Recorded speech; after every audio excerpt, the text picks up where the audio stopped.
participação econômica. Os direitos trabalhistas serão, a partir de agora, de todos. É o enterro de mais um preconceito, de mais uma intolerável discriminação.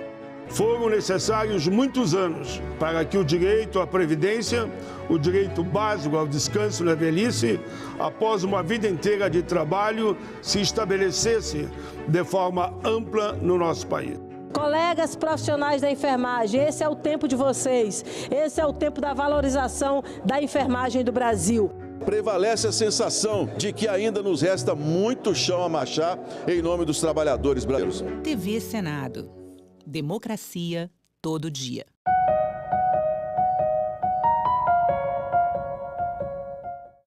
O programa a seguir é livre para todos os públicos.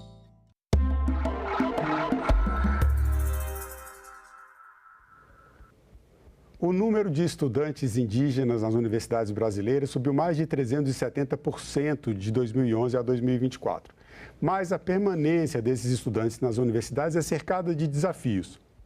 Povos indígenas e educação são assuntos de cidadania. E é sobre isso que eu converso agora com João Guilherme Nunes Cruz, coordenador do programa Povos Indígenas do Instituto Sociedade, População e Natureza. João Guilherme, muito obrigado pela sua presença em nosso programa. Bem-vindo ao Estúdio da Cidadania. Obrigado pelo convite, Marcelo. E vamos aí conversar sobre esses grandes desafios da permanência de estudantes indígenas no ensino superior. Isso, os desafios e as oportunidades, né? Sim. O que nos traz aqui é um programa que eu tomei conhecimento, inclusive em visita ao Instituto Sociedade, População e Natureza, que chama Programa Indígena de Permanência e Oportunidades na Universidade.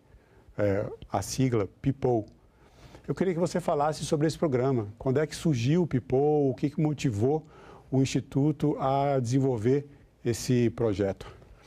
Sim, Marcelo, o PIPOU ou PIPOU, né, as pessoas chamam das duas maneiras, ele é um programa que o ISPN concebeu em articulação com a empresa Vale, justamente para dialogar e abordar essa questão da permanência de estudantes indígenas no ensino superior, tendo como perspectiva que a política de cotas para o ingresso nessas instituições de ensino superior já vinha num processo mais longo de consolidação, mas ainda há uma lacuna para se pensar apoios e estratégias e mecanismos para a permanência, a devida permanência desses estudantes e o investimento na conclusão dos seus estudos e nas suas respectivas trajetórias acadêmicas.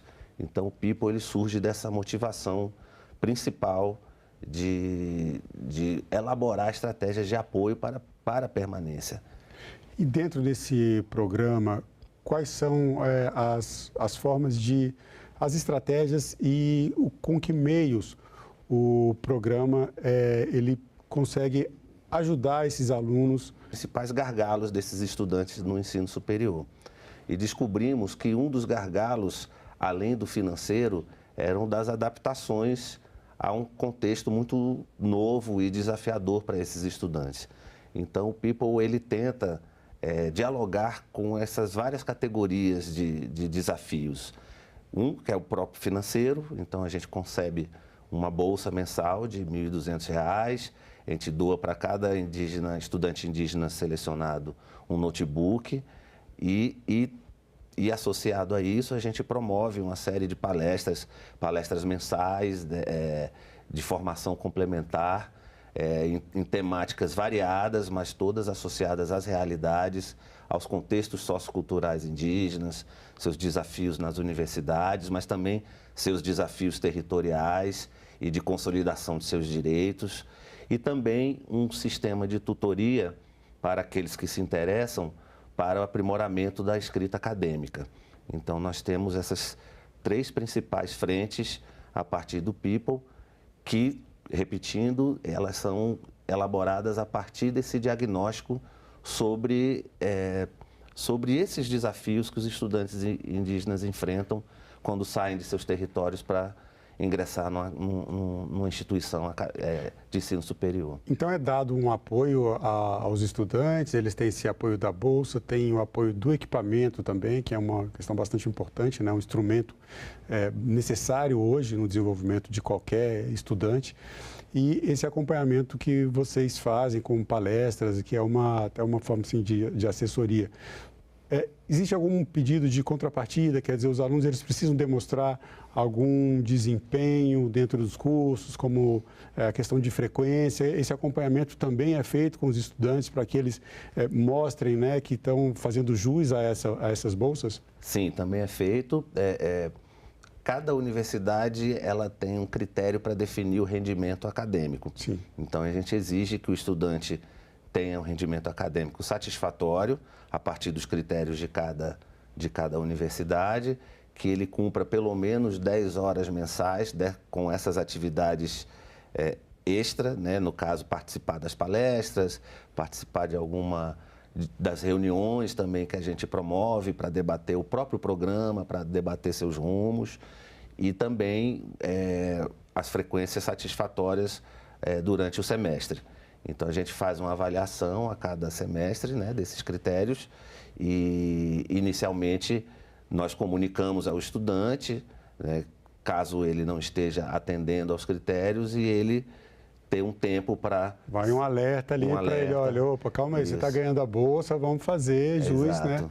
Afinal de contas, um estudante que está ganhando a bolsa é um estudante que deixou de ganhar. Tem outras pessoas querendo, né? Existe aí um universo finito. Como é que você avalia os resultados do programa desde o começo até aqui? O que você tem observado em termos de rendimento acadêmico, de número de estudantes, a multiplicidade também, a diversidade, né? De etnias indígenas? Dá um panorama do que você tem desde o início do programa até aqui. Sim. Atualmente, Marcelo, nós estamos com 84 estudantes participando do programa. Esse número já foi maior.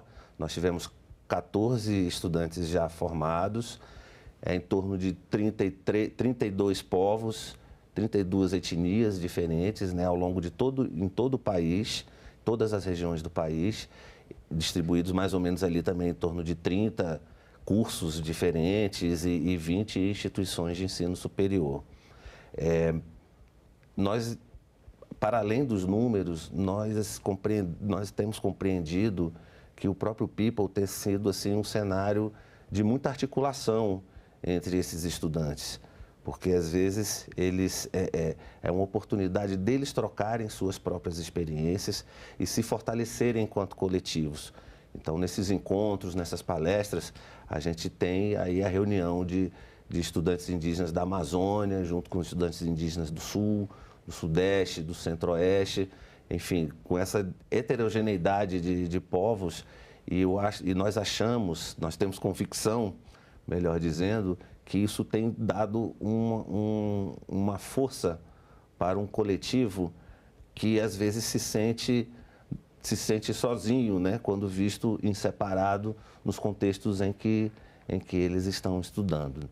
Cada universidade vai ter uma realidade diferente, né? Daí a gente entra na questão dos desafios. Eu vou pedir para o pessoal da nossa equipe técnica para colocar na tela, ispn.org.br, não é isso? Exato, exato. Esse é o site, porque eu vou fazer uma pergunta importante agora para o nosso convidado. João Guilherme, afinal de contas, como os estudantes que pretendem acessar essa bolsa, eles podem conquistá-la? Né? Qual é o caminho? Por isso eu pedi para a gente colocar o site, daqui a pouco está sendo colocado aí, mas eu já vou passando para você que está assistindo, ispn.org.br.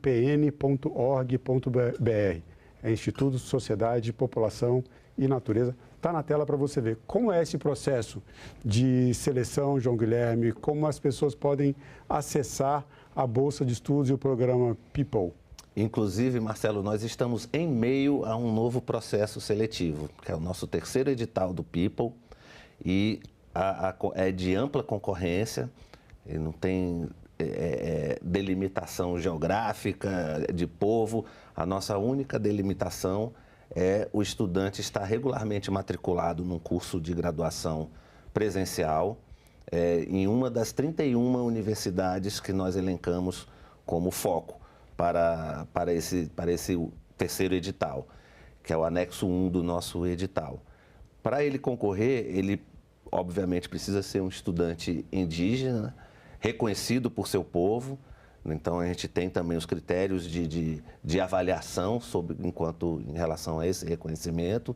Ele estar num curso de graduação presencial, devidamente matriculado, já ter algum rendimento comprovado, algum rendimento acadêmico satisfatório, já comprovado, e estar no início do seu curso de graduação. Então, para esse edital, a gente colocou o marco de 2022 a 2023, porque a ideia é justamente que o programa possa apoiar em toda a trajetória da sua graduação. Então, o ideal é que ele esteja ali pelo primeiro ano. Primeiro, segundo ano. Sim. De modo que ele também possa apresentar os documentos do seu rendimento. Então, é o começo do curso para que a gente possa apoiá-lo até a finalização dos seus estudos na graduação. Então, já fica a dica aí para o estudante indígena que está na universidade, você que está em todas as universidades do país, acessa o site do IESPN, capricha nos estudos, porque é preciso ter rendimento para ganhar essa bolsa. Agora, dentro dessa heterogeneidade de etnias e de universidades diferentes, a gente sabe que universidades do Nordeste, do Norte, as estaduais, as federais, são muito diferentes, né? E dessas palestras que são realizadas pelo programa, que vai mantendo o grupo, né, de bolsistas em contato, eu acessei alguns desses vídeos e me deparei com alguns desses desafios que eu comentei aqui no começo da nossa entrevista, né? Que desafios são esses? Quais são os pontos que mais pegam para os estudantes quando eles entram nesse universo acadêmico? São diversos mesmo, né, Marcelo? Eu acho que não dá para a gente escapar do desafio financeiro, né? Os custos de vida nas cidades brasileiras, eles são significativos. A gente, por exemplo, aqui em Brasília, né, nós temos uma cidade cara para se viver. Então, acho que o desafio financeiro, ele é um dos recortes assim, muito importantes, né? A moradia, né? A manutenção da moradia, enfim. Mas há uma outra dimensão desses desafios que são igualmente importantes. A distância dos seus territórios, a adaptação a esses novos contextos, que são contextos de ensino, mas são contextos culturais também, né? De culturas e de pessoas que pensam diferente, que têm modos de pensar o mundo diferentes. Então, é um encontro bastante interessante, mas também bastante desafiador para os dois lados. Há questões, por exemplo, da saudade da família, da saudade do seu lugar, né? Temos a situação também de pais e mães que não têm condições de vir com seus filhos ficam com seus avós e avós. E a aceitação deles nas universidades? A gente falava um pouco sobre isso aqui também. Alguns relataram nessas palestras acolhimento por parte de professores, outros relataram falas preconceituosas, até racistas em relação a esses povos. Essa questão tem sido comentada também dentro desses encontros que vocês têm com os estudantes, o que eles trazem para vocês sobre essa relação com outros estudantes não indígenas e com o corpo docente das universidades, os professores? Sim, sem dúvida. Todos trazem essas palestras, esses encontros, são momentos muito ricos, né, para captar esse tipo de situação. E como você falou, nós temos as duas situações, né? Nós temos a situação de preconceitos, né, por parte dos colegas estudantes, mas às vezes, surpreendentemente, até por parte de professores.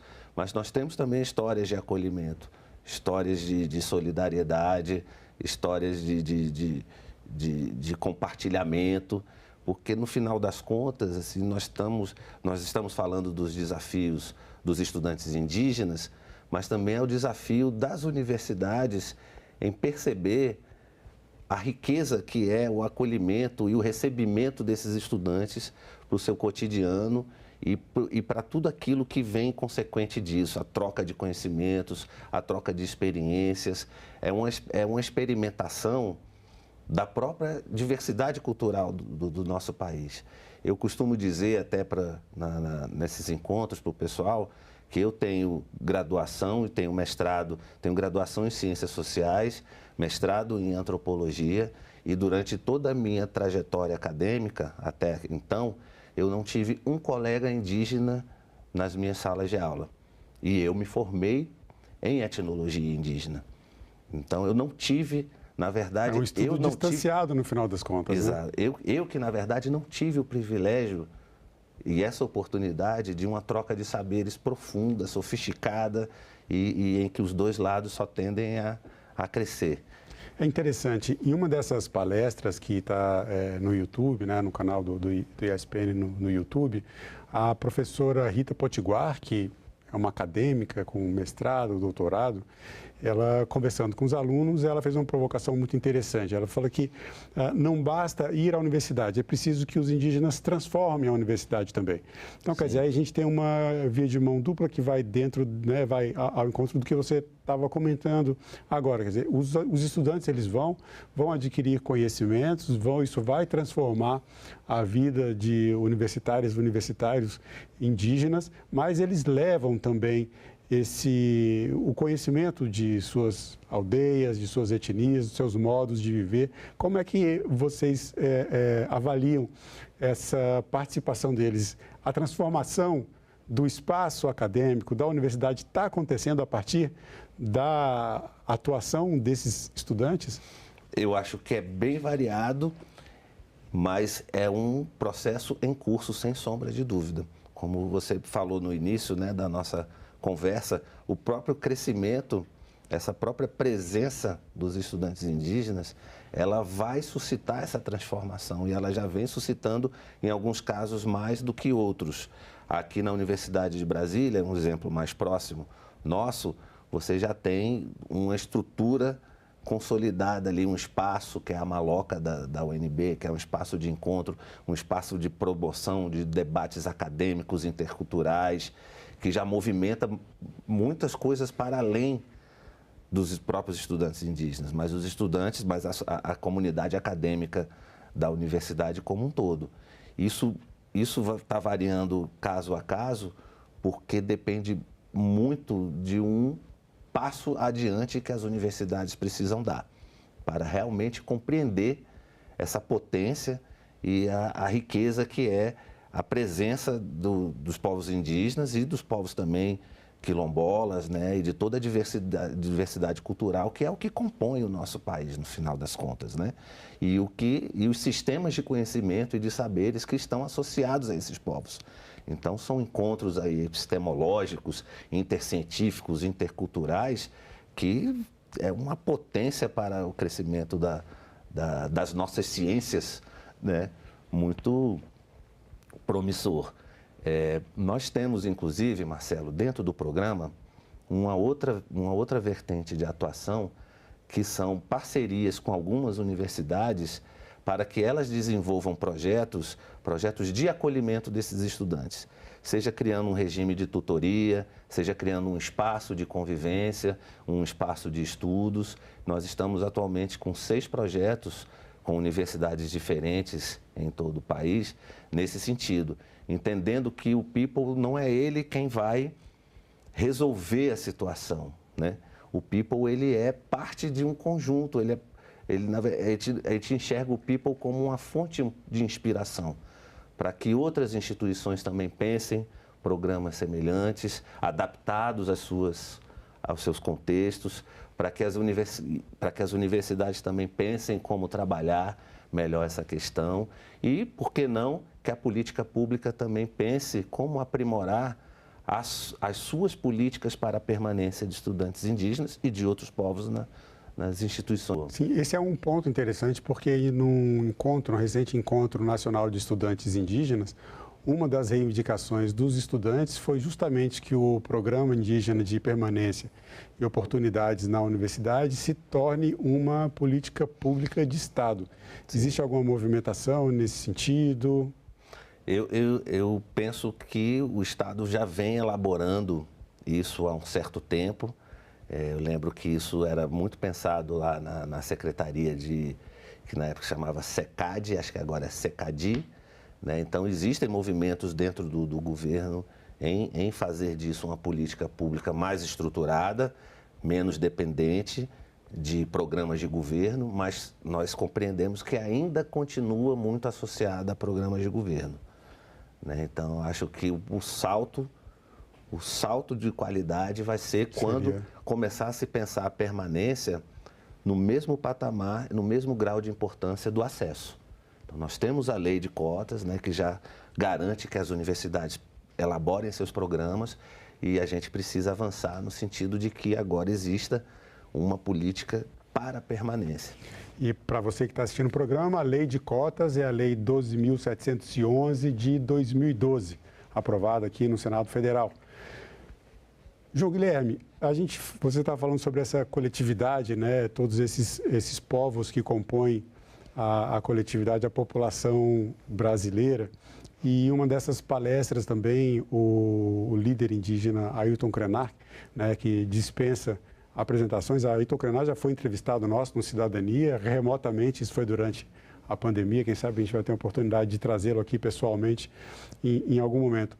Ele fez uma palestra para esse grupo de estudantes do programa e ele falou justamente sobre uma ideia de sujeito coletivo, em que ele fala dessa interculturalidade, dessa troca, né, de saberes, troca de conhecimentos, de modos de viver, de culturas diferentes, mas ele coloca isso como uma forma de afirmação identitária de cada sujeito, né, de cada pessoa. Então, nessa palestra, ele falou sobre isso para os estudantes indígenas, com essa ideia de que, ele usa uma frase de uma outra liderança indígena também bastante conhecida, Marcos Terena, que diz o seguinte: eu posso ser o que você é, sem deixar de ser quem eu sou, né? E essa reflexão que ele traz é justamente para provocar os alunos no que diz respeito a essa troca, né, a esse trabalho intercultural, né, a essa vivência, melhor, intercultural dentro da universidade, sem perder a identidade deles. Como é que os estudantes têm lidado com essa questão dentro das suas vivências acadêmicas? Olha, Marcelo, eu acho que essa reflexão do Ailton, ela é assim, de uma riqueza, de uma profundidade, que a gente podia desdobrar ela em várias situações, mas eu vou tentar abordar por um aspecto. Ela derruba toda a sorte de estereótipos e preconceitos que a sociedade envolvente ainda tem em relação aos povos indígenas. Sobre as roupas que usam, sobre as roupas que não estão usando, sobre o celular que está utilizando, sobre as tecnologias que está acessando, porque não são essas superficialidades que vai definir quem você é, né? Então, todas essas identidades, elas são fundamentadas em princípios que não são traduzidos por esses elementos materiais. Eles são traduzidos por uma relação histórica, ancestral com o seu povo e o seu espaço. Então, a identidade indígena, ela não entra em xeque por conta de um uso de celular, como nós escutamos ainda em 2024, com tanta presença ainda desse tipo de estereótipo. E eu acho que quando o Ailton, que é uma referência nacional, e nos contextos indígenas uma referência ainda mais profunda, e foi muito grata a contribuição do Ailton nessa palestra para a gente. Quando os estudantes escutam isso, é como se estivesse escutando um grande ancião, um sábio que reforça aquelas referências que eles já têm e que ficam sendo colocadas à prova quando eles estão fora dos seus lugares. Fora, entre aspas, né? Sim, fora entendi. Porque, como estamos dizendo, a universidade já é deles também, né? Então, fora é um modo de dizer. Então, eu diria que é uma injeção de ânimo que talvez, falo com muita convicção, seja até mais importante do que a própria bolsa. João Guilherme, o que é cidadania para você? Cidadania, Marcelo, eu acho que é você se sentir parte daquele lugar onde você está.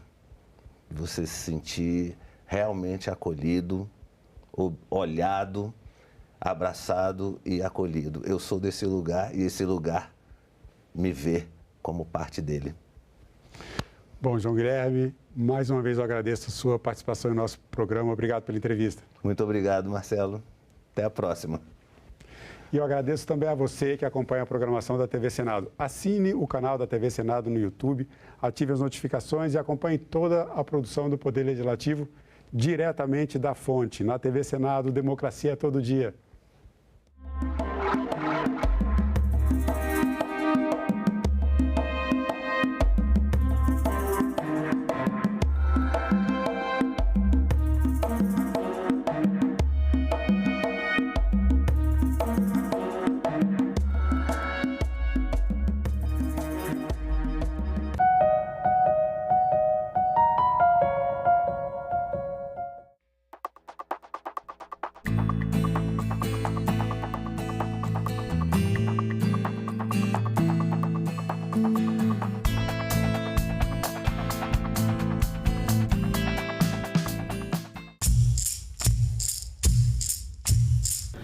Desde o início da colonização, a forma típica de organização das cidades portuguesas que a gente trouxe como experiência para o Brasil já implicava na existência de uma espécie de um conselho municipal, né, formado pelos moradores da cidade.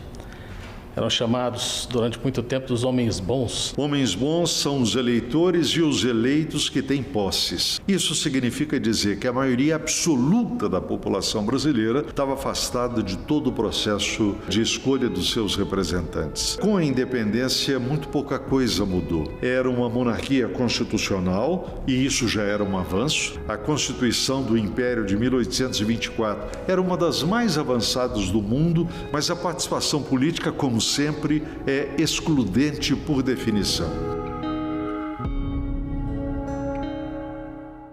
Agora é lei. Já está em vigor a legislação que incentiva o direito de brincar e a parentalidade positiva, fundamentada no respeito, acolhimento e não violência, com o objetivo de proteger crianças e pré-adolescentes de maus tratos. A lei determina ao Estado, à família e à sociedade que promovam o apoio emocional, a supervisão e a educação não violenta às crianças de até 12 anos de idade. O Senado votou, agora é lei. No orçamento brasileiro, para 2025, 92% das despesas são obrigatórias, restando apenas 8% em despesas discricionárias, que são aquelas em que há alguma decisão sobre onde e como investir, como gastar. Ao contrário das despesas obrigatórias, onde não há margem. Agenda Econômica. Hoje, 20h, aqui na TV Senado. Essas 3 letras têm a enorme responsabilidade de transformar a Constituição, de atualizar. Desde 1988, a gente tem em vigor a chamada Constituição Cidadã, que marcou a retomada da nossa democracia. São exatamente essas 3 letras que representam as transformações da sociedade. E daí o nome, Proposta de Emenda Constitucional. Uma forma de atualização desse texto, onde estão os princípios e as normas de todo o funcionamento de um país. Dá para imaginar, né, que para fazer uma proposta dessas tem que ser algo muito importante. E olha só quem pode fazer: o presidente da República, 1/3 da Câmara, que significa 171 deputados, 1/3 do Senado, 27 senadores, ou ainda as Assembleias Legislativas Estaduais, com mais da metade de seus participantes. A PEC também tem que ser analisada pela Comissão de Constituição, Justiça e Cidadania. É lá que eles vão analisar se o projeto está em harmonia com a Constituição. Aí depois tem que passar por 2 turnos de votação em cada casa legislativa. Ela pode ser aprovada integralmente, parcialmente ou pode sofrer alterações. E aí tem que começar novamente todo o processo.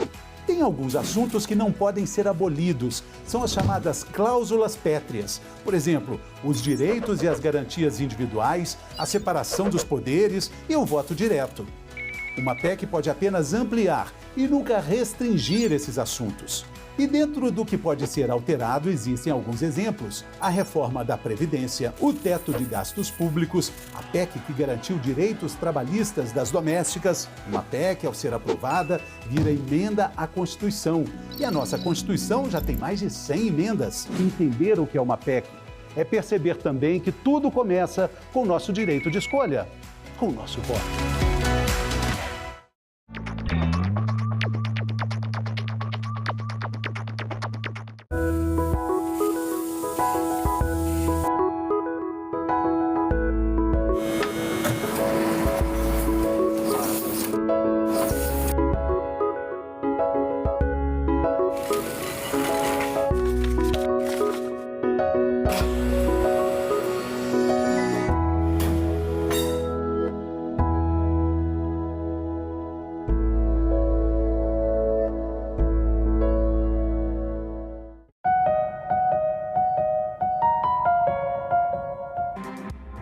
Olá, bom dia.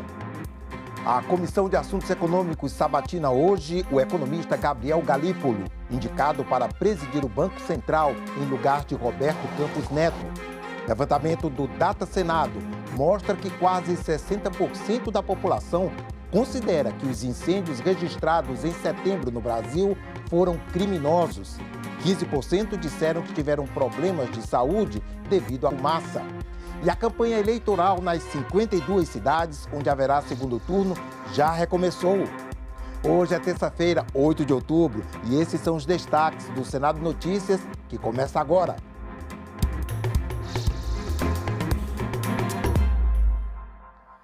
O economista Gabriel Galípolo é esperado para a sabatina pela Comissão de Assuntos Econômicos aqui do Senado às 10 da manhã. Ele foi indicado pelo presidente Lula para a presidência do Banco Central, no lugar de Roberto Campos Neto, que deixa o cargo dia 31 de dezembro. A TV Senado vai transmitir ao vivo. Após concluída a arguição pelos senadores, a indicação de Galípolo deve ser também analisada hoje mesmo no plenário do Senado. Gabriel Galípolo foi indicado pelo presidente Lula para suceder Roberto Campos Neto no comando do Banco Central no período de 2025 a 2028. Mas, para assumir o cargo, ele precisa passar por sabatina no Senado. Após a indicação, ele já esteve no Congresso para conversar com os senadores. A sabatina na Comissão de Assuntos Econômicos está marcada para a próxima terça-feira. E após a análise da comissão, a indicação será votada também pelo plenário do Senado. Que possam estar aqui no Senado Federal presencialmente todos os senhores senadores, todas as senhoras senadoras, na primeira semana pós-eleição, quando então apreciaremos as autoridades que dependem dessa apreciação do plenário, inclusive a indicação para presidente do Banco Central, que é algo, obviamente, de muita relevância e algo muito notável, de grande importância e responsabilidade para o Senado Federal. Gabriel Galípolo tem 42 anos e atualmente ocupa o posto de diretor de política monetária do Banco Central. Antes foi secretário executivo do Ministério da Fazenda na gestão de Fernando Haddad, mas deixou o cargo em 2023 para integrar a diretoria do BC. Ele é formado em Ciências Econômicas e mestre em Economia Política pela PUC de São Paulo. Foi professor, atuou no governo de José Serra, em São Paulo, e ajudou o atual presidente do BNDES, Aloysio Mercadante, a elaborar o plano econômico de governo em 2010, durante a candidatura ao governo paulista. Também foi CEO do Banco Fator. A CPI da manipulação de jogos e apostas esportivas deve tomar 2 depoimentos hoje. O da presidente do Clube de Futebol Santa Maria, do Distrito Federal, e o do empresário de atletas William Rogato. Os parlamentares também vão votar requerimentos, entre eles o de convocação da influenciadora digital Deolane Bezerra. O pedido de convocação da influenciadora digital foi feito pelo senador Eduardo Girão. Segundo o requerimento, Deolane Bezerra foi alvo de busca e apreensão pela Polícia Civil de São Paulo por suspeita de ter relação com a BetZord, empresa de apostas esportivas na internet, e também com traficantes do Complexo da Maré. O senador acredita que a convocação de Deolane pode ajudar a Comissão Parlamentar de Inquérito de Manipulação de Jogos e Apostas Esportivas a desvendar possíveis implicações de facções criminosas com as empresas que atuam no mercado de jogos de apostas online. Os senadores irão votar ainda requerimentos de convite e de convocação de autoridades como o diretor da Polícia Federal, de jogadores de futebol e de representantes de empresas de apostas esportivas. Após a análise dos requerimentos, os senadores da CPI irão ouvir 2 depoimentos. William Rogato, que é investigado na Operação Fim de Jogo do Ministério Público do Distrito Federal e também na Operação Jogada Ensaiada da Polícia Federal. Ele é suspeito de comandar um esquema de manipulação de jogos de futebol em diversos estados do país. O outro depoimento será de Daiane Feitosa. Ela é presidente do Clube de Futebol Santa Maria, aqui do Distrito Federal. 2 jogadores do clube também estão sendo investigados por manipulação de jogos. 6 reuniões de comissões, sendo uma de CPI e sessão deliberativa no plenário. Confira a agenda prevista para esta terça-feira. Daqui a pouco, às 9 horas, a Comissão de Infraestrutura deve se reunir para examinar projetos. O primeiro da pauta é o que cria o regime especial de tributação para obras de reconstrução de infraestrutura básica em casos de catástrofes e aquelas de relevante interesse nacional. E como vimos há pouco, às 10 horas está prevista na Comissão de Assuntos Econômicos a sabatina de Gabriel Galípolo, indicado pelo presidente Lula para a presidência do Banco Central. O mandato do atual presidente encerra-se no próximo 31 de dezembro.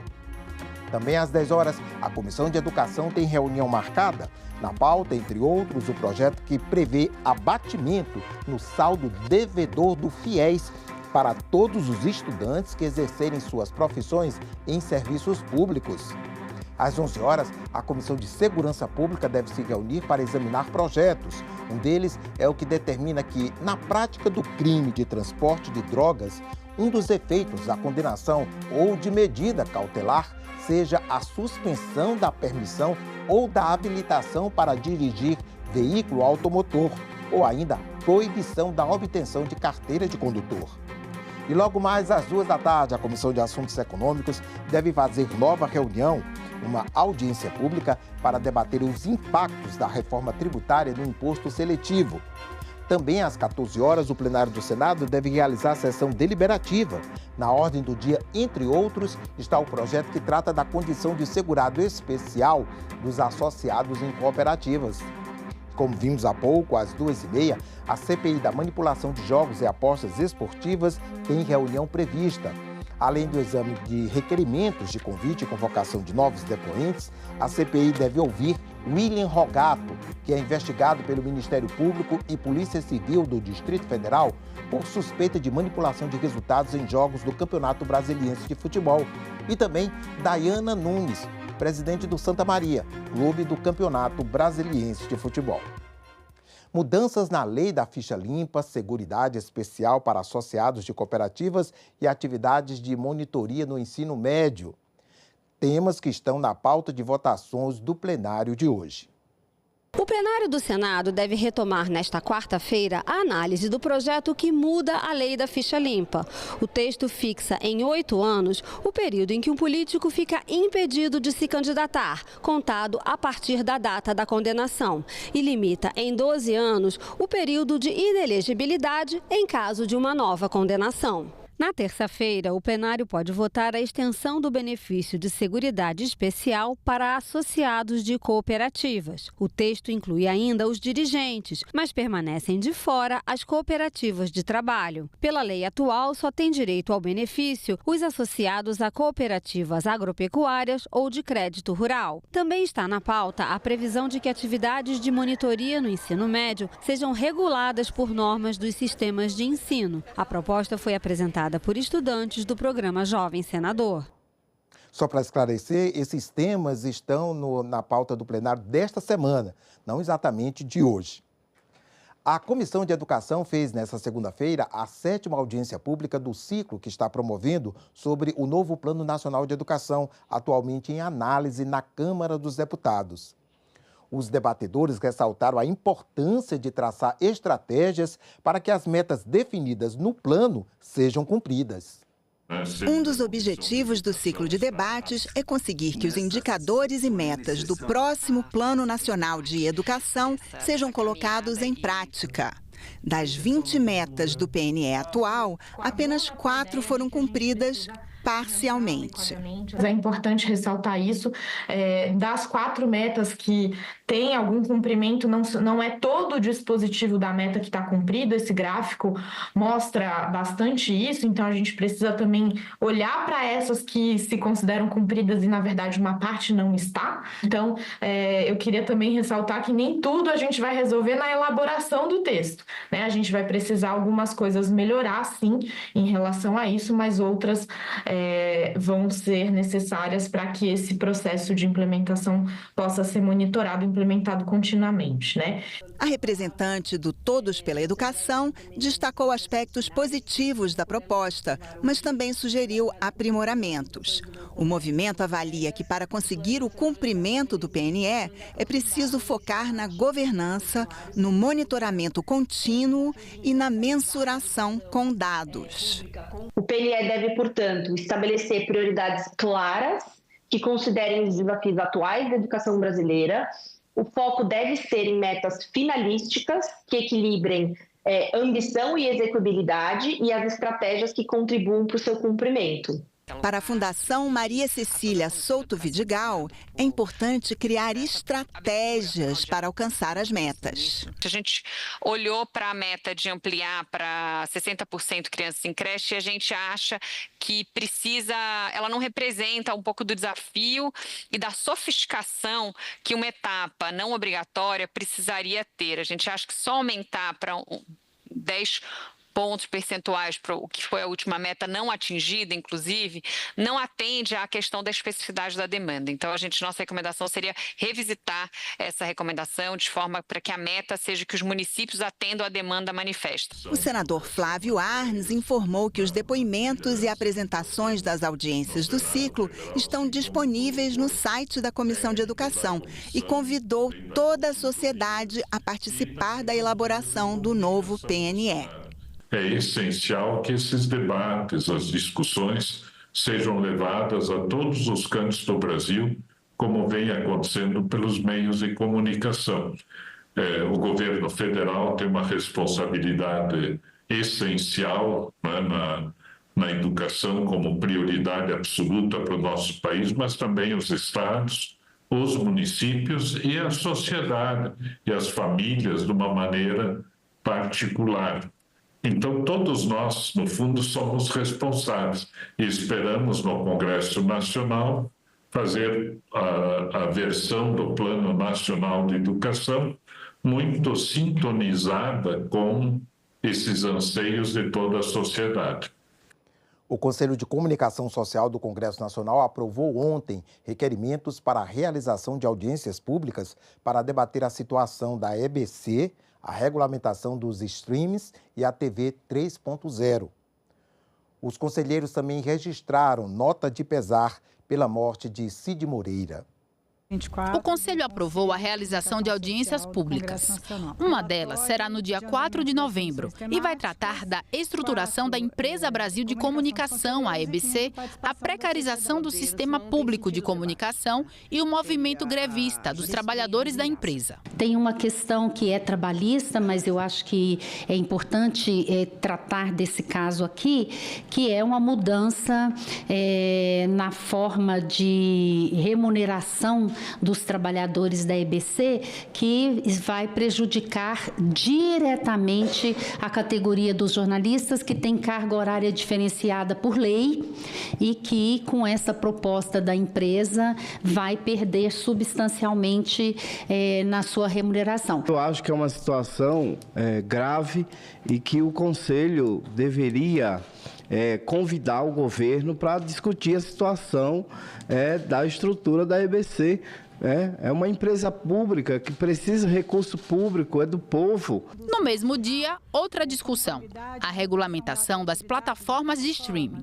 A autora do requerimento pontuou problemas do setor, o que inclui a necessidade de pagamento da contribuição para o desenvolvimento da indústria cinematográfica nacional por essas plataformas. Nós temos plataformas aqui há mais de 14 anos, produzindo, tendo lucros, tendo projetos, sem pagar nenhum imposto, né? Imposto direto, vamos chamar assim. Ao mesmo tempo, eles trouxeram modernidade, trouxeram outras formas de trabalhar, mas também trouxeram um processo de trabalho que está realmente nos exaurindo. Outra audiência aprovada será realizada em 2 de dezembro e vai continuar a discussão sobre a TV 3.0, um novo padrão de TV aberta que promete mais qualidade e interatividade para o público. A gente está pensando também, se for possível, fazer algum tipo de teste, trazer alguma demonstração aqui no mesmo dia, né? Não sei se isso vai ser viável, estou verificando com o fórum que tipo de demonstração que a gente conseguiria colocar aqui para realmente mostrar aquilo que já existe, né? Os conselheiros ainda se manifestaram sobre as eleições municipais, ressaltando a consolidação do processo democrático e o reconhecimento pela Justiça Eleitoral do papel da imprensa, mas também mostraram preocupação com ataques a jornalistas nestas eleições. Esses ataques são ataques de ameaças, de xingamentos, de desqualificação da atividade jornalística, da atividade da cobertura da imprensa. A morte de jornalistas na atual guerra no Oriente Médio também foi motivo de pronunciamento dos conselheiros. Eu queria registrar que em um ano de guerra na Palestina ocupada, e agora com expansão para o Líbano, a Federação Internacional dos Jornalistas registra oficialmente o assassinato de 138 jornalistas. Isso é um número maior que em todas as guerras já ocorridas na história da humanidade, e aí sem uma perspectiva de fim do conflito. O Conselho registrou ainda uma nota de pesar pela morte do apresentador Cid Moreira, ocorrida em 3 de outubro em Petrópolis, no Rio de Janeiro. Falecido aos 97 anos, Cid Moreira marcou época na televisão brasileira por ter sido o primeiro apresentador do Jornal Nacional da TV Globo, cargo que ocupou durante 27 anos, de 1969 a 1996. O Conselho de Comunicação Social do Congresso Nacional presta suas condolências aos familiares e amigos de Cid Moreira neste momento de luto. Incêndios ocorridos no Brasil são muito graves. Essa é a opinião de 97% dos brasileiros. Os dados foram coletados pelo Instituto de Pesquisa do Senado. Mas da metade dos entrevistados também acreditam que as queimadas foram causadas por ação criminosa. 2024 é considerado o ano com o maior número de focos de queimadas da última década, de acordo com o INPE, o Instituto Nacional de Pesquisas Espaciais. Só no mês de setembro foram contabilizados mais de 80 mil focos, cerca de 30% acima da média histórica, registrada desde 1998.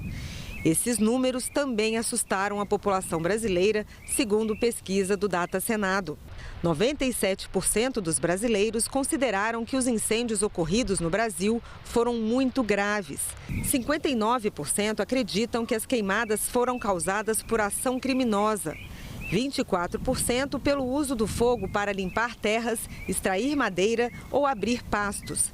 E 12% acreditam que as queimadas aconteceram por causas naturais. Esse tema está muito emergente, né? E as pessoas estão muito sentidas com o que tem acontecido, né? Tanto do ponto de vista da saúde pública, por problemas respiratórios, falta de energia e qualidade de vida, quanto pela sensibilização pelo meio ambiente também, né? A gente viu muitos animais sofrendo as consequências e a gente queria saber como é que o brasileiro está vendo isso. Então, nós fomos atrás, a pedido da senadora Leila Barros, né, presidente da Comissão de Meio Ambiente. A Comissão de Meio Ambiente do Senado repercutiu o assunto com a ministra Marina Silva. As queimadas que assolam o nosso território são um reflexo direto do cenário de emergência climática que enfrentamos. Nos momentos em que nos deparamos com os estragos desses eventos extremos, passamos a compreender o tamanho do monstro que temos a enfrentar. Entra uma combinação perversa de desmatamento, mudança do clima, El Niño, Laninha e atividade criminosa de atear fogo na floresta, seja ela depois de derrubada, seja ela ainda em pé para gerar processos de degradação, ou mesmo a prática de renovação de pastagem, que acaba, em muitos casos, transbordando para as áreas com floresta ou até mesmo para a área com agricultura ou outro tipo de atividade econômica. A fumaça causada pelos incêndios libera grandes quantidades de poluentes e gases tóxicos que podem causar problemas respiratórios, além de agravar a saúde de pessoas com doenças pré-existentes como asma e bronquite. E o impacto das queimadas na saúde das pessoas também foi abordado na pesquisa. 15% dos brasileiros, cerca de 25 milhões de pessoas, declararam ter apresentado algum problema respiratório nos últimos 30 dias, como asma, bronquite ou pneumonia. É importante destacar que, em média, o Brasil apresenta cerca de 60 mil mortes decorrentes da exposição à poluição atmosférica e que certamente esse ano a situação será ainda pior. É importante também mencionar que os impactos dessa exposição à poluição são impactos individuais, impacta os indivíduos que adoecem, as famílias que precisam cuidar dos seus entes, impactam também os custos ao SUS. Agora vamos falar das eleições municipais. Para os eleitores de 52 cidades, a eleição ainda não terminou. Eles terão que voltar às urnas mais uma vez para a votação em segundo turno. Da lista de 52 cidades com segundo turno, 15 são capitais. É o caso, por exemplo, de São Paulo, Belo Horizonte e Porto Alegre. O segundo turno acontece em cidades com mais de 200 mil eleitores, em que nenhum dos candidatos tenha conseguido metade mais um dos votos válidos na primeira fase da eleição. O número de municípios que vai decidir a eleição no segundo turno é menor do que nas eleições de 2020, quando 57 cidades tiveram 2 turnos de votação. A lista deste ano pode subir para 53 municípios, porque em Vitória da Conquista, na Bahia, a candidata que ficou em primeiro lugar teve a candidatura anulada sub júdice. E o Tribunal Superior Eleitoral ainda deve analisar o caso. O segundo turno das eleições está marcado para o dia 27 de outubro. O horário vai ser unificado em todo o país. E a votação vai acontecer das 8 às 17 horas, no horário de Brasília. A partir desta segunda-feira está liberada a distribuição de panfletos, caminhadas, comícios, carreatas e propaganda na internet. Já o horário eleitoral gratuito no rádio e na televisão começa na sexta-feira, dia 11, e vai até o dia 25, 2 dias antes da votação. Este também é o último dia para a realização de debates entre os candidatos. No segundo turno, o tempo de propaganda eleitoral é de 10 minutos, divididos igualmente entre os 2 candidatos. Dos 11 prefeitos de capitais eleitos no primeiro turno das eleições, 10 conseguiram a reeleição para mais um mandato. Em 15 capitais, incluindo São Paulo e Fortaleza, como vimos, a disputa pela prefeitura vai para o segundo turno. Na região norte, em Macapá, no Amapá, está reeleito o atual prefeito Dr. Furlan, do MDB, com 85,08% dos votos. Tião Bocalon, do PL, também foi reeleito para um novo mandato na Prefeitura de Rio Branco, no Acre, com 54,82% dos votos. Na capital de Roraima, Boa Vista, foi reeleito Arthur Henrique, do MDB, com 75,19% dos votos. As eleições vão para o segundo turno em Manaus, Amazonas, entre o atual prefeito Davi Almeida, do Avante, e capitão Alberto Neto, do PL. Segundo turno também em Belém do Pará, entre Igor, do MDB, e delegado Éder Mauro, do PL. Na capital de Rondônia, Porto Velho, o segundo turno será entre Mariana Carvalho, do União Brasil, e Léo, do Podemos. Segundo turno também em Palmas, capital do Tocantins. A eleição será definida entre Janade Valcari, do PL, e Eduardo Siqueira Campos, do Podemos. Na região Nordeste foram reeleitos para mais um mandato o atual prefeito de Recife, Pernambuco, João Campos, do PSB, com 78,11% dos votos. Bruno Reis, do União Brasil, atual prefeito de Salvador, Bahia, reeleito com 78,67% dos votos. JHC, do PL, também reeleito para um novo mandato em Maceió, Alagoas, com 83,25% dos votos. E em São Luís do Maranhão foi reeleito o atual prefeito, Eduardo Braide, do PSD, com 70,12% dos votos. Em Teresina, capital do Piauí, Silvio Mendes, do União Brasil, foi eleito com 52,19% dos votos para um terceiro mandato na prefeitura. A disputa vai para o segundo turno em Fortaleza, Ceará, entre André Fernandes, do PL, e Evandro Leitão, do PT. Segundo turno também na capital de Sergipe, Aracaju, entre Emília Correia, do PL, e Luiz Roberto, do PDT. Em Natal, no Rio Grande do Norte, disputam o segundo turno Paulinho Freire, do União Brasil, e Natália Bonavides, do PT. E em João Pessoa, Paraíba, o segundo turno será entre Cícero Lucena, do PP, e Marcelo Queiroga, do PL. Na região Centro-Oeste, a disputa vai para o segundo turno em 3 capitais. Em Goiânia, Fred Rodrigues, do PL, e Mabel, do União Brasil, disputam a prefeitura no segundo turno. Em Cuiabá, no Mato Grosso, segundo turno entre Abílio, do PL, e Lúdio, do PT. E em Campo Grande, no Mato Grosso do Sul, o segundo turno será entre Adriane Lopes, do PP, e Rose Modesto, do União Brasil. Na região Sul, em Florianópolis, Santa Catarina, o atual prefeito Topázio, do PSD, foi reeleito com 58,49% dos votos. Em Curitiba, no Paraná, a disputa vai para o segundo turno entre Eduardo Pimentel, do PSD, e Cristina Granel, do PMB. Segundo turno também em Porto Alegre, Rio Grande do Sul, entre Sebastião Melo, do MDB, e Maria do Rosário, do PT.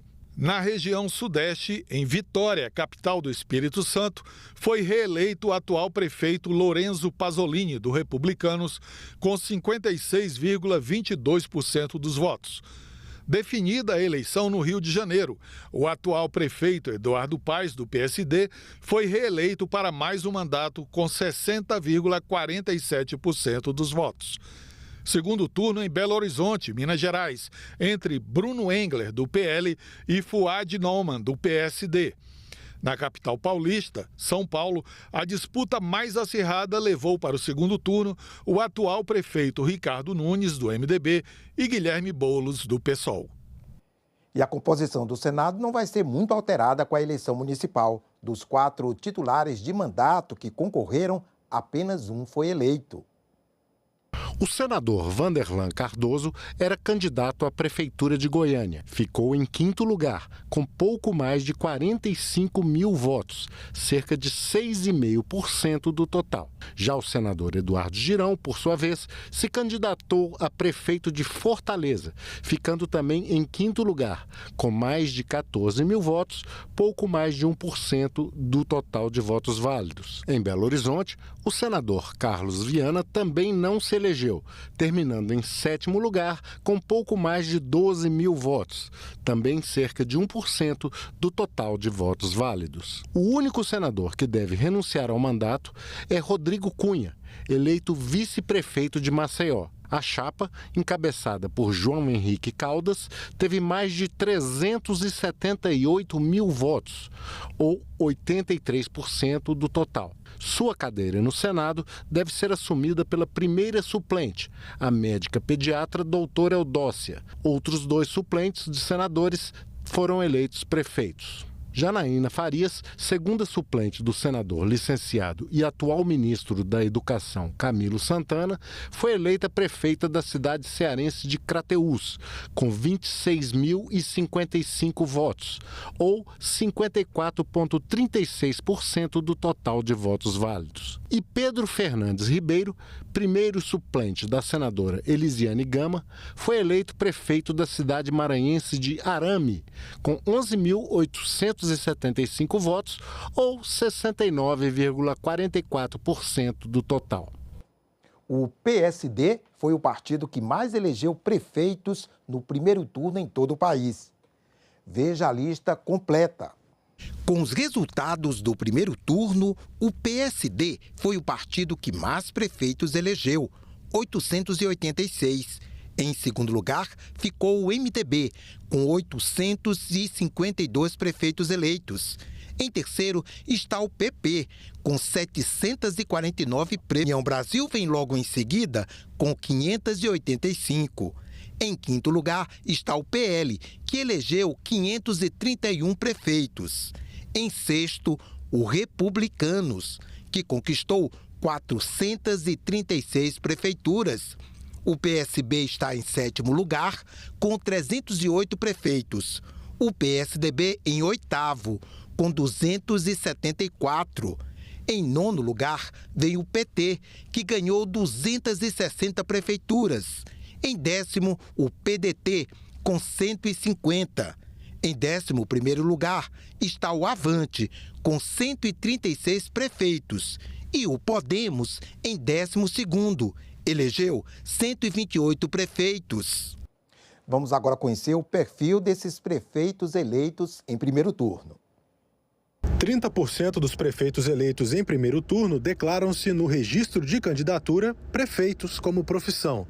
15% empresários, 6% agricultores, 5% advogados, 4% servidores públicos municipais, 4% administradores, 3% médicos e 3% vereadores. Por escolaridade, 60% têm o ensino superior completo, 25% o ensino médio completo, 5% o ensino fundamental completo, 5% o superior incompleto, 4% o ensino fundamental incompleto e 2% o ensino médio incompleto. Quanto ao Estado Civil, 71% dos prefeitos eleitos declaram-se casados, 19% solteiros, 8% divorciados, 2% viúvos e 0,5% separados judicialmente. Agora, quando a análise é sobre a raça ou cor dos prefeitos eleitos em 2024, houve pouca mudança em relação à eleição municipal de 2020. Confira. No quesito raça-cor, os resultados mostram pouca mudança entre prefeitos eleitos entre as eleições de 2020 e as deste ano. 67% dos prefeitos eleitos em 2020 eram brancos, agora foram 66%. Já os pardos foram 30% em 2020 e neste ano 31%. Quanto a prefeitos pretos, 2% nas duas eleições.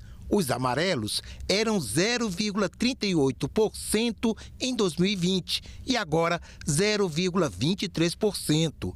Já os indígenas eram 0,14% na eleição passada e agora aumentaram para 0,16%. Vamos conferir também o desempenho das mulheres na eleição desse domingo. Entre as candidaturas nas eleições de 2024, 15% foram de mulheres e 85% de homens. Entre os eleitos, 13% foram mulheres e 87% foram homens. A missão de observadores eleitorais da OEA, Organização dos Estados Americanos, acompanhou de perto a votação de domingo. O município escolhido foi o de Valparaíso, em Goiás. Esta é a quarta vez que a OEA acompanha o processo eleitoral brasileiro. A missão, que chegou ao Brasil no dia 27 de setembro, conta com 15 especialistas distribuídos pelos estados de São Paulo, Goiás e o Distrito Federal. O chefe da missão, o embaixador Agostinho Espinosa, informou que após as eleições será entregue um relatório preliminar com as observações e recomendações da OEA. Estamos observando temas como organização, tecnologia, justiça eleitoral, participação política das mulheres, povos indígenas e afrodescendentes, financiamento político, campanhas, mídia e comunicação digital e violência eleitoral. Após a eleição, entregaremos nosso relatório preliminar com nossas observações e recomendações, com o objetivo de continuar contribuindo para os processos democráticos no país. A Polícia Federal divulgou o balanço das ocorrências criminais nesse domingo de votações pelo país. No dia da votação, 413 pessoas foram conduzidas a delegacias, 26 situações flagranciais foram registradas. Foram instaurados 97 inquéritos policiais para investigar crimes eleitorais. Em sua maioria, a regimentação de eleitor ou propaganda boca de urna, compra e venda de votos, divulgação de propaganda de partidos e de candidatos e violação do sigilo do voto. Os dados são da Polícia Federal, que também apreendeu 50,3 milhões de reais em bens, sendo 21,78 milhões de reais em espécie. Ficamos por aqui. Você pode rever as reportagens desta edição na nossa página na internet, senado.leg.br/tv. Obrigado pela companhia e dentro de mais alguns instantes nós devemos voltar com a primeira atividade do dia. Enquanto isso, continue sintonizado aqui na TV Senado.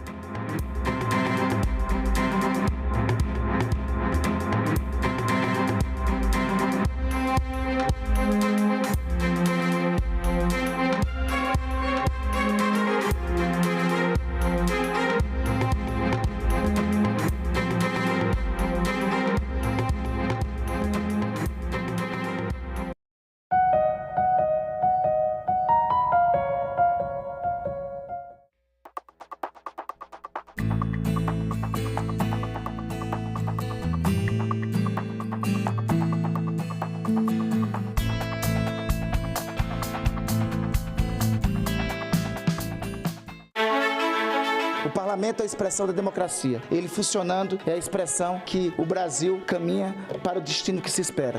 É claro que o parlamento tem que discutir e decidir o que é melhor para o povo brasileiro, respeitando o devido processo legislativo. A nossa missão aqui no parlamento será discutir a fundo cada projeto e seu impacto na vida de todos.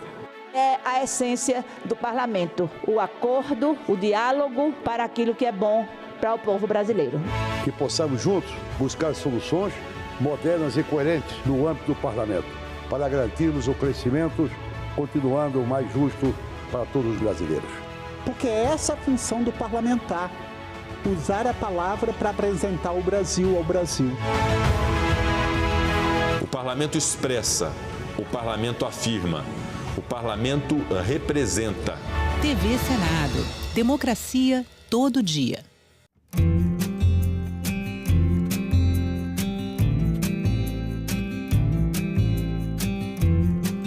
Estar aqui nesse momento, poder estar presidindo esse projeto tão lindo, tão gratificante.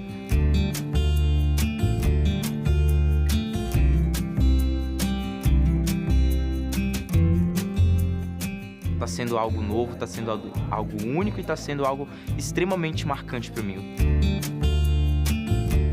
Realmente estar nesse local demonstra a importância que é o jovem estar engajado com a política, um local onde a democracia reina e deve permanecer reinando.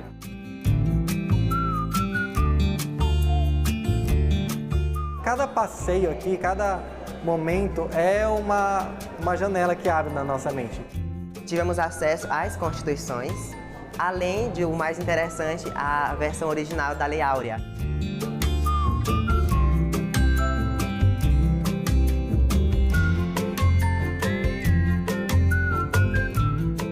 A presença de vocês aqui representa uma oxigenação, sobretudo a oxigenação de ideias.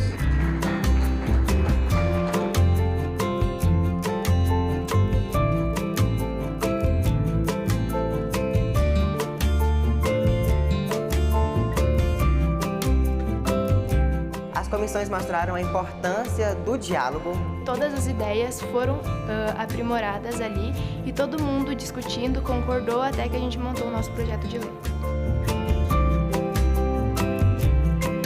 Que o Senado, em seus próximos 200 anos, continue a ser um símbolo de democracia e progresso. Então, uma salva de palmas à democracia e à educação.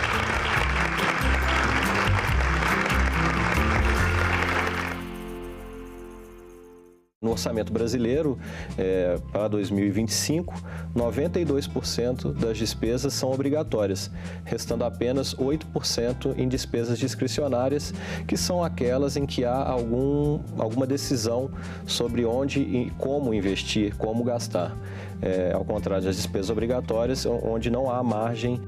Agenda Econômica. Hoje, 20h, aqui na TV Senado. Pessoal, hoje nosso assunto é imunidade eleitoral. Gente, o que foi que você disse? Não entendi nada. Imunidade eleitoral? Ô, Teté, eu vou te explicar. A pauta é a seguinte: 15 dias antes das eleições, até 48 horas depois da votação, candidatas e candidatos não podem ser presos ou detidos. Oxi, então é isso? Essa regra é nova, né? É sim, fia. Tá lá no Código Eleitoral desde 1932. Código este, inclusive, que criou a Justiça Eleitoral. Roda a vinheta!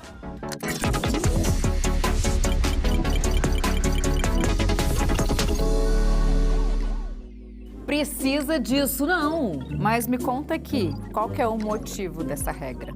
Bom, é que naquela época o coronelismo estava bastante presente nas eleições brasileiras e a ideia era impedir que candidatas e candidatos fossem presos e assim impedidos de fazer campanha eleitoral ou até votar. Ah, saquei. E essa regra também serve para eleitoras e eleitores? Sim, mas o prazo é diferente. 5 dias antes das eleições, eleitoras e eleitores não podem ser presos. Então, a pessoa pode sair fazendo o que bem entender, que nesse período ninguém vai preso, isso aqui vai virar uma bagunça. Calma, Teteia, que não é bem assim. Em casos de flagrante ou por condenação judicial por crime inafiançável, é possível sim ser presa e preso. Ah, uma regra para proteger a democracia e não quem quer fazer coisa errada, né? Gênia! Então é isso, tchau!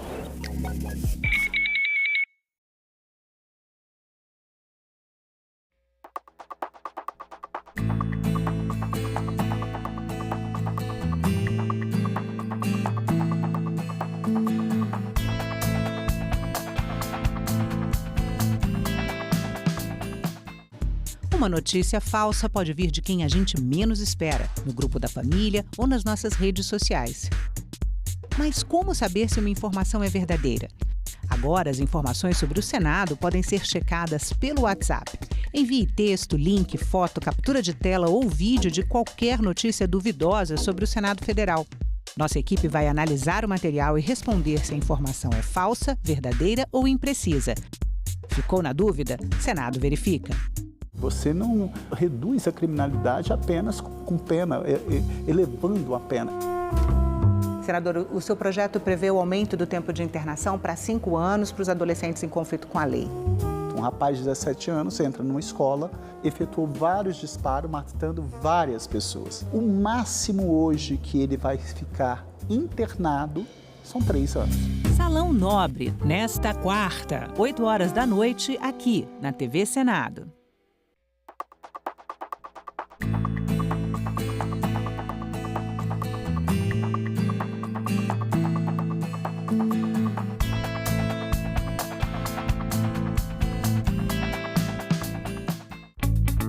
81% dos brasileiros consideram que a disseminação de notícias falsas pode impactar significativamente os resultados eleitorais. Foi o que revelou uma pesquisa do Instituto Data Senado. 72% dos entrevistados também disseram já ter se deparado com esse tipo de notícia nos últimos 6 meses. Fique atento!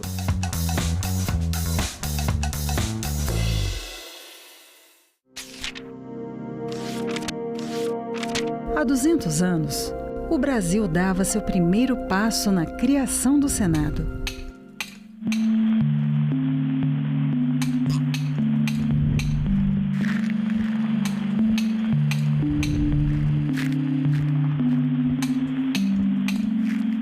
E começava a pavimentar o caminho para uma democracia representativa.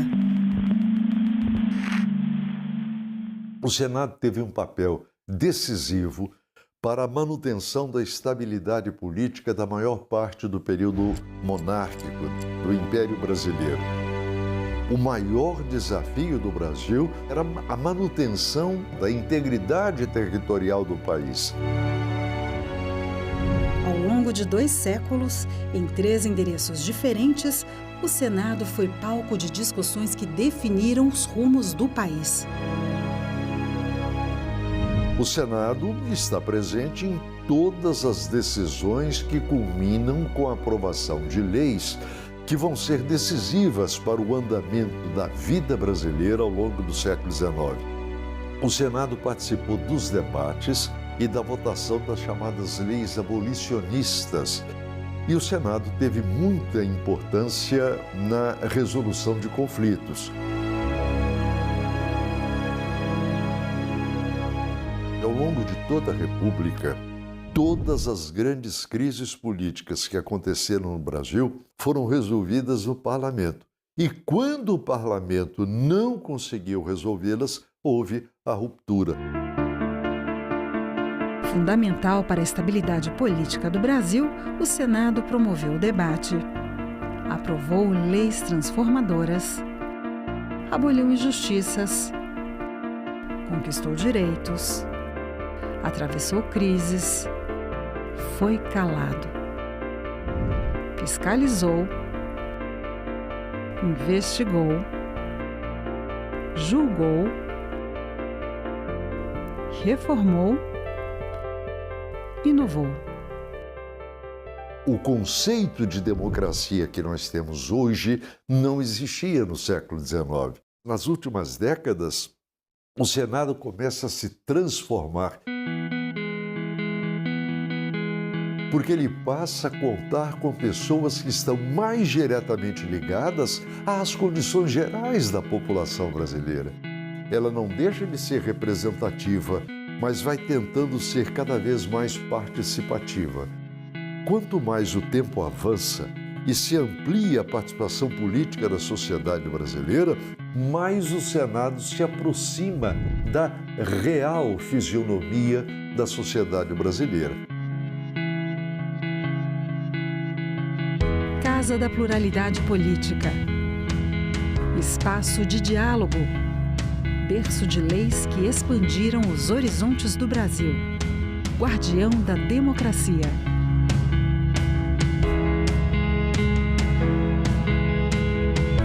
Senado Federal. 200 anos de história.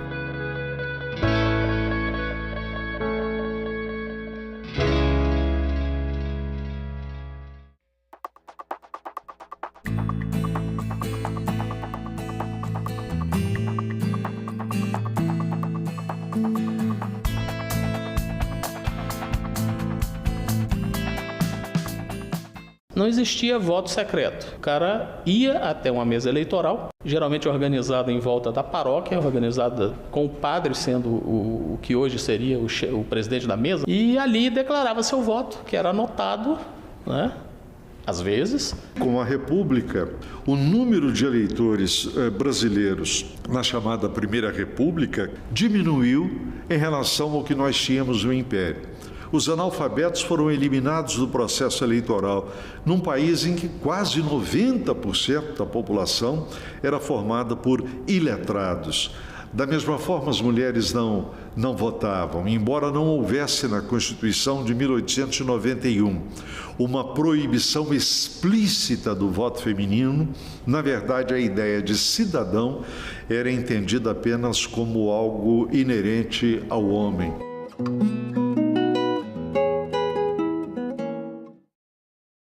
Hackers, espiões, o mundo virtual em perigo.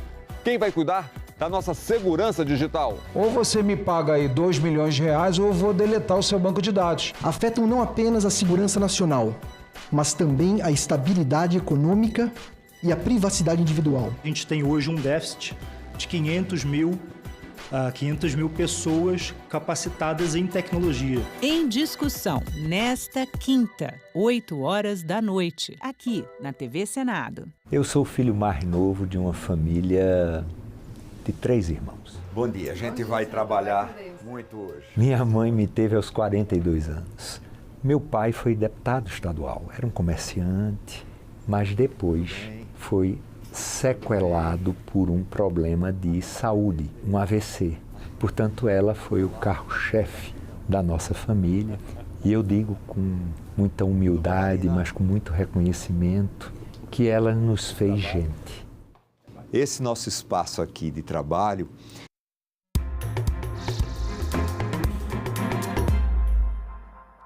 Olá, estamos de volta, são 9h19. Está começando nesse momento a reunião na Comissão de Infraestrutura, uma reunião para examinar projetos. O primeiro deles é o que cria o regime especial de tributação para obras de reconstrução de infraestrutura básica em casos de catástrofes e aquelas de relevante interesse nacional. Acompanhe. De não ficar nada pendente. A gente sempre vota tudo e depois a gente vai realizando as audiências públicas, os projetos vão correndo e praticamente só temos 2 projetos ainda paralisados. Hoje nós temos 14 matérias, só temos 2 projetos aqui ainda paralisados. Um está sob a relatoria do senador Everton, que é justamente sobre energia eólica em offshore, que estou aguardando ele concluir o relatório. E o outro é um que roda há 22 anos nas 2 casas, que é a Lei Geral de Licenciamento Ambiental, há 22 anos, rodando sem ter pouso. Então, essa Lei Geral de Licenciamento, por infelicidade, o presidente mandou simultaneamente para 2 comissões, aqui para a nossa e lá para a comissão aliás, para a Comissão de Meio Ambiente e para a Comissão de Agricultura, que tem divergências, e nós estamos procurando acordos, né, com a senadora Tereza Cristina, para que a gente possa conduzir esse projeto para plenário, né? Estou muito ansioso. É uma lei muito necessária ao Brasil e nós estamos assim na expectativa de fecharmos um acordo com o governo e a oposição para que a gente possa votar. Ele ainda é da autoria do deputado federal Luciano Zica e outros senadores da década de 90. Até hoje tramita. É muita coisa, é muito tempo, né? Bem, vamos pedindo aí aos gabinetes para dar presença. Enquanto isso, eu vou só lendo aqui os requerimentos, que eu não posso ainda nem fazer a leitura, a não ser que eu faça a leitura de tudo, mas a gente não vote. Tem o requerimento número 10. Aliás, antes eu vou fazer uma introdução. A todos os telespectadores, a todos os senadores, a todos os presentes, senhoras e senhores, senadores e senadoras, membros dessa comissão, demais presentes. Oba, bem-vindo, meu senador querido. Bem-vindo, bem-vindo. Retomamos hoje as atividades dessa comissão de serviço de infraestrutura do Senado Federal pós-eleições, com a meta e o compromisso de trabalhar ainda mais em prol da infraestrutura do nosso país. Eu deixo aqui, em breve, uma breve reflexão aos prefeitos e vereadores eleitos e reeleitos, devido ao seu papel fundamental. Eles são as pontes entre as demandas locais e a execução prática de projetos que podem transformar a realidade das nossas cidades. Os prefeitos são muito importantes e os vereadores também. O Brasil possui desigualdades regionais marcantes, requer um olhar atento dos gestores públicos para a infraestrutura, pois essa é uma área de alta que afeta diretamente a vida de todos os cidadãos brasileiros. Essa comissão aqui, ela é de uma abrangência fantástica. Nós cuidamos além das rodovias, que realmente é o que chama mais atenção, das ferrovias, das hidrovias brasileiras, dos aeroportos e portos. Nós também aqui dentro da comissão cuidamos de todas as agências reguladoras. É muita coisa que a gente trabalha. Então tem uma atividade muito diversa e muito interessante, desde a mineração brasileira, que é até objeto de um dos requerimentos aqui hoje, até a parte de telecomunicações. Os prefeitos e vereadores têm missão de articular com os governos estadual e federal a captação de recursos e a execução de obras estratégicas para os seus municípios. Mais do que isso, precisa ter uma visão de longo prazo. O Brasil precisa de uma visão de longo prazo. O Brasil precisa planejar. É muito importante, por menor que seja o município, ter um planejamento necessário, principalmente para combater a desigualdade, o desemprego e a fome. Outro fator importantíssimo para os prefeitos é a responsabilidade pela educação brasileira. Isso cabe principalmente à política de creches e ensino fundamental, é competência dos municípios. Por isso, a gente precisa de uma visão de longo prazo. Isso é muito importante. Devemos buscar soluções criativas. Não dá mais para o prefeito sentar na cadeira e deixar o tempo passar, ficar ali atendendo às demandas espontâneas que chegam à porta da prefeitura. Precisa que o prefeito saia da cadeira e vá para as ruas. Discutir com as pessoas as realidades e as preferências municipais. Muitas vezes por meio de parcerias público-privadas também, garantindo que o orçamento municipal seja bem aplicado, que as obras não sejam apenas pontuais, mas façam parte de um plano integrado de desenvolvimento. Meus amigos e amigas, a reeleição é uma demonstração de confiança na população. O prefeito que é reeleito, ele é como se fosse um plebiscito, uma avaliação do seu governo.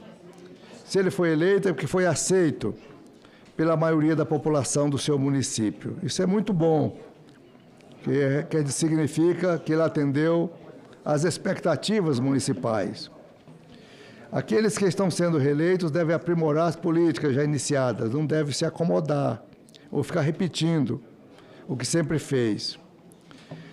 As obras já iniciadas, buscar corrigir as falhas, que sempre há falhas, e sempre ouvindo o povo.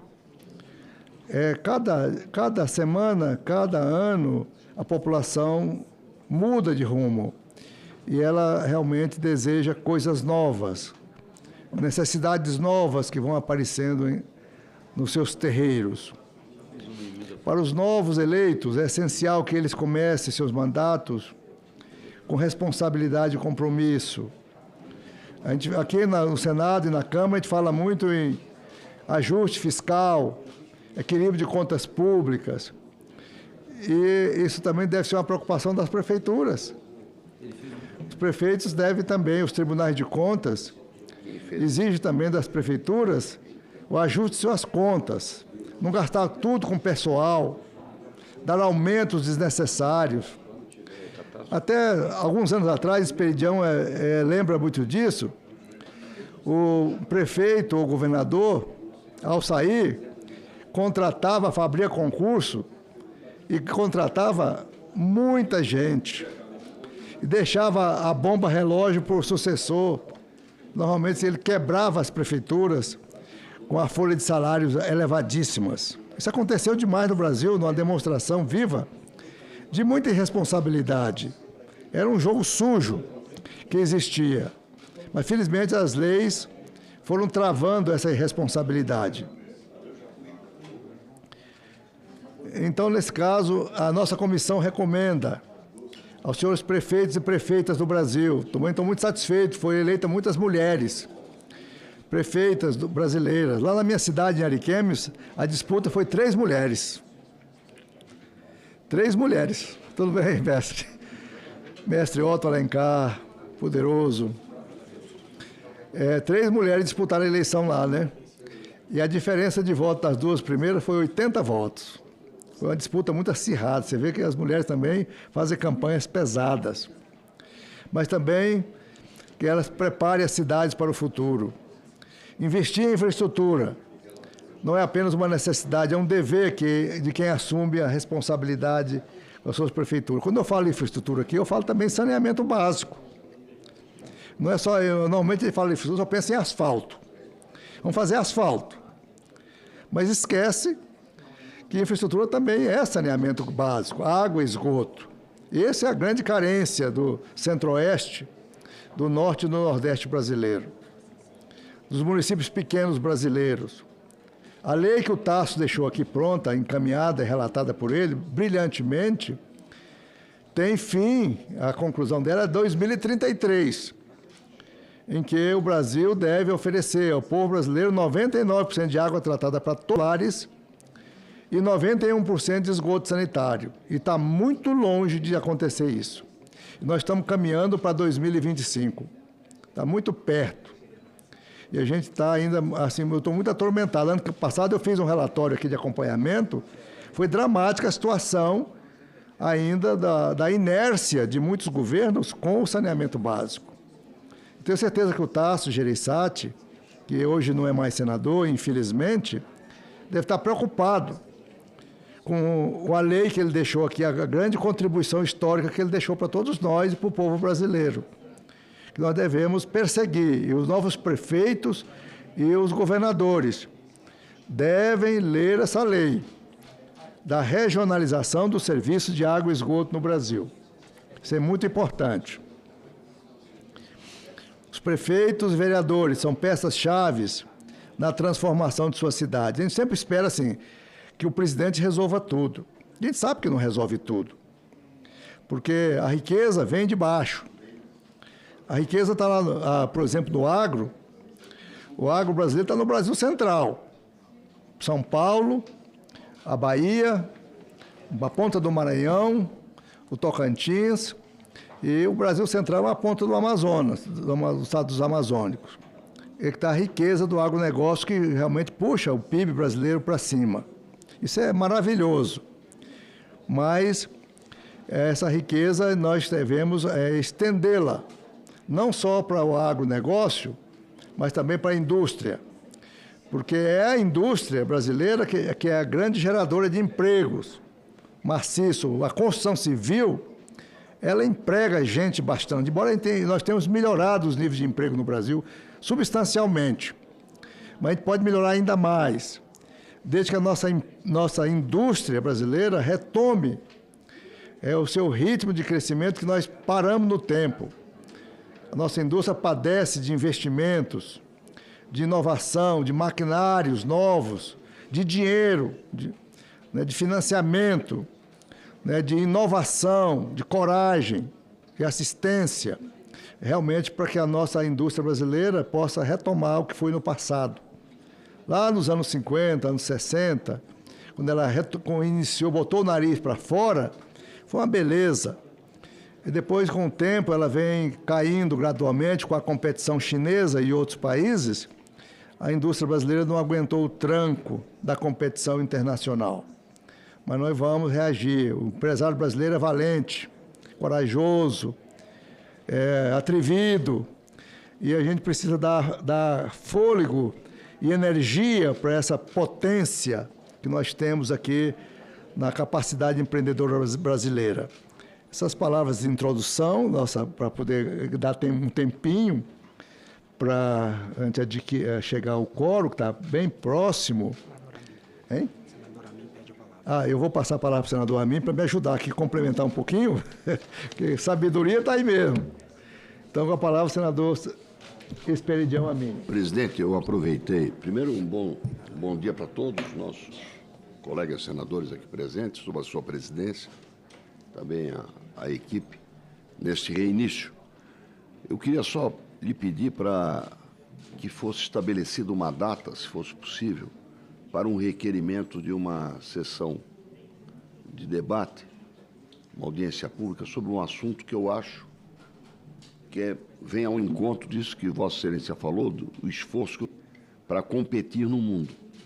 Trata-se da provável adoção de um novo combustível marítimo, que já existe, como obrigação, e um navio que não transportar mercadorias com esse combustível vai pagar, é isso que está desenhando, uma multa. Nós, quando exportamos, frequentamos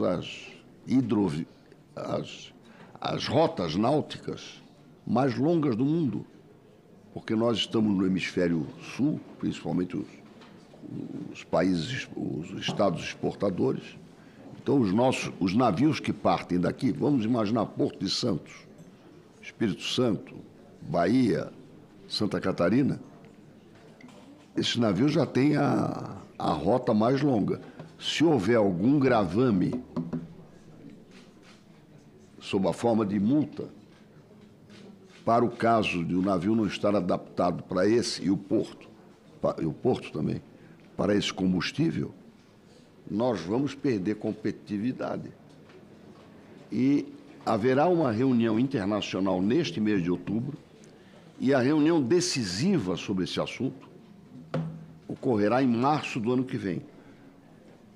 Depois disso, estará sendo adotada uma resolução de um órgão da ONU que cuida desse assunto. Eu não vou entrar em detalhe. O senador Beto Martins deve ter ficado de cabelo branco com essa informação, uma vez que ele é ligado a portos. Então, eu acho que era muito importante ouvirmos aqui a Marinha, que tem uma pessoa credenciada tratando desse assunto, Ministério de Minas e Energia, Ministério do Desenvolvimento, Indústria e Comércio, que já estão listados, marcar o dia. Quero dizer também que o senador, para ser justo, o senador Renan Calheiros já tem uma iniciativa convergente nesse sentido, mas não na Comissão de Serviços de Infraestrutura. Talvez até se possa fazer isso em conjunto com a Comissão de Relações Exteriores, que também tem que acompanhar essa questão, e ele preside. Então, se fosse possível negociar uma data tendo em vista as autoridades que estão indicadas, eu acho que nós não podemos fechar o ano sem essa reunião. Muito obrigado. Perfeitamente, senador. Vamos marcar para esse mês de outubro, viu? Vamos marcar essa audiência, já tem os nomes indicados. Para esse mês de outubro, para o Senado atender o pedido do senador Esperidião Amin. Vamos fazer uma ligação que está quase atingindo. Senador, com a palavra, senador, por gentileza, senador Beto Martins. Senhor presidente, muito obrigado. Eu só quero, evidentemente, reforçar as palavras do senador Esperidião Amin. Eu sou egresso desse sistema logístico há 37 anos. O senhor falou em agro, né? E nós sabemos da importância que é para o agro a logística. Em verdade, a nossa competitividade internacional, muitas vezes, ela não está no preço do produto, mas está na eficiência ou ineficiência logística. Isso é que torna os nossos produtos competitivos pelo mundo. Então, isso que foi levantado pelo senador Amin tem extrema importância, porque se nós tivermos uma antecipação desse processo dos novos combustíveis, os navios que carregam, por exemplo, o nosso agro, não vão mais poder circular, e a consequência disso é um aumento considerável no valor de frete, e considerável também será os custos, o custo Brasil, o custo da logística para o nosso agro, que compete diretamente com os Estados Unidos, e nós sabemos que o maior consumo está na Ásia. Então, para nós, qualquer aumento no frete, qualquer aumento no custo da logística é determinante para a nossa competitividade. Eu queria também aproveitar, presidente, aproveitando que nós estamos nessa espera para o quórum, de dizer que, como estou há menos tempo na casa, eu sei que hoje o primeiro projeto que vai ser apresentado, que é um projeto do senador Wilder, ele fala sobre um regime especial de tributação para as obras de reconstrução de infraestrutura básica em caso de catástrofes e para obras de relevante interesse nacional.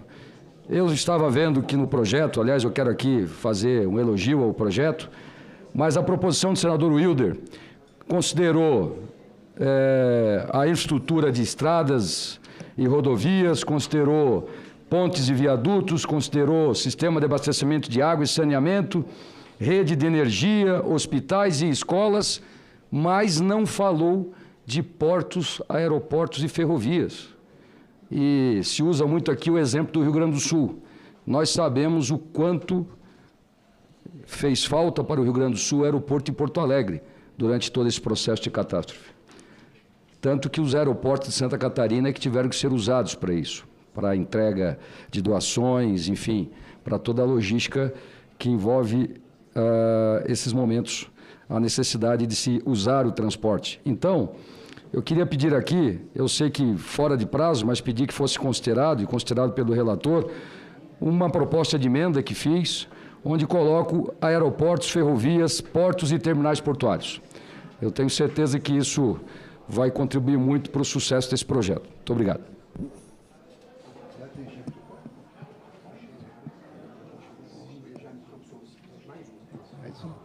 Bem, eu vou fazer a leitura dos requerimentos, enquanto está faltando um voto, uma presença só para a gente... Eu vou lendo os requerimentos, logo depois nós colocamos em votação em bloco. Requerimento número 10, item 10º, é o requerimento número 85, é de autoria do senador Fernando Faria. Ele requer audiência pública com o objetivo de instruir o projeto de lei 327/2021, Programa de Aceleração do Trânsito, da Transição Energética, o PATEM, seja incluído como convidado Tiago Vasconcelos Barral, secretário nacional de Transição Energética do Ministério do Planejamento, Ministério de Planejamento do Ministério de Minas e Energia. É o pedido do senador Fernando Faria. O item 86 é do senador Petecão. Ele requer audiência pública com o objetivo de instruir o projeto 327, com o mesmo objetivo, PATEM, seja incluído convidados representantes do Conselho Federal de Química. Requerimento 89, de autoria do senador Laércio de Oliveira. Ele também requer, para o mesmo objetivo,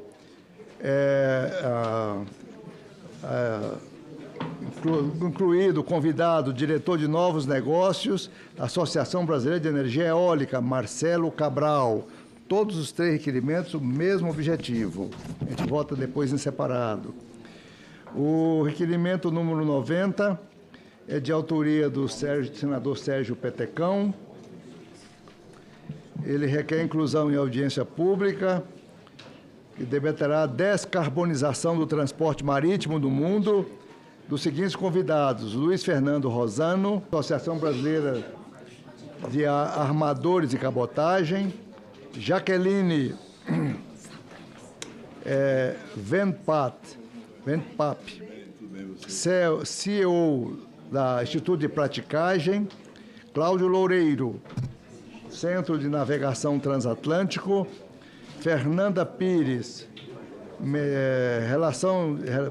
gerente de Relações Governamentais do MSC, Mediterrâneo Shopping Company, Luiz Fernando Garcia Silva, presidente da Associação Brasileira de Entidades Portuárias e Hidroviárias, Edson Souki, presidente da Granel Química, e Mário Povia, diretor-presidente do Instituto Brasileiro de Infraestrutura. Requerimento do senador Sérgio Petecão. Presidente, é sobre o mesmo assunto? Não, esse do Petecão é diferente. Os outros todos são sobre o PATEM, o Programa de Transição Energética. Ah, tá. Esse aqui do Petecão é sobre descarbonização. Descarbonização. Mas ele está pedindo aqui, ele está nomeando uma série de pessoas. Sobre navegação? É a mesma coisa. Hein? Tem como objetivo a redução da... Descarbonização, é? É descarbonização então, também. Deixa aqui. Minha preocupação, eu também estou acrescentando Agora, que se for uma assembleia muito grande, essa aqui, se for a mesma coisa, ele colocou aqui, faz uns 8 nomes. Pois é, mas... A gente faz um ajuste, eu faço. Temos que fazer um ajuste. Eu faço, pode ficar tranquilo. E tem requerimentos meus também. Tá bom, hoje aqui, sobre esse assunto. Combinado.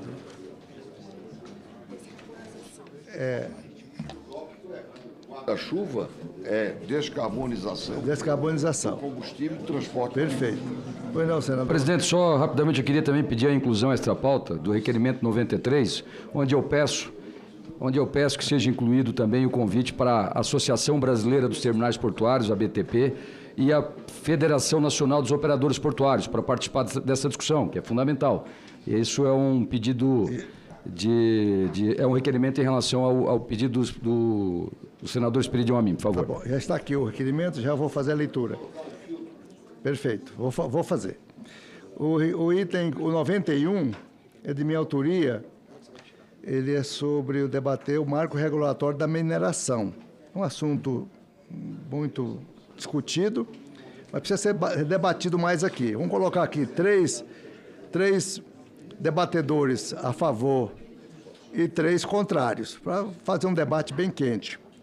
Então, esse é um requerimento de minha autoria. Com aditamento do Raul Jugman, presidente do IBRAM, e representante do Ministério Público do Trabalho, que vai fazer parte desse grupo aqui. Estamos aqui? Bem, requerimentos extra-pauta. Eu consulto os senadores que estiverem de acordo com a votação dos requerimentos extra-pauta. Se todos estiverem de acordo, vamos fazer a leitura. Vamos estar de acordo. Requerimento número 92. Ele é de autoria do senador Zequinha Marinho. Ele requer, de acordo com o regimento interno, a inclusão da seguinte convidada, Maria Pereda, professora do Departamento de Economia, para uma audiência pública. Ele justifica. Está aqui, do Zequinha. Senador Beto Martins, ele requer sejam incluídos também para debate em audiência pública o requerimento é Gesualdo Silva, diretor da Associação Brasileira de Terminais Portuários, que é o que o senhor acabou de falar, e o doutor Sérgio Aquino, presidente da Federação Nacional de Operações Portuárias. Já não votamos em bloco. Falta uma presença. Senador Esperidião Amin, mesmo requerimento, mesma natureza, ele solicita debater descarbonização, transporte marítimo do mundo, as regras globais que serão obrigatórias, as mudanças significativas já iniciadas. Ele propõe a inclusão de Tiago Falda, presidente executivo da Associação Brasileira de Bioinovação, ABBI. Aqui. Senador Esperidião Amin também, pelo mesmo assunto, ele inclui o nome de representante da única, não cito o nome, mas é a única, União da Indústria da Cana-de-Açúcar e Bioenergia. Depois ele manda o nome. E, por fim, o último extra-pauta, senador Esperidião Amin, o mesmo assunto, mesmo tema, está atraindo muita atenção. Ele inclui o nome de André Nassar, presidente do Executivo da Associação Brasileira de Óleos Vegetais, a ABIOV.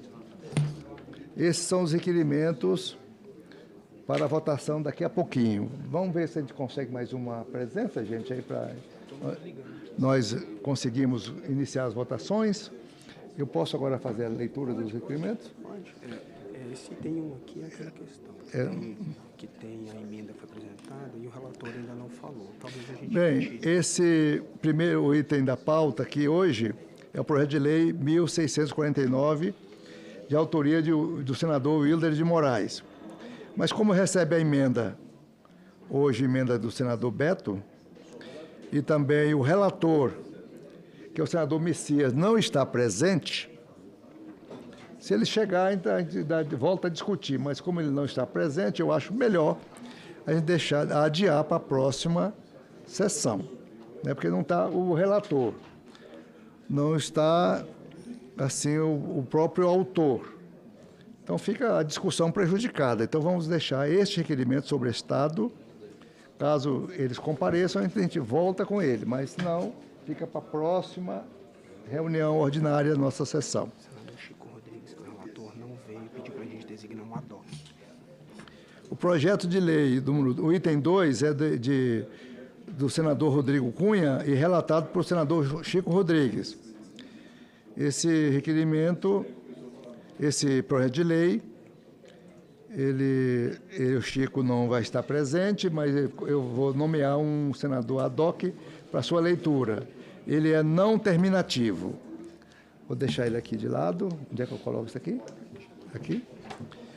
E, por fim, o outro não terminativo é de senador da companhia, autoria da companhia Docas do Espírito Santo.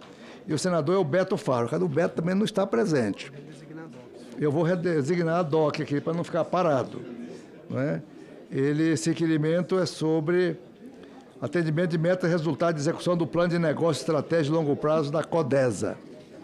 Vamos deixar ele aqui. Vamos ver, gente, arruma mais um. Ah, tá.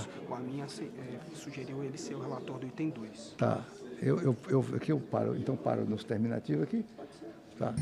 Deixa os terminativos para depois, deixa eu atingir o quórum. Me dá o item. Esse é o item? É designar uma DOC. Eu vou designar o senador Esperidião Amin para fazer a leitura ad hoc.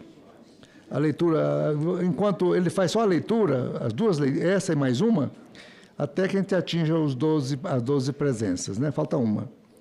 Senador Esperidião Amin para fazer a leitura do projeto de lei 4042 de 2020, de autoria do senador Rodrigo Cunha. Eu vou aceitar a honra de ser o relator, em homenagem a Vossa Excelência, em homenagem ao meu amigo Rodrigo Cunha, mas eu tenho ressalvas ao projeto. Eu tenho um pouco de preocupação de reduzir a segurança, reduzir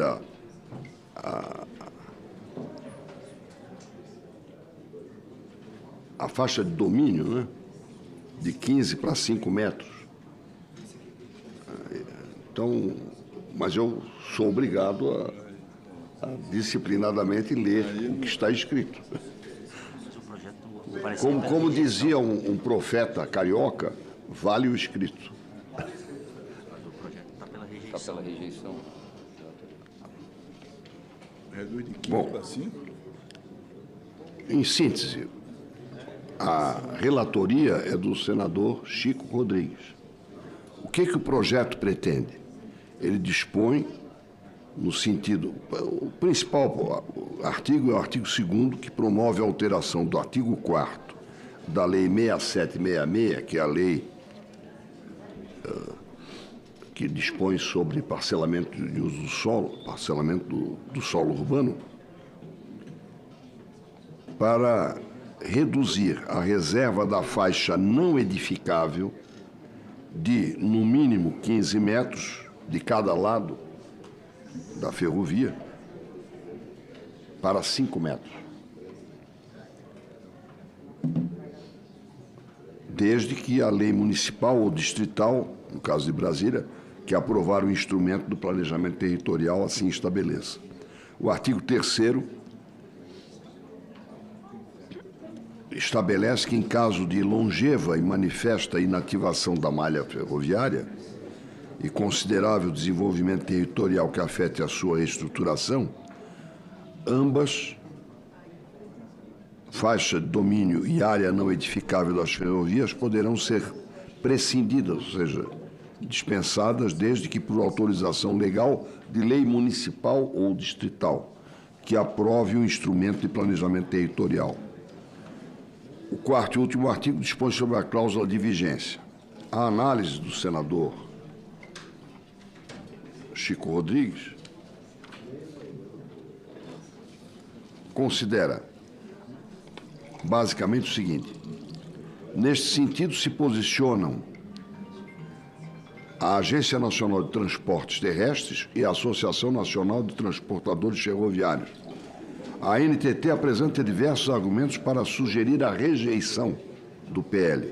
Entre eles, as recorrentes invasões nas faixas de domínio, as construções irregulares nas áreas não edificáveis contíguas às ferrovias, as reduzidas larguras das faixas de domínio das ferrovias brasileiras, muitas vezes centenárias, a necessária higiene e conforto ambiental, térmico, acústico, luminoso e energético, e, sobretudo, a ampliação da segurança proporcionadas pela faixa não edificante de no mínimo 15 metros.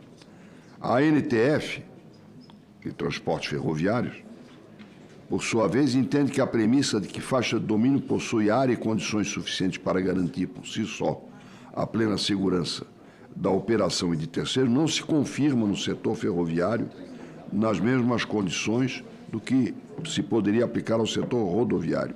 A manutenção da existência de uma área não edificável com 15 metros, além de ser necessária a operação segura das ferrovias, que conta com composições de até 3 quilômetros de extensão, é uma garantia à população do entorno para a mitigação de riscos relacionados à atividade ferroviária e seus impactos potenciais.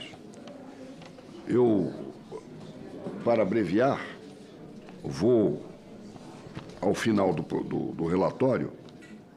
Embora o nobre autor do PL tenha razão quanto às diversas ferrovias brasileiras sucateadas e abandonadas, nós tivemos lá em Santa Catarina o caso da ferrovia Santa Catarina, que ligava Itajaí ao Alto Vale do Itajaí, que foi desativada e hoje não tem mais nem faixa de domínio porque foi ocupada. O momento atual é de restabelecer o uso das ferrovias, seja para o transporte de carga, seja para o transporte de passageiros, sobretudo nas áreas urbanas. O momento não é de convalidar ou anistiar trechos invadidos pela ocupação desordenada das cidades, mas sim olhar para o futuro com vistas ao reaproveitamento do sistema ferroviário alinhado com um maior planejamento urbanístico ao longo desses sistemas previsto na recente Lei das Ferrovias. Eu fico aqui imaginando, em Bituba, cidade já administrada e muito bem administrada pelo senador Beto Martins. Melhor cidade do Brasil. Eu acho que o senhor foi mais exitoso no surf. Mais no surf do que na atividade ferroviária. Mas você imagina uma composição transportando carvão. Você reduzir, quando a perspectiva que nós temos é de reaproveitar. Eu tive a aventura de fazer uma campanha eleitoral usando o que tinha em Santa Catarina de trem. Alguém já fez campanha de trem? É muito divertido. O americano fazia muito, né? É extraordinário, é uma coisa emocionante. Agora, você imagina uma ferrovia passar com 5 metros para cada lado. Então, com todo respeito, eu repito, eu faço o voto do senador Chico Rodrigues pela rejeição do projeto. O parecer do relator é qual? É pela rejeição. Pela rejeição. Não, eu não só estou lendo, como estou dizendo que é o meu sentido também. É o nosso. Então, o voto é pela rejeição.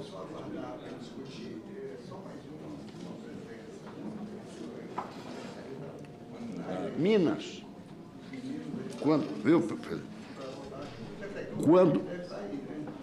Quando, só para colorir aqui com um exemplo, uma das histórias mais bonitas que eu conheço do meu amigo Ibrahim Abiakel foi a viagem entre o Rio de Janeiro e Manhuaçu do avô dele.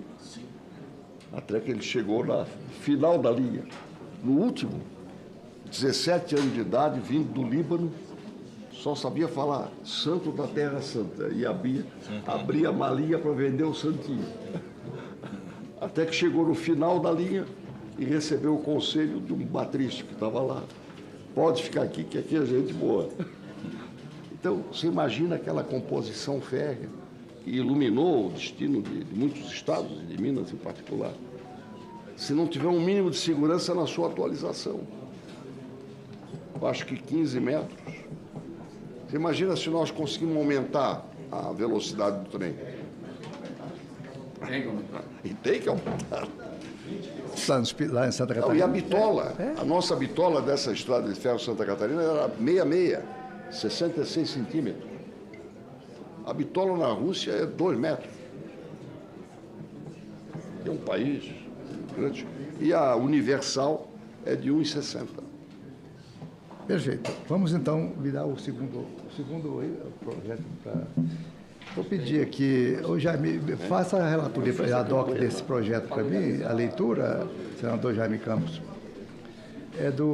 Esse é o item 3 da pauta. Nós não estamos votando nem discutindo, porque falta uma presença, viu, gente? É o item 13. É de autoria do Beto Faro. É da Companhia Docas do Espírito Santo, a autoria. E o relator é o senador Beto Faro. É o ofício 19/2019, não terminativo.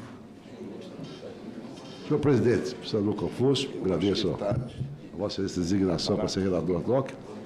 Senhoras e senhores senadores, encontra-se para análise da Comissão de Serviços de Infraestrutura, o ofício S do 19/2019, da CODESA, Companhia Docas do Espírito Santo, que encaminha em cumprimento ao parágrafo 2º do artigo 23 da Lei nº 13.303, de 30 de junho de 2016, Lei das Estatais, combinado com o artigo 37, parágrafo 3º do Decreto nº 8.945, de 16, a análise anual de atendimento às metas e resultados na execução do plano de negócios e da estratégia de longo prazo da CODESA, realizado pelo Conselho de Administração. O cerne das informações encaminhadas são 2 documentos, um mostra o planejamento estratégico daquela empresa e o outro, que também trata do mesmo assunto, mas que é denominado Bloco CODESA 2016-2035. Sinteticamente, os documentos traçam o processo de planejamento estratégico da CODESA e oferecem uma visão geral de conceitos com o ciclo da vida da gestão estratégica, identidade, diagnóstico, direção de planejamento.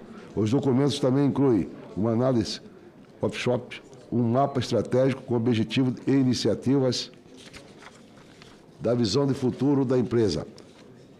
E ao ser uma autoridade portuária, líder do desenvolvimento do complexo logístico multipropósito do Espírito Santo, reconhecida pela eficiência e flexibilidade no atendimento a grandes e pequenos usuários, tornando-se a indutora da economia regional. A missão da empresa é atrair e disponibilizar as condições da infraestrutura ao complexo logístico, promovendo a eficiência, a qualidade e a sustentabilidade das operações. Os cooperativos são alinhamento estratégico, zelo pela regularidade, foco em eficiência, operação com segurança, respeito ao meio ambiente e transparência. Também merece destaque que o primeiro documento contém uma seção 6.2, denominado Quadro de Iniciativas, que apresenta uma série de objetivos detalhados nas mencionadas iniciativas e que o Bloco, contém uma seção 4, denominada Realizações dos Planos de Ação, que apresenta 7 ações de projetos a serem cumpridos por aquelas empresas tais como o controle de armazenamento de cargas. Segundo a análise, em nosso relatório buscamos apontar pontos de destaque do OFS, número 19 de 2019, dos quais julgamos serem de interesse desta douta Comissão de Serviços de Infraestrutura. O encaminhamento da referida documentação ao Senado pela CODESA visou cumprir com o que determina o parágrafo 2 do artigo 23 da Lei das Estatais, número 13.303, de 30 de junho de 2016. O artigo 23 é condição para investidura no cargo da diretoria da empresa pública e da sociedade de economia mista a assunção de compromissos com metas e resultados específicos a serem alcançados, que deverá ser aprovado pelo Conselho de Administração, a quem incumbe fiscalizar o seu cumprimento. Parágrafo 2. Primeiro, sem prejuízo do disposto do caput, a diretoria deverá apresentar até a última reunião ordinária do Conselho de Administração do ano anterior, a quem compete a aprovação. Plano de negócio do exercício anual seguinte. Estratégia de longo prazo atualizado com análise de riscos e oportunidades para, no mínimo, nos próximos 5 anos. Parágrafo 2º. Compete ao Conselho de Administração, sob a pena de seus integrantes responderem por omissão, promover anualmente a análise de atendimento das metas e resultados da execução do plano de negócio e da estratégia de longo prazo, devendo publicar suas conclusões e informá-las ao Congresso Nacional, às Assembleias Ativas, à Câmara Legislativa do Distrito Federal ou às câmaras municipais e aos respectivos tribunais de conta, quando houver. Terceiro, inclui-se na obrigação de publicação ao que se refere o parágrafo 2º as informações de natureza estratégica cuja divulgação possa ser comprovadamente prejudicial ao interesse da empresa pública ou da sociedade de economia mista. Voto. Ante o imposto, votamos para que esta comissão tome conhecimento do teor do OFS número 19 de 2019 e proceda o seu posterior arquivamento. Esse é o relatório, senhor presidente. Vamos, então, votar esses dois requerimentos não terminativos. Eu vou abrir a discussão para o primeiro, que foi lido pelo senador Esperidião Amin, sobre a faixa de domínio. Algum senador que queira discutir, o relatório é pela rejeição do projeto. A palavra está liberada para qualquer senador que queira usá-la. Não havendo quem queira se pronunciar, vamos à votação. Os senadores que concordam com o relatório pela rejeição do projeto permaneçam como se encontram. Está aprovado. Está rejeitado o projeto.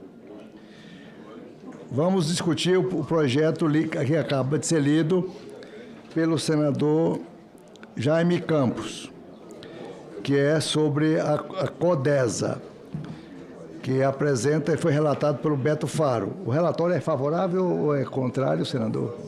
Conhecimento e arquivamento. É para conhecimento e arquivamento, né?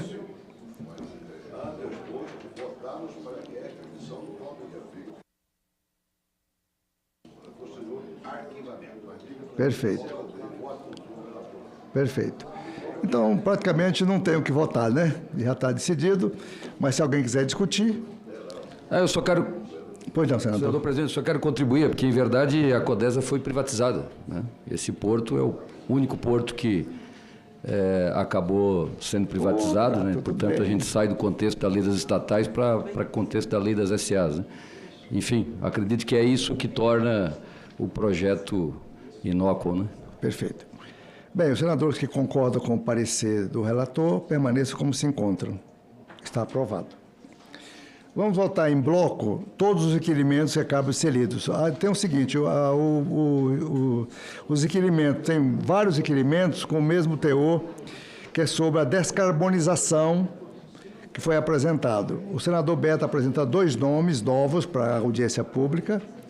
O senador Esperidião Amin apresenta 3 nomes e o senador Petecão apresenta, acho que 7 nomes. Então, vamos fazer o seguinte, vamos aprovar, a audiência pública grande demais, não adianta. Eu acho que no máximo 8, já está passando dos limites. Então, vamos deixar o seguinte, viu? Os 2 nomes indicados pelo senador Beto, os 3 pelo senador Esperidião e outros 3 pelo senador Petecão. Aí o Petecão, como apresentou muitos, ele vai ter que fazer escolhas. Tá bom? 2... apresenta 5, a minha apresenta 5, depois mais 3. Então, aumentou muito. Então, nós vamos ter que fazer acordo com todos os autores para diminuir o número de... Vamos deixar 8 membros. Podemos fazer 2 audiências. Ou só se não concordando, faz 2 audiências. Porque fazer uma audiência é impossível. Então, vamos primeiro aprovar uma primeira audiência com 8 nomes. O senador Amin, o senhor apresentou para a audiência pública sobre a descarbonização, hoje 3 nomes, mas já tinha apresentado mais 5, tem 8. Tá, então, com 7 nomes do Petecão e mais 2 do senador Beto, já vai dar quase 18 nomes. E um do Zequinha Marinho. Então, nós temos de... Ou fazemos uma audiência com 8, ou fazemos 2. Qual é a sua opinião? 8, né? Então tá. Vamos fazer com 8 nomes, tá? Aí todos os que indicaram fazem o ajuste, tá bom? Você fala, eles fazem os ajustes. Perfeito. Eu acho que os que estão acompanhando são prioritários. Perfeito. eu vou reduzir os nomes que eu apresentei para os que estão acompanhando. Eu não estou aqui falando nem da instituição. Eu levei um susto quando tomei conhecimento disso. Por quê? Porque tudo que nós exportamos, que me preocupa mais é a rota. O senhor imagina, nós somos os que demandamos mais extensão de rota para entregar o nosso produto. Imagina se, como se cogita, houver um gravame de 100% no custo aplica uma multa no valor do combustível ou do frete. Isso também não deixa de ser uma maneira de retirar nossa competitividade. Diretamente para os americanos. Não existe ingênuo nisso aí. Perfeito. Nesse jogo não existe ingenuidade nem acaso. Perfeito. Quando aparece sob o manto da descarbonização, da preocupação ambiental, alguma coisa para tirar a nossa competitividade, essa história é antiga, né? Perfeito.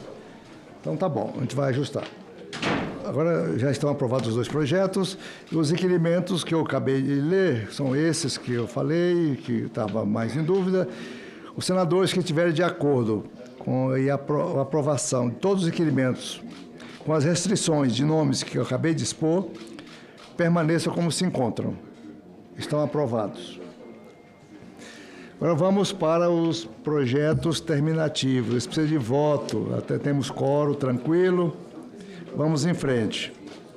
Item 4 da pauta, item 4. Já foi lido, já foi concedido vista. Esse projeto já foi lido, foi concedido.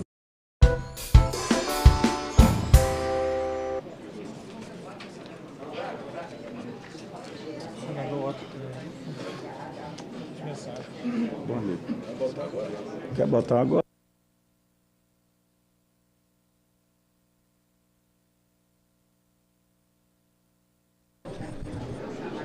Prezadas senadoras e prezados senadores, gostaria de iniciar nossa reunião em que faremos a sabatina e a votação da indicação do senhor Gabriel Galípolo para ocupar o cargo de presidente do Banco Central do Brasil, falando um pouco sobre o cenário atual.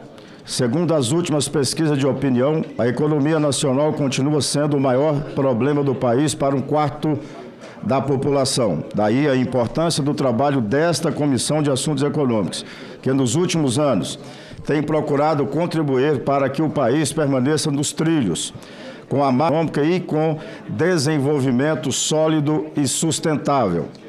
Nossa responsabilidade é tamanha que os desafios postos vão exigir deste colegiado e do Senado Federal como um todo muito esforço e trabalho. É o que estamos dispostos a enfrentar. O cenário externo que convive com turbulências ficou ainda mais desafiador com conflitos entre países, formando o cenário que está mexendo com o mercado do petróleo, de alimentos e de fertilizantes e afetando a geopolítica da Europa e do Oriente Médio. Tudo certamente pode refletir aqui, dentro de nosso país. A inflação, que já dá sinais de oscilação, pode subir, conforme a última ata da reunião do Comitê de Política Monetária. E quanto a inflação sobe, nós sabemos quem paga o maior preço. Os menos favorecidos, os mais pobres, que não têm como se proteger da alta dos preços. É por isso que o trabalho da autoridade monetária brasileira é tão importante e estratégico. Imaginem, senhoras e senhores, o que espera os presidentes do Banco Central. O atual, Roberto Campos Neto, que tem conduzido sua gestão na ponta dos dedos, segurando a inflação, e o iminente futuro presidente, Gabriel Galípolo, se o Senado Federal assim o quiser, depois da sabatina para o qual estamos aqui reunidos. Por outro lado, nota divulgada pela autoridade monetária mostrou que beneficiários do Bolsa Família transferiram 3 bilhões via Pix em agosto para empresas de apostas esportivas. O estudo deixou lacunas e provocou reações de executivos do setor e membros do governo. Outro assunto que deve ser PEC de autonomia, PEC de nossa autoria, que concede autonomia orçamentária e financeira e administrativa ao Banco Central. É em tramitação na Comissão de Constituição e Justiça aqui do Senado. Gabriel Galípolo poderá aqui, hoje, discutir também temas que vão além de sua área de atuação, hoje centrada na execução dos instrumentos das políticas de juros e câmbio. É o caso, por exemplo, do trabalho envolvendo cooperativas de crédito no país. Assunto de relevância para o senador Esperidião Ami, do PP de Santa Catarina, presidente da Frente Parlamentar de Apoio ao Microcrédito e às Microfinanças. Quero, ao final, fazer uma homenagem especial ao atual presidente do Banco Central, Roberto Campos Neto, eleito por 3 vezes o melhor presidente de Banco Central do mundo. Tanto que o governador Tarcísio de Freitas disse sobre Campos Neto: não tem esquerda, não tem direita, tem Brasil. Mesmo diante de pressões deste e do governo anterior, Roberto manteve a mão firme e não deixou a política de juros e a inflação desandarem. É um craque. Senadora Damares.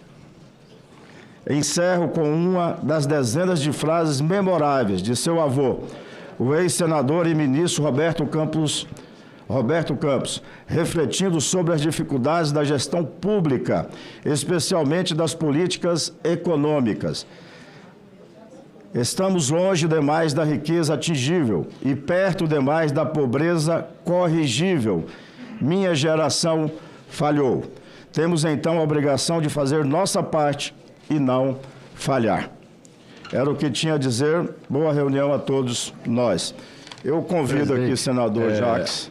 Não, eu ia fazer um pedido a Vossa Excelência, se Vossa Excelência aceitaria inverter e fazer os 2 empréstimos que estão da relatoria do senador Otto, que eu creio que será uma coisa mais rápida, porque a sabatina pode se estender, eu não quero prejudicar e não nego, porque os 2 empréstimos são para o estado da Bahia, então eu sou suspeito para fazer o pedido, mas mesmo com a suspeição eu me arrisco.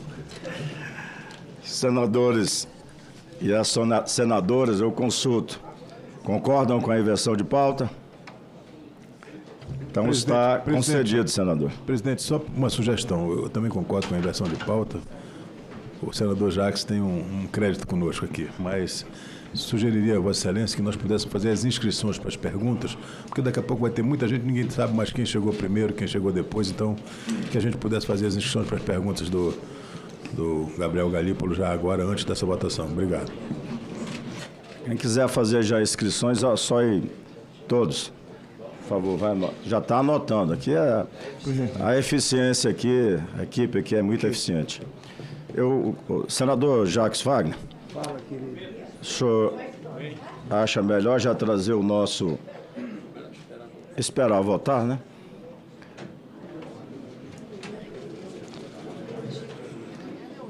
Ok, então vamos lá. Item 1, mensagem SF no 49 de 2024, não terminativo. Submete à apreciação do Senado Federal, nos termos do artigo 52, inciso 5º, 7º e 8º da Constituição, autorização para a contratação de operação de crédito externo, com a garantia da República Federativa do Brasil no valor de 150 milhões de dólares dos Estados Unidos da América, de principal, entre o governo do Estado da Bahia e o Banco Interamericano de Desenvolvimento, o BID, cujos recursos destinam-se ao financiamento do Programa de Fortalecimento do SUS no Estado da Bahia, ProSUS 2. Autoria, Presidência da República. Relator, senador Otto Alencar. Relatório, favorável nos termos do projeto de resolução do Senado que apresenta. Concedo a palavra ao senador Otto Alencar para a leitura do seu relatório. Com a palavra, senador. Senhor presidente, senador Vanderlan Cardoso, agradeço a Vossa Excelência e os senhores senadores e senadoras pelo gesto em favor do Estado da Bahia encaminhado pelo líder senador Jacques Wagner. Permita-me que vá à análise do projeto de 150 milhões de dólares americanos para serem aplicados em financiamento do Sistema Único de Saúde nas diversas atividades que são inerentes ao governo do Estado através da sua Secretaria de Saúde. Esse projeto passou e foi apreciado na Procuradoria-Geral da Fazenda Nacional, e foi dado parecer favorável, até porque o Estado da Bahia ele tem todas as condições de ajuste fiscal e saúde financeira para propor um empréstimo dessa natureza, sobretudo para uma área tão nobre, tão importante como essa área de saúde. Portanto, preencheu todos os requisitos que são importantes e nosso voto em conclusão do pleito encaminhado pela Presidente da República encontra-se de acordo com os preceitos e normas do Senado Federal relativos à matéria, em análise devendo ser concedida autorização para a contratação de operações de crédito externo pretendida nos termos do projeto de resolução do Senado Federal, que autoriza essa contratação de crédito externo com a garantia da República Federativa do Brasil no valor de 150 milhões de dólares americanos. ProSUS. O Senado resolve. Artigo 1º. É autorizada a contratação de operações de crédito externo com garantia da República no valor de 150 milhões de dólares americanos para o Estado da Bahia, através do Banco Interamericano de Desenvolvimento, BID, para o fundo dos recursos advindos da operação de crédito externo, referida no CAP, destina-se ao financiamento do programa ProSUS. Artigo 2º, a operação de crédito, referida no artigo 1º, deverá ser realizada nas seguintes condições: devedor Estado da Bahia, credor o BID, garantidor República Federativa, valor da operação de 150 milhões de dólares americanos, valor da contrapartida 37,500 milhões de dólares americanos, por parte do governo do Estado. Os juros acredita a margem de empréstimo do capital ordinário do banco, destinação ao programa de fortalecimento do SUS, liberação previstas de 4.478 milhões, que sejam já feitos em 2024, e a seguir de acordo com o que está escrito aqui no projeto de resolução, que é de conhecimento, senhores senadores e senadoras, aporte estimado de contrapartida 6.466 milhões de dólares através dos Estados Unidos da América em 2024, 5.994 em 2025 e 8 milhões em 2026, mais 8 milhões em 2027, mais 8 milhões em 2028. A atualização monetária, variação cambial, prazo de 294 meses, prazo de carência 72 meses, prazo de amortização 222 e 22 meses, periodicidade de pagamento de juros e amortização semi-demonstrante. Lei autorizadora, Lei Estadual 14.624, demais encargos e comissões. Portanto, senhor presidente, o projeto da resolução, é claro, obedece ao trâmite da lei e o nosso parecer é pela aprovação de acordo com o projeto de resolução que está pré-estatuído no que li há pouco.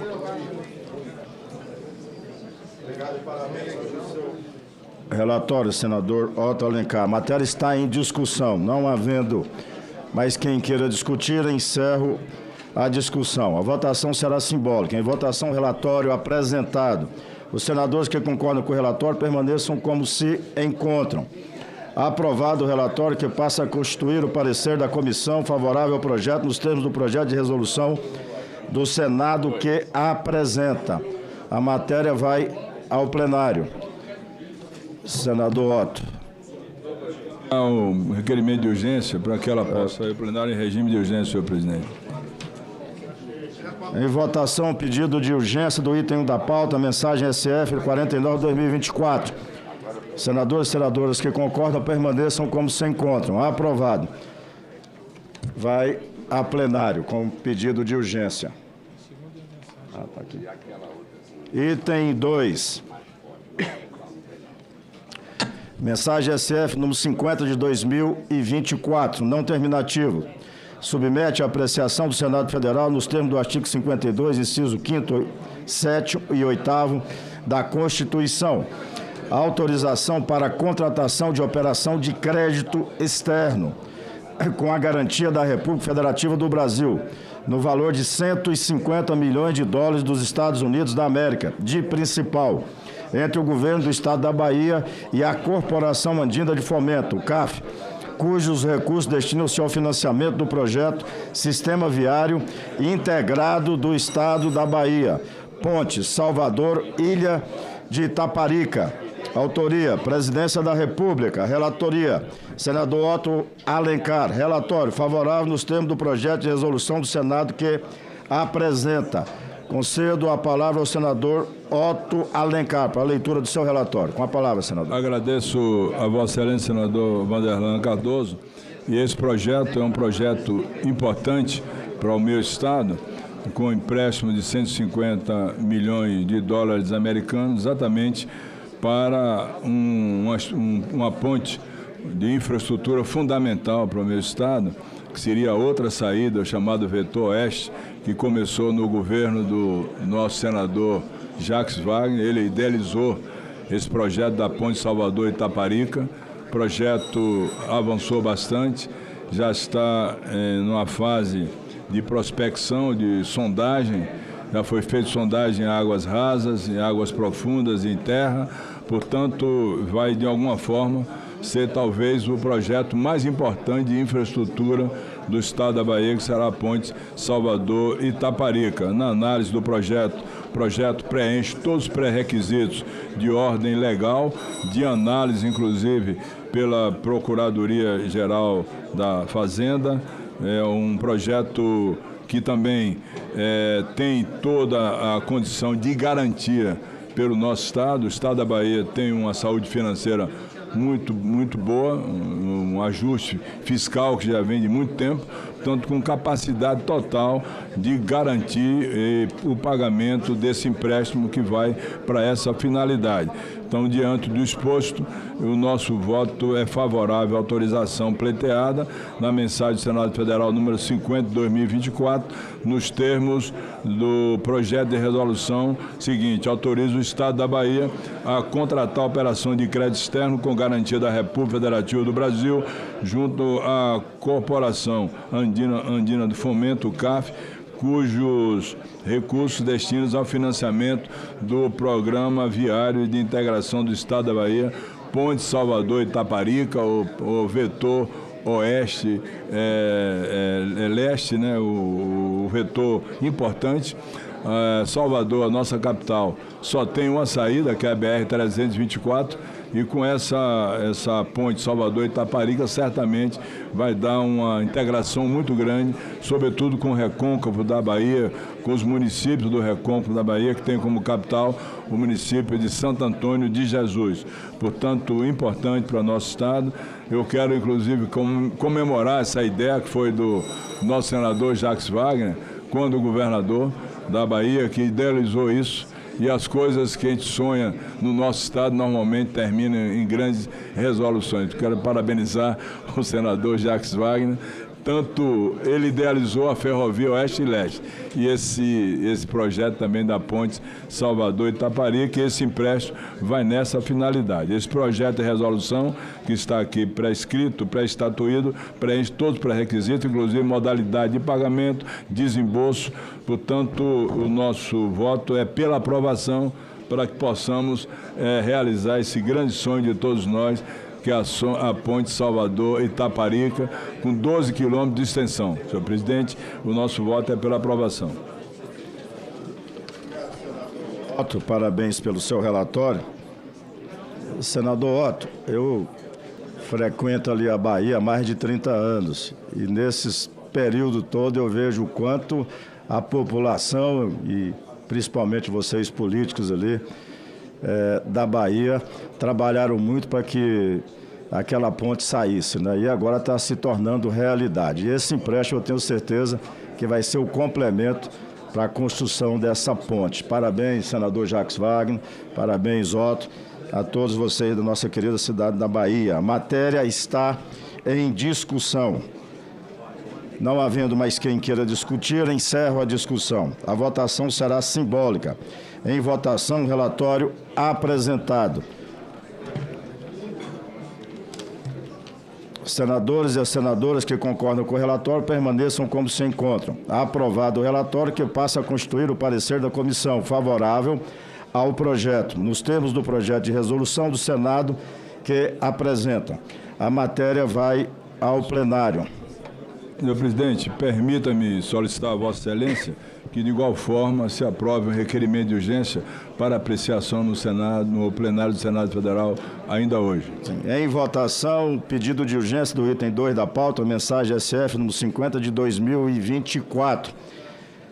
Senadores e senadoras que concordam com o pedido de urgência feito pelo senador Otto Alencar, relator da matéria, permaneçam como se encontram. Aprovado, vai ao plenário.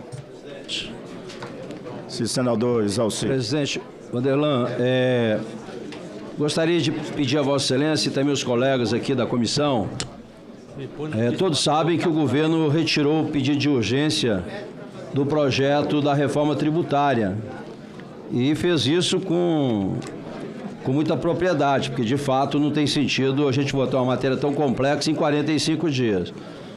Então, eu fiz um requerimento e peço apoio, falei com Vossa Excelência, para que essa matéria tramitasse na CAI oficialmente, porque é uma matéria que trata econômica, então não tem sentido ir só para a CCJ.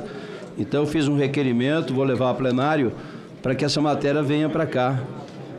Nós estamos completando hoje, à tarde, a 18ª reunião, são 21 reuniões programadas. Eu tinha acertado de, a cada audiência, a gente ia sentar com o governo e para a gente ir ajustando aquilo que era possível, mas infelizmente o secretário se diz que só vai discutir isso na CCJ, com o relator. Então achei por bem fazer esse requerimento, tratar esse assunto aqui na CAI. Então peço o apoio de Vossa Excelência e dos colegas aqui. Tem total apoio, senador Exalci, do qual já quero parabenizar pelo trabalho que Vossa Excelência tem realizado à frente dessas audiências públicas. Já ouviu aí diversos setores e Vossa Excelência está bem a par. Creio também que não vai ter dificuldade, principalmente dos membros aqui da CAI, em apoiar esse requerimento de Vossa Excelência. Eu quero aqui pedir, aliás, o nosso senador e relator da sabatina do presidente, então, para a presidência do Banco Central, Gabriel Garípolo.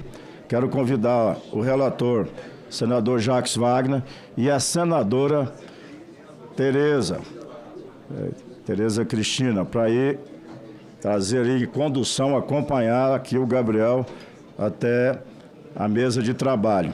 Se caso ele não quiser vir, vocês peçam reforço. Peça reforço aí do Renan, das nossas senadoras, né? Pode ser que haja alguma resistência, né?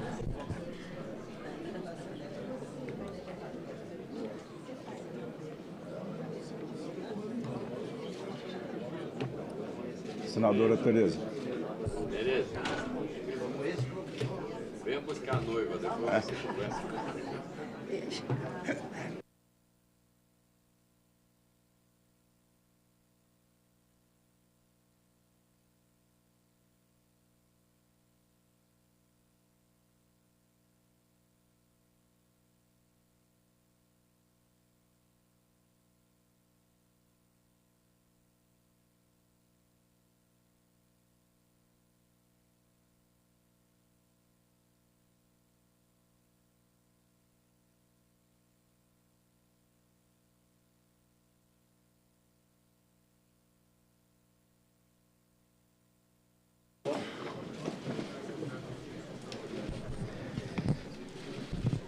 Item 1, mensagem SF número 42 de 2024, não terminativo. Submete a apreciação do Senado Federal, nos termos do artigo 52, inciso 3, a linha D da Constituição, combinado com o artigo 4º, caput, da Lei Complementar número 179, de 24 de fevereiro de 2021, o nome do senhor Gabriel Murica Galípolo para exercer o cargo de presidente do Banco Central do Brasil, na vaga decorrente do término do mandato de Roberto de Oliveira Campos Neto, em 31 de dezembro de 2024. Autoria: Presidência da República. Relator: senador Jacques Wagner. Relatório: a comissão se encontra em condições de deliberar sobre a indicação. Concedo a palavra ao senador Jacques Wagner para a leitura do seu relatório sobre a indicação. Senador Jacques Wagner, com a palavra. Bom dia, presidente. Queria cumprimentar todas as senadoras, senadores, colegas aqui da Comissão de Assuntos Econômicos. Agradecer a minha designação e passo a leitura do relatório. O senhor presidente da República submete à apreciação do Senado Federal a indicação do senhor Gabriel Mujica Galípolo para exercer o cargo de presidente do Banco Central do Brasil em conformidade com o artigo 84, inciso 14, combinado com o artigo 52, inciso 3º, a linha D, ambos da Constituição Federal. Em primeiro lugar, observamos que o presidente da República possui competência privativa para indicar o presidente e os diretores do Banco Central do Brasil. Por sua vez, é da competência privativa do Senado Federal deliberar, por voto secreto, após a arguição pública, sobre a escolha de titulares de cargos públicos que a lei determinar, nos termos dos citados dispositivos constitucionais. Cabe à Comissão de Assuntos Econômicos manifestar sua opinião sobre a escolha do diretor do Banco Central do Brasil, conforme o artigo 99, inciso 5º do Regimento Interno do Senado Federal, o artigo 383, também do Regimento Interno deste Senado, afirma que a CAI deve arguir o candidato e avaliar o seu currículo profissional e acadêmico. Deve verificar, assim, se o indicado tem as credenciais técnicas e profissionais que permitam o desempenho de uma função tão relevante que é de pertencer ao colegiado de diretores do Banco Central do Brasil. A Lei Complementar número 179/2021 dispõe que os membros da diretoria colegiada do Banco Central do Brasil serão escolhidos entre brasileiros idôneos, de reputação ilibada e de notória capacidade em assuntos econômicos e financeiros ou com comprovados conhecimentos que qualifiquem para a função. Nesse aspecto, a mensagem presidencial traz como anexo o currículo do seu Gabriel Mujica Galípolo, relatando tanto sua formação acadêmica como sua experiência profissional. O indicado é nascido em São Paulo e graduou-se em Economia em 2004 pela Pontifícia Universidade Católica de São Paulo, onde obteve o título de mestre em Economia Política em 2008. No campo acadêmico, foi professor da PUC São Paulo e do mestrado em Administração da Fundação Escola Sociologia e Política de São Paulo e da London School of Economics e Political Science. Entre 2007 e 2008, exerceu cargos no governo do Estado de São Paulo, diretor da Unidade de Estruturação de Projetos de Concessão de PPPs da Secretaria de Economia e Planejamento e chefe da Assessoria Econômica da Secretaria dos Transportes Metropolitanos. Ademais, de 2009 a 2022, foi sócio-diretor da Galípolo Consultoria, onde coordenou e estruturou projetos e estudos de viabilidade econômico-financeiro em diversos setores da economia.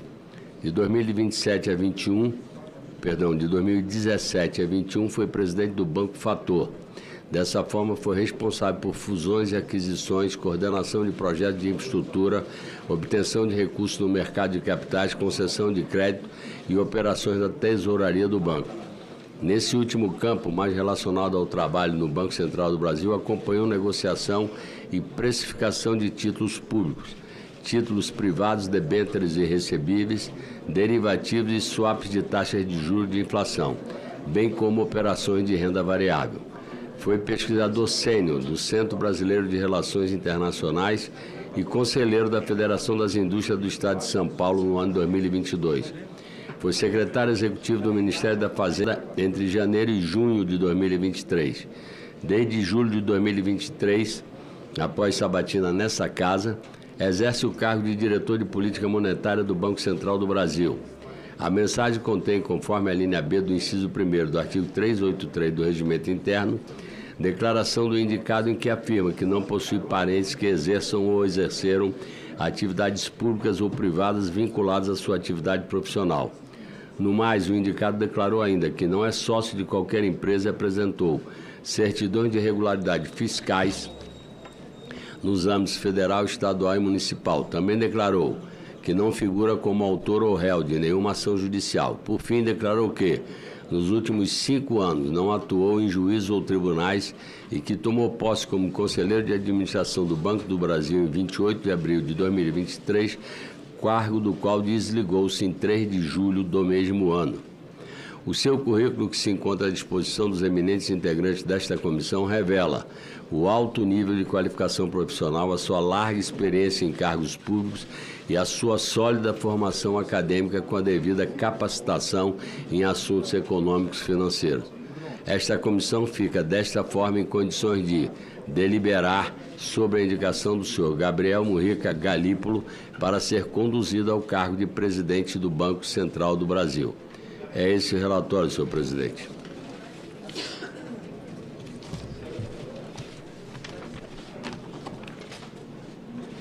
Senador Jacques Wagner, parabéns pelo seu relatório.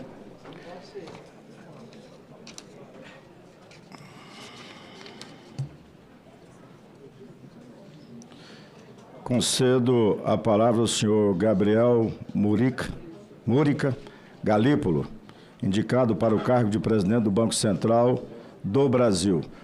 O senhor terá 10 minutos, podendo estender um pouco mais. Fica a seu critério.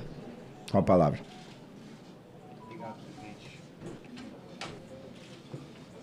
Foi.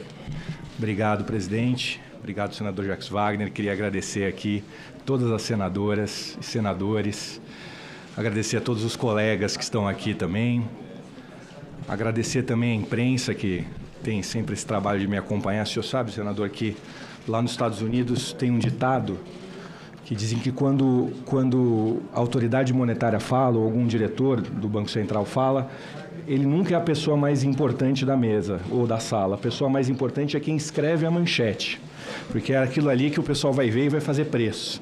Então, a capacidade de traduzir o que a gente está dizendo aqui sempre é muito importante e eu agradeço aqui mais uma vez o esforço de todos e as senadoras e senadores. E dentre as diversas conselhos e orientações que eu recebi da assessoria parlamentar do Banco Central, uma delas foi para eu observar e vigiar a formalidade quando eu dirigia a palavra às senadoras e senadores.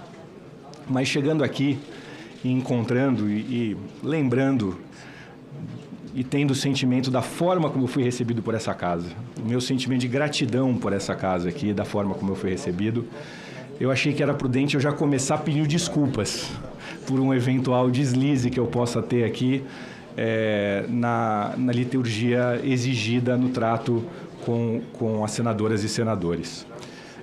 Realmente, eu não tenho como agradecer, não tenho como expressar a gratidão por ter sido recebido por todas as senadoras e senadores num período tão crítico do calendário eleitoral. Eu sei da dificuldade de agenda nesse momento e foi concedida essa oportunidade de poder me apresentar, pedir voto, pedir confiança. Então, eu sou muito grato, queria agradecer aqui os senadores e senadores e dizer que essa gratidão, esse sentimento, se me permitem, praticamente de amizade,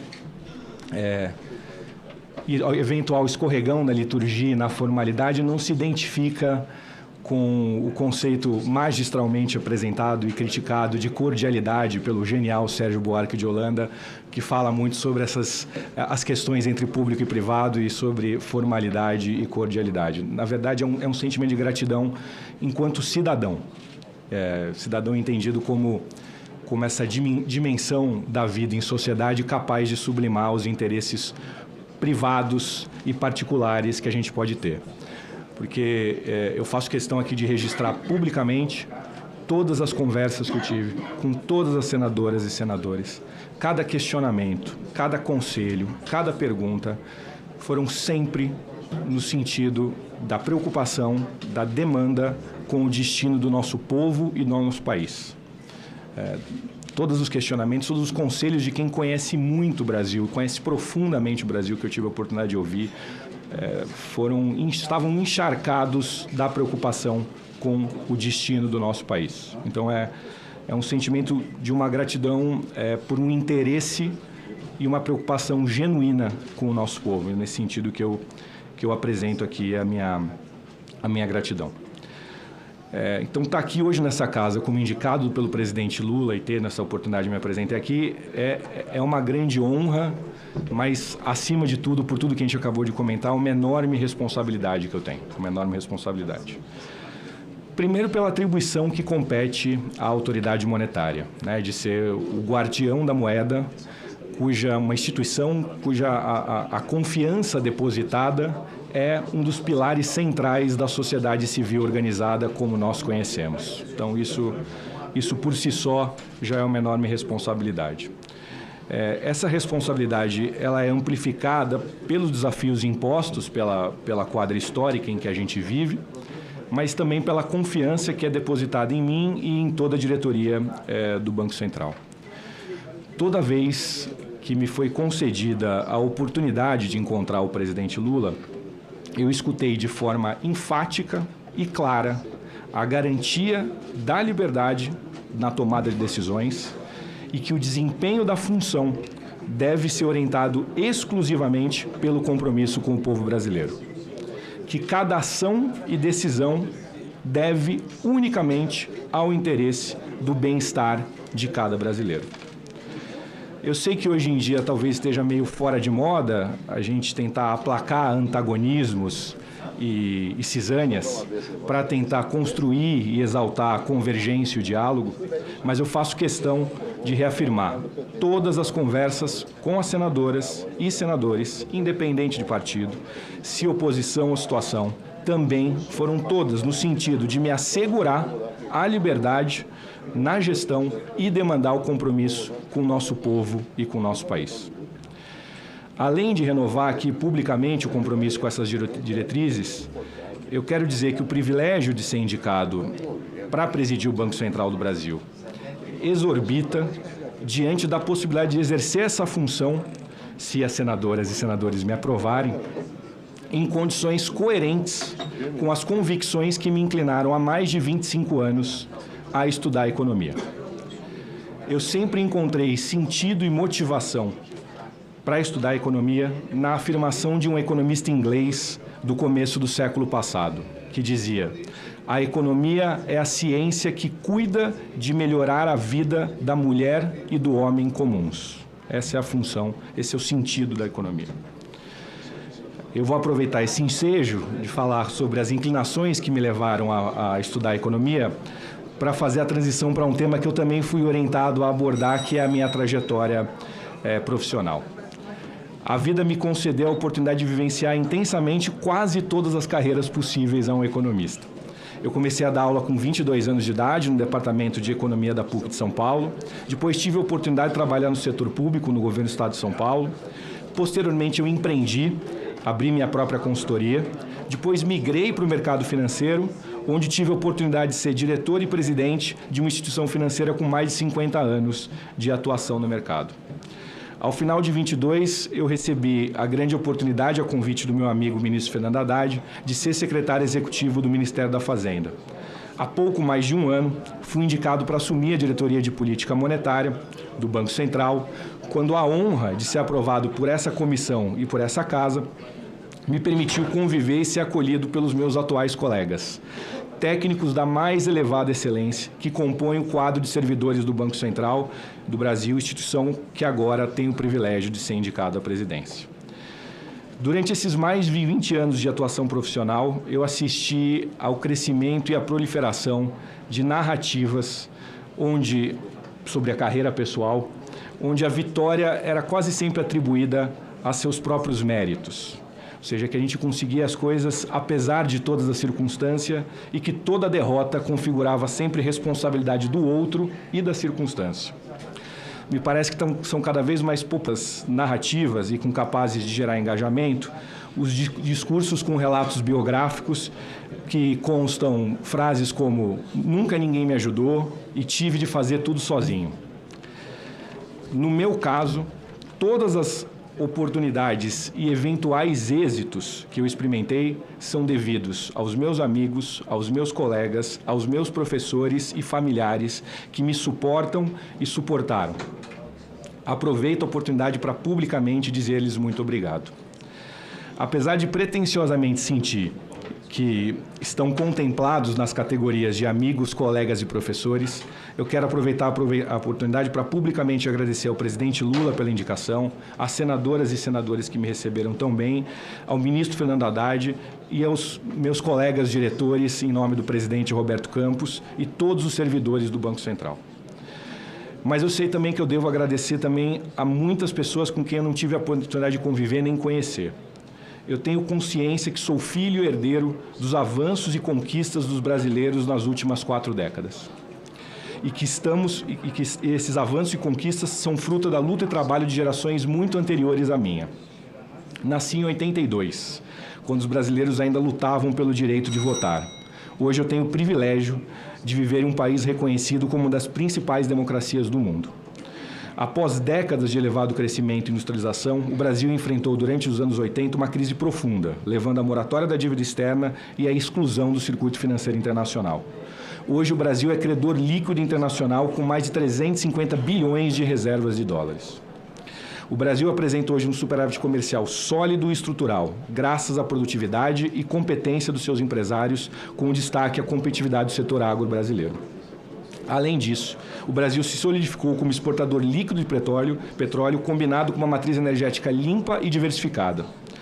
Ter segurança alimentar e energética são vantagens especialmente relevantes em momentos de tensões políticas elevadas. Tudo isso representa um enorme avanço em contraste com as condições observadas na década de 70, que, em última análise, contribuíram para a crise da década de 80. Durante a década de 80 e início da década de 90, a economia foi assombrada pelo fantasma da hiperinflação. Em março de 1990, a inflação no Brasil disparou para surpreendentes 6.821% ao ano. Durante esse período turbulento, os planos econômicos e moedas nacionais eram substituídos e trocados com mais frequência do que os técnicos de futebol no Brasil. Em 2024, o Plano Real completa 30 anos e o sistema de metas de inflação comemora 25 anos. Hoje, o Brasil é reconhecido por sua estabilidade monetária e financeira. Durante os últimos 12 meses, foi possível observar os núcleos de inflação no Brasil em patamares equivalentes à das economias mais desenvolvidas e estáveis do mundo, como Estados Unidos e Reino Unido. Nós vamos estar sempre sujeitos a momentos mais desafiadores, mas a atuação do Banco Central tem sido inequívoca na perseguição da meta de inflação estabelecida pelo Conselho Monetário Nacional. Eu sei também que muitas vezes, como sociedade, a gente se frustra pelos avanços em ritmo mais lento e trajetória menos linear do que a gente deseja. Mas eu penso que os avanços e bloqueios observados correspondem aos pesos e contrapesos próprios do processo democrático e o tempo necessário para o debate público e a construção de consensos. E eu prefiro sempre as dores do processo democrático do que as falsas promessas de atalho. Reconheço ainda que existem numerosos desafios pela frente, como a consolidação de uma agenda capaz de criar uma economia mais equânime e transparente, capaz de combinar maior produtividade e sustentabilidade, o que envolve o compromisso permanente do Banco Central no combate à inflação, para garantir que o atraso não seja fruto do avanço na direção errada. Já foi dito que o banqueiro central deve ser o último dos otimistas e o primeiro dos pessimistas. Mas estou hoje no setor público por acreditar, na esteira dos ensinamentos do pai fundador do pensamento econômico brasileiro, que o nosso futuro, o futuro do Brasil, pode contar na construção do devir humano. Muitas das soluções para os desafios que a história coloca à humanidade passam pelo Brasil e a sua inserção na economia mundial. O Brasil tem a oportunidade histórica de se apresentar como um destino atrativo para o empreendedorismo e a inovação voltado para a economia sustentável, se consolidando como um polo e referência global na erradicação da pobreza e crescimento da produção e produtividade com redução da emissão de poluentes. Peço desculpas se me alonguei, não queria abusar da concessão da palavra, mas devo às senadoras e senadores a obrigação de reafirmar: 1. Meu compromisso com o mandato estabelecido pelo arcabouço institucional e legal para a autoridade monetária brasileira. 2. A consciência da honra e responsabilidade que envolvem a indicação à presidência do Banco Central e do papel da estabilidade monetária e financeira na construção da sociedade que desejamos. Eu permaneço à disposição das senadoras e senadores, agora, na hora da avaliação da minha sabatina, mas sempre. Muito obrigado. Obrigado, Gabriel. Presidente, só questão de ordem, presidente. Não, senador Exaucir. O senhor Galego já conversou praticamente com todos os senadores e senadoras. Tem alguns senadores que têm compromisso Eu pediria a Vossa Excelência se pudesse abrir o painel antes das perguntas para que os senadores pudessem votar. Ok, senador. A palavra ao senador será concedida na ordem de inscrição. O interpelante dispõe de 5 minutos. Primeiramente, senador Jacques Wagner, relator, gostaria de saber se Vossa Excelência quer usar a palavra. Não, muito rapidamente, que eu entendo que os colegas aqui devem exercer o direito da sabatina. Eu sou relator, portanto, não diria suspeito, mas comprometido. E queria me associar ao pedido do senador Exalci, se Vossa Excelência e o plenário concordarem, de abrir a votação secreta para que eles possam ser. Demais, eu queria apenas dizer que conheço o doutor Galípolo desde que ele assumiu o cargo de secretário executivo da pasta da Fazenda e sempre teve um trato conosco aqui do Senado, do Congresso em geral, extremamente respeitoso, extremamente sempre à disposição de todos nós para qualquer esclarecimento. Depois, ele foi sabatinado aqui nessa casa um pouco mais de um ano para ser diretor do Banco Central. Teve uma aprovação também tranquila. É evidente que agora é um cargo mais desafiador, que não é apenas um membro do colegiado, é o presidente, mas creio que ele fez um périplo, uma peregrinação que eu acompanhei, evidentemente, desde o começo da indicação, e praticamente ele conseguiu ter êxito em conversar com todas as senadoras e senadores, eventualmente um ou outro que ele não alcançou, por algum motivo não quis, mas independente de partido político, até porque eu acho que a posição de presidente do Banco Central, ela é indicação do presidente da República, mas uma vez sentado lá, ele tem que responder ao Brasil como um todo, e ser até um efeito de contrapeso nessa mediação do toque da economia brasileira. Então, eu parabenizo ao Galípolo pela sua exposição e me furto de fazer perguntas para que os colegas possam exercer o direito da sabatina. Bem, nós temos aqui 21 inscritos, provavelmente ainda terá mais. Essa comissão tem 27 membros. Senhor presidente. Eu gostaria presidente, pela ordem. Aqui, senhor presidente. Senador Messias de Jesus. Senador Messias, pela ordem, senador. Por gentileza, me inscreva, por gentileza. Sim, senhor. Vossa Excelência terá o pedido atendido, senador Messias. Eu consulto aqui essa comissão. Se vocês concordarem, senadores e senadoras, nós fazermos o bloco de 3 ou de 5. Como o senador Exalci já falou aqui, tem outras comissões, então, para nós ganharmos tempo. O senador Espiridião a mim sugeriu 5. 5, então, vamos fazer bloco de 5. O primeiro inscrito é o senador Exalci Lucas. Com a palavra, senador Exalci. Presidente, pergunto a Vossa Excelência se Vossa Excelência vai liberar o painel já imediatamente? Questão de ordem que eu acho que se pode ser imediatamente ou começamos a sabatina. Querem que já abra o painel imediatamente? Sim, ok. O desejo de Vossa Excelência já foi atendido. Obrigado, presidente. Eu peço que abra o painel. Melhor do que a lâmpada de Aladim. Tá certo. Bem, primeiro, presidente, dizer que tive o privilégio de receber juntamente com o senador Wilder, o senhor Galípolo, e realmente as preocupações que nós tínhamos, acho que foi bastante claras e bastante seguras nas respostas. Então, quero dizer que eu, particularmente, tirei muitas dúvidas, mas eu quero aqui, para que a população também possa acompanhar nessa sabatina, eu queria começar exatamente pelo trabalho. Eu sou coordenador do grupo de trabalho aqui no âmbito da CAI, responsável por avaliar a regulamentação da reforma tributária. Em todas as audiências que fizemos, ficou claro que muitos setores sofrerão um aumento da carga tributária. Como se trata de tributação sobre o consumo, essa carga será transferida aos consumidores na forma de aumento de preço. Esse aumento generalizado de preço gerará aumento da inflação e necessidade de medidas políticas econômicas por parte do Banco Central. Os primeiros efeitos inflacionários da reforma tributária serão sentidos justamente durante o seu mandato à frente do Bacen, caso seja confirmado aqui pelo Senado. Então, pergunto, como o senhor planeja lidar com esse fogo amigo aí do governo? Segundo, O Banco Central já fez algum estudo sobre esse assunto. Gostaria que Vossa Excelência também falasse um pouquinho sobre a PEC 65, a posição de Vossa Excelência com relação a isso. Questão dos concurseiros, concursados aí, nós temos muitos concursados que foram aprovados.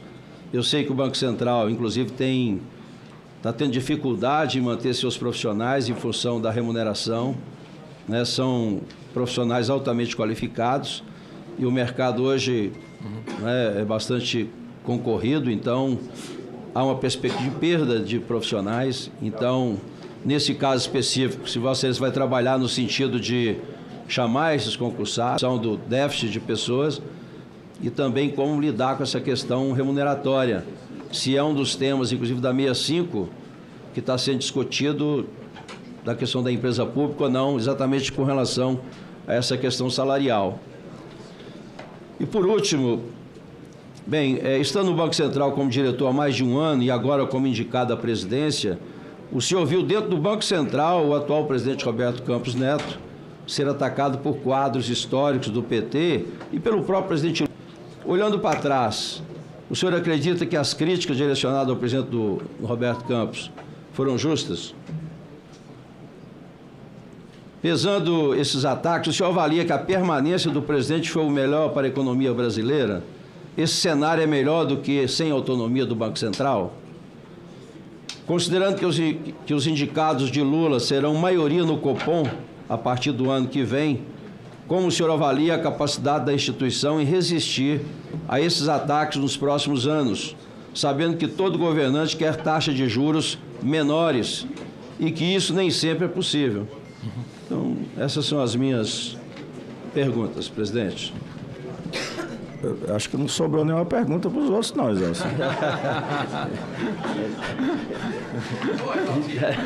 Senador Irã. Bom dia, presidente. Bom dia a todos. Bom dia, senhor Gabriel Galípolo. O Isalci chegou cedo para tomar conta das perguntas. Mas o Conselho Monetário Nacional elabora políticas nacionais para a moeda e para o crédito, sob a presidência do ministro da Fazenda, que é uma pessoa muito ligada a você, e que coordena as ações em conjunto com o Banco Central, com o presidente do Banco Central, e com a ministra do Planejamento e Orçamento, Simone Tebet. Sendo a missão do Banco Central garantir essa estabilidade do poder de compra da moeda, zelar por um sistema financeiro sólido, eficiente, competitivo e fomentar bem-estar econômico da sociedade, como o senhor falou, eu lhe pergunto, o senhor já pensa estrategicamente de como atuar perante ao Conselho Monetário Nacional para garantir a autonomia da gestão do Banco Central diante dos principais ministérios do Poder Executivo, Fazenda, Planejamento e Orçamento, na busca pela inflação baixa e estável, para assegurar o sistema financeiro, que o sistema financeiro mantenha-se seguro e eficiente para gerir as contas do governo, as reservas internacionais do nosso país e para regular a fluidez das transações das instituições financeiras e para gerenciar o meio circulante da moeda. Porque o que nós temos visto é que o atual presidente Roberto Campos Neto ele tem sido um contraponto em relação a algumas políticas fomentadas dentro do Conselho Monetário Nacional.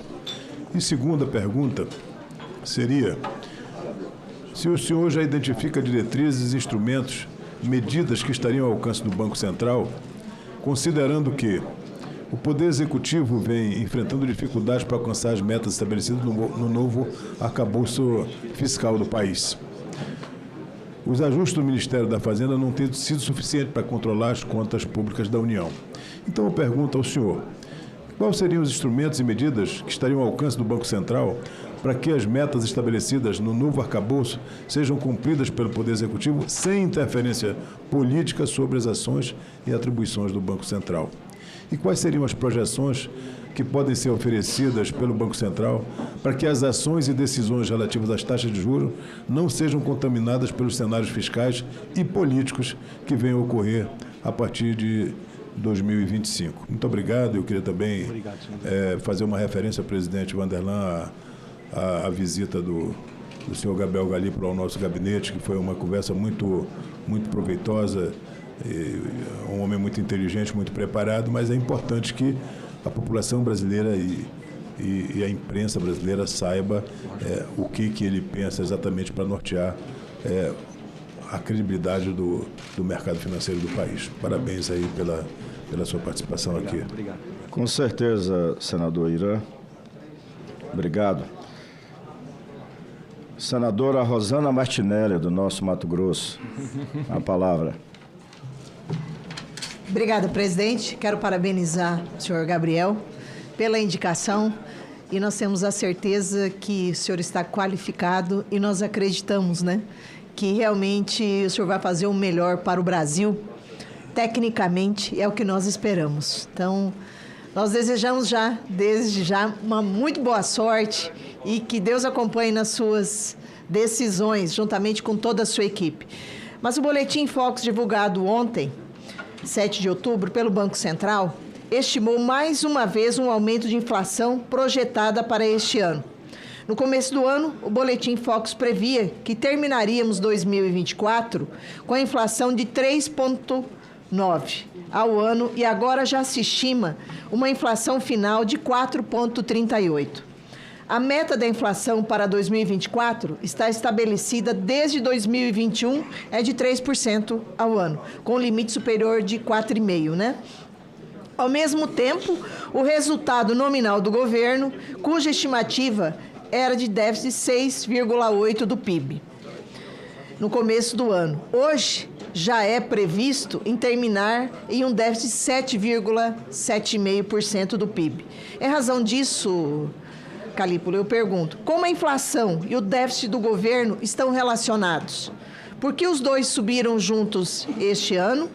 E como Vossa Excelência enxerga a retirada de alguns gastos da contabilidade e dos limites sobre o gasto primário do governo?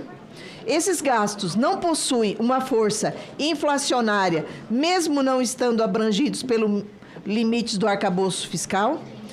E, por último, estaria o Brasil em uma situação de dominância fiscal, ou seja, em uma situação em que a política monetária se torna eficaz e até contraproducente em razão do estoque de dívida e do déficit fiscal do governo? Obrigada pela parte. Senadora Rosana. A palavra, senador André Amaral. A palavra, senador. Senhor presidente, mesmo o senador Exalci sendo da capital da República, eu saí da Paraíba, eu cheguei primeiro do que ele, me inscrevi primeiro do que ele, viu? Fica o nosso registro aqui. Senhor presidente, eu fiz aqui um rascunhado e fazer um breve relato do histórico do Gabriel Galípolo. E muitos já falaram, o próprio, com muita propriedade, falou. E aqui eu resumo, hoje, nesse momento histórico que estamos vivendo, para discutir o tema de extrema relevância para a economia do nosso país, a indicação do economista, o jovem competente Gabriel Galípolo. Presidência do Banco Central do Brasil, grande guardião da nossa economia, por meio da mensagem MSF 42/2024, proposta pelo nosso ilustre presidente Luiz Inácio Lula da Silva. Essa sabatina marca um momento importante para a Comissão de Assuntos Econômicos do Senado Federal. E, se aprovado, o nome de Galípolo ainda será submetido à votação do plenário do Senado. Inclusive, sugiro urgência urgentíssima, onde a escolha será feita de forma secreta, exigindo a maioria dos votos para a sua confirmação. Gabriel Galípolo é um nome que traz consigo não apenas a confiança de quem o indicou, parabenizar o presidente Lula, mas também do histórico sólido de experiência e competência técnica do jovem economista. Essencial para liderar a instituição da importância do Banco Central. Atualmente, ele ocupa o cargo de diretor de política monetária do Banco Central. Ia me alongar, mas já estava tudo muito dito e muito bem dito, e aqui eu venho e tomo a liberdade para fazer um questionamento ao jovem economista. Recente estudo elaborado pelo Banco Central sobre os gastos da população com lotéricas e outros jogos de azar mostrou a dimensão deste mercado. No mês de agosto, por exemplo, as transferências brutas para as empresas de jogos de azar foram próximas a 21 bilhões. Com a taxa de retenção de 15%. Isso significa que dos 21 bilhões de faturamento bruto, aproximadamente 18 bilhões foram pagos em prêmios, tendo sido retido liquidamente por estas empresas um valor aproximado de 3 bilhões. Trata-se de um valor relevante, equivalente a 36 bilhões por ano, 0,33% do PIB nacional. A dimensão desses valores chegou mesmo a afetar o valor do mercado das empresas de varejo cotados nas bolsas de valores, pois os investidores temem uma queda importante do faturamento em decorrência da competição dos famosos bets. Outra preocupação associada às propostas online é a possibilidade do aumento de inadimplência no setor financeiro, pois muitos desses apostadores podem estar comprometendo parte de sua renda familiar nos jogos de azar. O Banco Central enxerga algum risco de aumento de inadimplência das instituições financeiras em razão dos significativos gastos com jogos de azar por parte de relevantes da população? Esta tendência pode se transformar em um risco sistêmico, futuro presidente.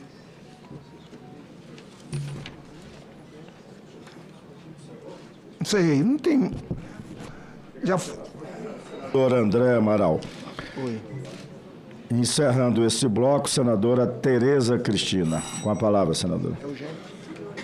Obrigado, presidente Vanderlan. Bom dia, senadoras e senadores presentes nessa sabatina.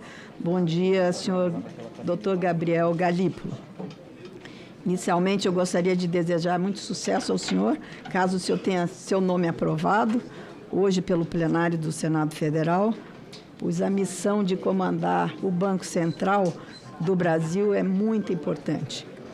O Banco Central tem a missão de defender o poder de compra da nossa moeda e a sua missão, caso seja aprovado, será ainda mais difícil, porque o senhor substituirá o presidente Roberto Campos, cujo mandato é extremamente reconhecido nacionalmente e externamente, na área internacionalmente,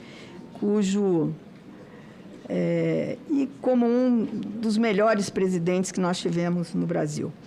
Eu tenho apenas um questionamento, acho que os colegas já fizeram, os que me antecederam, alguns que eu gostaria de fazer e eu não vou ser repetitiva. Mas eu queria fazer uma pergunta. O senhor é a favor e acha que a autonomia do Banco Central foi importante para o Brasil, para a nossa economia? A autonomia financeira, que ainda vamos votar nessa casa do Banco do Brasil, como é que o senhor avalia esse projeto? E, fazendo aqui uma pergunta específica do meu setor, qual é a sua visão sobre o crédito agrícola, diante de um horizonte sinalizado pelo Copom de aumento de taxas de juros, taxas que dificultam e limitam a tomada de financiamento, sobretudo para investimentos. Num setor que atua a céu aberto, nós somos uma indústria a céu aberto, e todos os anos, na hora do Plano Safra, nós precisamos discutir, insistir da necessidade, né, que nós temos de adequar as taxas de juros. E aí o Tesouro tem que entrar, né, fazendo essa equalização, né? Então, eu gostaria de perguntar se o senhor tem alguma proposta para que nós possamos evoluir, modernizar, e o senhor citou aí na sua fala inicial da importância desse setor para a nossa economia. E também, todos os anos, nós temos que lutar, né, e nos últimos anos com pouco sucesso, para ampliar os recursos destinados ao seguro rural, sobretudo na conjuntura de desastres climáticos que estamos vivendo nesses dias. Pergunta, então, o que o senhor pensa sobre a ampliação, modernização do mercado de seguro rural no Brasil. Muito obrigado, sucesso, né? Eu espero que o senhor possa hoje ser aprovado por essa casa e desenvolver um trabalho importante para o Brasil. Muito obrigada. Obrigado, senadora. Bem, com a senadora Tereza Cristina, a gente completou esse bloco de 5. Então, passa a palavra para Vossa Excelência aí responder as perguntas dos senadores e senadoras Galípolo. Eu vou iniciar pelo tema da inflação e da atividade econômica que a senadora Rosana levantou. Realmente, já fazem alguns anos que as projeções de crescimento que todos nós, economistas, estamos fazendo, seja quem está dentro do governo, dentro do Banco Central, fora, de mercado, tem atuado, tem se assemelhado mais ou menos quando a gente tem aqueles aplicativos de trânsito, quando você está numa cidade com muito trânsito, quando você faz o destino que você vai, sai calculando a rota originalmente. Aí, conforme você vai andando, ele vai recalculando a rota e ele te dá o tempo de chegada correto quando faltam alguns metros só para você chegar. As nossas projeções de crescimento têm parecido com isso, elas vêm sendo revistas sistematicamente ao longo do ano, para cima, né? E surpreendendo positivamente do ponto de vista de crescimento, né? E esse ano não foi diferente. Esse ano é mais um ano em que as projeções de crescimento acabam surpreendendo positivamente para cima. Existem diversos estudos que tentam explicar o porquê que está ocorrendo isso. Uma tendência seria sempre a gente tentar achar que o que a gente chama de o potencial de crescimento, o PIB potencial do Brasil teria se elevado em função de reformas que ocorreram mais recentemente, mas a mensuração de ganho de produtividade, eles costumam ser mais difíceis de a gente conseguir apontar de maneira bastante evidente. Eles são mais evidentes no setor agro, esses ganhos de produtividade, mas de maneira disseminada na economia, sempre é muito complexo, mas o próprio FMI fez uma revisão agora, elevando o que se entende ser o PIB potencial. Existe sim uma correlação com a questão da política fiscal e o nível de atividade econômica, não apenas olhando o volume de estímulo fiscal, mas também olhando a composição, vamos dizer assim, qualitativa da política fiscal. Tem um caráter bastante progressivo ou distributivo de renda. E sempre quando a gente tem um caráter mais distributivo e progressivo, a propensão a consumir tende a elevar. Ou seja, quando você redistribui renda, isso tem um efeito para consumo e acho que isso se adequa com o que a gente vem assistindo. O caso da inflação efetivamente para 2024, ela corresponde a essas surpresas de crescimento, alterações que ocorreram com o câmbio, que correspondem a questões domésticas e externas também, e até tensões geopolíticas, mas hoje o Banco Central trabalha não só do ponto de vista prático, mas também legal, com essa alteração que ocorreu no sistema de metas de inflação, que eu poderia chamar de uma modernização e adequação às melhores práticas, que é trabalhar com uma meta contínua, onde a gente está analisando um horizonte relevante. Ou seja, qual é o horizonte relevante em que a política monetária está mirando e tem a maior efeito, a maior potência, de 18 meses para frente. Então, a inflação de 2024 ela é uma informação muito relevante para a gente, especialmente porque a gente tem que combinar a inflação corrente com expectativas e projeções de inflação. Muitas vezes, nos modelos econômicos, a gente considera variáveis que a gente chama de não observáveis, como essa questão do hiato do PIB potencial, ou seja, se a economia estaria crescendo acima do seu potencial. Como ela é uma variável não observável, a inflação corrente, o mercado de trabalho costumam ser indicadores relevantes que a gente recolhe para a gente poder analisar. Mas o horizonte relevante que a gente está olhando é um horizonte mais para frente, que tem uma desancoragem, sim, ela não foi alterada nessa última pesquisa Focus, a projeção de inflação, mas que ainda tem uma desancoragem que nos incomoda e que, em conjunção com essas diversas variáveis, umas expectativas desancoradas, o mercado de trabalho mais apertado, condições que parecem mais adversas de um câmbio que parece permanecer num patamar mais desvalorizado há um tempo atrás, e uma economia que vem surpreendendo, crescendo acima das projeções originais, recomendar essa maior prudência do ponto de vista da política monetária. Há uma grande discussão sobre o futuro, diversos economistas apontando que você poderia sair de um impulso fiscal positivo para uma redução significativa desse impulso fiscal, também cotejado do outro lado com essa questão da composição do gasto, analisando o quanto que esse caráter distributivo ainda permanece apresentando uma resiliência da economia, entre vários outros elementos que têm colaborado para surpreender para um crescimento mais elevado. Na esteira dessa questão do crescimento, entra um pouco a forma como o Banco Central se inseriu na discussão do tema das bets. né? O Banco Central não versa ou não tem qualquer tipo de atribuição sobre a regulação de bets. Não é o papel do Banco Central. A discussão inicia justamente sobre o tema que o senador André Amaral estava comentando, que é qual é o impacto das bets do ponto de vista de consumo e para a atividade econômica do país, né? Eu lembro que a gente começa esse debate ali muito olhando para o quanto a renda estava crescendo, quanto que a gente conseguia ver o reflexo desse crescimento da renda apresentar em consumo, apresentar em poupança, e eu já usei essa expressão de que tinha algum vazamento ali que não era simples de identificar. Nós passamos a fazer estudos internos e dialogar com diversos bancos e instituições financeiras que podiam ter dados e acesso à informação sobre isso. E a cada... Eu confesso aqui que nas primeiras reuniões, quando os números me foram apresentados, eu tive uma grande desconfiança sobre os números e a cada reunião aqueles números vinham se confirmando até chegar no montante que ficou público no estudo que o Banco Central fez. Mas sempre reforçando aqui, o Banco Central não tem qualquer atribuição sobre a regulação de jogos e apostas. A nossa função é muito mais tentar entender, como o senador André Amaral colocou bem, qual é o impacto disso em consumo, em endividamento das famílias, como é que a gente consegue explicar a relação entre atividade econômica, despesas e o impacto para a inflação. O que se relaciona também com o tema da reforma tributária.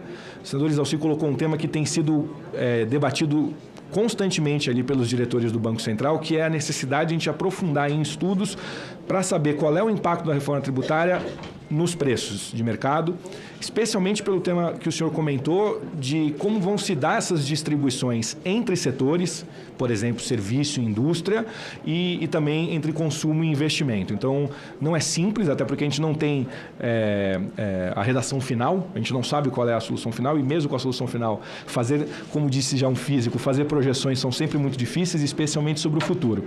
Então, é um processo de tentar tatear essas mudanças, mas com certeza é uma atenção que o Banco Central tem tomado e dado e até provocado para que meios acadêmicos e outras instituições possam fazer estudos para que a gente possa reunir mais informações sobre esse tipo de impacto. Para não me alongar demais, eu acho que vários senadores trouxeram o tema da autonomia, né, aqui do Banco Central. Foi colocado em várias questões. E aí, eu já disse isso algumas vezes publicamente, eu sou relativamente novo na vida pública, né? Mas eu aprendi que nos debates na vida pública existem algumas palavras-chave quase gatilho, né? Então, às vezes você está numa conversa que você está discutindo os temas técnicos, no meio você usa uma palavra e, de repente, você foi parar numa arquibancada de torcida ali, aquilo vira uma coisa super acalorada, né? E complexa. E eu aprendi que a autonomia é uma palavra que é uma dessas palavras que costuma gerar um debate acalorado. Eu costumo brincar que a gente precisa quase de um rebrand, a gente precisa reexplicar a ideia de autonomia do Banco Central. Porque eu acho que existe uma ideia na polarização ou no debate de autonomia onde muitas vezes quem está defendendo está apresentando uma coisa e quem está contra está falando de outra coisa. Se a gente pegar a literatura essencial sobre a autonomia do Banco Central, os cânones do tema vão dizer o Banco Central tem autonomia operacional para buscar as metas que foram estabelecidas pelo poder democraticamente eleito. A gente só pode até a adolescência achar que a gente faz o que a gente bem entende do jeito que a gente bem entende. Depois disso, a gente não pode mais achar isso.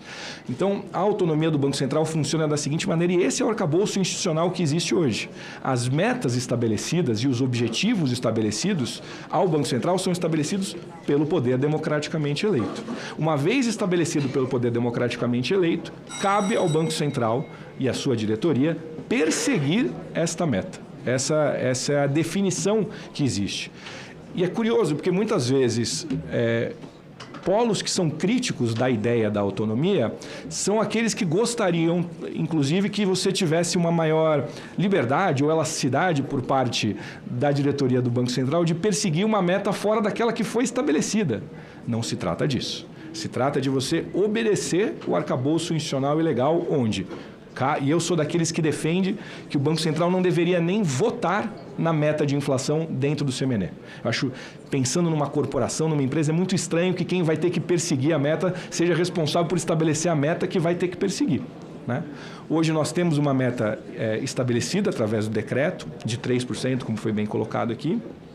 E cabe ao Banco Central perseguir essa meta de maneira inequívoca, colocando a taxa de juros num patamar restritivo, necessário, pelo tempo que for necessário, para se atingir esta meta. Essa é a função do Banco Central, é assim que funciona o arcabouço institucional e legal do Banco Central. E de maneira nenhuma a ideia de autonomia deve passar uma ideia de que o Banco Central vai se insular e virar as costas ao poder democraticamente eleito. Não se trata disso. Ocorrem legislações novas diariamente que podem alterar a atuação do Banco Central e o Banco Central não cabe a ele legislar. Agora, como quem está lá como diretor do Banco Central já há algum tempo, eu reforço aqui a visão de preocupação do ponto de vista da necessidade de você ter um arcabouço institucional e uma estrutura institucional do Banco Central que permita ele desempenhar suas funções. Tanto naquilo que foi dito aqui, que envolve a questão de pessoal, a gente teve uma redução bem grande do número de pessoal, seja por questões de aposentadoria, que eu acho que é a questão mais relevante, ou até de pessoas que podem ter saído para o mercado, assumindo novas funções que não existiam antes. Eu já disse algumas vezes hoje que, por exemplo, o sistema de pagamento instantâneo, o Pix, ele é uma infraestrutura pública digital que se equipara hoje quase às outras infraestruturas essenciais que nós temos. Ou seja, hoje uma pessoa não conseguir fazer um Pix, não estar ali com o Pix disponível, é quase equivalente a não ter água ou luz na sua casa. E essa necessidade não só de a gente ter um arcabouço e uma estrutura institucional que permita a gente conseguir evoluir e atender às necessidades da maneira adequada, mas também fazer os investimentos são necessários. Entender que agora nós temos pessoas que têm que trabalhar 24/7, porque se o Pix funciona 24/7, nós precisamos ter gente trabalhando 24/7. A necessidade de fazer investimentos em diversos setores, as inovações, o Banco Central se consolidou como um polo de inovação. Eu acho que é muito importante a gente vem reforçando isso. Eu sei que a equipe do Banco Central tem se colocado à disposição tanto do Legislativo quanto do Executivo para tentar subsidiar essa discussão, que eu acho absolutamente essencial, e até nas manifestações últimas que eu ouvi do senador Jacques Wagner, me parece que o tema hoje é muito mais uma discussão de adequação e refinamento da forma do que efetivamente do mérito do tema. É assim que eu compreendo hoje. Então, continuo me colocando aqui à disposição. Quanto à questão das críticas ao Roberto ou de alguma questão com o próprio presidente Lula, eu sei que eu gerei uma grande... Eu sinto que eu gerei uma grande frustração, talvez, na expectativa que existia de que, ao entrar no Banco Central, fosse começar um grande reality show com grandes disputas e brigas ali dentro. E infelizmente, eu tenho uma informação chata para dar para todos. Assim, a minha relação com o presidente é a melhor possível, o presidente Lula e com o presidente Roberto. É a melhor possível, sempre fui muito bem tratado pelos dois, eu não consigo fazer qualquer queixa a nenhum deles. Então, eu sinto não poder corroborar com uma ideia eventual de que poderia existir algum tipo de polarização ali, da minha parte, da minha parte sem... E até me ressinto aqui, faço uma meia-culpa, gostaria de, dentro das minhas funções, ter colaborado para que essa relação entre o Banco Central e o próprio governo executivo fosse melhor ainda do que ela tem sido do ponto de vista institucional. Ela tem sido perfeita, acho que não tem tido nada, nenhum tipo de influência, mas eu me ressinto disso. E sobre o setor agro, como disse bem a senadora Tereza, assim, eu acho um setor absolutamente essencial, ele é relevante, como eu disse na minha fala original, por todas as questões que eu comentei, desde contas externas, ganhos de produtividade, competitividade, e o que tem sido feito desde então é uma tentativa de fazer uma modernização, como bem colocou a senadora, tanto do ponto de vista de seguro quanto do ponto de vista do Proagro. Eu acho que é super relevante, essa é uma discussão que já existe no CMNE e no governo. Espero ter respondido nas perguntas. Isso, os servidores... Como eu disse, eu acho que a gente vem passando por uma redução do número de pessoal com mais atribuições. E como eu falei, assim, eu já disse isso várias vezes. Cada reunião que eu tenho com os servidores do Banco Central é uma pós-graduação. Assim, o nível de excelência dos servidores do Banco Central é fantástico. Eu, desde o primeiro momento da minha chegada, eu fui realmente acolhido e abraçado por todos eles ali. Eu sou muito grato aos servidores do Banco Central, eles são fantásticos. E eu acho que envolve essas duas coisas. A gente tem mais gente, a gente precisaria ter mais gente, mas para além disso, porque muitas vezes parece que o tema da PEC é um tema exclusivamente remuneratório. Ele também é, para a gente poder ter flexibilidade em função dessas necessidades que são desempenhos de funções que muitas vezes são muito particulares pela particularidade do que é a atuação da autoridade monetária. Mas também existem vários outros temas do ponto de vista de estrutura, do que é necessário do ponto de vista de estrutura institucional e legal para se fazer investimentos, para ter custos operacionais com as novas tecnologias que vêm surgindo e as novas necessidades de fiscalização e observância que cabem hoje ao Banco Central e serviços novos com infraestrutura pública digital. Presidente, eu queria pedir... Uma palavra, senador Irã. Palavra para reforçar de que eu fiz uma pergunta sobre arcabouço fiscal. E ela não foi, até por conta de são muitas perguntas, e terminou passando sem ser respondida. Eu quero reforçar o questionamento, que o Poder Executivo ele tem enfrentado dificuldade para atingir as metas estabelecidas no arcabouço. E perguntei sobre suas estratégias, diretrizes, para que a gente possa fazer com que sejam cumpridas essas metas pelo Poder Executivo. O senhor não... Perfeito. Responder. Obrigado. Obrigado, senador. Eu acabei abordando o tema de como que o fiscal tem um impacto na atividade econômica e do ponto de vista da autoridade monetária, a gente, inclusive, nos nossos comunicados oficiais, a gente costuma colocar um parágrafo ali que aborda o tema do fiscal. O papel do Banco Central é menos avaliar efetivamente, do ponto de vista de uma análise própria da questão fiscal e muito mais ficar reforçando a sua função de reação, tanto do ponto de vista de observância quanto ações, ao fato de que o fiscal pode impactar tanto a inflação corrente quanto as expectativas. Então, como o nosso mandato é pela inflação, a gente sempre vai analisar o fiscal por meio deste canal de transmissão para as expectativas de inflação e para a inflação. Então, a gente observa e reafirma a nossa função de reação sobre a questão fiscal pelo meio do canal de inflação, seja de expectativas ou corrente. Satisfeito, senador? Obrigado, presidente. Obrigado, Galípolo. Tá. Senador Isalci Lucas. É usada a palavra ainda, senador? Não, presidente, estou satisfeito com a resposta. Senadora Rosana. Senador André Amaral. Quer usar a palavra ainda, senador? Já. Senadora Tereza não se encontra. Bem, vamos passar para o próximo bloco. Nós vamos abrir com a senadora Tereza Leitão, em seguida a senadora Soraya Tronic, depois senadora Damares Alves, Esperidião Amin e encerrando o bloco com o senador Sérgio Moro. Então, com a palavra, a senadora Tereza Leitão. Bom dia, senhor presidente, Bom senhores dia. senadores, senhoras senadoras. Cumprimento de maneira especial o senhor Gabriel Galípolo, dizendo que... Para a pergunta, eu queria comunicar aos senadores e senadoras, teve muitos que chegou por hoje, que o painel está aberto para votação. A votação nominal já se encontra aberto. Obrigado, senadora Tereza. Pois não. Senhor Galípolo, Gabriel Galípolo, com quem nós já estivemos aqui nesta comissão, em uma outra sabatina. Eu concordo com os companheiros senadores que já aqui falaram da sua competência, da sua história e trajetória muito ligada ao setor que hoje culmina, né, com essa indicação para a presidência do Banco Central, que eu espero que seja exitosa. Lhe desejo voos tranquilos à frente do Banco Central, sem nenhuma intercorrência, sem turbulências, né? As minhas perguntas eram duas, uma já foi feita.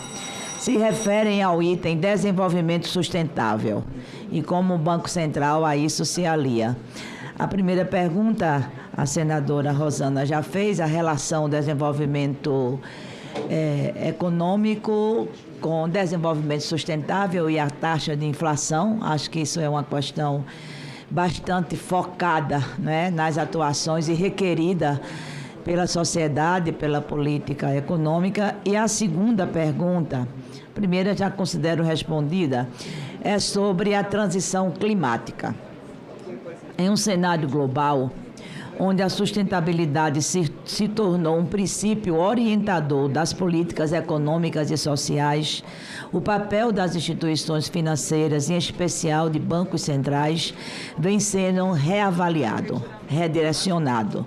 Diria que acertadamente redirecionado. A integração de questões ambientais, sociais e de governança, a famosa ASG, né, nas decisões financeiras e de políticas monetárias tem sido cada vez mais discutida como uma forma de promover um desenvolvimento sustentável e resiliente. A mudança climática, em particular, representa não apenas uma ameaça ao meio ambiente, mas também um risco sistêmico do sistema financeiro, seja pela maior frequência de desastres naturais, pelas pressões regulatórias ou pela transição para uma economia de baixo carbono.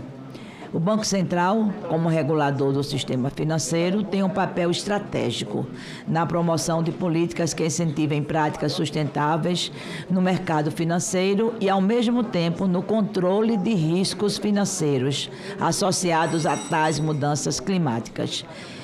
Eu pergunto, diante da crescente importância das questões ambientais e da necessidade de promover o desenvolvimento, como o senhor enxerga o papel do Banco Central na promoção de políticas sustentáveis?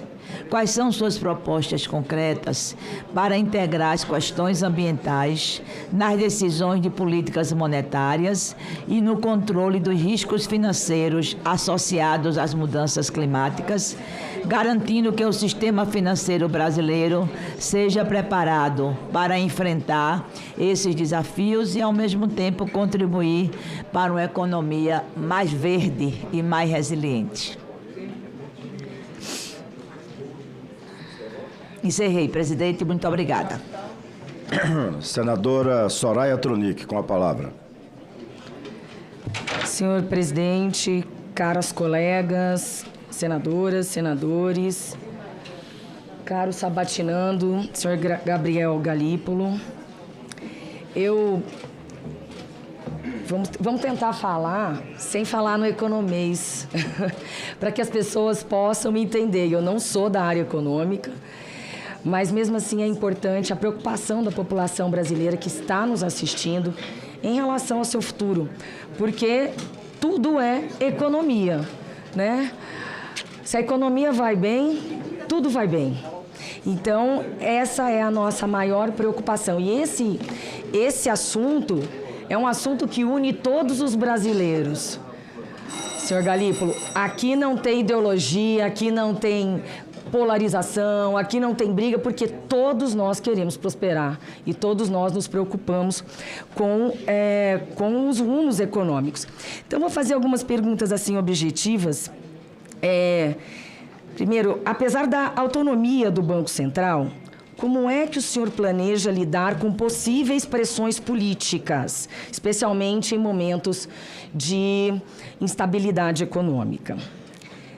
Sobre inovação e digitalização, eu gostaria de saber quais são seus planos para avançarmos com a digitalização da economia, incluindo o Real Digital e o Pix. E como o senhor avalia o impacto dos criptoativos e ativos digitais no sistema financeiro tradicional? O Banco Central deveria adotar uma regulamentação neste setor? Porque, na verdade, eu protocolei um projeto de lei, depois eu não me lembro quem foi o relator, foi o... Estou foi sendo. Irajá. Não, estou sendo. Não, você tem mais... Você O é de do outro. Drex. Você é de outro meu. Não é? Mas do Drex. o da regulamentação nós fizemos e saiu bem interessante, com proteção ao consumidor, com os cuidados para evasão de divisas, para lavagem de dinheiro. Então, assim, entendo que não é da alçada de vocês, mas o que seria da alçada de vocês? Sobre o cenário internacional e política cambial, como o senhor enxerga a política atual cambial no Brasil e se pretende adotar uma postura mais intervencionista no mercado de câmbio?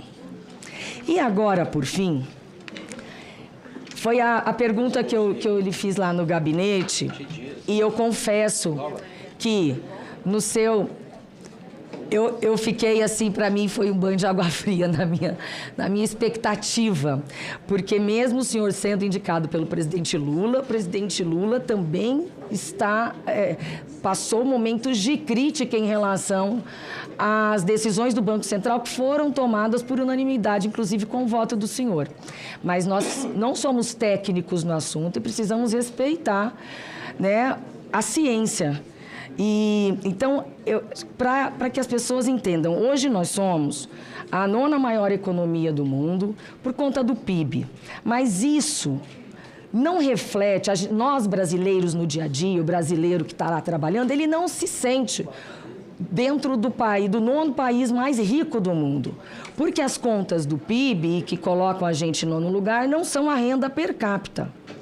O PIB per capita, perdão, que também depende de toda uma conjuntura que vai além das atribuições do Banco Central, porque é uma questão social, distribuição de renda, eu entendo isso. Mas uma das perguntas que eu gostaria de fazer é a seguinte: sou absolutamente leiga, eu já ouvi sobre isso en passant, mas eu gostaria de ouvir do senhor. É possível limitar a taxa de juros para o pagamento da dívida pública? Por quê? Olha, o custo da dívida pública em 22, o Brasil gastou 586 bilhões com juros. Então, se é possível limitar juros de cartão de crédito e de certas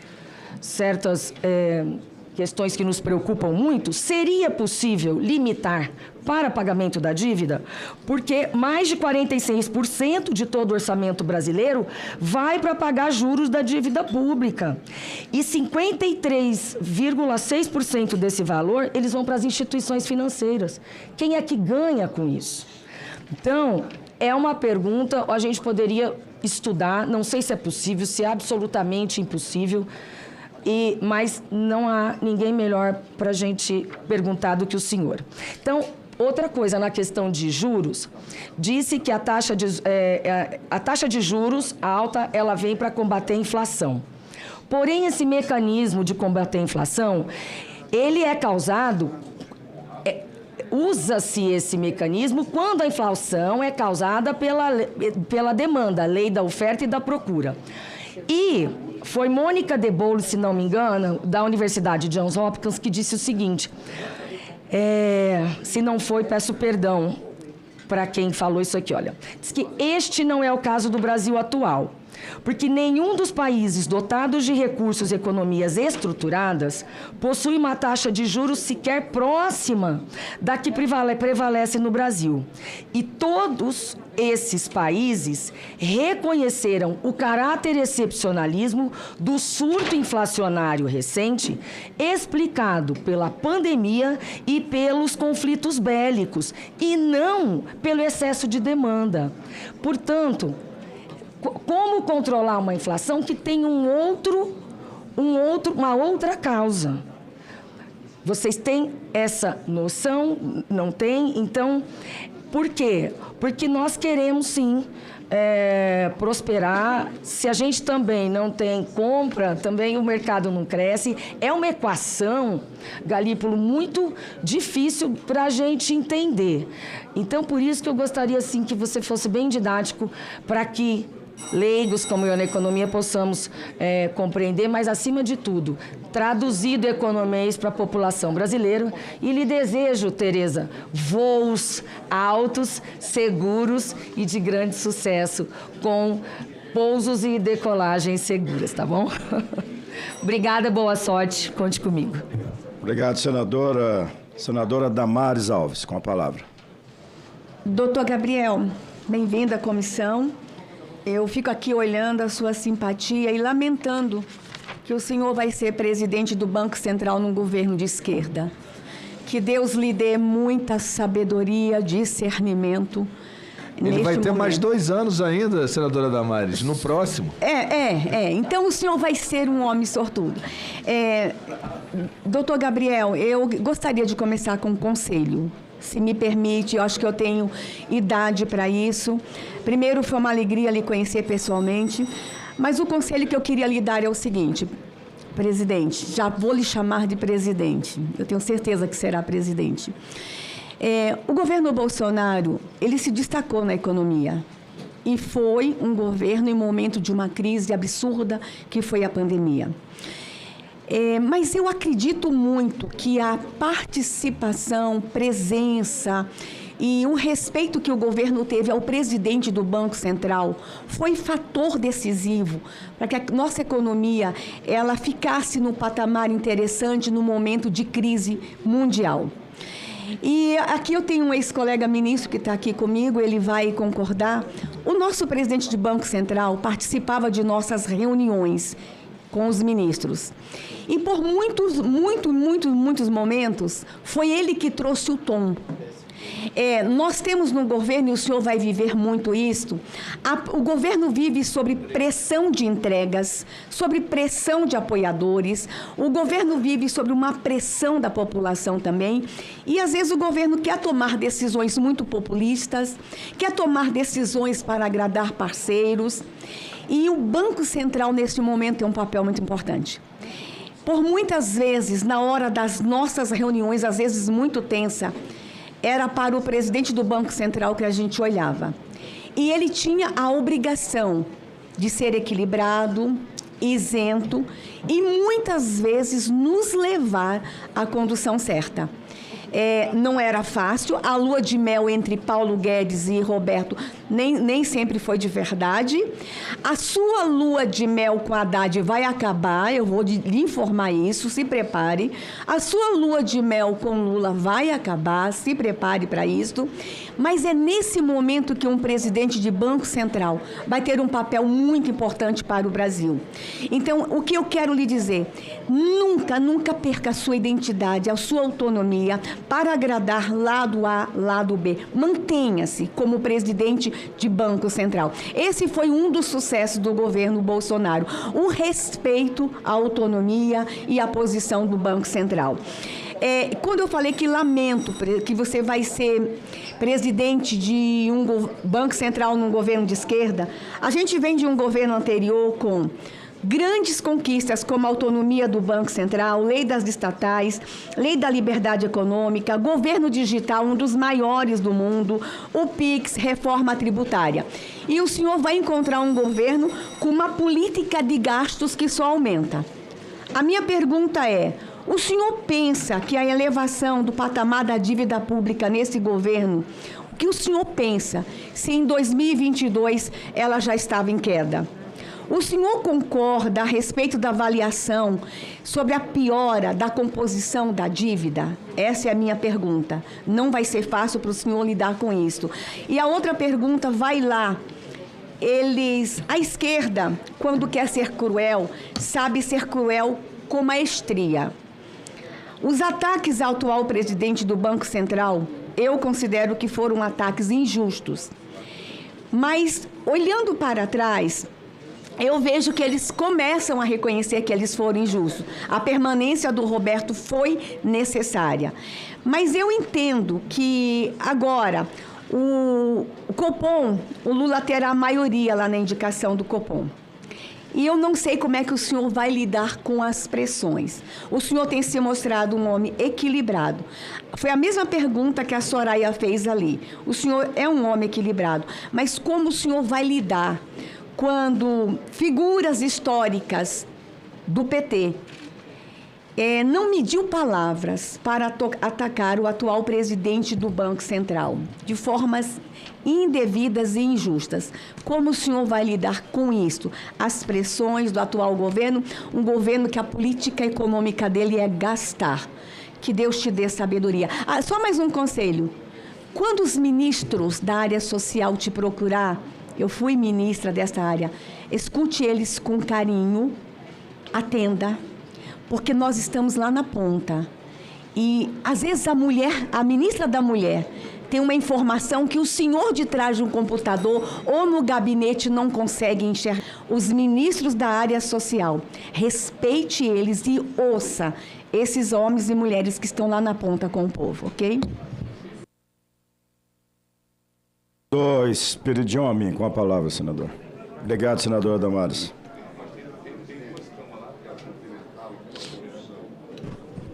cumprimentá-lo pela condução desta sessão muito importante.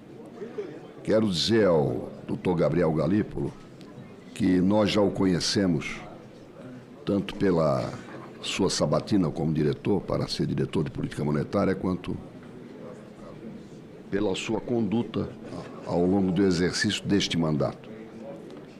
E eu não sou tão pessimista quanto a senadora Damares, mas ela tem muito mais experiência do que eu, especialmente pelas demandas seletivas que ela recomendou muita atenção. E compartilho das preocupações apresentadas pelos que me antecederam e, particularmente, eu gostaria de fazer 3 observações com perguntas para o senhor. Realmente, a qualidade da nossa dívida, cuja média de prazo da renovação de título, ou seja, 4 anos é a média da vida da nossa dívida. Ou seja, não é que vença no mesmo dia, mas o ciclo de 4 anos é um ciclo muito pequeno e ele expõe o Brasil a interesses que são especulativos em favor do aumento dos juros. Ou seja, a governança, tanto nosso risco, não é hoje uma governança correta. Eu pedi ao seu colega de aprovação, Ailton Aquino, que ele fizesse um estudo sobre quanto o Brasil pagou durante o plano real, ou seja, 40 anos. Quanto é que nós pagamos de overjuros? Ou seja, a mais do que o Ocidente pagou, incluindo-se a Turquia. Nada a ver com o Galípoli, né? Prefiro o Galípoli italiano, que é uma instância balneária, simpática. Mas, incluindo a Turquia, que também é um país que geralmente opera com taxa de juros, o Brasil deve ter pago algo como 5 trilhões. Eu ia dizer dólares, mas são reais. 5 trilhões a mais de juros em relação ao que o resto do mundo ocidental pagou. E neste período, nós não provocamos nenhum prejuízo a credores internacionais. Nenhum. Não há notícia que o Brasil tenha tido default nesse período. Então, algo há, como diria o Leonel Brizola, né? Algo há. Há uma engrenagem que se move nesse sentido. Eu acho que todos os esforços para alongar esse ciclo da dívida devem ser a sua prioridade. Se eu tenho que cuidar da moeda, cuida do prazo dessa dívida. E 2 recomendações, a advertência, né? Primeiro, todos os organismos internacionais e nacionais reconhecem que nós temos que dinamizar o microcrédito. Eu sou presidente da Frente Parlamentar do Microcrédito e das Microfinanças. Liberalize, mais do que cooperativas, estimule as organizações civis que se dirigem, que trabalham com microcrédito. O Ailton Aquino ajudou, quando não era diretor, a tirar algumas da clandestinidade. O Banco Central sempre foi muito rigoroso com a formalização do agente financeiro. Se o BNDES tiver hoje R$1 trilhão ou R$1 bilhão para emprestar para a microempresa, quem é que vai operar? Não vai ser o sistema financeiro tradicional, que não tem nem interlocução com o microempresário, e o senhor sabe disso. E, finalmente, eu não li o livro ainda, mas recebi um livro de presente do Henrique Meirelles. Achei muito interessante o título do livro, Calma na Pressão, ou seja, evite apertar o botão de pânico. vai fazer muito mal ao senhor e a nós. A mim também.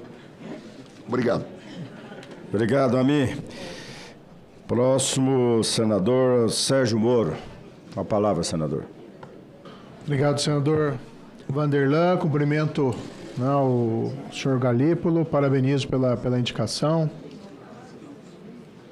Olha, senhor Galípolo, eu tenho críticas severas ao governo que lhe indicou. O fiscal do país vai mal. Isso tem gerado um movimento necessário, infelizmente, de incremento dos juros por conta da insegurança que isso tem provocado. Além disso, nós sabemos que o aumento da dívida pública vai cobrar o seu preço lá na frente. Vai ser necessário um ajuste e a gente está vendo um crescimento que tem todo o indicativo de não ser sustentável. Nessa perspectiva, nós vamos precisar de um Banco Central independente, que, apesar do contexto desafiador, faça a sua parte na política monetária.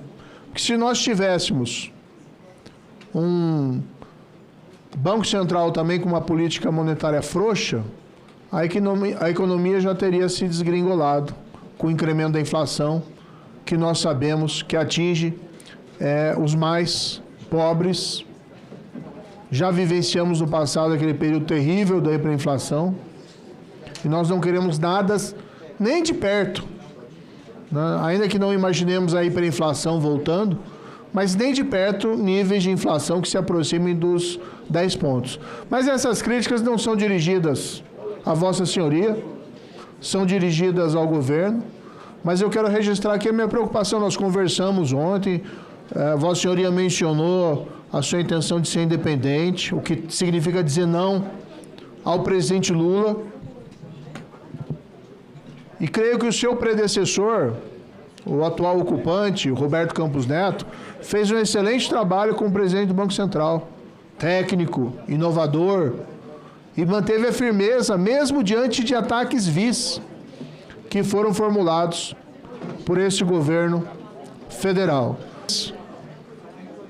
Ressalto que as críticas não são direcionadas a Vossa Senhoria, mas registro minha preocupação e rogo a Vossa Senhoria que mantenha a mesma linha de independência, que precisará ser firme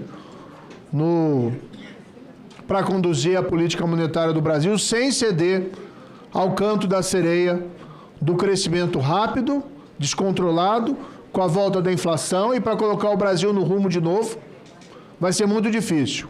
Embora eu ressalvo aqui, do jeito que o país anda, com descalabro fiscal, com falta de controle de gastos, com tentativa de se fazer ajuste através de aumento de tributo, nós não temos aí um futuro promissor na parte da economia. Outra questão que gostaria de ouvir Vossa Senhoria sobre esse aprofundamento da autonomia do Banco Central. Eu defendo, entendo que o Banco Central tem sofrido um esvaziamento dos seus quadros, tem tido uma dificuldade de financiar novos projetos, e creio que seria de interesse, né, de todo o presidente do Banco Central um fortalecimento da instituição. Minhas duas indagações a Vossa Senhoria, e eu adianto aqui que mais uma vez as críticas não são a Vossa Senhoria, mas ao governo que lhe indicou. Se conseguirá manter de fato a independência, mesmo frente às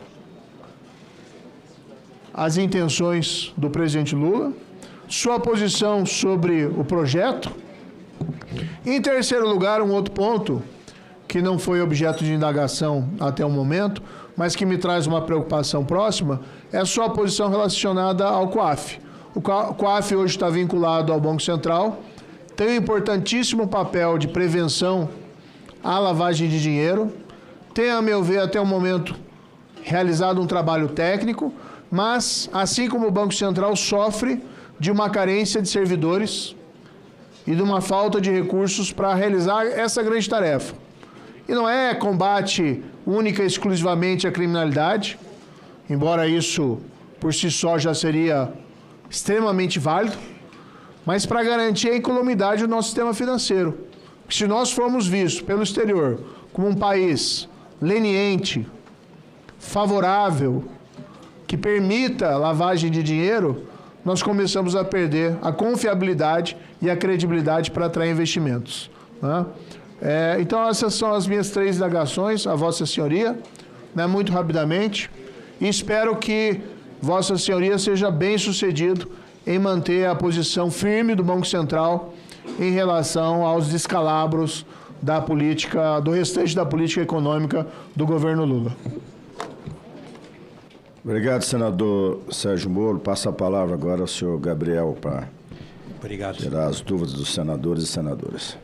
Eu vou começar com a pergunta da senadora Tereza Leitão sobre transição climática e essas políticas para Banco Central. Esse é um dos temas mais interessantes que tem hoje de debate, tanto entre os bancos centrais. Nós fazemos reuniões regulares entre os diversos representantes dos bancos centrais no que a gente chama do BIS, né, que é o Banco Internacional de Compensações.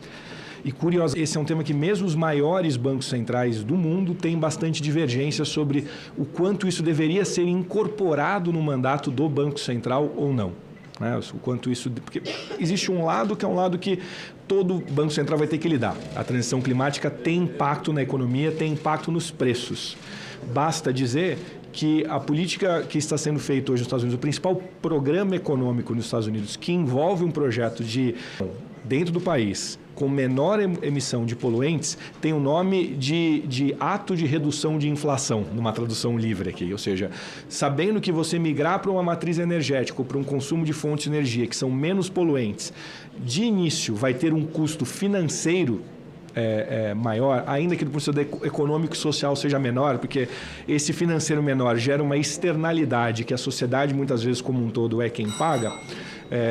Você precisa ter algum tipo de política pública para incentivar isso. Então, esse lado de como é que isto vai impactar, seja do ponto de vista de produção de alimentos, seja porque a gente vai buscar fontes de energia que são renováveis e hoje menos competitivas do que as demais, isso impacta todos os bancos centrais e os bancos centrais têm que estar atentos a isso. E o que dificulta muito a nossa vida, se eu disse que as projeções sobre o que vão acontecer com a economia já são bastante complexas de ser feitas, agora a gente tem que adicionar também as projeções climáticas junto com as projeções econômicas, o que dá uma certa exponencialidade nas dificuldades das previsões.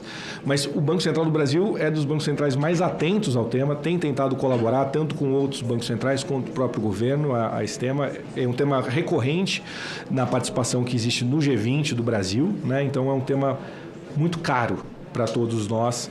E falei, inclusive, na minha fala inicial, que eu vejo no Brasil, para o Brasil, uma grande oportunidade de se firmar ali como um polo, porque o Brasil tem hoje tanto uma segurança alimentar quanto energética, contando com uma matriz energética mais limpa. Então, esse custo de transição seria menor. O custo de transição seria menor num mundo que você corre o risco de ter várias pressões inflacionárias. Seja porque você vê uma escalada de combate à imigração, que tem um caráter desinflacionário, a imigração, seja porque você vê uma escalada de também tarifas de importação, ou seja, pela questão climática efetivamente.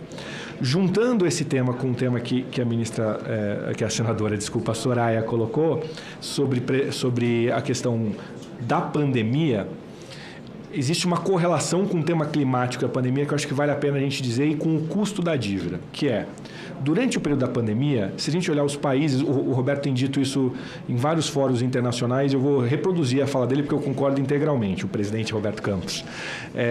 Os países avançados fizeram um esforço fiscal maior do que os países emergentes ou os países de baixa renda. O esforço fiscal foi maior para responder à pandemia. Imediatamente, começa uma discussão sobre esse processo inflacionário. O quanto desse processo... É um grande debate global, o quanto aquele processo inflacionário correspondia a um choque de oferta pela desarticulação das cadeias produtivas e dificuldade de você produzir, e quanto que correspondia a uma questão de demanda decorrente dos programas de transferência de renda e socorro por causa da pandemia. Existia essa discussão. A minha posição, eu recorro sempre quando tem esse debate, a uma fala do Churchill, que ele dizia que a verdade é uma adúltera, nunca está com uma pessoa só. Provavelmente você consegue encontrar explicações nos dois elementos, não precisa ser um ou outro. Me parece que era um e outro. E aí existia uma discussão sobre velocidade de reação.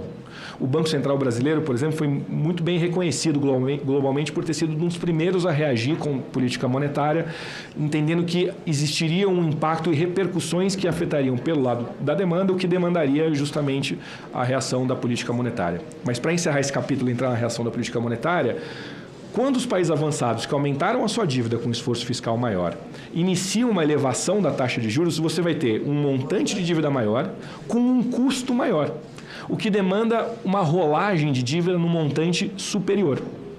Esta rolagem de dívida no montante superior vai afetar aquela taxa de juros da dívida, que é essa taxa de juros de longo prazo, que resulta da negociação, para fazer uma simplificação aqui empobrecedora, entre oferta e demanda de títulos públicos.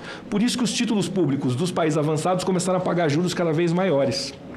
Como para os países emergentes de baixa renda, geralmente a taxa de juros que se paga é a do país avançado mais algum prêmio, isso impôs um custo de ter acesso a liquidez e a dinheiro internacional maior para os países avançados, os países emergentes e de baixa renda. Simultaneamente, a transição climática afeta de maneira mais grave, geralmente, os países emergentes de baixa renda, que dependem da exportação de commodities para ter acesso a divisas internacionais. Então, você colocou um tema... Você, mundo, colocou um tema de cenário mais adverso para os países emergentes que muitas vezes, e baixa renda, estão pagando uma conta que está correlacionada com despesas que foram feitas não por eles mesmos. Essa é uma dificuldade. A senhora me pediu para que eu fizesse uma explicação menos hermética e de economês aqui sobre a inflação. Também vou recorrer aqui a uma redução empobrecedora, né? Sempre, como diz a metáfora do Jorge Luis Borges, o mapa só é um mapa porque ele não tem todos os detalhes da realidade. Se ele tiver todos os detalhes da realidade, ele não é um mapa. Mas o processo de você ter uma inflação que decorre de demanda, ele se assemelha a um processo de um leilão. Se você num leilão tem muitos compradores para pouca oferta de um bem, o processo de concorrência de quem tem acesso àquele bem ou serviço vai se dar por uma disputa de preço. E esse preço vai escalando. Se a gente correlaciona com o que aconteceu na pandemia, historicamente, os bens têm uma inflação que roda mais baixo do que serviços. Se a gente imaginar o que era os relativos a 3 décadas atrás, era quase um artigo de luxo. Se a gente imaginar os componentes que um automóvel tinha vários anos atrás e tem agora, ou um computador, ou uma televisão. Então, os ganhos de produtividade que são proporcionados em bens, geralmente promovem um processo de inflação ou de elevação de preços menor comparativamente aos serviços, onde é mais difícil você assistir ganhos de produtividade. Serviços não são comercializados no mercado internacional. Essa é uma tendência histórica. Quando a gente olha para o que aconteceu na pandemia, isso inverteu. Porque os bens industriais estavam com as cadeias produtivas desarticuladas e as cadeias logísticas desarticuladas. Então, você importar um bem ficou mais caro. E estava todo mundo em casa tentando comprar bem. E os serviços tiveram uma redução da demanda abrupta, ninguém podia sair de casa. Então, os serviços despencaram e os bens industriais subiram. A partir da saída da pandemia, e até a gente tem em seguida a invasão da Ucrânia, que remete a um segundo choque também de preços, porque a gente tem energia com a Rússia. E tem um artigo muito antigo que a gente aprende em faculdade, de um professor chamado Antônio Barros de Castro, que dizia: nós aqui na América do Sul gostamos de achar que as terras mais produtivas do mundo são os pampas argentinos. Não é verdade. As terras mais produtivas do mundo estão na Ucrânia. Então, a Ucrânia sempre teve um papel muito relevante do ponto de vista de exportação de commodities. Você tem um segundo choque de oferta ali naquele momento com essa questão. Mas você vai saindo gradativamente da pandemia e esses preços relativos vão tentando restabelecer a distância original. Por isso que você vai vendo industriais rodando um pouco mais baixo de novo e gradativamente serviços rodando um pouco mais acima. Quando a gente vê diversos estudos no mundo, o que acabou acontecendo é que esses preços relativos foram se restabelecendo, mas o que ficou um pouco defasado é a remuneração do que a gente pode chamar do trabalho ou da mão de obra. A participação do trabalho na renda ficou ali relativamente defasada. E por isso você vê vários estudos, inclusive, correlacionando por que a economia está crescendo e muitas vezes a avaliação, isso acontece nos Estados Unidos, a avaliação do governo não cresce e a popularidade não está acompanhando esse crescimento econômico ou da renda. Porque às vezes a sensação do cidadão é: eu estou melhor do que o ano passado, mas eu já tive mais poder de compra 10 anos atrás, 5 anos atrás. Esse sentimento é mensurado muitas vezes. Se você criar um ambiente ou permitir um ambiente para que essa tentativa de correção da remuneração do trabalho repasse enquanto custo para quem contrata o trabalho, e ele consiga encontrar um ambiente de demanda aquecida suficiente para repassar isso para preço para o consumidor final, o poder aquisitivo não vai ser reposto para o trabalhador, porque ele vai ter que pagar um preço mais caro, e você pode inaugurar uma inflação, uma espiral inflacionária que repasse de custo de mão de obra para preço e assim sucessivamente. Então, o papel dos bancos centrais é conseguir permitir esse arranjo dos preços relativos, zelando ou perseguindo a meta de inflação. Não sei se fui muito hermético, mas criar esse ambiente para tentar controlar e fazer com que esse processo ocorra de maneira ordenada, sem que a economia esteja aquecida excessivamente, é super relevante. E quando a gente olha para a economia brasileira, ela dá sinais de estar num estágio diferente de boa parte das economias do mundo.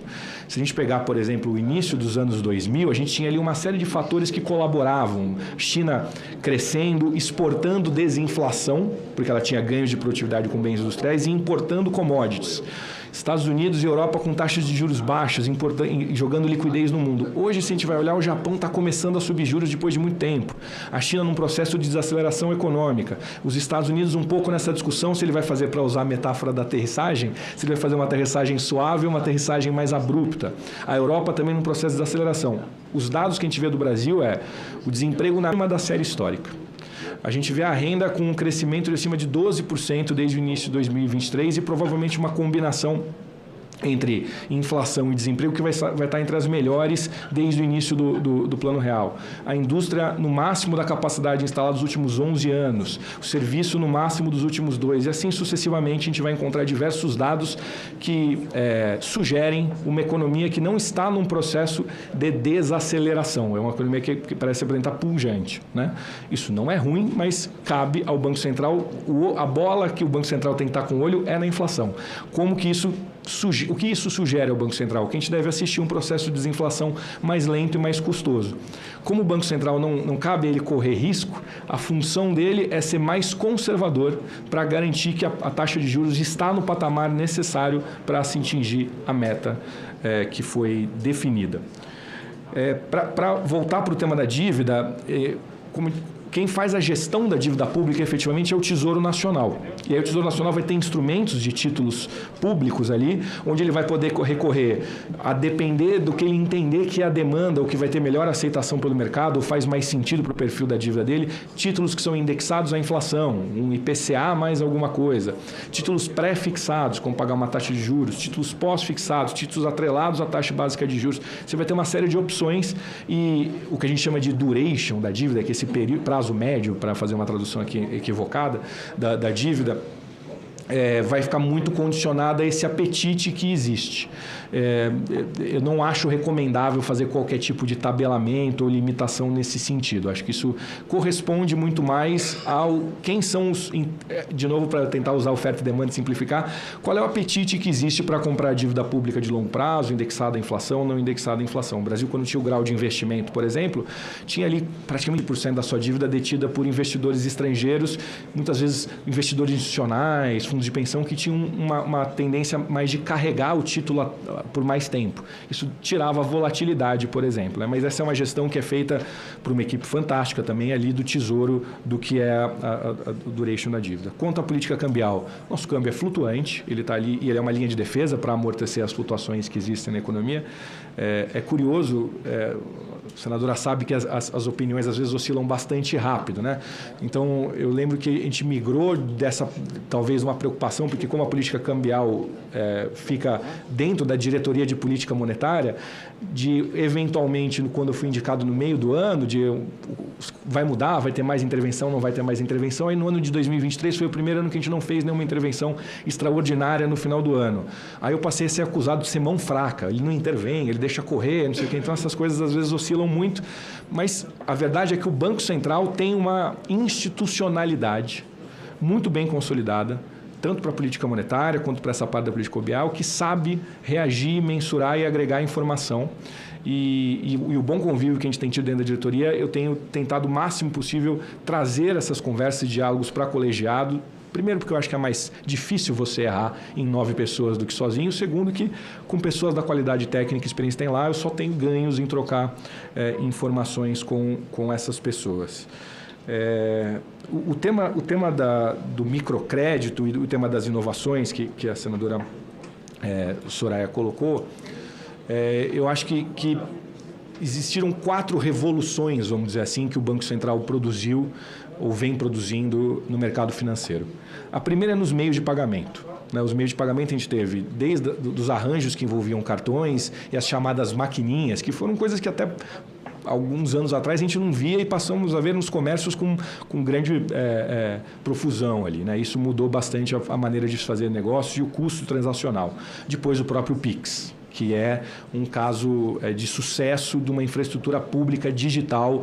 O Brasil está na fronteira, realmente, do ponto de vista da infraestrutura pública digital para meios de pagamento ali. Então, uma grande revolução que mudou muito as coisas. Existiu uma segunda revolução que ocorreu simultaneamente ali, que foi na experiência, vamos dizer assim, do cidadão ou do cliente em fazer investimentos. Há poucos anos atrás, para você ser uma instituição financeira de varejo, que queria ter vários clientes, você precisaria ter agências espalhadas pelo país como um todo. Hoje em dia, você tem instituições financeiras de varejo que vão ter uma agência. Elas conseguem alcançar e ter capilaridade por meio do que aconteceu na tecnologia, por meio do celular. Isso mudou significativamente. A gente teve também entrada de pessoas que estavam à margem, muitas vezes, do sistema financeiro, graças a novos entrantes e a agenda de competitividade que o Banco Central tem, de abertura de competitividade que o Banco Central tem, mas parece que boa parte disso muito associado ao crédito rotativo e ao cartão de crédito. Nada contra, é uma maneira de fazer inserção sobre isso. E existe um debate de como é que a gente consegue avançar, seja do ponto de vista legal, o Senado deu uma contribuição fantástica, que foi o marco de garantias, para a gente conseguir avançar para a questão de ter crédito com garantias e colateralizados, seja do ponto de vista de infraestrutura. Como a gente tem comentado, a própria ideia do Drex, né, é uma ideia que pode permitir a gente conseguir avançar e produzir uma revolução ali também, enquanto infraestrutura pública digital, para o crédito colateralizado, né? E acho que isso permite uma redução dos spreads ali, né?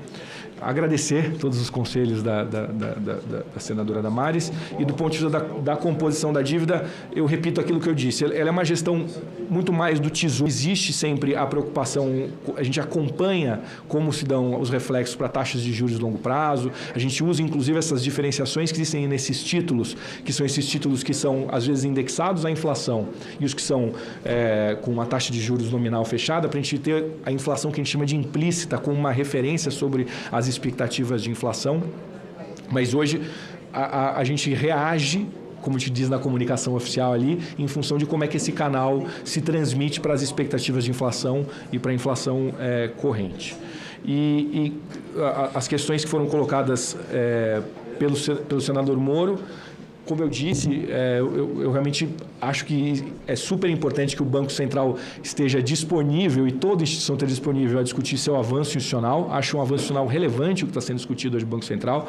É necessário a gente dar as condições necessárias para que as pessoas possam trabalhar, não só do ponto de vista remuneratório delas, mas da infraestrutura necessária. E entendo que hoje está se discutindo muito mais o formato que se dá essa discussão de uma evolução institucional, né? Acho que não sei se cobri todas as perguntas ou deixei alguma pergunta.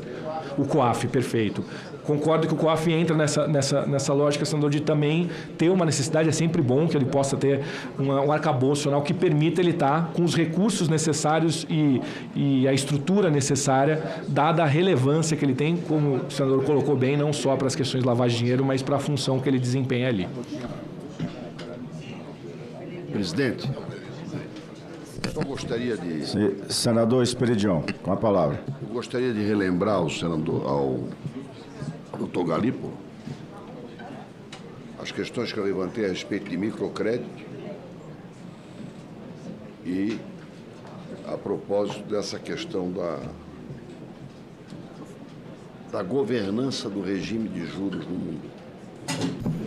E aproveito a sua colocação sobre a forma como se combateu a pandemia para, talvez a minha cifra não seja, a cifra que eu vou mencionar possa ser discutível.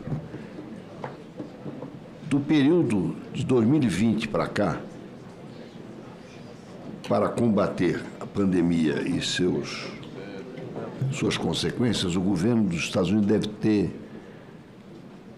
lançado 11 trilhões de dólares. 11 trilhões de dólares. Do que seria moeda sem lastro. E os efeitos inflacionários rebarbam aqui.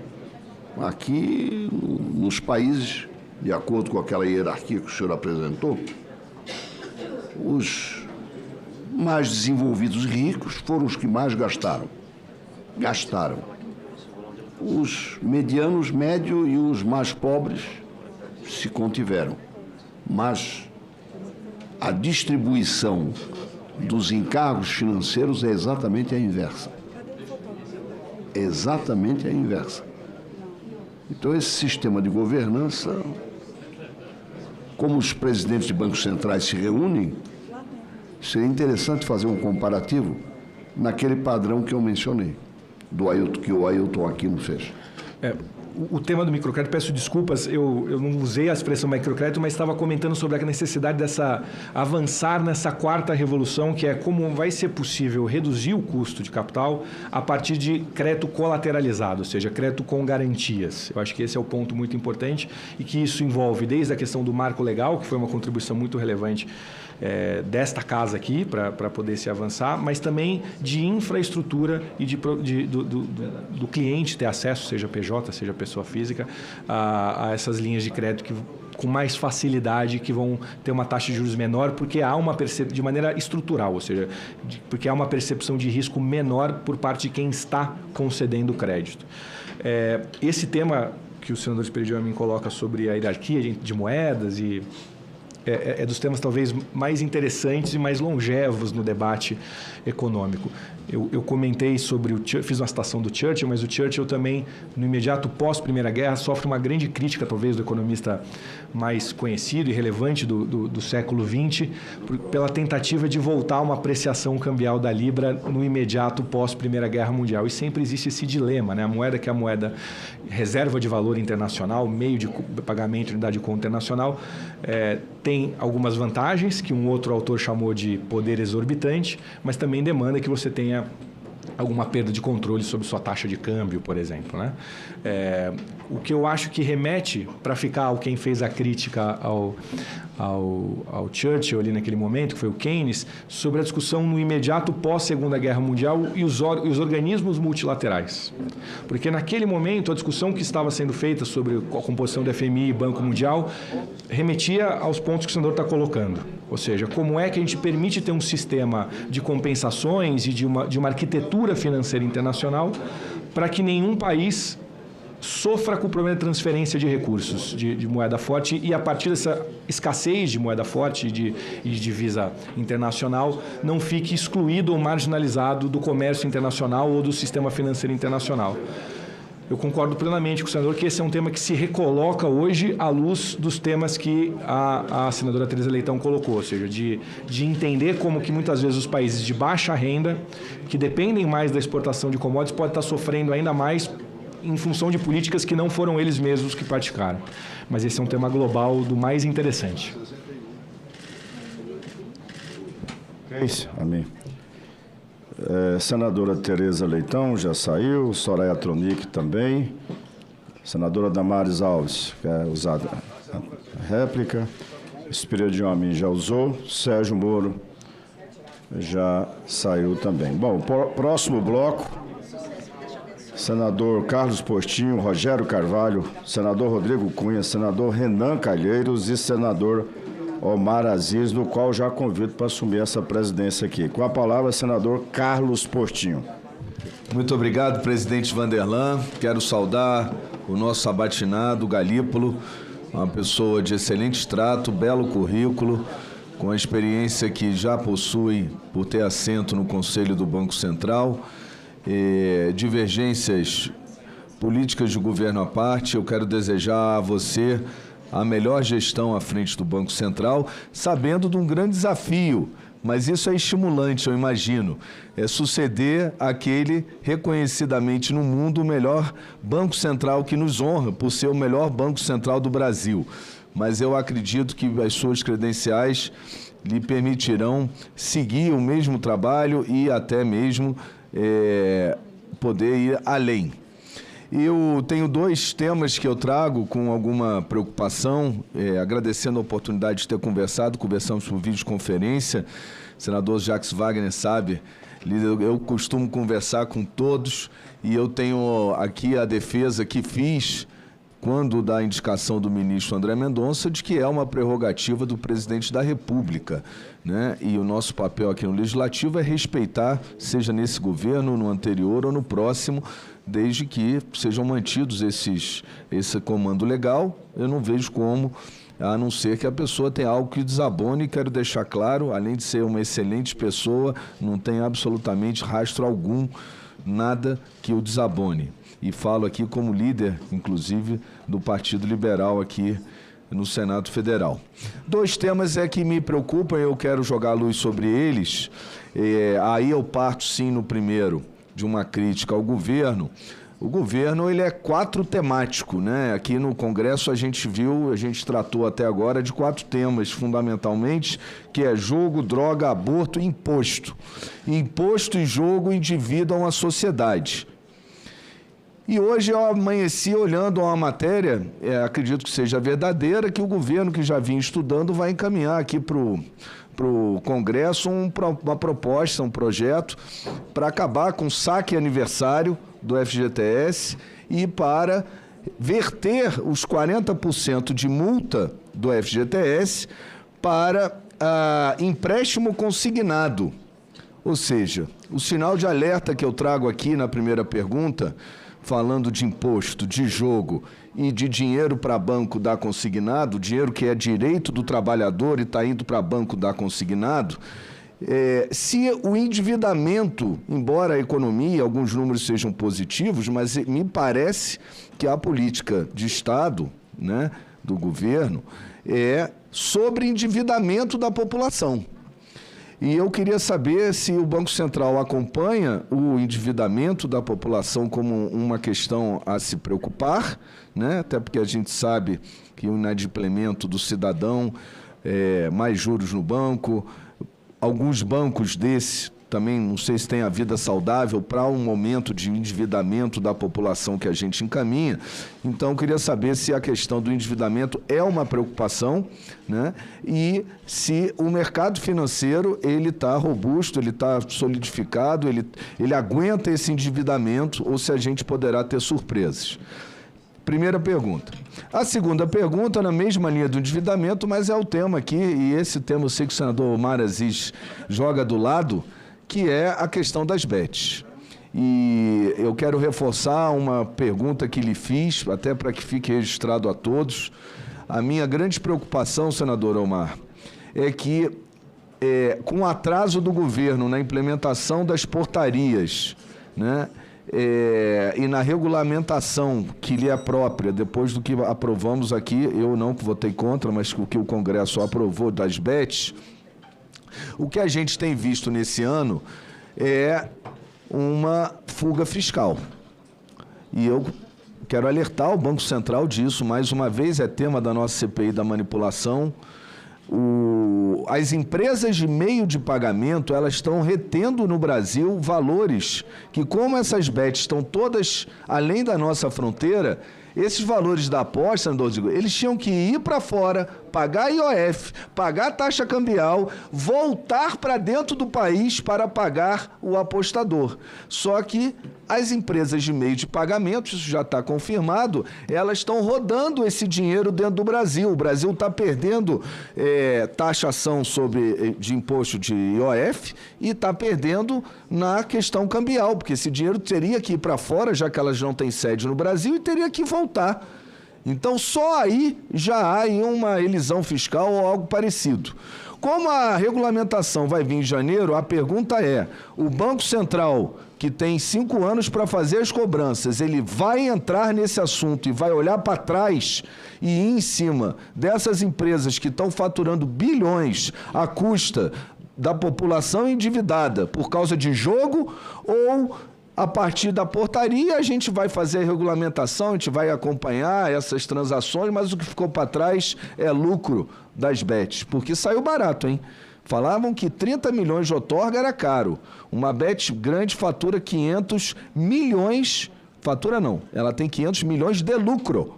E durante um ano, pelo atraso no governo das portarias, não está sendo pago imposto algum. E pior, estão usando de mecanismo de elisão fiscal para que esse dinheiro não vá para fora e volte pagando o que deveria. Deixo registrado e queria saber a opinião sobre as duas questões. No próximo é o senador Rogério Carvalho. Senador, o senador Portillo tocou no assunto e eu aproveito até para que Vossa Excelência possa... Segundo dados do Banco Central, dos 20 milhões de Bolsa Família, 8 milhões e meio estão jogando. Agora, olha o espanto. Dos 100% desses 8 milhões e meio de brasileiros que apostaram, 99,2% ficou com as bets. Só 0,8% voltou para o apostador. Isso aí está lá no... A banca sempre ganha. Não é a banca sempre ganha. Isso é doação, não é jogo. Os caras estão doando para esses apostadores. Agora, o que me espanta é a demora do governo em mandar tirar do ar todas essas bets enquanto não regulamenta. Esse é o espanto meu. Até porque o governo do presidente Lula é baseado sempre nas pessoas mais humildes, que têm menos defesa, que têm menos apoio de uma forma geral. Então não tem o que esperar. O Haddad não pode... A Anatel tira essas bets todas em minutos do ar. Não tem que esperar. Depois que regulamentar e a gente ficar sabendo quem vai poder jogar, de que forma vai jogar, como vai ser pago esses impostos, qual é o retorno para o jogador, qual é o retorno, porque hoje você tem um cassino em casa, tem gente que é contra os cassinos. Pessoal, dentro do iPad ou do celular tem um cassino que joga qualquer tipo de jogo que tem um cassino, só que de uma forma diferente. É um assalto, porque ele não é presencial. Então, conforme a plataforma, ela tira tudo do jogador. E aí ficam os pseudos influencers, pseudos líderes, ainda fazendo propaganda. Fazer propaganda de bet, Galípolo, é a mesma coisa que fazer propaganda de cocaína, porque é um vício. Destrói famílias, destrói bens, acaba com tudo, o cara não trabalha, ele passa o dia todo jogando, no dia seguinte ele não vai trabalhar porque passou a noite toda jogando. É a mesma coisa que o cara usar cocaína.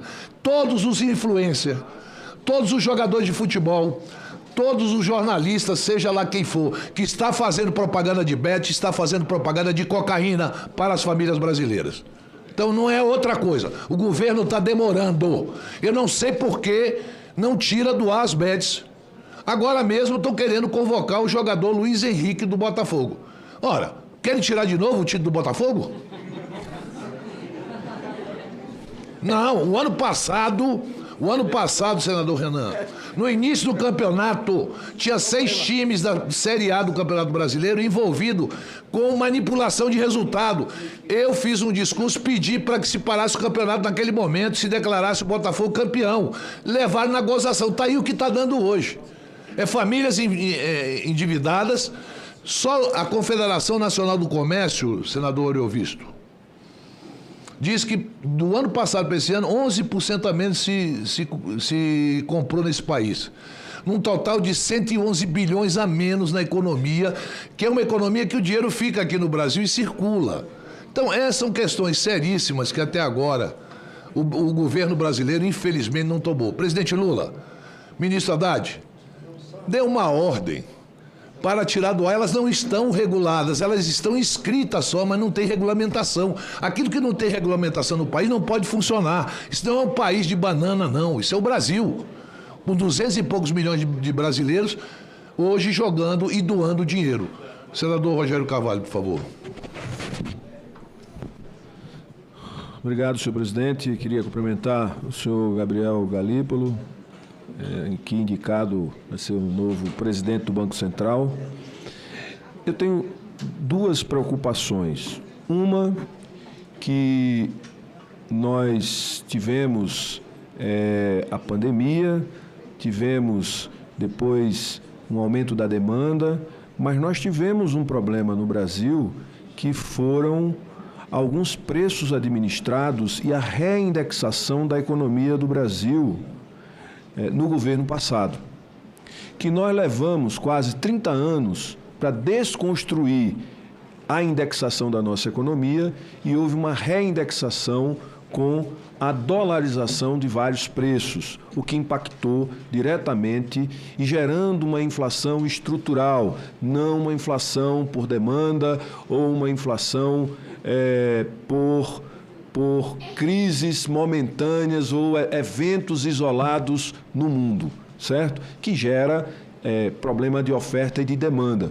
Não, foi uma questão estrutural e isso tem a ver com o preço dos combustíveis e a forma como o Brasil encarou o preço dos combustíveis sendo o a paridade de preço de importação. Isso teve um impacto gigantesco na nossa taxa de inflação. Esse percentual, creio eu, que tenha provocado um aumento, e isso tudo para garantir que a Petrobras, em tese, fosse a campeã de distribuição de dividendos, né? Mas talvez isso tenha custado 2 ou 3 vezes a distribuição de dividendos sob a forma de taxa de juros. Então, eu tenho uma preocupação, e eu sei que essa não é uma questão que o Banco Central tem muita ingerência sobre. Uma outra preocupação é que o Banco Central, ele faz gestão monetária. Mas no Brasil, ele usa de títulos do Tesouro para fazer gestão monetária. E, de certa forma, produz impacto fiscal. Ainda que financeiramente, nas transações financeiras, isso não produza um impacto fiscal, mas na medida em que você mantém uma dívida bruta, que é a referência para o pagamento do prêmio da taxa de juros, você, de certa maneira, está criando um impacto fiscal, porque você está aumentando a taxa de juros. E você está pagando um prêmio maior pela taxa de juros.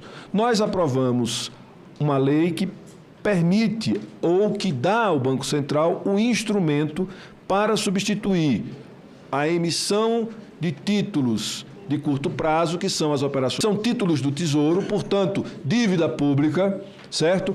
Para fazer gestão monetária. E estamos utilizando 170 bilhões para fazer gestão monetária com remuneração de depósito voluntário, enquanto temos 1,3 trilhões de dívida bruta, que em tese não é uma dívida. Se você for para a dívida líquida, ela não existe. Mas isso é considerado na relação dívida-PIB, que aumenta em 11% a nossa relação dívida-PIB. Então, acho que nós temos alguns desafios. Essa questão da autonomia do Banco Central, eu acho que é um debate muito mais ideológico e de tensão ideológica do que, de fato, isso está em discussão. A autonomia do Banco Central, do governo Lula 1, 2, nenhum dos governos do PT teve intervenção sobre o Banco Central. Isso é uma fantasia para poder fazer diversionismo e separação ideológica.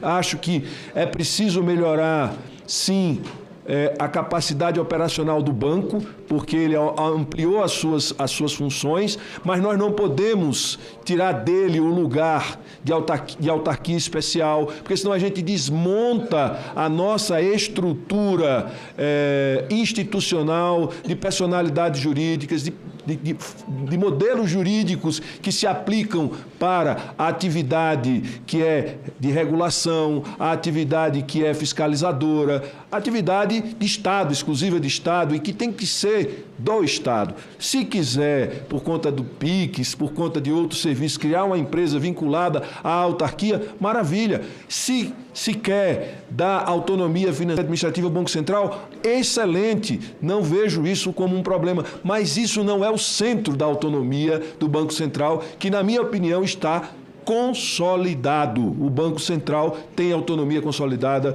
no Brasil. A minha preocupação De fato, vejo que Vossa Senhoria o senhor já colocou claramente que isso, a política monetária é algo que precisa ser acompanhada e as variáveis precisam ir sendo estudadas e vendo o tempo todo. Não existe uma fórmula, não existe uma interferência, não haverá uma interferência nesse sentido, mas acho que tem algumas preocupações que a gente precisa ter.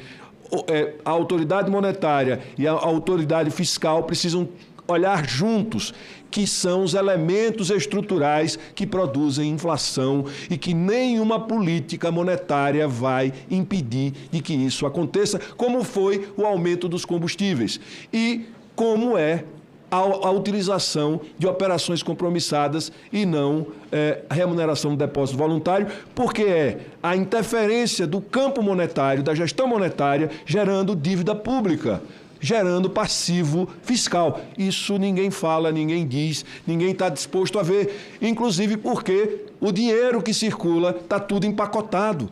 Por que o dinheiro está empacotado e no Brasil esse dinheiro foi empacotado? Qual é a finalidade? Por que está desse jeito? Por que não? Por que o Banco Central não evolui nessa perspectiva para garantir que,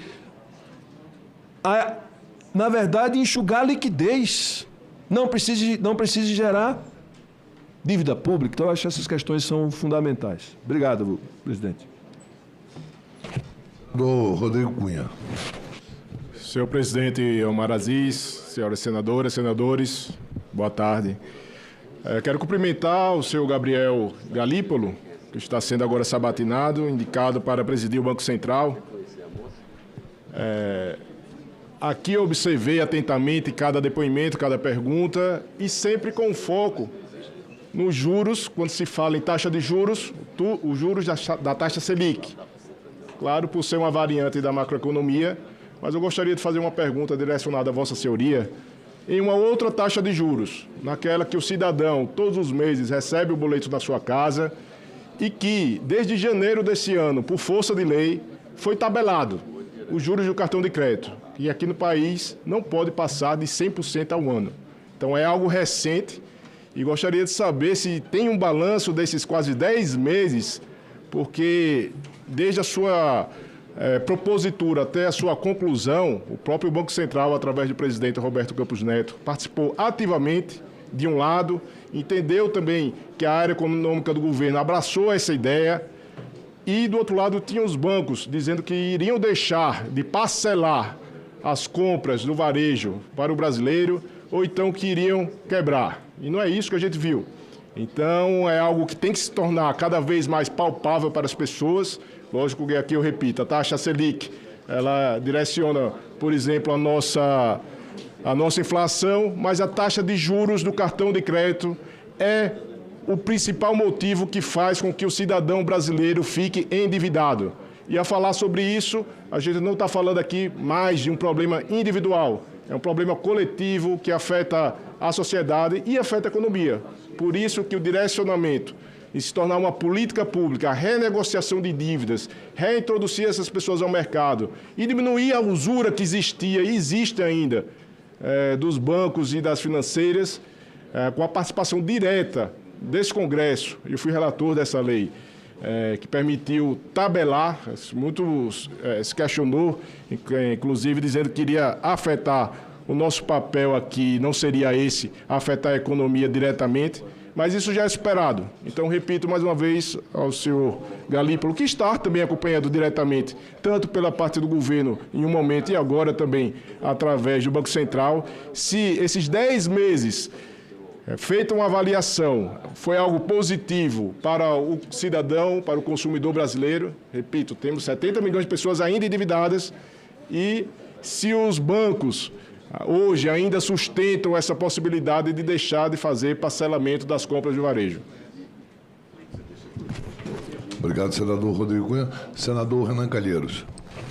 Muito obrigado, presidente, senhoras senadoras, senhores senadores. Cumprimento inicialmente o doutor Galípolo pela indicação, pela exposição, pela sabatina, pelo debate. Vejo como um quadro qualificado e acho e tenho uma esperança muito grande que poderá ajudar a equacionar a questão da Selic, um dos juros mais altos do mundo, com o quadro econômico. Eu queria fazer duas perguntas. Um dos debates macroeconômicos mais recorrentes na atualidade diz respeito exatamente à fixação das taxas de juros pelo Banco Central como um instrumento de política monetária e de controle da inflação no Brasil. Muitos alegam que as taxas de juros devem ser calibradas para cima, com vistas a tranquilizar os mercados diante das pressões de consumo a dívidas pelo crescimento da economia. Outros argumentam que as taxas de juros apenas espelham o humor dos mercados frente a incertezas no lado fiscal.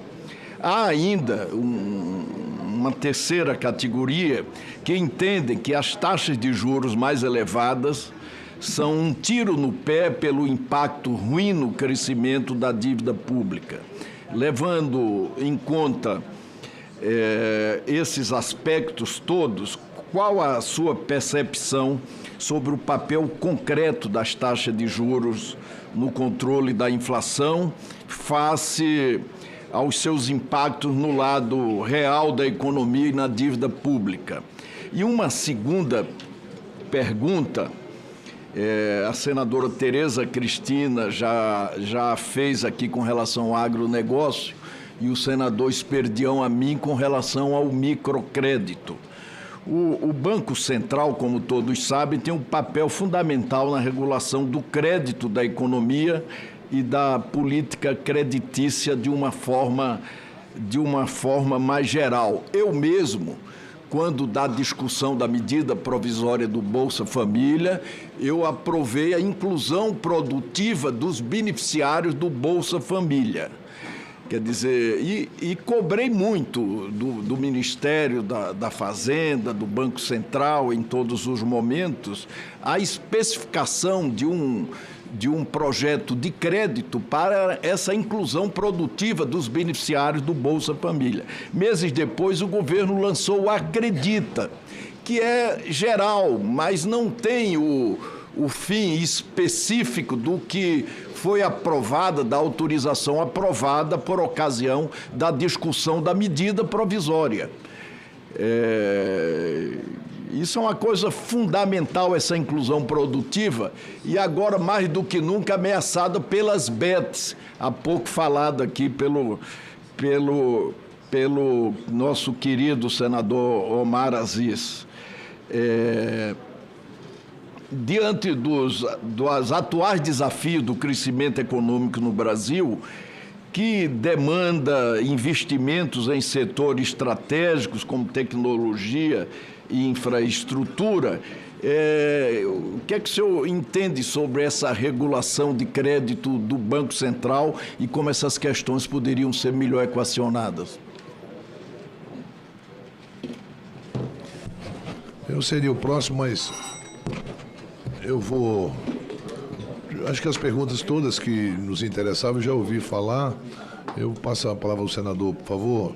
Eu vou abrir mão, já votei, inclusive, e conheço já histórico, e tenho a felicidade de hoje estar presidindo, senador Renan, e fui presidir também a sessão que escolheu o Roberto Campos como presidente do Banco Central. Quer dizer, deu sorte para ele, viu?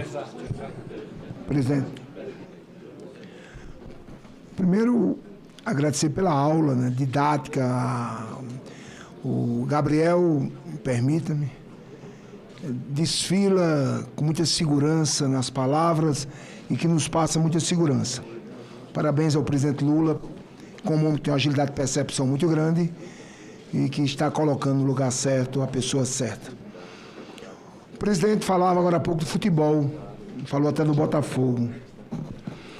Eu inaugurei falando sobre as bets, os bilhões das bets. A Paraíba, o meu estado amado, há 50 anos atrás, veio uma ordem da presidência da República que acabasse o jogo do bicho. e o governador João Agripino, de forma muito pontual, porque o jogo do bicho tinha um papel social, que o cambista passava o jogo e gerava emprego. E determinou, deu 24 horas para que ele acabasse o jogo do bicho.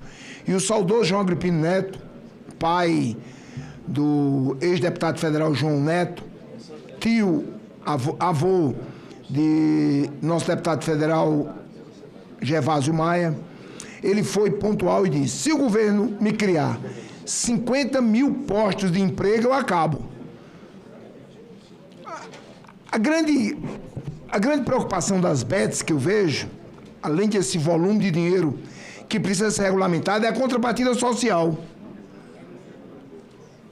O monitoramento da transparência, da seriedade tem que ter uma proporção, tem que ser transparente, tem que ter um órgão de inteligência, essa famosa inteligência artificial que tem, para fiscalizar, porque é a raposa tomando conta do galinheiro.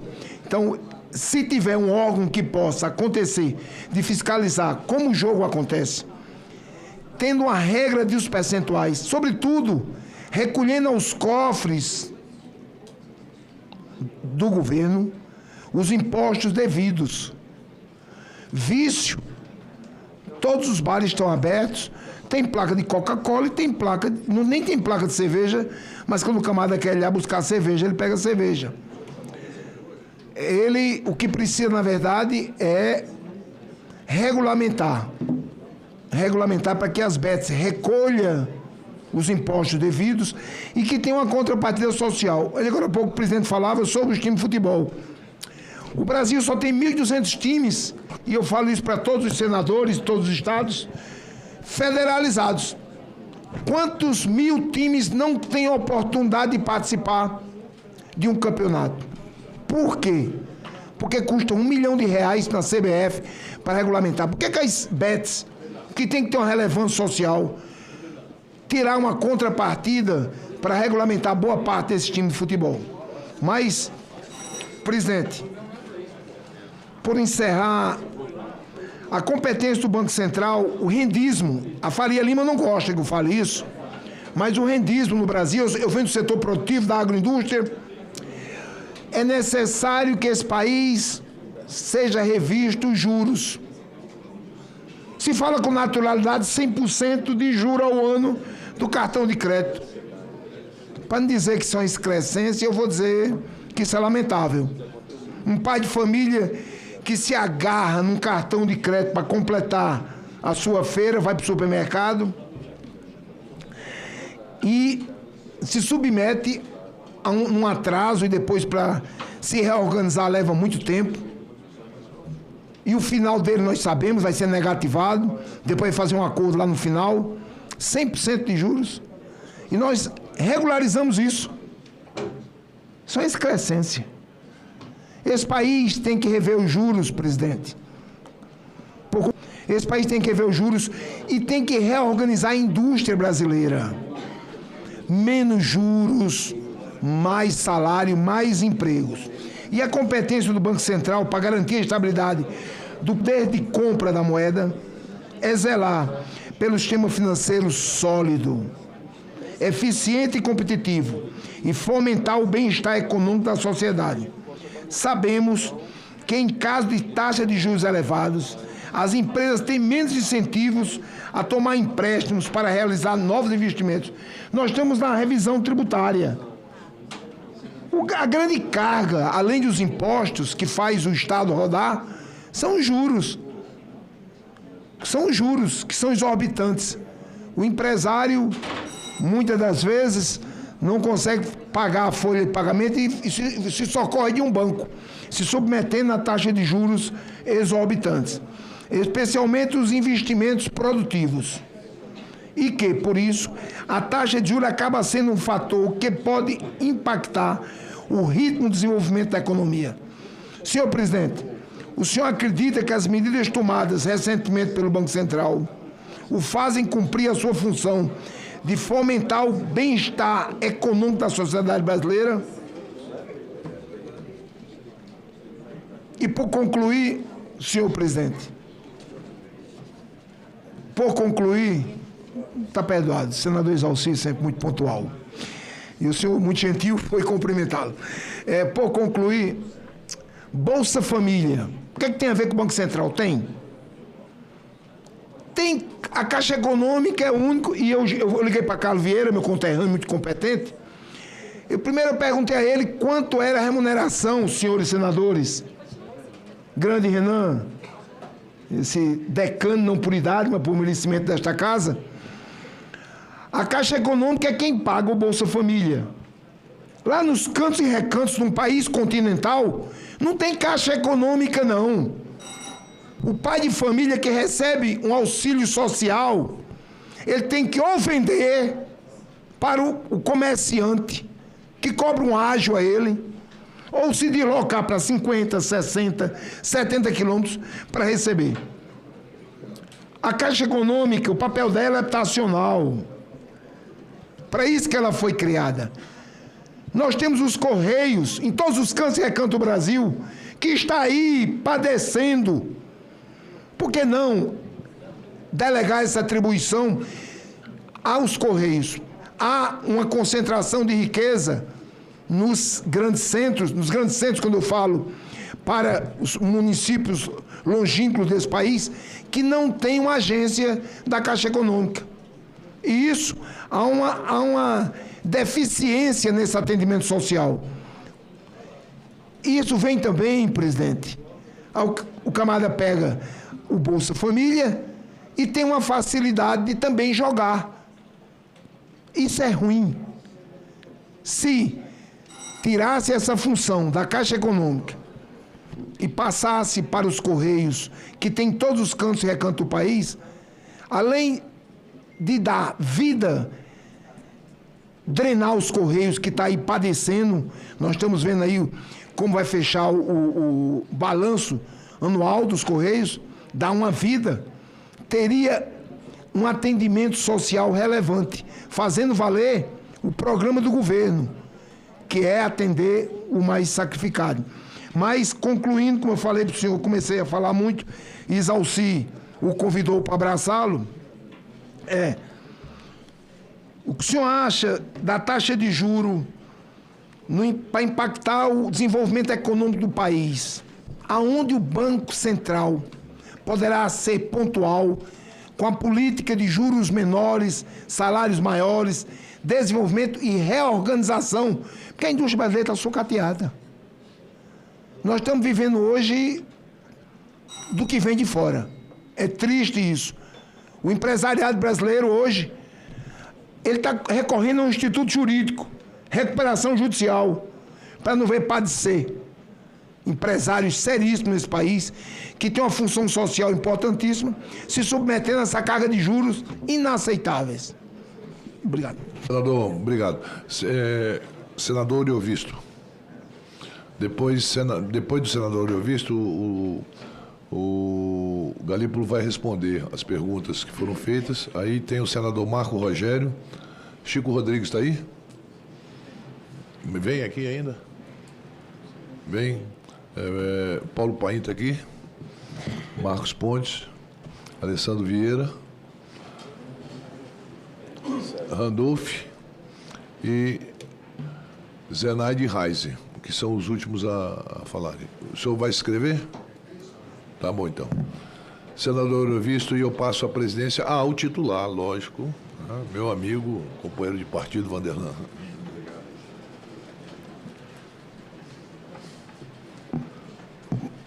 Presidente Galípolo, já vou chamá-lo de presidente, que tenho certeza que será aprovado por unanimidade.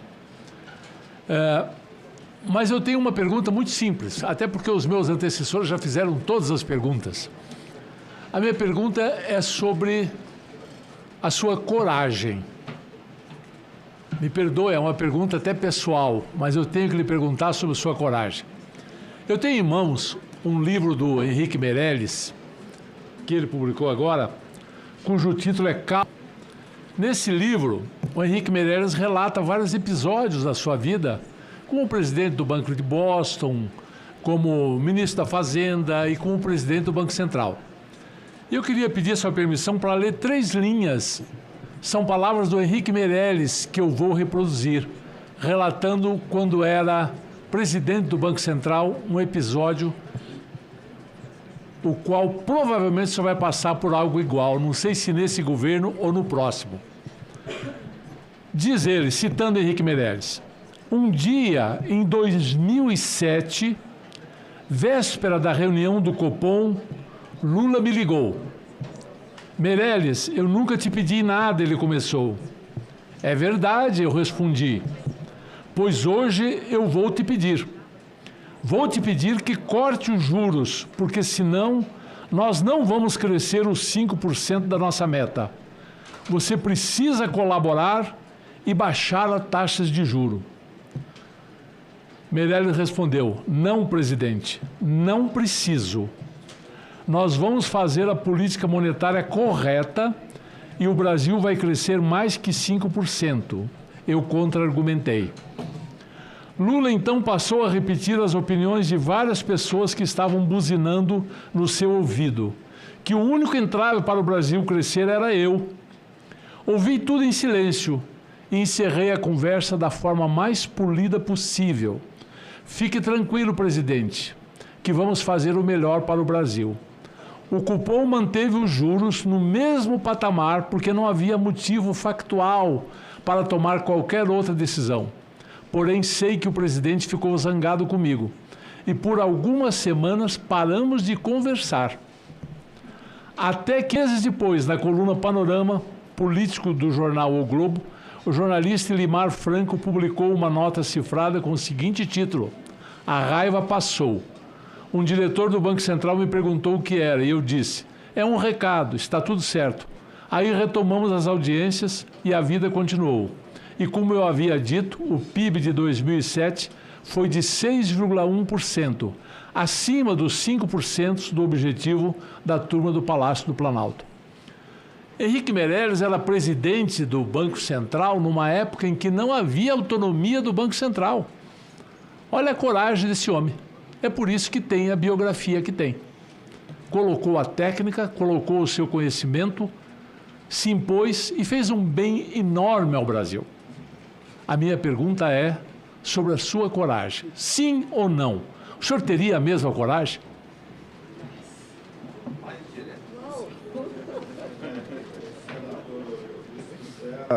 Senador Elvício, encerra esse bloco. Com a palavra, Gabriel. Eu vou começar pela do senador Elvício, porque eu adoraria poder me vangloriar, quer dizer assim, já tive a coragem, porque em 1 ano e meio eu já subi, cortei e mantive. Eu já completei a caderneta, já fiz as 3 opções possíveis que um diretor de política monetária pode fazer, né? Mas eu estaria me vangloriando falsamente ao dizer que eu tive coragem, porque a verdade é que eu nunca sofri nenhuma pressão, senador. A verdade é essa. Eu jamais sofri. Seria muito leviano da minha parte dizer que o presidente Lula fez qualquer tipo de pressão em cima de mim sobre qualquer tipo de decisão.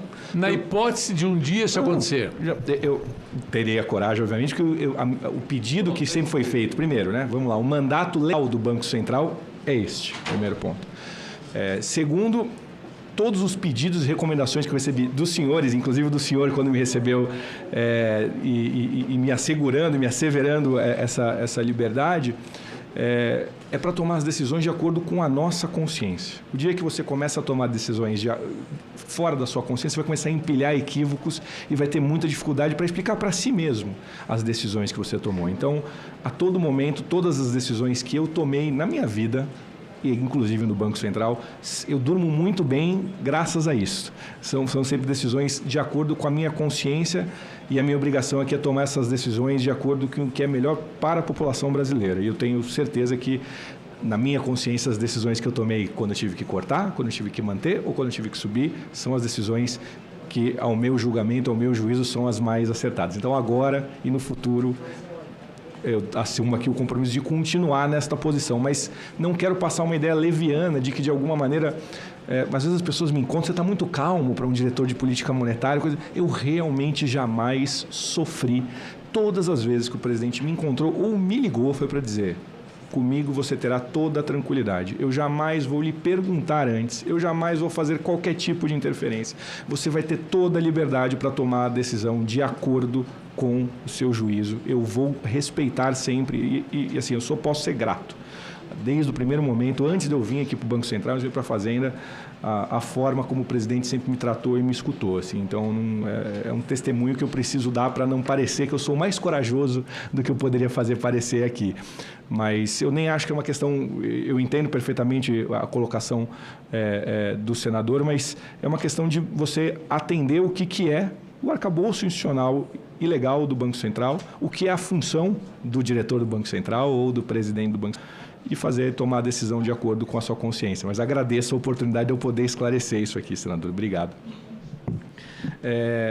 Eu vou começar com um tema que o senador Rodrigo Cunha levantou, que eu acho bastante importante, que é a gente às vezes fica muito tempo realmente debatendo a taxa Selic e talvez o tema principal seja qual é a taxa de juros que as pessoas jurídicas ou físicas estão realmente pagando. E concordo com muitos dos pontos que o senador levantou, tanto na conversa que ele me deu a oportunidade de ter, quanto agora. Assim, eu acho que essa é uma agenda de longa data do Banco Central. Não é simples a redução dos spreads e a redução dos custos. Estava até falando com o senador Omar, né, que a regra do chamado muro inglês, como ficou conhecido, que foi aprovado, é uma regra que limita o montante de juros a 100% do valor da dívida, né? Ou seja, o montante de juros não pode ultrapassar, não é um limite sobre taxas de juros, mas sim sobre qual é o montante. Mas eu acho que também existe uma questão, e quando você vai analisando os arranjos que levaram entre o varejista, o vendedor, a maquininha, o cartão de crédito, o banco, o parcelamento, sempre quando você olha esses arranjos, ou até a participação que você tem do rotativo no crédito total, eu sempre tento analisar isso e fazer uma reconstrução histórica, porque eu acho que essas coisas não aconteceram porque alguém teve algum equívoco. Dizia um filósofo que o presente é em si mesmo uma crítica intrínseca ao passado. Então, essas coisas foram se desenvolvendo desse jeito porque elas caminharam para esse tipo de equilíbrio ou arranjo, né?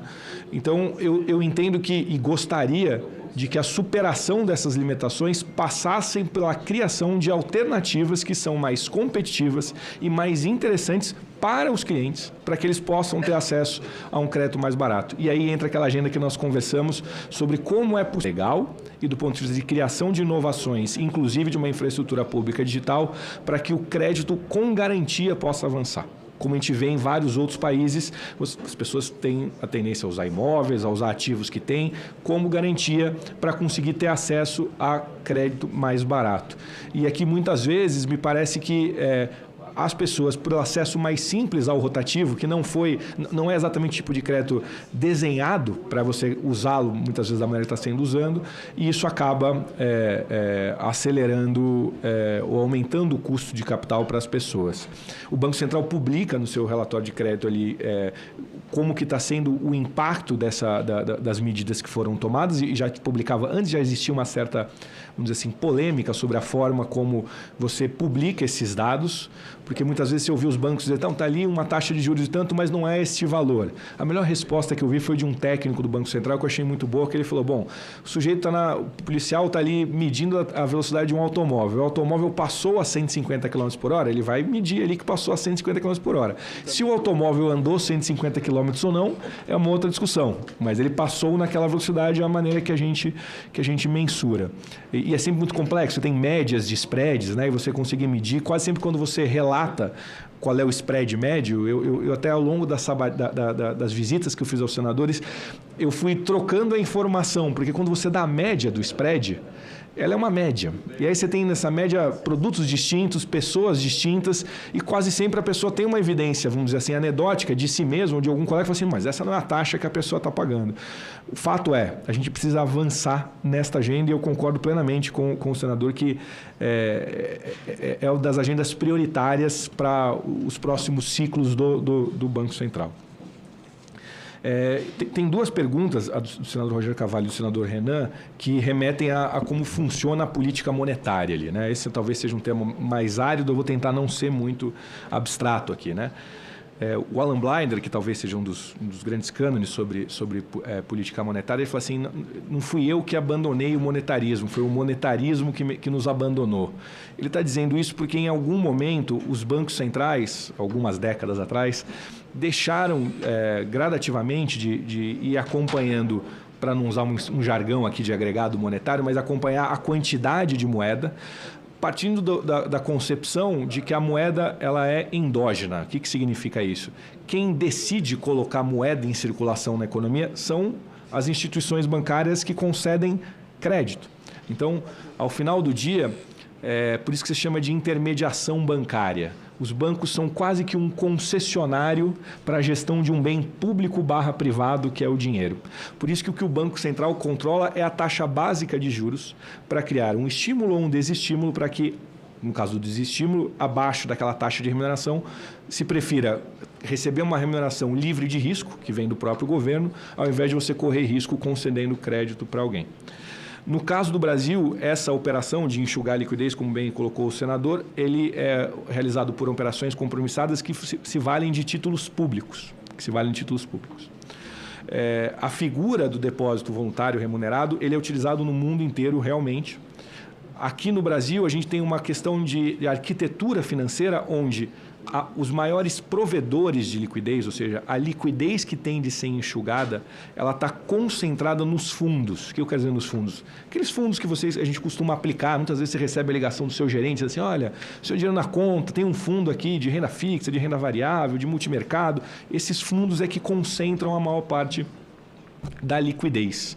Como os fundos não têm a sua infraestrutura ligada ao Banco Central, ou seja, eles não têm uma conta para depositar e terminar, quem tem são os bancos, você precisa ter um título para que este banco pegue a liquidez no fundo e entregue um título com um valor que ele tenha uma garantia que é a compromissada, que é o título público. Por isso que ele é operacionalizado por meio de um título público, porque a liquidez está concentrada ali. Ela vem crescendo, até por um fator interessante de ressaltar, por algo análogo ao que foi pensado originalmente sobre o depósito voluntário remunerado, que são as contas que são remuneradas em função do PIX. Porque, como antigamente você poderia ter uma demanda de liquidez só no horário bancário tradicional, agora, por você ter necessidade de final de semana e horário fora de expediente, vem crescendo a demanda de bancos e instituições que estão ligadas ao PIX para poder ter essas contas remuneradas com um efeito muito similar ao que ele teria.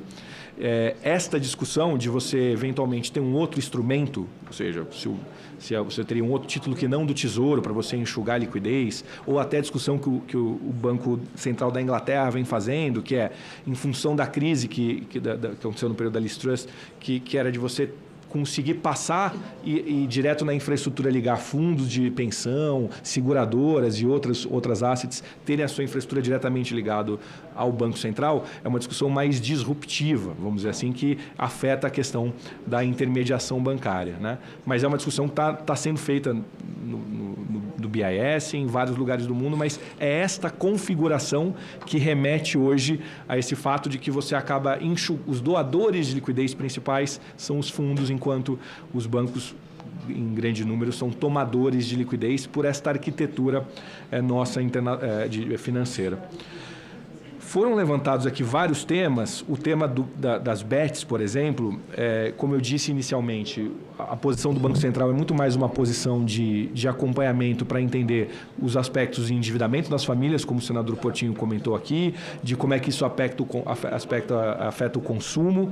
É sobre essa dimensão que o Banco Central tem sim acompanhado e tem sim analisado como é que isso se reflete.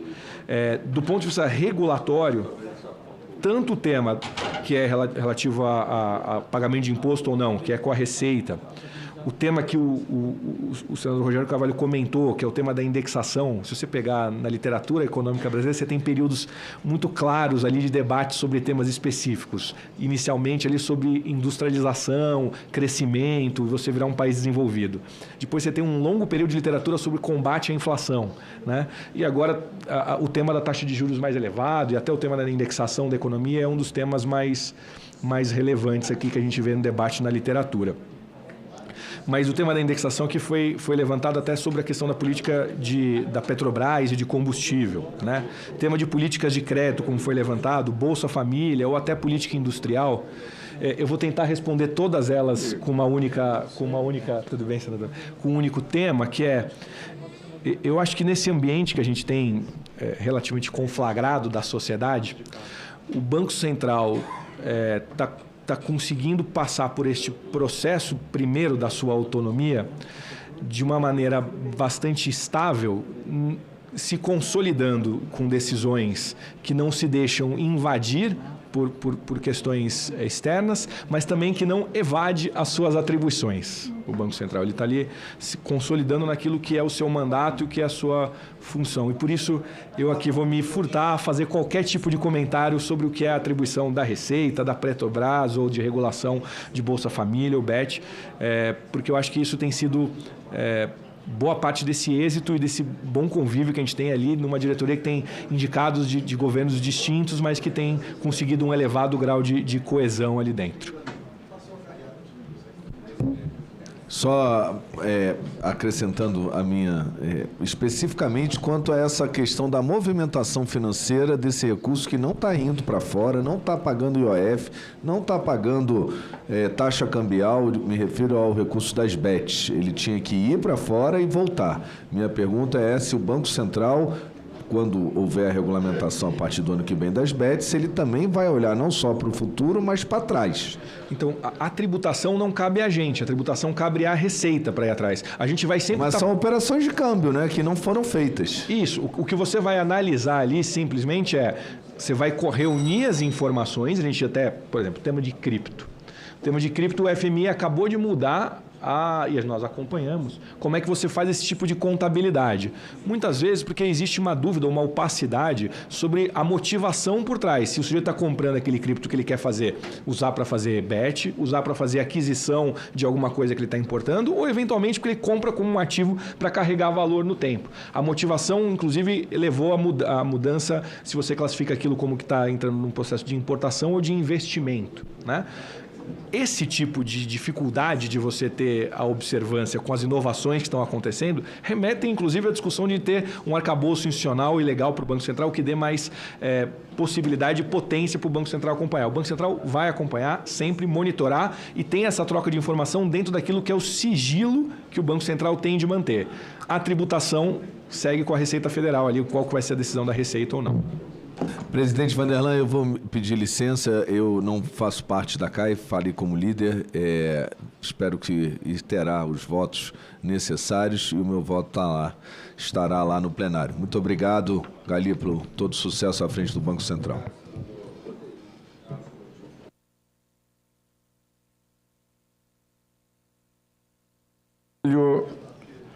Já saiu. Rodrigo Cunha, quer usar da palavra ainda, já saiu também.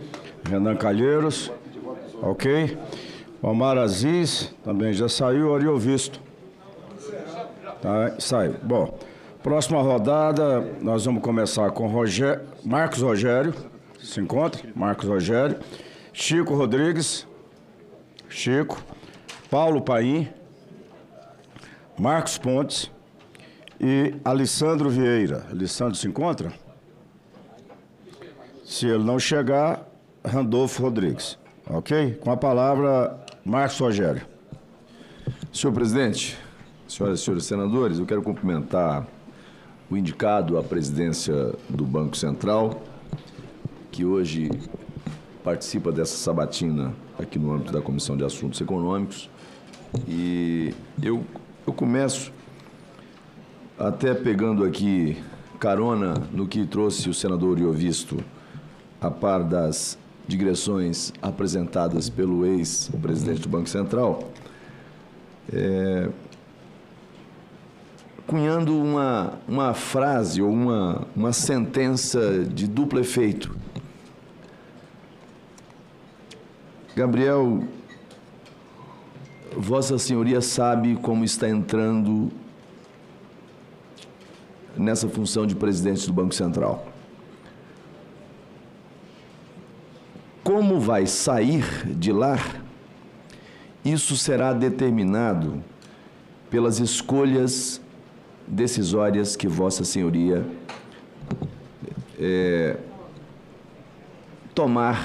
decidir. Se vai sair de lá como manteiga de Dilma, ou se vai sair de lá com a imagem, com o conceito do próprio Meirelles, aqui citado, ou Meirelles, do governo Lula, ou Campos Neto, do governo Bolsonaro. O que vai determinar o conceito de saída de Vossa Excelência sabe, todos nós sabemos o conceito que tens hoje. O conceito que terá lá na frente será fruto ou será consequência das escolhas que Vossa Excelência, Vossa Senhoria fizer no curso do mandato de presidente do Banco Central. Mas eu queria, obrigado, senador Ilvisto, apenas aqui dando sequência à provocação que Vossa Excelência fez e que achei muito oportuna. Mas eu queria aqui dizer que a gente discute muito as consequências e sempre o embate ou o debate, as sabatinas, elas se centram muito nas consequências daquilo que é o papel executório do presidente do Banco Central ou da instituição Banco Central. E deixa de se discutir o papel primário, porque a quem compete a formulação das políticas públicas que serão depois executadas, cobradas na sua finalidade maior pelo Banco Central. É o próprio Banco Central que estabelece metas de inflação? Não. Não é o Banco Central. É o governo, num comitê onde se participa majoritariamente representantes do governo, com a participação do presidente do Banco Central. É o Conselho Monetário Nacional. Mas aí há um desvio de foco permanentemente, e Lula se especializou em usar desse subterfúgio para retirar de si a responsabilidade pela política errática na condução da pauta econômica, e aí mira-se no presidente do Banco Central para dizer: a culpa é sua. E Vossa Senhoria disse aqui agora há pouco: nunca fui constrangido com um pedido do presidente Lula na função que estava. Vossa Senhoria não foi, mas o presidente Lula o fez publicamente, essas provocações e essas cobranças, impactando inclusive o resultado que pressionava novamente o próprio Banco Central. Ou seja, Lula usa de uma receita do atraso, do equívoco, e que impõe ainda maiores consequências para aquilo que o próprio Banco Central está fazendo corretamente, digo eu, com a condução da política de execução daquilo que é estabelecido pelo órgão próprio e que majoritariamente, repito, quem compõe esse órgão é o governo. Então, estou dizendo isso para dizer porque o Banco Central é um órgão de execução, de metas. Mesmo foi dito aqui agora há pouco, o senador Jorge Seife, por um colega senador, sobre a questão da emissão de títulos. Também não é função do Banco Central. É a Secretaria do Tesouro, claro, com participação do Banco Central, sim, mas de quem é a decisão política, a escolha política? É do governo. A Secretaria do Tesouro é vinculada a quem? Ao Banco Central? Não. Ao Ministério da Fazenda. Então, o que eu estou a dizer aqui é que há um desvio de foco. Sempre que se quer argumentar o fracasso de uma política, olha para aquele que não é o agente político e aponta nele a consequência. E aqui eu te dou boas-vindas a essa nova fase da sua carreira. Talvez até hoje Vossa Senhoria tenha sido ciceroneado, elogiado, reconhecido, e a partir de hoje talvez passe a ser alvo, porque o Banco Central goza de autonomia, nesse caso plena, por derivação do normativo legal, mas ainda que na época de Meirelles, quando ele falou, ele adotou a sua própria autonomia, falou assim: olha, a escolha aqui é a escolha pelo Brasil. Eu conversei com Vossa Senhoria quando esteve no meu gabinete e acho que suas posições são posições firmes, pelo menos do que a gente conversa até aqui, e no conjunto das decisões que Vossa Senhoria tomou no âmbito do Banco Central até hoje, né, tiveram acertos, tiveram talvez equívocos, e Talvez no campo das decisões, aí é uma questão conceitual. No campo das expectativas, talvez até tenha havido equívoco maior. Isso, eu até faria uma pergunta sobre isso, mas eu acho que a fala que Vossa Excelência e Senhoria fez até agora já me respondeu nesse aspecto. Então eu desejo sucesso a Vossa Senhoria nessa missão. E eu sublinharia, por último aqui, por derradeiro, e aqui gostaria de ouvi-lo nesse aspecto, que quando questionado sobre a questão das bets agora há pouco, fez uma fala que me conforta, embora me indigne a consequência. Vossa Senhoria disse, olha, não é o papel do Banco Central chamar para si esse papel de regular ou de controlar, né? Muitas vezes, né, o formulador das políticas públicas, ele quer terceirizar o papel que é dele. E eu vi muito isso aqui. O problema da jogatina no Brasil é um problema do Congresso Nacional, que legislou de forma equivocada. E é um problema maior ainda do governo, que irresponsavelmente autorizou sem os freios necessários. E hoje virou uma desgraça para o Brasil inteiro. Inclusive com crianças participando de jogatina. Não são apenas os beneficiários do Bolsa Família, não. Crianças. Porque quem é que controla quem tem acesso a isso aqui? A um celular, a um tablet, a um notebook? Ninguém controla, não tem controle.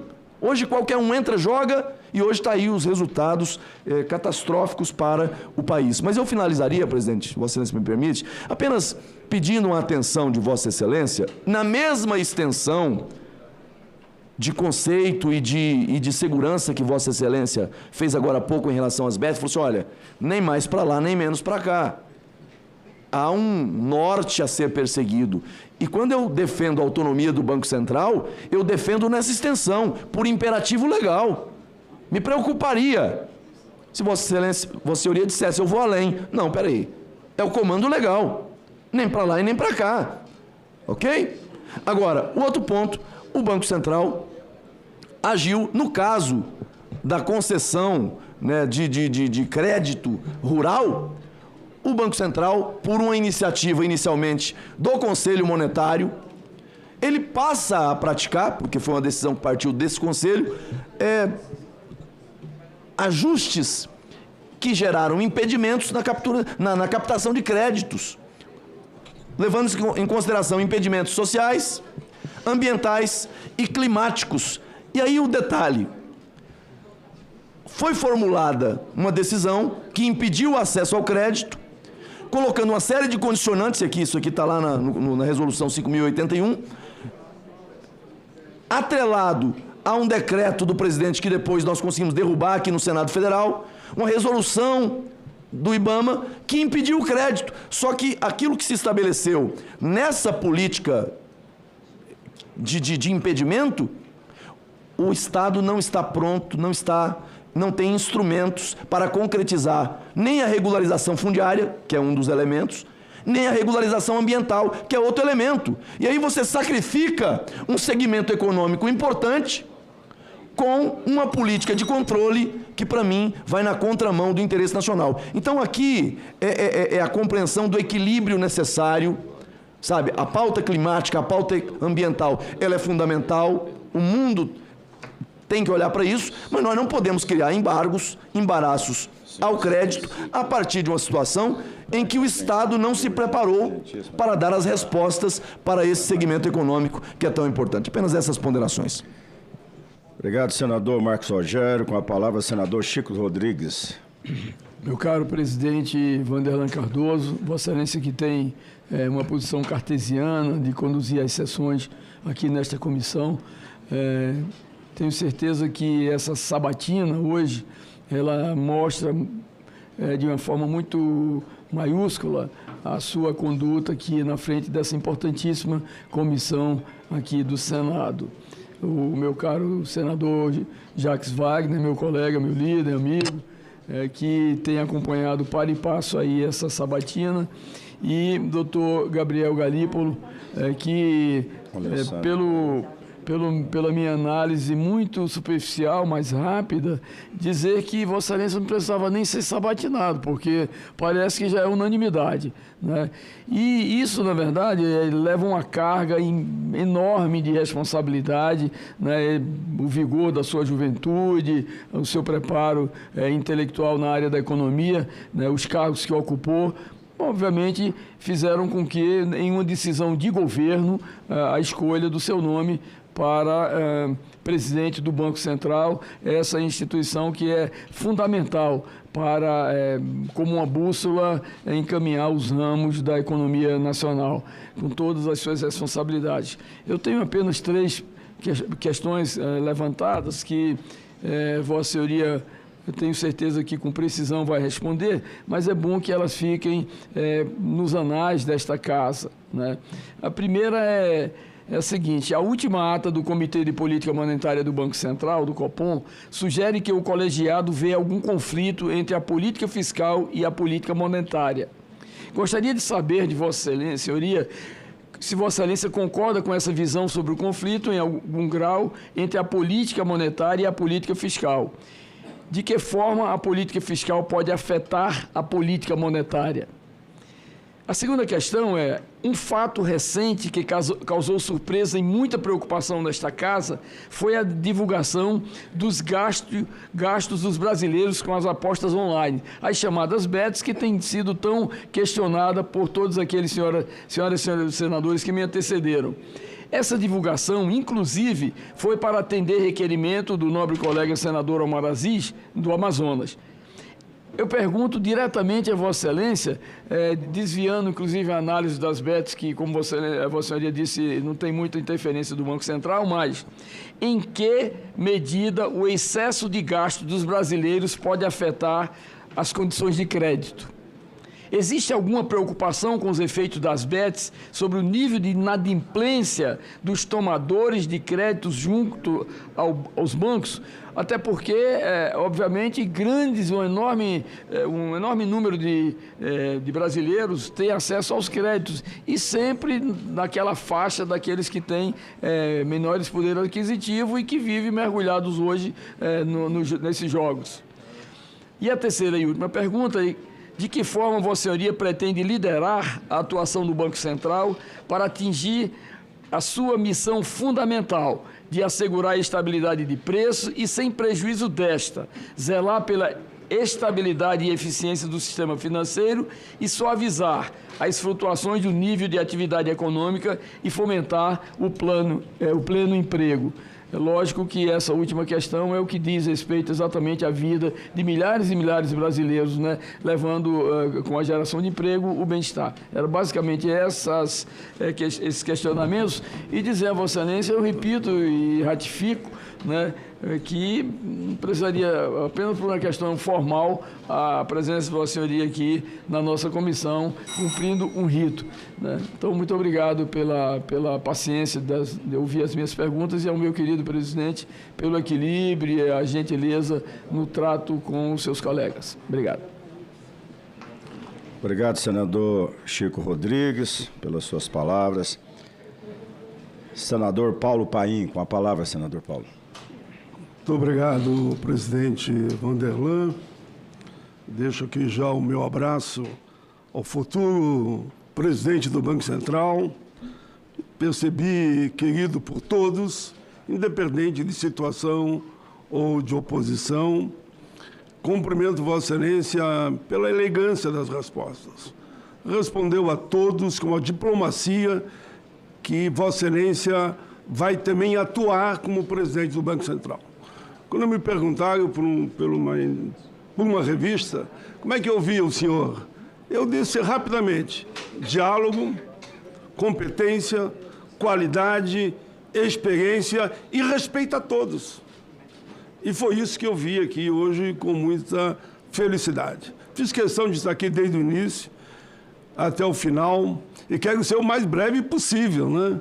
Porque nós temos que votar no plenário ainda hoje à tarde. Assim eu espero que isso aconteça. Só dizer, presidente Gabriel Calípolo, que eu olhei ali para o painel, nós somos aqui 27. Votaram já 25. Como o presidente não vota, se mais um votar, Vossa Excelência teria aqui conseguido o maior número que eu entendo possível numa votação com todos presentes. Quem sabe se um chega, se não chegar no plenário, ele vai dar o voto lá, tenho certeza, para Vossa Excelência. Mas percebi também, presidente, ambos presidentes, 2 presidentes na mesa, que aqui inúmeros parlamentares falaram da questão do clima. E Vossa Excelência foi respondendo já. Inclusive, agora, o Marco Rogério, no final, também tratou desse tema. É, de fato, uma preocupação que o mundo tem. O presidente Lula, recentemente, na ONU, falou sobre o tema e citou a realidade do nosso Rio Grande do Sul. Mas temos olhando para o Estado, para o país, né? Para o todo, e não só para o meu Rio Grande. E aí me preocupa muito a seca, o fogo tomando conta em grande parte do país, e a chuva que atacou mais o nosso Rio Grande. Por isso, eu tomo a liberdade, e aqui numa pergunta, não vou usar nem o meu tempo, eu tomo a liberdade de dar, por exemplo, o Rio Grande do Sul, e Vossa Excelência pondere como achar mais adequado, e sabe que eu vou acatar com muito carinho e respeito. Eu vou dar o exemplo do Rio Grande do Sul. E eu pergunto, sei que milhões de brasileiros esperam que essa resposta seja para o todo e não só para o meu Estado. Por isso, pergunto a Vossa Excelência. Presidente Gabriel Galípolo, de que forma o Banco Central pode utilizar seus instrumentos de regulação da liquidez, como operações de open market, ajuste nas alíquotas de depósito compulsório e a própria definição da taxa Selic para garantir a oferta de crédito necessário aos estados atingidos. Digo aos estados. Aqui, claro, é um pedido do Rio Grande. Como essa política pode ser desenhada de maneira a estimular o investimento privado em infraestrutura sem gerar pressões inflacionárias ou desequilíbrios macroeconômicos em âmbito nacional. Eu sempre falo aqui da importância do Estado, mas na questão específica aqui, falei sim investimentos privados, porque o meu Rio Grande do Sul, inúmeros empresários perderam tudo. Perderam as suas fábricas, as máquinas, o trabalhador não está recebendo, então, de fato, eu vim de lá essa noite. O desespero é grande. Sei que o presidente Lula ajudou bastante. Cerca de 100 bi já foram anunciados para o Estado.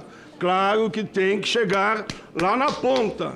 Então fica essa pergunta a Vossa Excelência. Vossa Excelência deu uma aula para esse humilde operário metalúrgico que está há quase 40 anos no Congresso. Eu diria que Vossa Excelência merece todo o nosso aplauso. Sei que será uma bela votação, tanto aqui quanto no plenário. Quem ganha com isso é o Brasil. Um abraço a Vossa Excelência. Obrigado, senador Paim. Próximo. Só o senador falou que tinham 27 senadores, né? Não, tem 26. Apesar de ser muito rico o debate dele, mas Chico Rodrigues não é da comissão. Mas o meu voto é seu. Eu votei por você, Chico. Não vou dizer que você é cobra d'água, mas está aqui alegrando muito e sendo debate. Então, vamos ganhar tempo. 25 no painel, só faltou um voto para o 26. Mas contou com o Chico? 25 no painel, o que vale é o painel. O painel que tem 25, se tivesse feito a contagem física. Isso. Senador Marcos Pontes, com a palavra. Obrigado, presidente. Primeiro, cumprimentar nosso futuro presidente do Banco Central, né? Parabéns.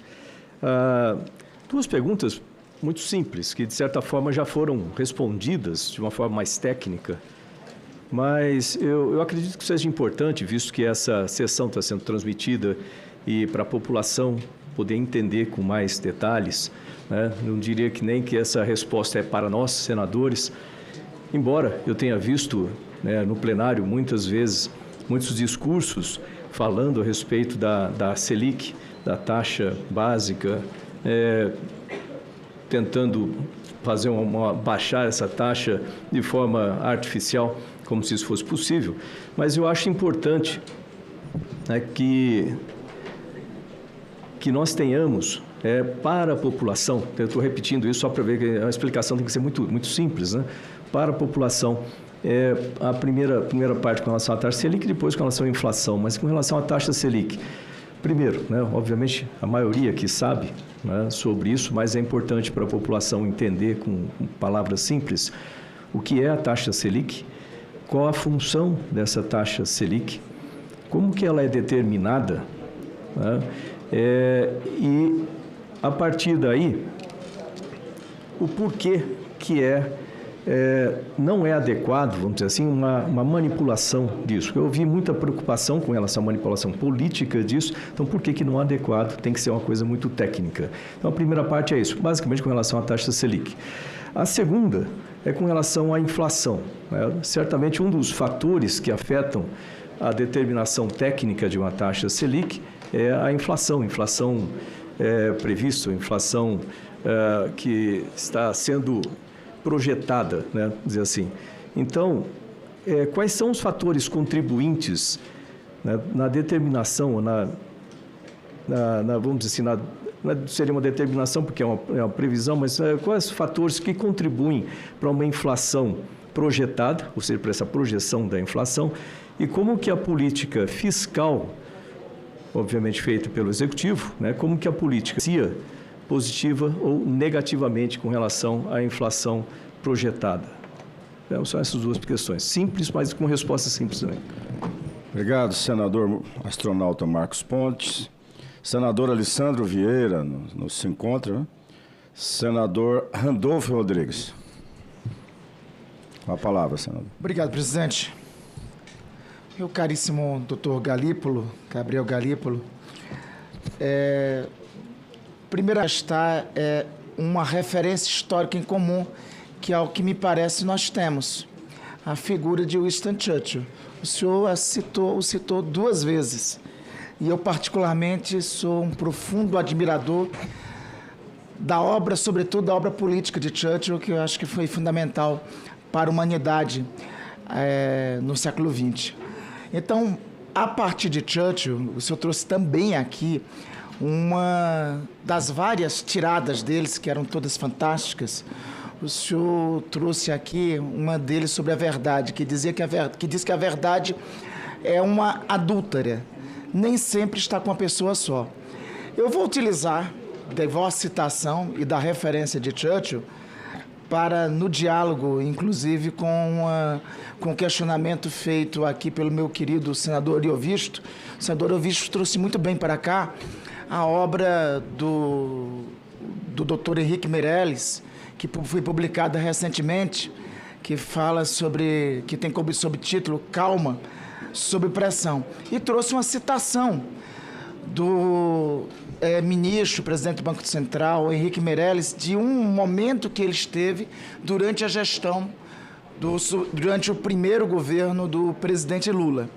Né? Como diz o Churchill, né?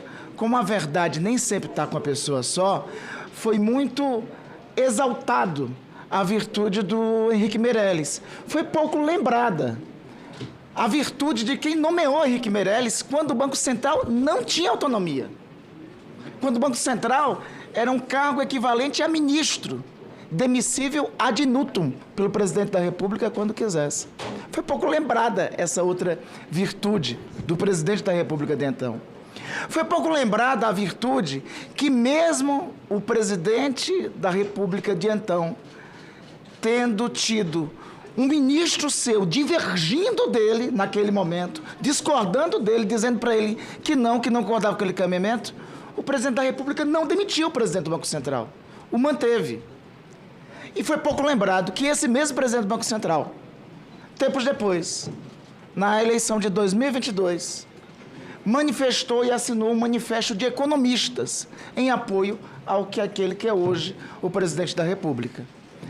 Então, o presidente Lula costuma dizer que, assim, ele conhece a autonomia de Banco Central, porque este depoimento aqui é uma demonstração clara da autonomia que ele dava ao então presidente Henrique Meirelles.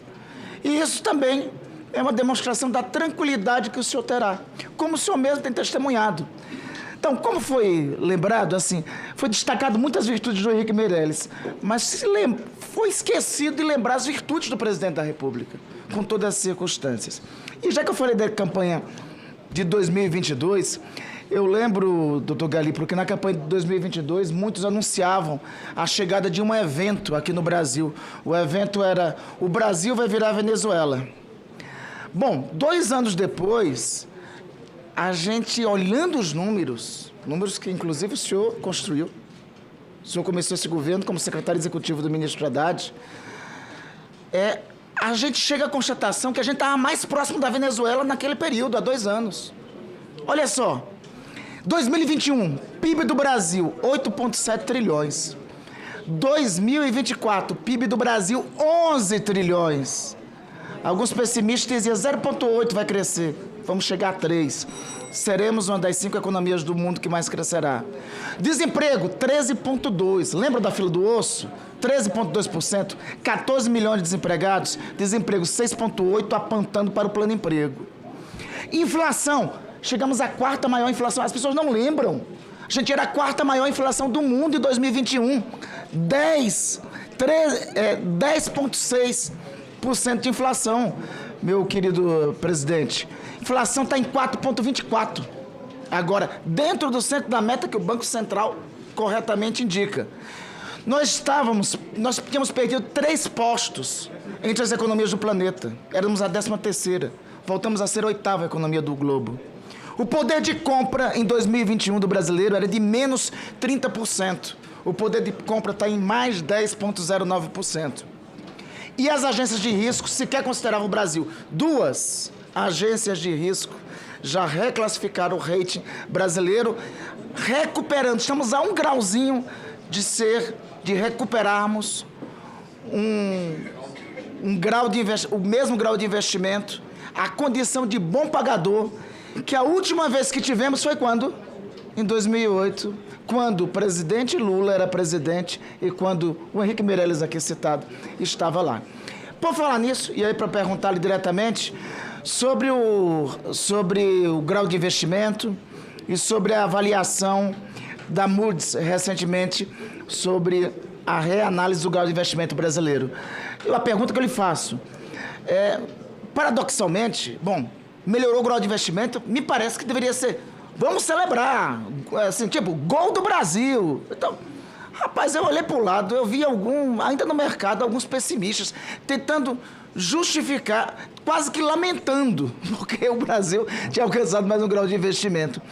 Então, eu vejo isso em alguns setores do mercado. E deixa eu dizer claro, eu estou dando números aqui concretos do Brasil como ele é. O Brasil é uma economia capitalista e esses dados só foram alcançados com responsabilidade fiscal. Responsabilidade fiscal nesse governo é um princípio que será sempre perseguido. E, por fim, vamos parar com essa anedota que esse é um governo de esquerda. Este é um governo de centro, de frente ampla, com compromisso com responsabilidade fiscal e com crescimento sustentável da economia brasileira.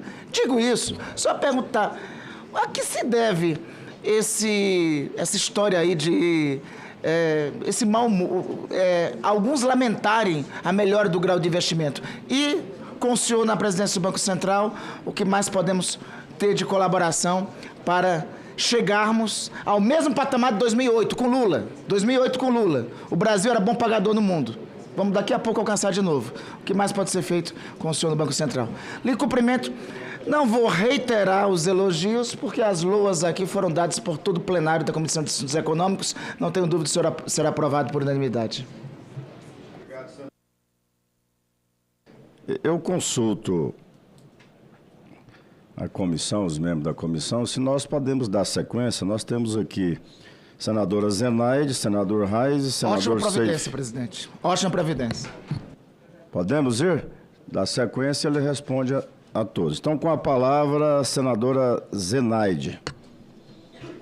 Senhor presidente Vanderlan Cardoso, jovem senhor Gabriel Galípolo, eu queria me referir, minha formação é médica, mas sempre me chamou a atenção essa questão da remuneração das sobras de caixa de banco.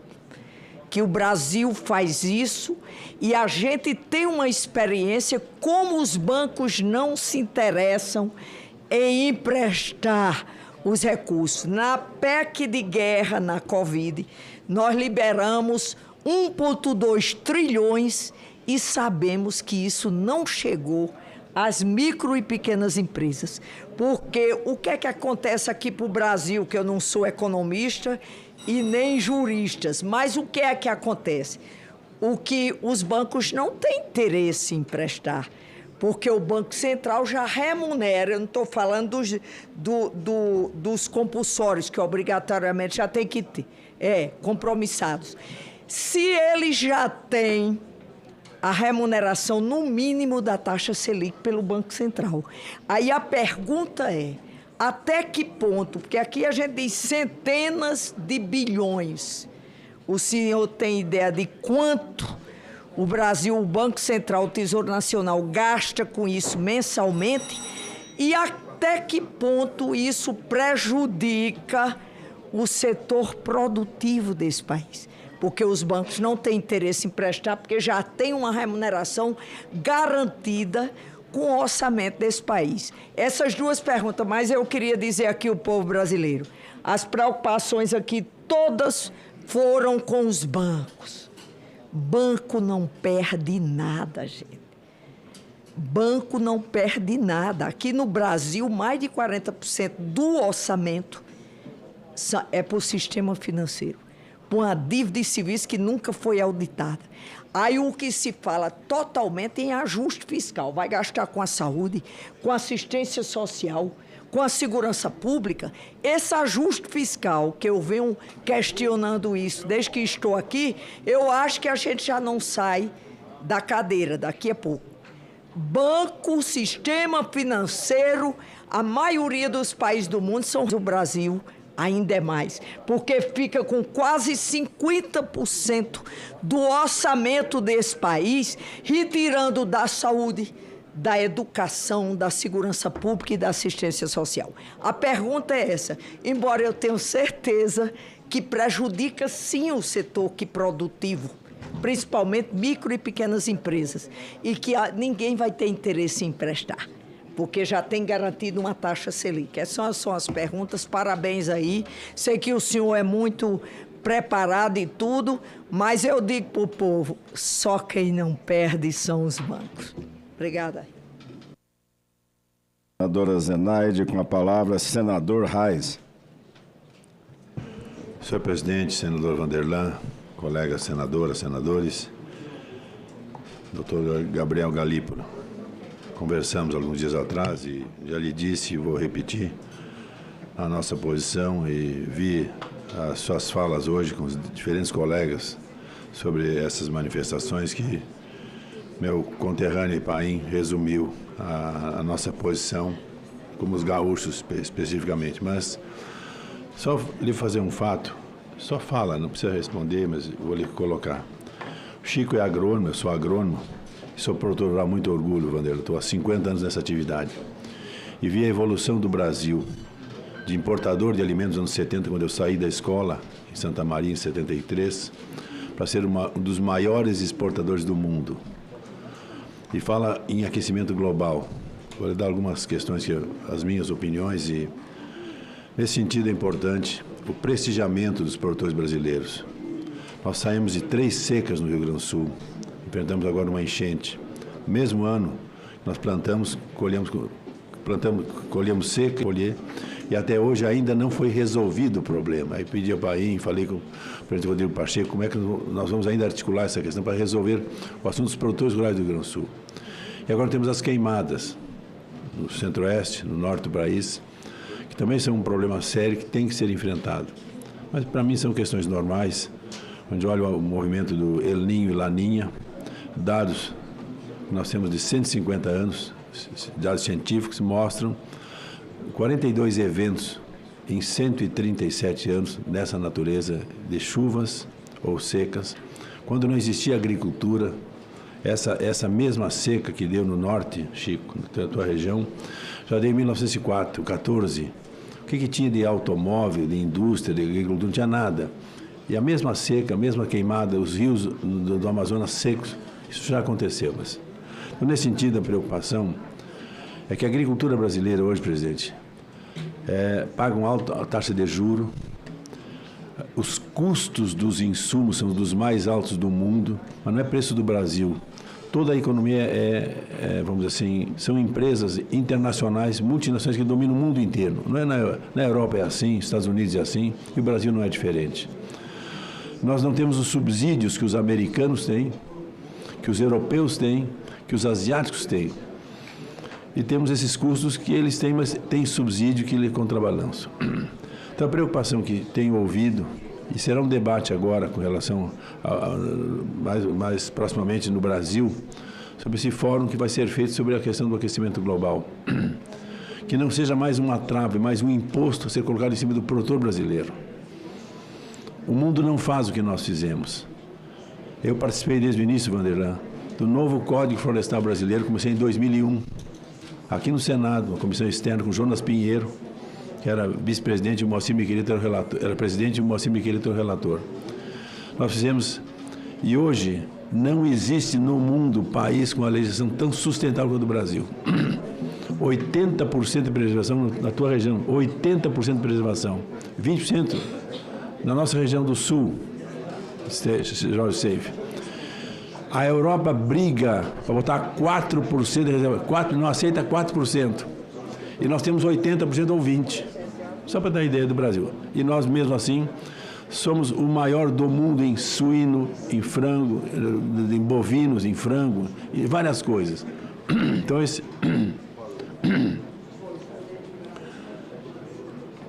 é um ponto importante. E o Banco Central trata também das questões de mudança climática. Já conversei com o pessoal ligado a essa área lá. Só que isso aí não venha ser mais uma carga e um fardo para os produtores brasileiros. Mas, voltando a um outro assunto importante, eu já falava com o Roberto Campos, já lhe falei com Vossa Excelência, eu vou falar de novo agora. Os bancos cooperativos, eu trabalho com eles desde que eu cheguei aqui em 99. E vi a evolução crescente, e para nós é extremamente importante, alguns números apenas. No Sistema Nacional de Crédito Rural, ali são associados 9 milhões em 2017. Hoje tem 17 milhões de associados. Sócio é dono do banco, ele é dono do banco. As agências, 4.755 agências em 2017. Tem 9 mil agências hoje. Não existe rede bancária com tanta capilaridade como esses bancos cooperativos. E também a participação dos ativos no mercado. 2,9% em 2017, de ativo para 8%.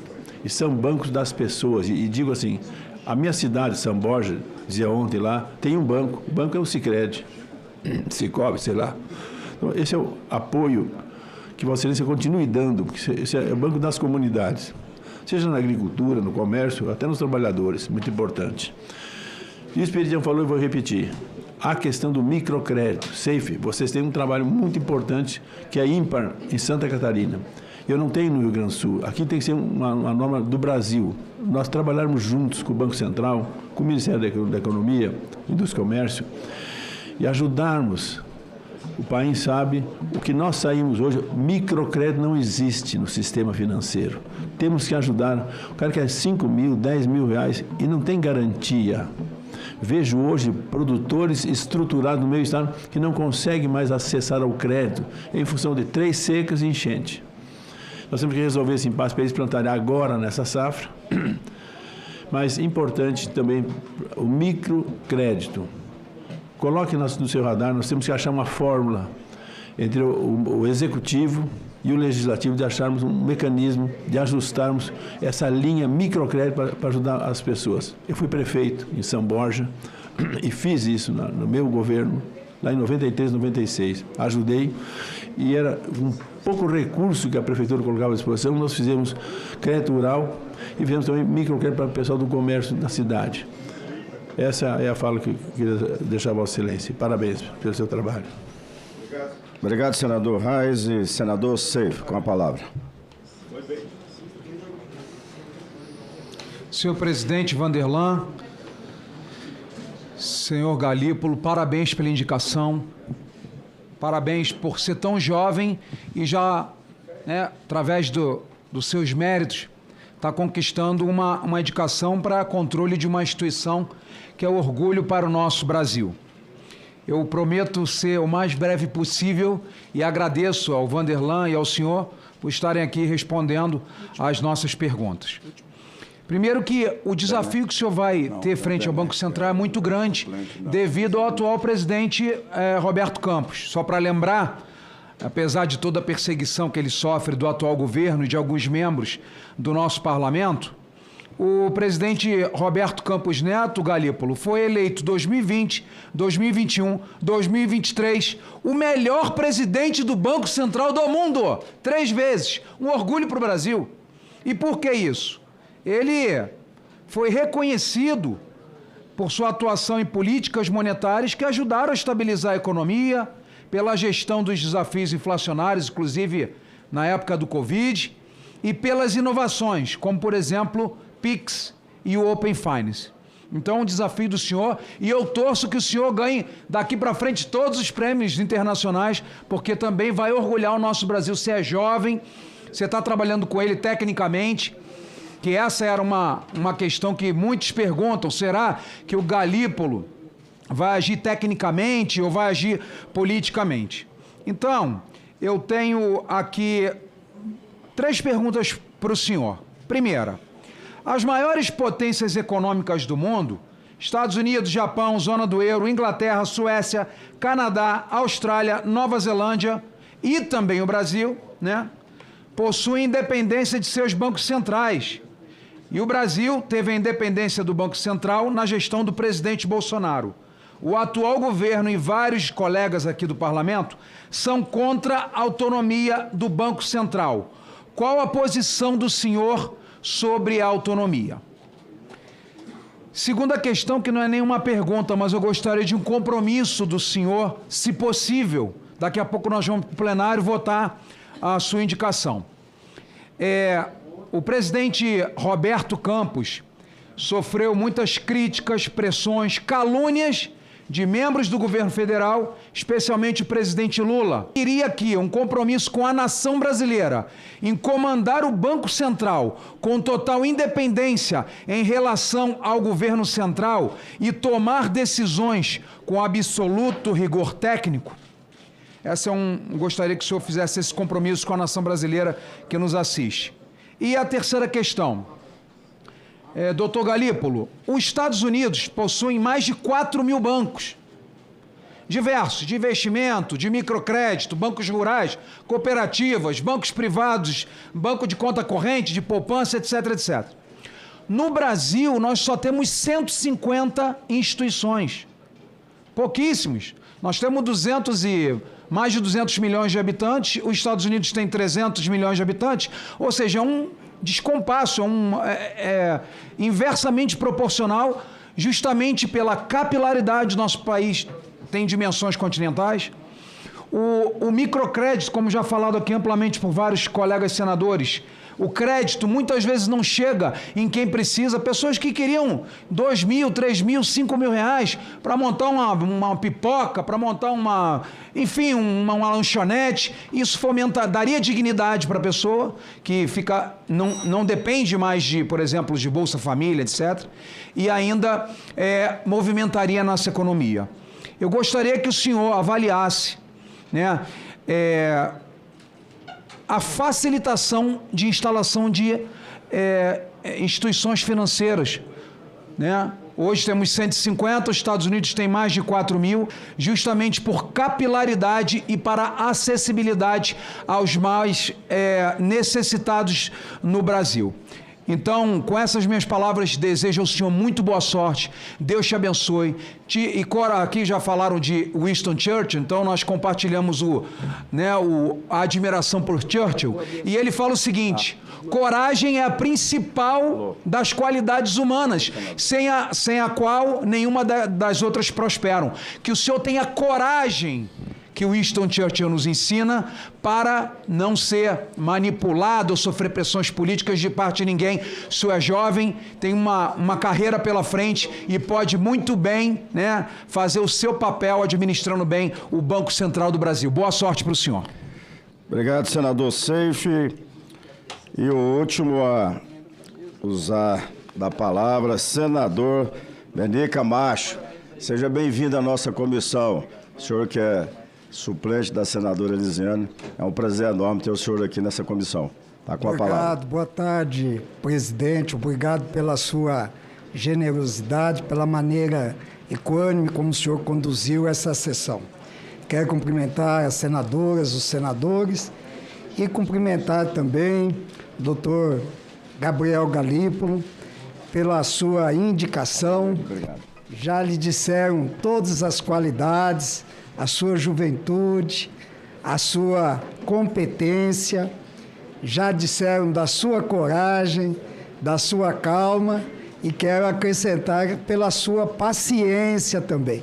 Eu creio que todas essas atribuições vão concorrer para que durante o exercício do seu mandato no Banco Central, com a experiência que o senhor já tem, que vai ser crescida, e pela sua juventude, o senhor vai poder dar uma contribuição muito grande para o nosso país no que diz respeito à condução da política econômica.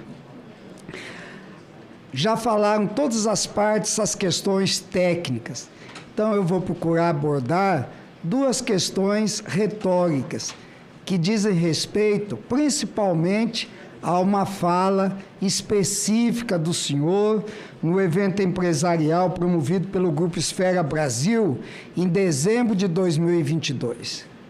A Bíblia nos ensina que a boca fala do que está cheio o coração, e a sua fala me encheu de muita esperança. Nós vimos aqui que a questão dos juros foi abordada desde a experiência do senador Esperidião Amin, do senador Renan Calheiros e todos os demais aqui, a questão dos juros. Com relação a isso, naquela ocasião, o senhor disse a seguinte frase, abre aspas, uma regra fiscal que funciona por excepcionalidade o tempo todo é uma regra que já não existe.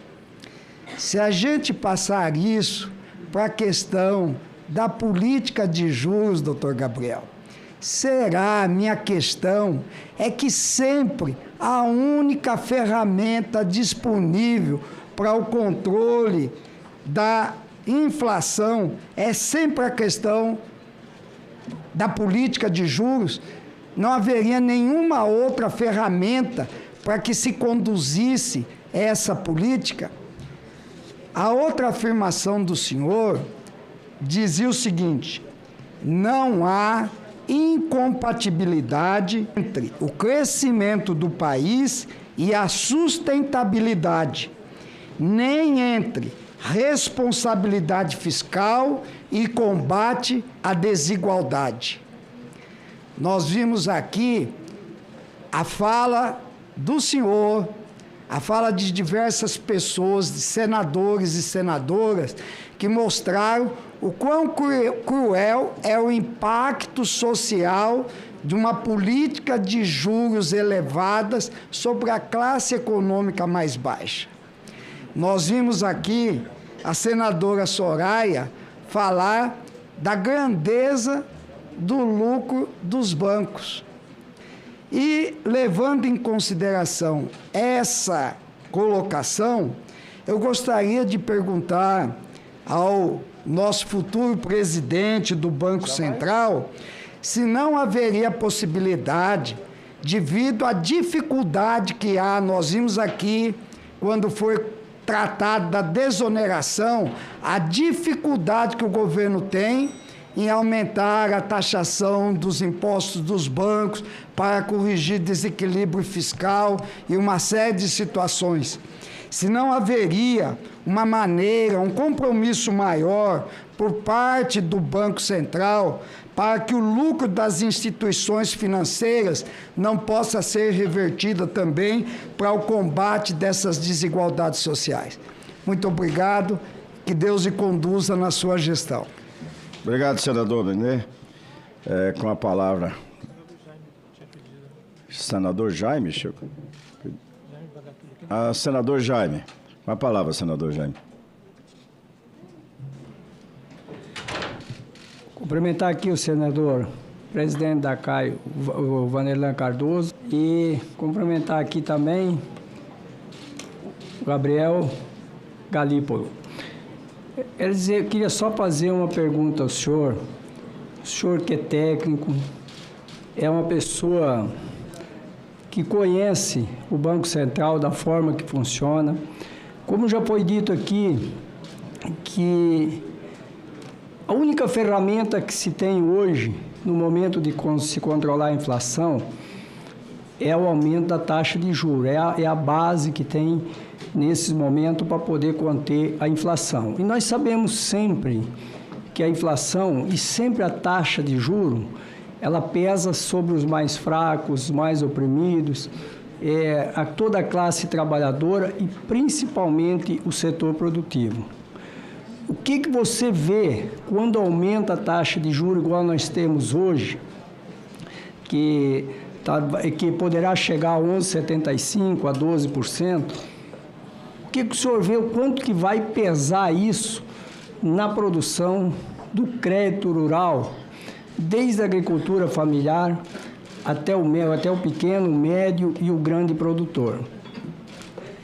E a outra pergunta que eu queria deixar para você era o seguinte: o senhor vê a outra possibilidade de diminuir essa taxa de juros se o governo não conter a dívida pública, se o governo não conter os gastos públicos?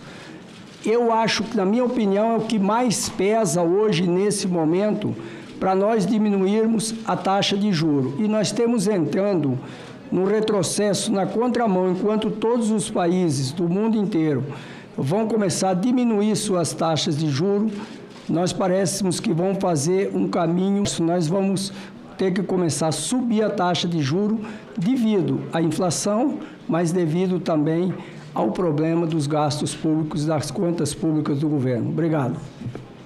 Obrigado, senador Jaime. Agora sim, nenhum senador nem senadora mais inscrito. Com a palavra, senhor Gabriel. Obrigado, presidente. Eu vou começar com as questões mais técnicas e objetivas que foram levantadas pelo senador Paulo Paim e pelo senador Reis, que é sobre o tema de você ter a regularização para poder obter financiamentos. Realmente isso, como foi bem dito, foi uma decisão de regulamentação que vem do CMNE, mas toda a parte operacional do Banco Central já identificou justamente o problema que foi levantado aqui, que muitas vezes, a senadora Tereza também tinha levantado isso, há um processo de dificuldade de se ter a regularização por uma questão de falta, muitas vezes, de braço dos estados, menos até da União e até propriamente dos estados. Então, esse é um tema que já está sendo levantado, alternativas dentro do Banco Central para como que se pode agilizar este processo e não penalizar, como foi bem colocado aqui, o produtor, muitas vezes por uma questão de dificuldade do tempo de se ter a obtenção de que está se regularizando a área. Então, esse é um tema que foi trazido aqui, está absolutamente identificado pelo Banco Central e está sendo considerado. Do ponto de vista do funcionamento aqui da política monetária, acho que tem várias perguntas que tocam como funciona a política monetária. Primeiro ponto, como eu comentei, ao contrário muitas vezes do que consta ou que pode estar no senso comum, vamos chamar assim, não se controla mais inflação ou política monetária pela quantidade de moeda que foi impressa pelo governo, por exemplo. Você controla pela taxa de juros. E a taxa de juros tem o papel de desempenhar exatamente este papel, de fornecer uma remuneração livre de risco, ou seja, sem risco de crédito, para que os bancos reduzam o quanto eles vão jogar de liquidez no sistema e assim você reduzir a facilidade que você teria tanto para consumir, quanto para tomar crédito, quanto para investir, numa intenção de controlar o ímpeto do crescimento econômico ao observar o equilíbrio harmonioso entre oferta e demanda. Essa é a intenção. Nessa lógica, eu tendo a concordar que muitas vezes me parece que algumas críticas, que eu vejo bastante esses debates nas redes Você estava acompanhando a sabatina de Gabriel Galípolo para presidente do Banco Central, mas agora nós vamos transmitir a sessão plenária deliberativa no Senado.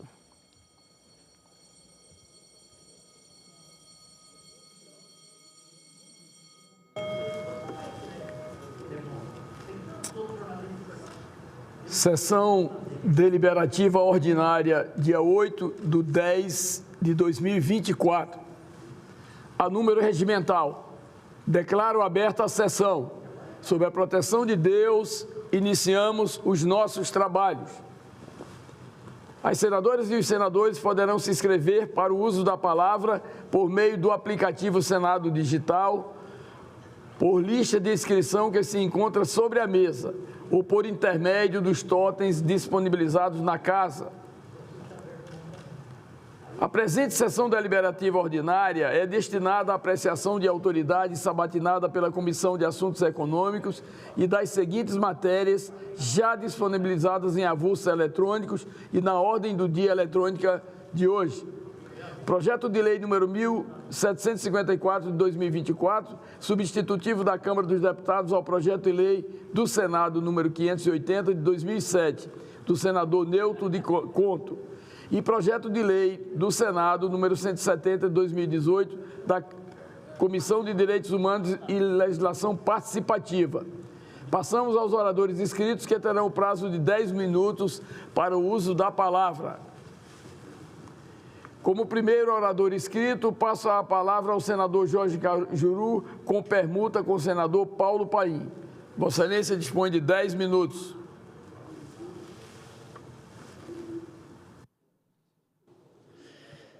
Uma eterna permuta, né?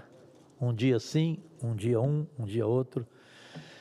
Mas, enfim, Chico Rodrigues, está brigado comigo, senador? Estou olhando para ti, querendo dizer que você é a voz querida da amada Roraima. Desculpa. Amanhã temos compromisso, 9 horas da manhã, não é isso? Isso. Hã? O nosso claro. partido histórico PSB. Presidente Chico, querido, brasileiras e brasileiros, minhas únicas vossas excelências, eu subo à tribuna nesta terça-feira, 8 de outubro de 2024, na volta dos nossos trabalhos, depois das eleições de primeiro turno em todo o Brasil, as municipais, para conclamar meus pares ao trabalho. Ao trabalho. Agora que foi encerrada a principal etapa do processo eleitoral, com a escolha da maioria dos prefeitos e vereadores de 5.569 municípios. A definição dos futuros prefeitos em segundo turno vai se dar apenas em 52 municípios, 15 deles em capitais. Assim, gente, já é possível reiniciar de fato os nossos trabalhos legislativos. Agora, neste segundo semestre restante, período de atividades rarefeitas nesta casa. Para contribuir, na última sexta-feira, o Executivo retirou a urgência do projeto de lei complementar 68/2024, que trata da primeira parte da regulamentação da reforma tributária. O projeto trancava a pauta de votações no plenário desde 23 de setembro, quando completou 45 dias no Senado, após ser aprovado na Câmara. Assim, as votações nesta casa podem voltar à normalidade. E há muito a fazer, incluindo a discussão e votação do projeto de regulamentação da própria reforma tributária, em análise na Comissão de Constituição e Justiça. Nesta corrida contra o tempo, já que o fim de ano se aproxima, é preciso enfatizar ainda que estamos em outubro e sequer apreciamos o projeto de lei de diretrizes orçamentárias, a PLDO, encaminhado pelo Executivo em abril e que, pelas regras do jogo, teria de ser votado até 17 de julho, antes do recesso parlamentar no meio deste ano. A LDO orienta a elaboração da Lei Orçamentária Anual, a famosa LOA, cujo projeto de lei veio para o Congresso em 31 de agosto, como teria de ser. Porém, o prazo para emendas, que começaria dia 1º de outubro e iria até o dia 20, ainda não foi aberto. Atrasos na discussão sobre o tema têm sido recorrentes nos últimos anos. Mas a novidade é que o orçamento para 2025, de certa maneira, está sub júdice, com indefinições sobre as emendas impositivas e as emendas de transferência em especial. E muito especial, né, parece. As chamadas emendas PIX, por causa das exigências do STF, exigências que respeito, sobre mais transparência no uso do dinheiro público gerido pelo Legislativo. Aliás, um detalhe aqui, pátria amada, os prefeitos eleitos, em sua maioria, mandaram PIX. Os três poderes precisam se entender, dialogar, é preciso, levando-se em conta essencialmente o interesse de quem é de fato o dono dos recursos, o contribuinte brasileiro. Vejo ainda como essencial aproveitar os menos de 3 meses de trabalho legislativo que temos agora em 24 para discutirmos a grave situação climática do Brasil. Tive o privilégio de propor e conduzir uma sessão sobre o assunto dia 15 de setembro último. Conclusão: os especialistas ouvidos foram praticamente unânimes em alertar que é bastante curto o tempo que nos resta para criarmos os mecanismos para controlar as emissões de gás carbônico, ampliar a sustentabilidade e amenizar os efeitos dos eventos climáticos extremos. O Legislativo tem a obrigação de pautar, discutir e votar projetos que diminuam os riscos sobre o nosso futuro. Para não me alongar, quero ver em discussão também, como prometeu o presidente Rodrigo Pacheco, a proposta de emenda constitucional número 12 de 2022, que é de minha autoria, que acaba com a reeleição a partir de 2030 de presidentes, governadores e prefeitos, alinha as eleições no Brasil a cada 5 anos a partir de 2030 e nunca mais esse vexame de eleição e gastança de dinheiro público a cada 2 anos, e também o trabalho deste Congresso Nacional parado a cada 2 anos por 2, 3 meses em função de eleições, e amplia o tempo de mandato, como eu disse, nos cargos executivos de 4 para 5 anos. E aqui no Senado hoje vai passar assim que se colocar em votação.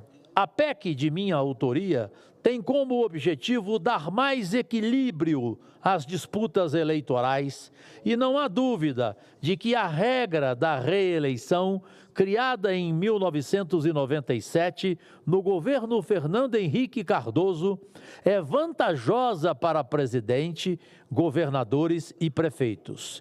E o próprio FHC, Fernando Henrique Cardoso, a quem desejo saúde e Deus a ele em sua casa, ele reconheceu anos depois que foi o seu pior e maior erro ao querer a reeleição. A concorrência entre os mandatários e os demais candidatos é desigual.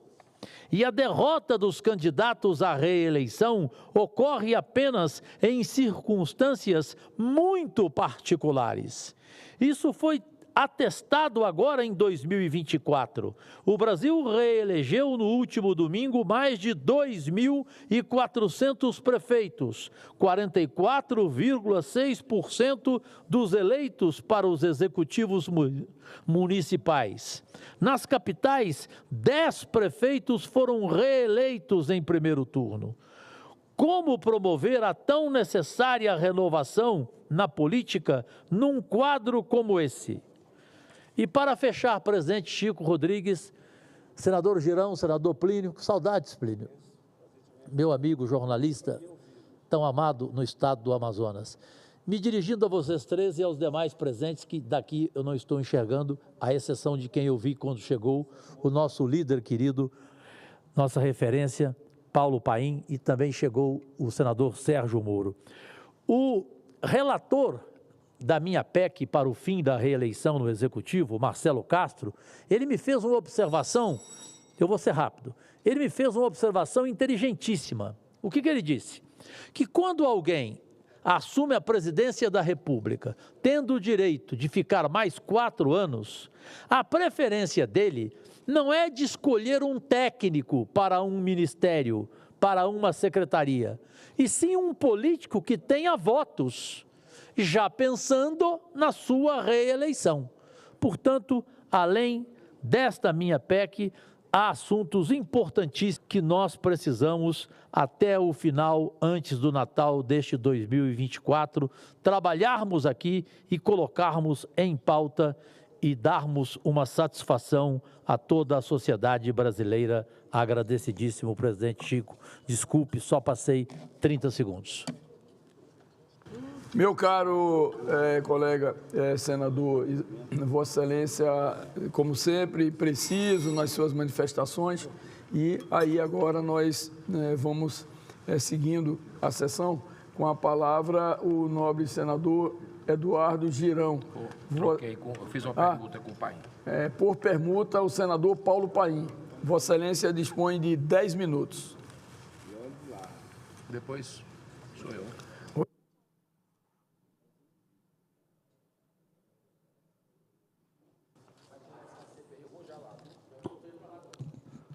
Senhor presidente, senador Chico Rodrigues, estivemos juntos hoje pela manhã no debate com o querido Gabriel Galípola, que será votado hoje na comissão, está terminando agora, e depois aqui no plenário. Mas de pronto eu agradeço ao senador Girão por ter aceitado a permuta que eu tinha feito com o Cajuru, e registro a presença em plenário, senador Sérgio Moro, Girão, Plínio Valério e Cajuru. E, claro, presidido pelo nosso querido amigo Chico Rodrigues, que foi muito bem no debate hoje pela manhã também, viu? Meus cumprimentos. E é esse tema que eu vou falar. Sabe que a comissão são 27 senadores. O presidente não vota. E eu saí de lá nesse momento e 26 tinham votado. Praticamente, então, 100% de quórum. 100% de quórum. E hoje à tarde, o Senado vai votar aqui a indicação de Gabriel Galípolo para a presidência do Banco Central. Se aprovado, temos que respeitar, o voto é secreto, e claro que todos sabem que eu vou torcer muito para que ele seja bem votado. Se aprovado, Galípola assumirá o comando da instituição a partir de janeiro de 2025. Assim, substituindo o atual presidente Roberto Campos Neto. Ele terá um mandato, como teve Roberto Campos Neto, de 4 anos. Ele foi o nome escolhido pelo presidente Lula para a presidência do Banco Central, claro, submetendo a decisão final ao Senado da República. Eu tive a oportunidade de conversar com Gabriel Galípola e, na conversa com ele, ficou muito claro que ele é um economista preparado, homem do diálogo e da conciliação. É pragmático. Ele vai dialogar, tenho certeza, tanto com o Executivo, como também com o Congresso Nacional, com o Legislativo. Galípolo tem profundo conhecimento da relação entre mercado, governo e o Congresso. Uma visão clara sobre o funcionamento do sistema financeiro e do mercado em geral.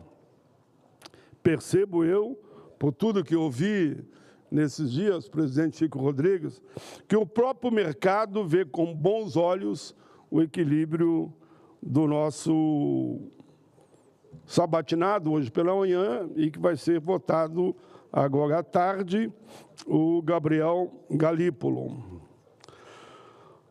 O seu maior desafio será conduzir essa relação, que aqui eu citei, com o governo federal e o Congresso e com o próprio mercado, de maneira independente, mas também de forma conectada com as políticas públicas que melhorem a qualidade do nosso povo e da nossa gente. É fundamental que o Banco Central e essa casa, os poderes constituintes, caminhem juntos para promover o crescimento e o desenvolvimento do nosso querido Brasil, criando mais oportunidades para o setor produtivo e melhorando a vida da população. Há uma série de desafios pela frente: taxa básica de juros, crédito, endividamento da população e a situação fiscal, entre outros. Felizmente, os indicadores de crescimento são bons. O desemprego está caindo, o PIB está crescendo, novas oportunidades de negócios estão surgindo e programas sociais sendo implementados. Por óbvio, há muito ainda a ser feito. Eu sempre uso uma frase: podemos dizer que fizemos muito, mas temos muito ainda por fazer. O nosso povo sempre merece mais. Essa jornada não pode ser encarada como uma disputa entre situação e oposição. Pelo contrário, estamos todos no mesmo barco, navegando no mesmo oceano, buscando um porto cada vez mais seguro para todo o povo brasileiro. O que precisamos é unir forças. O mais importante é a sintonia fina entre o Banco Central, o governo federal e o próprio Congresso, e como também a sociedade no seu todo. E, para isso, ele demonstrou lá que tem coragem de enfrentar os desafios, mas é um homem de diálogo. Todas as perguntas que foram feitas, ele respondeu no mais alto nível e recebendo ali naquele plenário, claro que o voto é secreto, o carinho, eu diria, de praticamente todos os senadores que estavam lá. Precisamos avançar com harmonia, com responsabilidade e com eficiência. Senhoras e senhores, Gabriel Galípolo foi presidente do Banco Fator 2017-2021. É o atual diretor de política monetária do Banco Central. Já conhece bem a casa. Foi secretário executivo do Ministério da Fazenda no início da gestão de Fernando Haddad. Possui graduação e mestrado em economia pela Pontifícia Universidade Católica de São Paulo, PUC. Foi professor universitário de 2006 a 2012. Iniciou sua carreira pública em 2007, chefiando a assessoria econômica da Secretaria de Transportes Metropolitanos de São Paulo e atuando como diretor da Unidade de Estruturação de Projetos da Secretaria de Economia e Planejamento.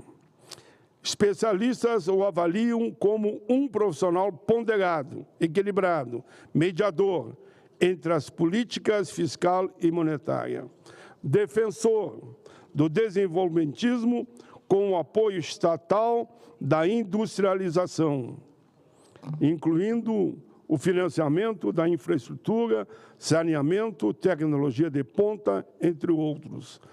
Na fala que ele fez hoje pela manhã, tudo lá foi perguntado, e é o papel de nós, senadores. Inclusive a questão da crise do meio ambiente, as chuvas no sul, a seca no norte, e os chamados incêndios ou fogo que estão tomando conta de parte do país, inclusive Brasília.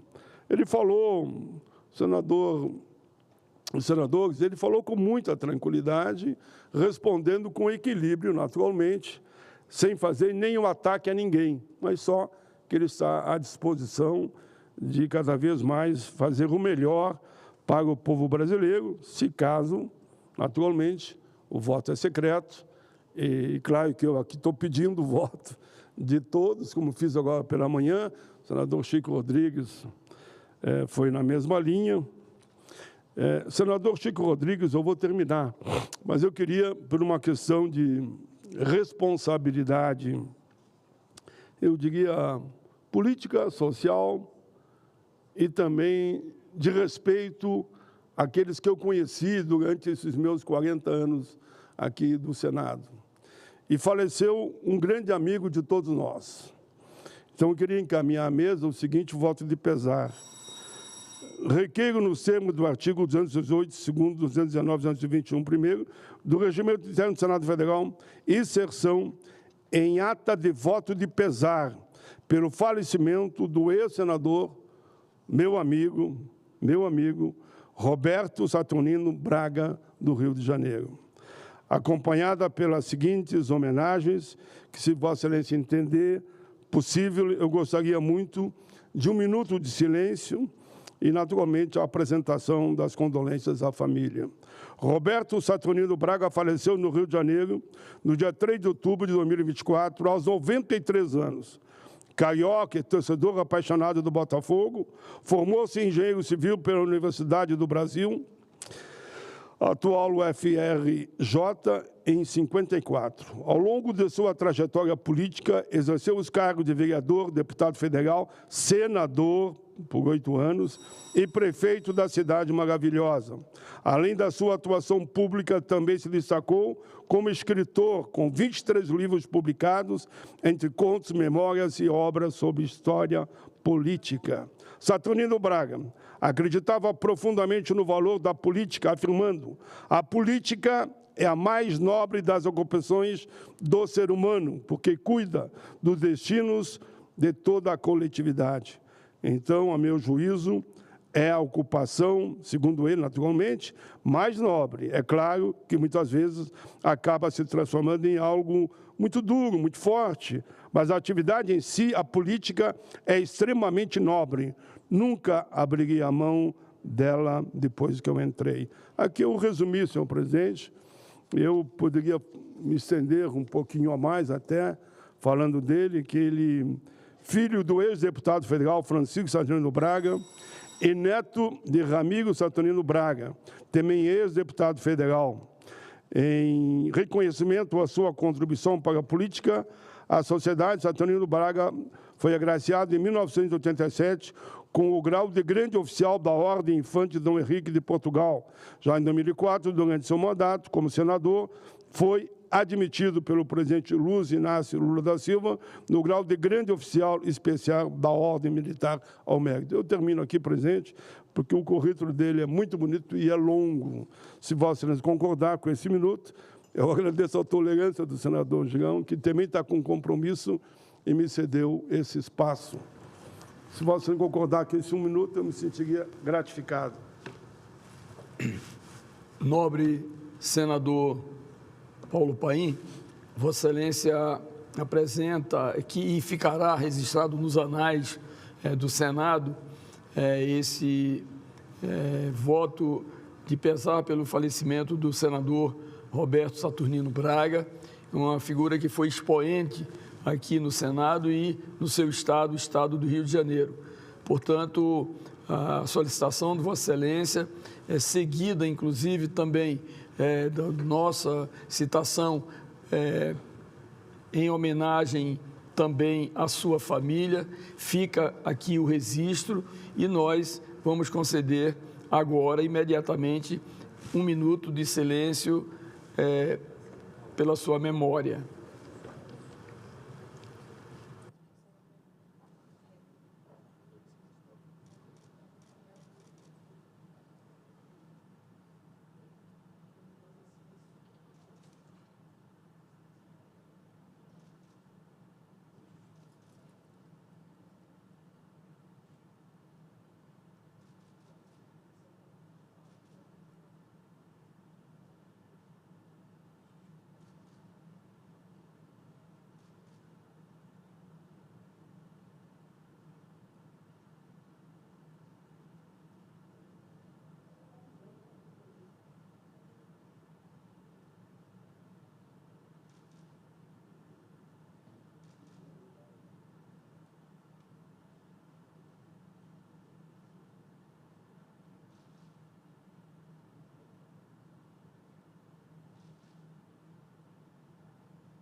Obrigado, presidente. Senador Paulo Paim,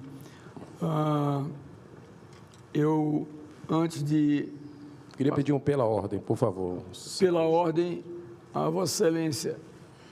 Muito obrigado. 2 informes rápidos, né? Um com relação à matéria do Fantástico nesse final de semana, presidente, com relação ao depoimento que eu considero estarrecedor da ministra Aniele Franco sobre a questão aí da denúncia do assédio sexual, como aconteceu do ex-ministro Silvio Almeida.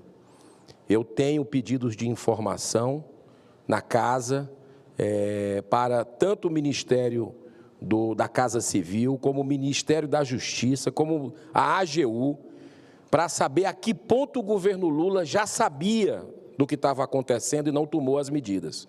Porque em reunião, foi revelado na matéria, em reunião de ministros de Estado houve, segundo a ministra Aniele Franco, o assédio.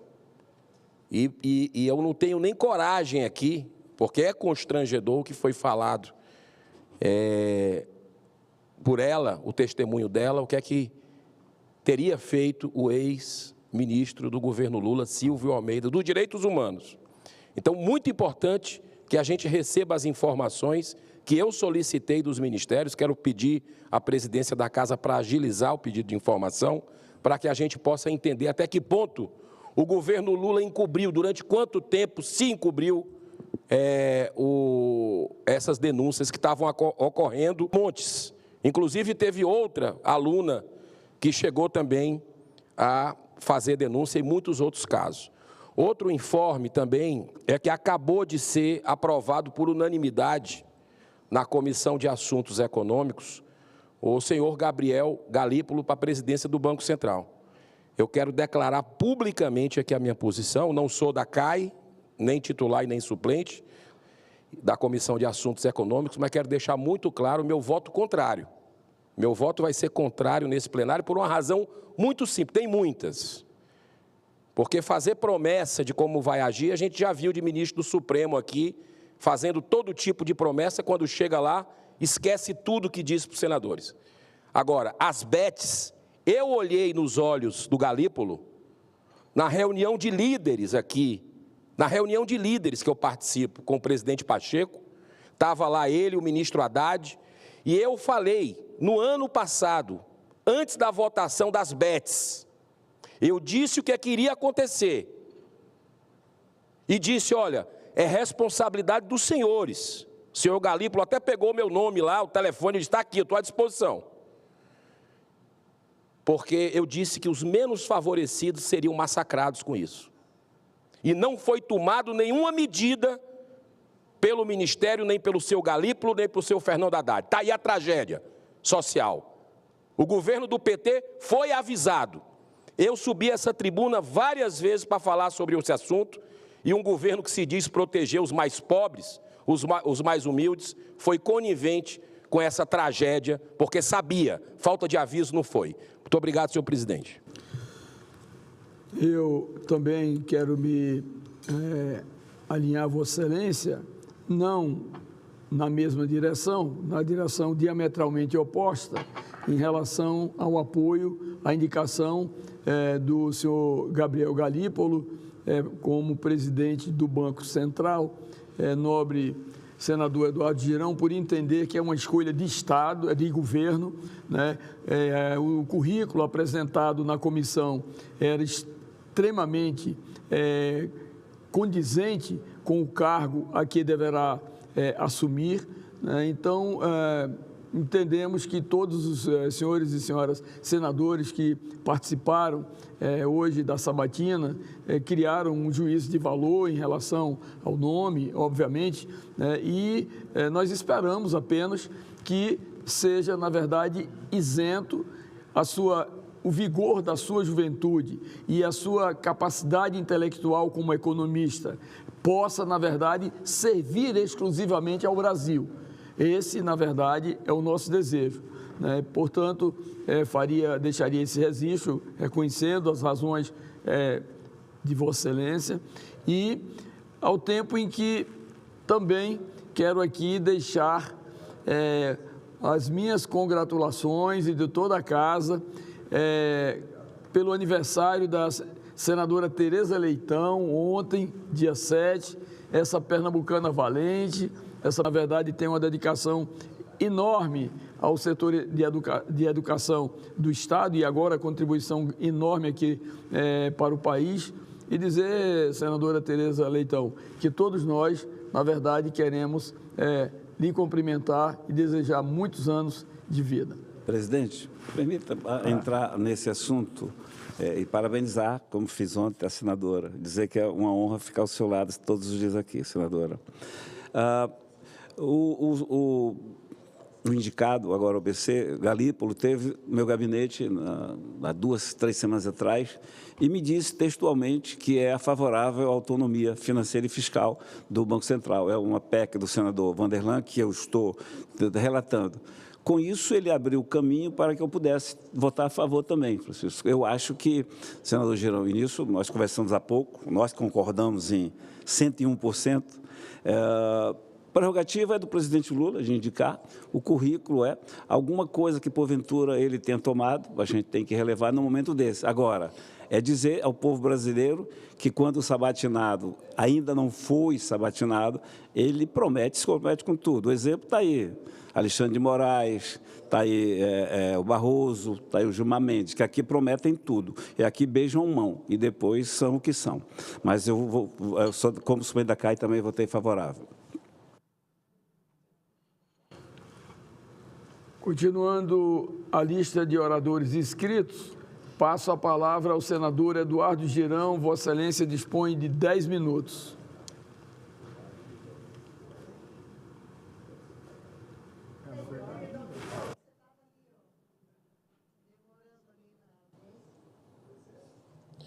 Paz e bem, presidente, senhoras senadoras, senhores senadores, senadora Tereza Leitão, pelo seu aniversário ontem também, assessores, funcionários dessa casa. Finalmente, brasileiras e brasileiros que estão nos assistindo pelo trabalho sempre muito competente da equipe TV Senado, Rádio Senado, Agência Senado, finalmente nós estamos tendo uma sessão aqui nessa casa. Muitas canceladas, semana passada eu nunca tinha visto isso, 0 de sessão, nem remota, sessões tradicionais canceladas também durante quinta-feira, sexta-feira, segunda-feira, que é o que sobra para a gente, continuo falando. Isso está manchando a história do Senado, que já está manchada para a população brasileira. Tiram o direito da oposição de criticar, de denunciar, de mostrar o que é que está errado. Em 200 anos do Senado nunca tinha sido assim. Esse foi o presente que essa presidência dá para o brasileiro. Um presente antidemocrático que tem que ter alguém da mesa para abrir a sessão. Isso é inaceitável. Está errado. Sempre foi, qualquer tendo 2, 3 senadores, abrir uma sessão. Não só alguém da mesa. Vou continuar insistindo para que o bom senso prevaleça. Senhor presidente, no último domingo, o Brasil saiu renovado das urnas com o sólido crescimento das forças conservadoras, de direita. Muitas máscaras começaram a cair daqueles que falam tanto em democracia, mas que apoiam a pior de todas as ditaduras, a ditadura do poder judiciário, conforme o alerta deixado por Rui Barroso, patrono aqui do Senado, há mais de 100 anos. O Senado completando 200 anos. E a gente está vendo a ditadura avançada da toga. Eu poderia falar dos resultados fenomenais ocorridos em muitas capitais importantes do país, como Salvador, Curitiba, Belo Horizonte, mas eu vou aqui me deter sobre Fortaleza. A 4ª maior cidade do Brasil, a 3ª tirando a federal, que é Brasília, cidade onde nasci e escolhi para viver com a minha família. Tive a honra de participar da primeira chapa completa da história do Partido Novo como candidato a prefeito, mesmo sabendo que estava optando pela chamada porta estreita, pois não teria direito a nenhum tempo, zero, de rádio e de televisão. Mas a política tem que ter coerência, e disso eu não abro mão. Conseguimos organizar uma chapa consistente, com excelentes candidaturas à Câmara de Vereadores, sem contar com a ilustre presença da doutora Silvana Bezerra como vice-prefeita. Fizemos uma campanha franciscana, com poucos recursos, enquanto outras candidaturas ultrapassaram a cifra, brincando, de 10 milhões de reais. Teve uma, a do atual prefeito, que tinha 17 milhões de reais. A nossa foi pouco mais de 2. Uma campanha sempre muito propositiva, em que podemos cumprir com o nosso papel, provando que na prefeitura não falta dinheiro, falta gestão. Fiz questão de não me licenciar desse mandato, mantendo 100% de presença em todas as sessões. Assumi aqui o Senado em 2019. Só decidi cumprir essa missão porque tinha inteira confiança em meu suplente, que é o deputado Sargento Reginaldo, que estava preparado para dar continuidade ao trabalho nosso aqui em Brasília. Agora, o que nenhum de nós esperava foi a perseguição sofrida quando os apoiadores do PT e o próprio PT entraram administrativamente, querendo me tirar de debates, e depois seus satélites na justiça para impedir a minha participação. Esses são os defensores da democracia?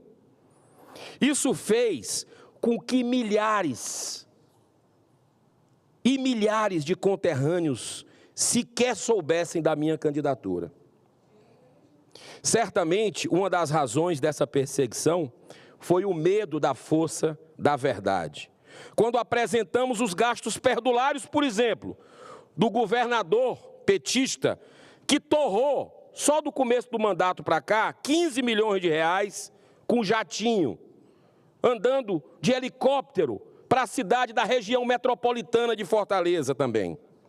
Ou o que é pior, 2 B de bola e de índio, bilhões de reais só com propaganda e publicidade do governo Camilo, hoje ministro da Educação, até hoje no governo do Estado. E também pegando a gestão do atual prefeito Sarto, que é da mesma oligarquia, PT e PDT, que vem destruindo o Ceará e destruindo Fortaleza. O desastre da segurança pública com o domínio das facções como poder paralelo em Fortaleza é uma tragédia sem precedência que está humilhando o nosso povo. Agora nós teremos um segundo turno histórico, onde todos os homens e mulheres de bem, que são maioria, precisam apoiar André Fernandes, do PL, que foi escolhido por 40% do eleitorado para representar as forças conservadoras, derrotando finalmente essa oligarquia PT e PDT, que tanto mal tem causado nos últimos 20 anos a terra da luz. Nossa terra não é de sombra, não é de trevas, é da luz. E essa votação expressiva, que no final deu uma polarizada, é daqueles que querem que fique do jeito que está, contra a renovação de verdade. Quero dizer da minha alegria, por mais uma vez, senhor presidente, ter combatido o bom combate, enfrentando as injustiças humanas. Faço política como missão de vida, não como meio de vida, como instrumento para servir a sociedade com total desapego ao cargo. Vamos continuar aqui firmes no exercício desse mandato de senador, dando, nesse momento, a maior prioridade na conquista dos 5 votos, senador Espiridião Amin, que faltam para obrigar a mesa diretora dessa casa a admitir a abertura do processo de impeachment de Alexandre de Moraes, senador Marcos Rogério, nosso líder. Pedido robusto, assinado por 153 parlamentares, senador Plínio Valério, e apoiado por quase 2 milhões de brasileiros. Dentre tantos abusos, destaque para os inquéritos das fake news e principalmente sobre os presos políticos de 8 de janeiro. Tudo isso em prol do restabelecimento do Estado Democrático de Direito, com pleno respeito ao sagrado direito constitucional, da liberdade de expressão, da ampla defesa, do contraditório, senador Sérgio Moro. Eu quero finalizar, eu não sou de colocar áudio aqui da tribuna, alguns colegas fazem com mais frequência, mas esse aqui me emocionou profundamente. Peço sua autorização, presidente. Oi, Alexandre, tudo bem? Alexandre, hoje eu vim aqui te pedir para você soltar meu papai e meu vovô. O nome dele é Leandro e Levi. Eu prometo para você que eu oro para você. E eu tenho 10 anos e você sabe o mal que você está me fazendo. Eu sei, Alexandre, que você já levou muita pancada da vida. Mas não é por isso que você tem que fazer os outros sofrer, a família sofrer. Porque se você fazer o bem, eu te prometo que todo mundo vai gostar de você. E Deus vai restaurar a sua vida. E desculpa por estar chorando. É porque eu sinto muita falta do meu pai. Meu avô é bolsonarista. E eu sei que você não gosta do Bolsonaro. Nem o Lula gosta. Mas não é por isso que você tem que fazer os outros gostar do mesmo jeito. Porque isso você não tá fazendo os outros gostar de você, você tá fazendo os outros odiar você. Pra você mostrar que você é uma pessoa boa, começa a fazer o bem.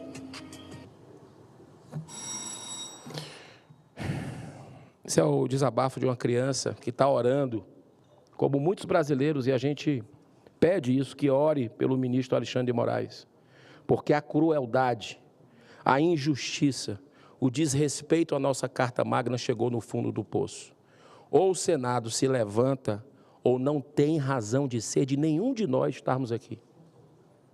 Se o Senado não cumprir o seu papel de defender a Constituição, e o único que pode fazer alguma coisa dos poderes é o Senado Federal, que tem a prerrogativa de investigar, de afastar ministros do Supremo Tribunal Federal. Já deu, senhor presidente, já deu. Que Deus nos abençoe e que o clamor de crianças, de idosos, de pessoas de bem, milhares de presos políticos que nós temos no Brasil, seja ouvido pelos homens de bem dessa nação. Muito obrigado.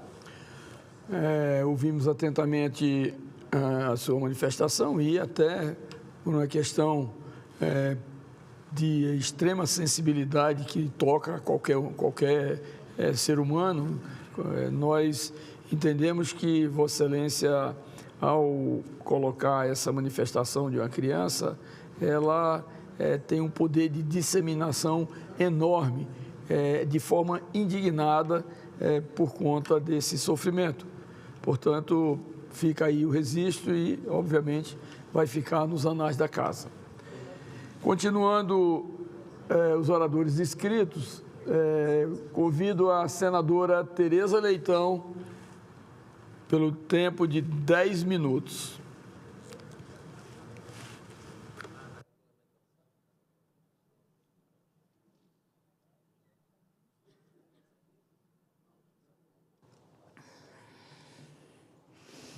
Obrigada, senhor presidente. Quero saudá-lo, saudar os senadores e senadoras aqui presentes e todos aqueles que nos acompanham pelos canais institucionais desta casa.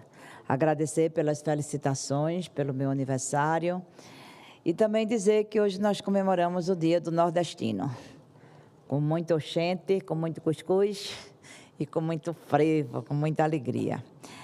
Eu quero falar hoje a respeito de uma missão oficial que cumpri no México, retornando na última semana ao lado do presidente Lula.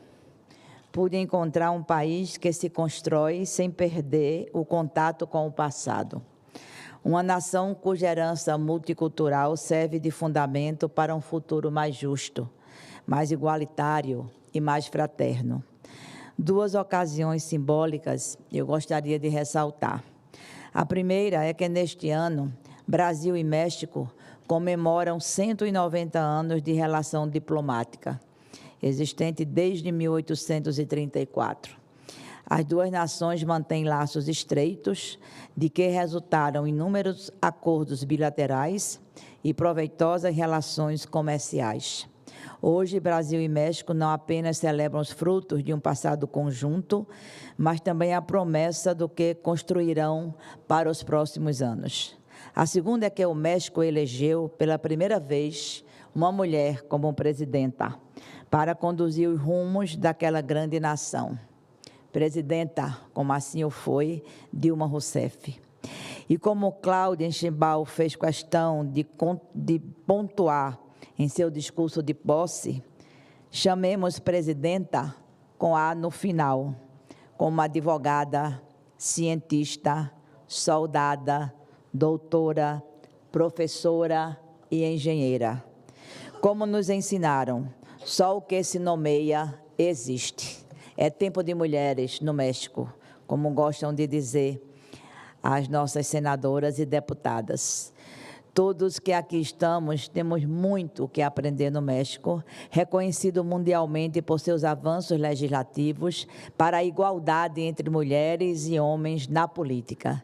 Enquanto nós ainda padecemos, senadora, com os 30% apenas na composição da chapa, que não se traduzem em eleições efetivas, são as chamadas cotas para as mulheres, o México implementou a paridade.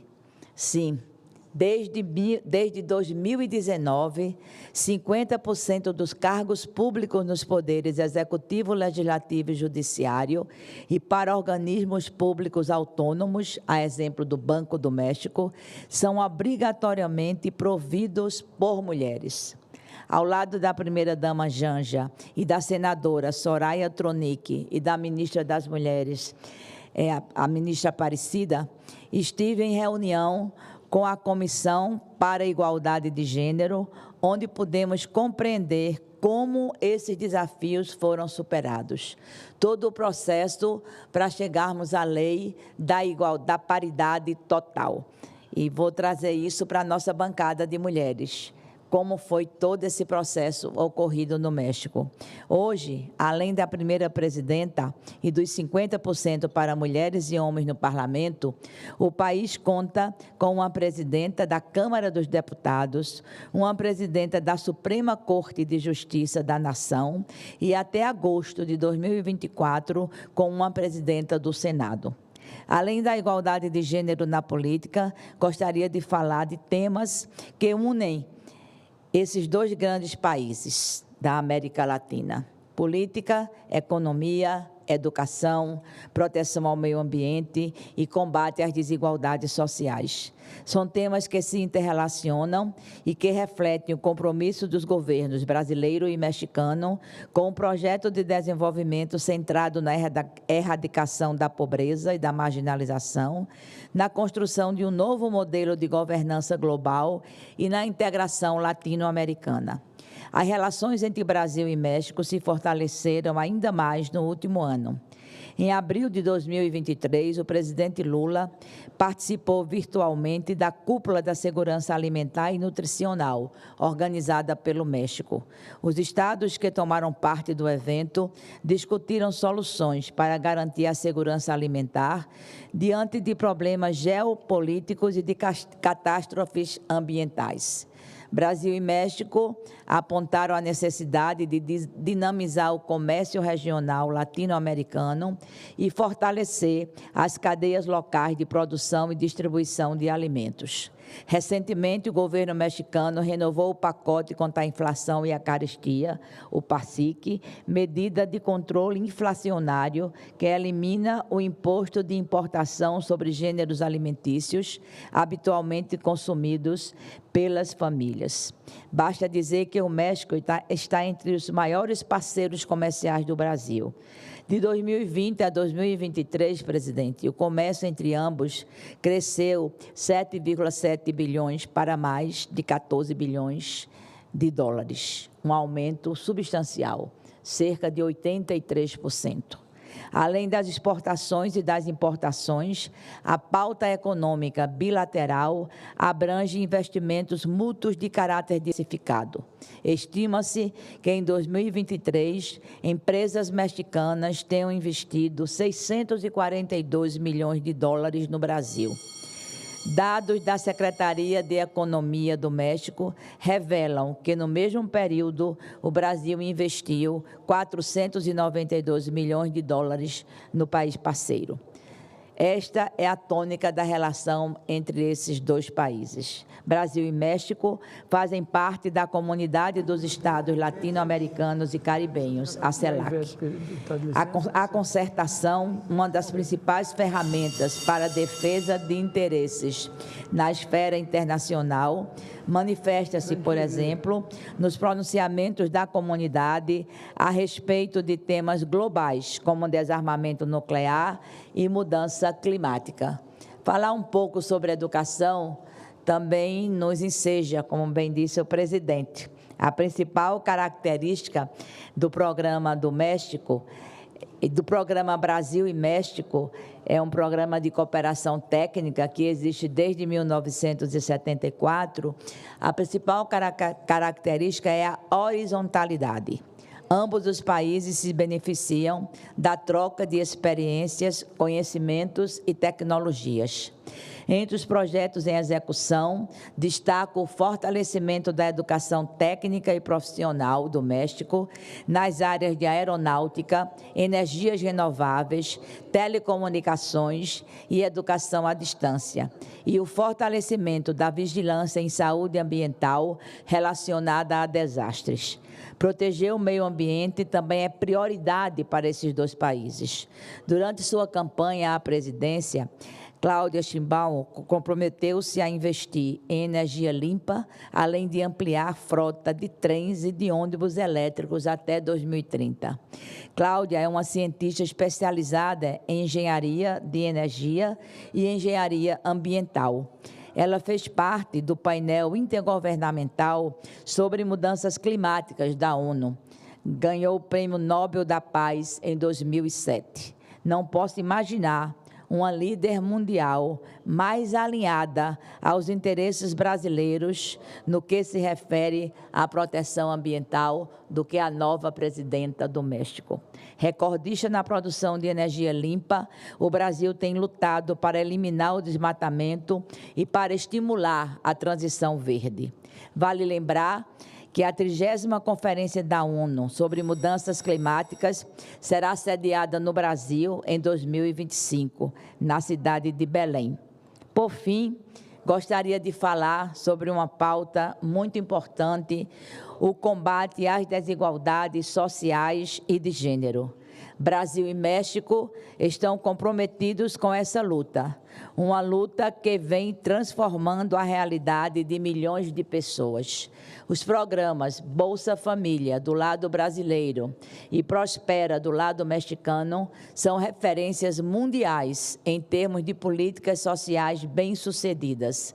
Ambos promovem a inclusão, ambos buscam quebrar o ciclo intergeracional da pobreza, ambos constroem sociedades mais justas e países mais prósperos. O México será, tenho certeza, no Brasil, um parceiro e um irmão. Muito obrigada, senhor presidente. Pela ordem presente, só complementando o que a senadora Tereza, nós conseguimos aprovação na Comissão de Direitos Humanos, senadora, 20 dias atrás, que 30% seja efetivas cadeiras, né? Sim. E nós queremos que realmente venha para o plenário, para que a gente possa votar, para as próximas eleições realmente já valerem. Hoje é 30% que os partidos têm que colocar para as eleições, competir. O que nós aprovamos, que é um projeto de lei do senador Wellington e do Paim, é que 30% sejam as cadeiras efetivas, tanto para vereadoras, como deputadas e como senadoras. Só assim nós vamos equiparar, né? Já é 30% para a gente dar esse próximo passo para que a gente tenha essa igualdade. Então, parabéns pela iniciativa de trazer esses exemplos de países que funcionam. E é esse o caminho que nós devemos seguir. Obrigada, senadora, pela parte. Na reunião com o comitê, tanto a senadora Soraya quanto eu, nos referimos ao que tem sido feito pela bancada feminina aqui no Senado, pelas iniciativas individuais de senadores e de senadoras, e eu já solicitei à senadora Leila, a líder da bancada feminina, para que pautasse esse assunto para a nossa próxima reunião, para que a gente possa seguir. O exemplo de lá também foi assim, paulatino, até chegar à paridade, para que a gente possa construir também esse horizonte e termos aqui no Brasil um dia que eu espero não seja muito longe, muito longínquo, a gente possa construir a paridade entre homens e mulheres na política. Muito obrigada, verdade. senadora. Já foi aprovada já na Comissão de Direitos Humanos e nós estamos aguardando e a gente pede urgência para vir em plenário para a votação. Muito obrigada. Eu quero cumprimentar mais uma vez pelo aniversário a nobre senadora Tereza Leitão e ao tempo em que me alinho na sua lembrança que hoje é o dia do nordestino. E eu, como nordestino, pernambucano, da Gema, como Vossa Excelência, também tenho esse orgulho de ver realmente na história do Brasil tantos e tantos nordestinos que se destacam ou se destacaram na vida nacional. Portanto, fica aqui o registro do Dia do Nordestino, hoje é dia 8 de outubro de 2024. Continuando a relação de oradores inscritos, convido o senador Espiridião Amin para fazer o seu pronunciamento. Vossa Excelência faz uma permuta com o senador Sérgio Moro. Vossa Excelência dispõe de 10 minutos.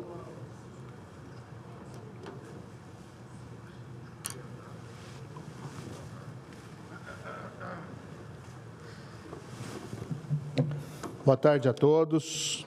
Agradeço a atenção dos colegas, em especial do senador Espiridião Amin, que fez a gentileza de trocar de posição, embora fosse imediatamente após. Mas é uma simples inversão, então. Faço um registro aqui de uma notícia que saiu semana passada, não foi dada muita atenção pela mídia brasileira, 26 de setembro de 2024.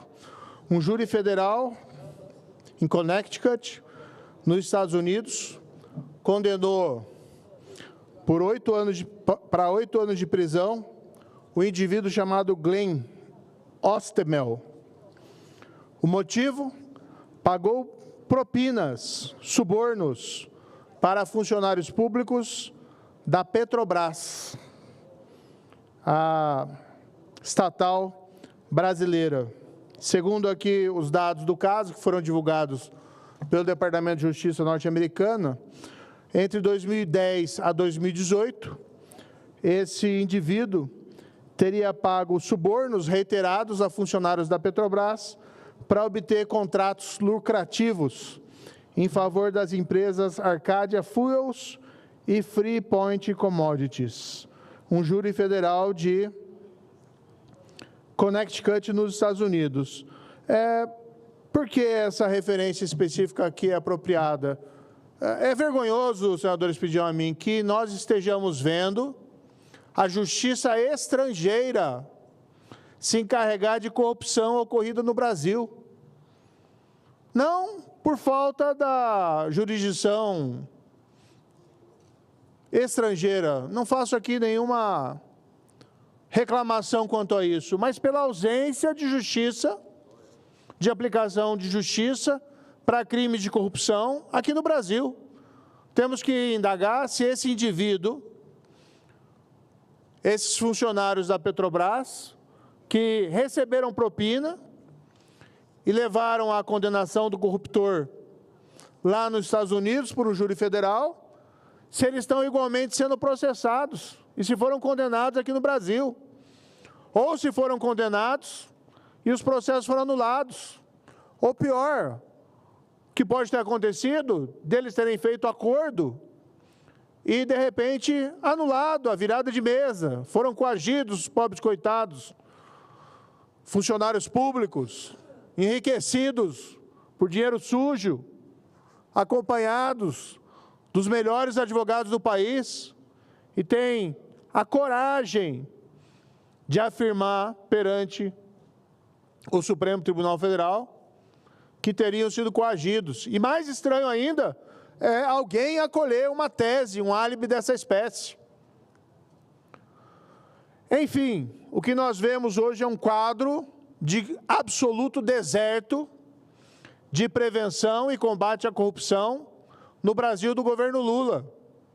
E isso é sintomático, já foi revelado desde o início, senador Plínio Varelli, quando partidos satélites do PT promoveram a ação perante o Supremo para suspender a lei das estatais e conseguiram liminar do atual ministro da Justiça, então ministro Supremo, e depois o Supremo revoga essa liminar, mas mantém as nomeações. Quem, senadores e senadoras, está sendo processado no Brasil hoje em dia por crime de corrupção? As notícias são só de anulações, mal fundamentadas. Respeitamos as decisões do Supremo, mas tem que ser dito, decisões que não se sustentam juridicamente, sequer do ponto de vista da competência, como bem aponta, inclusive, o Procurador-Geral da República. Não há justificativa para esse salto quântico das instâncias judiciais para que casos que foram julgados pelas instâncias ordinárias, muitas vezes já transitados e julgados, acordos que foram firmados nas instâncias ordinárias, ou até mesmo por outros ministros do Supremo, serem sistematicamente anulados, sem que haja fundamentos jurídicos para tanto. E aí somos submetidos a esse vexame de ver a corrupção praticada no Brasil sendo julgada e combatida não pelas Cortes de Justiça brasileiras, mas pela Justiça norte-americana. Porque lá, pelo menos, a lei se aplica, o rule of law, o império da lei. Enquanto que aqui, o cenário é completamente terra arrasada. Não só na instância máxima, mas o recado que se manda para as instâncias ordinárias é esse: não vale a pena você investigar, não vale a pena você combater a corrupção, porque não tem segurança jurídica. E porque de um jeito ou de outro, agora ou mais adiante, vão dar um jeito para anular esses processos. Como eu disse, sempre fui alguém, senador Esperidião, que respeitei as instituições. De mim não vem ataques, de mim não vem agressões pessoais. Mas esse quadro desalentador nos leva ao abismo. Roma caiu, e todos sabem disso, o grande Império Romano, não pelas invasões bárbaras. Muito antes, ela havia decaído. Vamos ler Eduardo Gibbon, que trata do declínio do Império Romano, que ele fala de devassidão e corrupção de Roma, dos costumes. Claro, isso tem diversos sentidos, mas quando os governantes passam a governar para si mesmos e não mais para a população, quando passam a esbanjar, a usufruir da luxúria, a esquecer de aplicar a lei, a corromper os costumes e buscar o enriquecimento ilícito sem que encontre freios na lei ou nas cortes de justiça, o declínio está aí chegando. Temo pelo que pode acontecer no Brasil da frente. Não é de terra arrasada, de algo dessa espécie ou de invasões bárbaras, mas as pessoas vão vendo isso, senador. As pessoas vão vendo e vão ficando com a sensação, não vale a pena cumprir a lei, não vale a pena ser honesto. O pai de família não tem condições de chegar na casa dele e dizer para o filho dele que roubar é errado. E onde nós vamos chegar com isso? O senador quer uma parte? Dizer que o quadro realmente é deplorável. Senador Plínio Valério, além de se perceber essa absoluta omissão em matéria de combate à corrupção, muito bem frisado o ocorrido com a lei das estatais. 15 de março do ano passado, uma liminar. E a liminar perdurou por 14 meses. Por 14 meses, até maio deste ano, quando o Supremo derrubou a liminar, mas manteve as nomeações como se elas tivessem, como se uma nomeação para um cargo em comissão tivesse efeitos de estabilidade. Uma lei que foi boa para as nossas estatais e para o Brasil. E a marcha dos acontecimentos é mais preocupante, é para isso que eu pedi a parte. Multas já foram revogadas. Tem multa de 10 bilhões, que já foi revogada por decisão monocrática ainda no Supremo, que desmoraliza a corrupção. E não será surpresa se daqui a pouco o dinheiro devolvido por algum agente público seja reentregue ao agente público apenado, que confessou, que devolveu o dinheiro e vai recebê-lo de volta, talvez com correção monetária. Enquanto isto, o corruptor deste agente público brasileiro, digamos, este está sendo condenado lá fora. Então, essa posição assimétrica vai nos levar a que condição?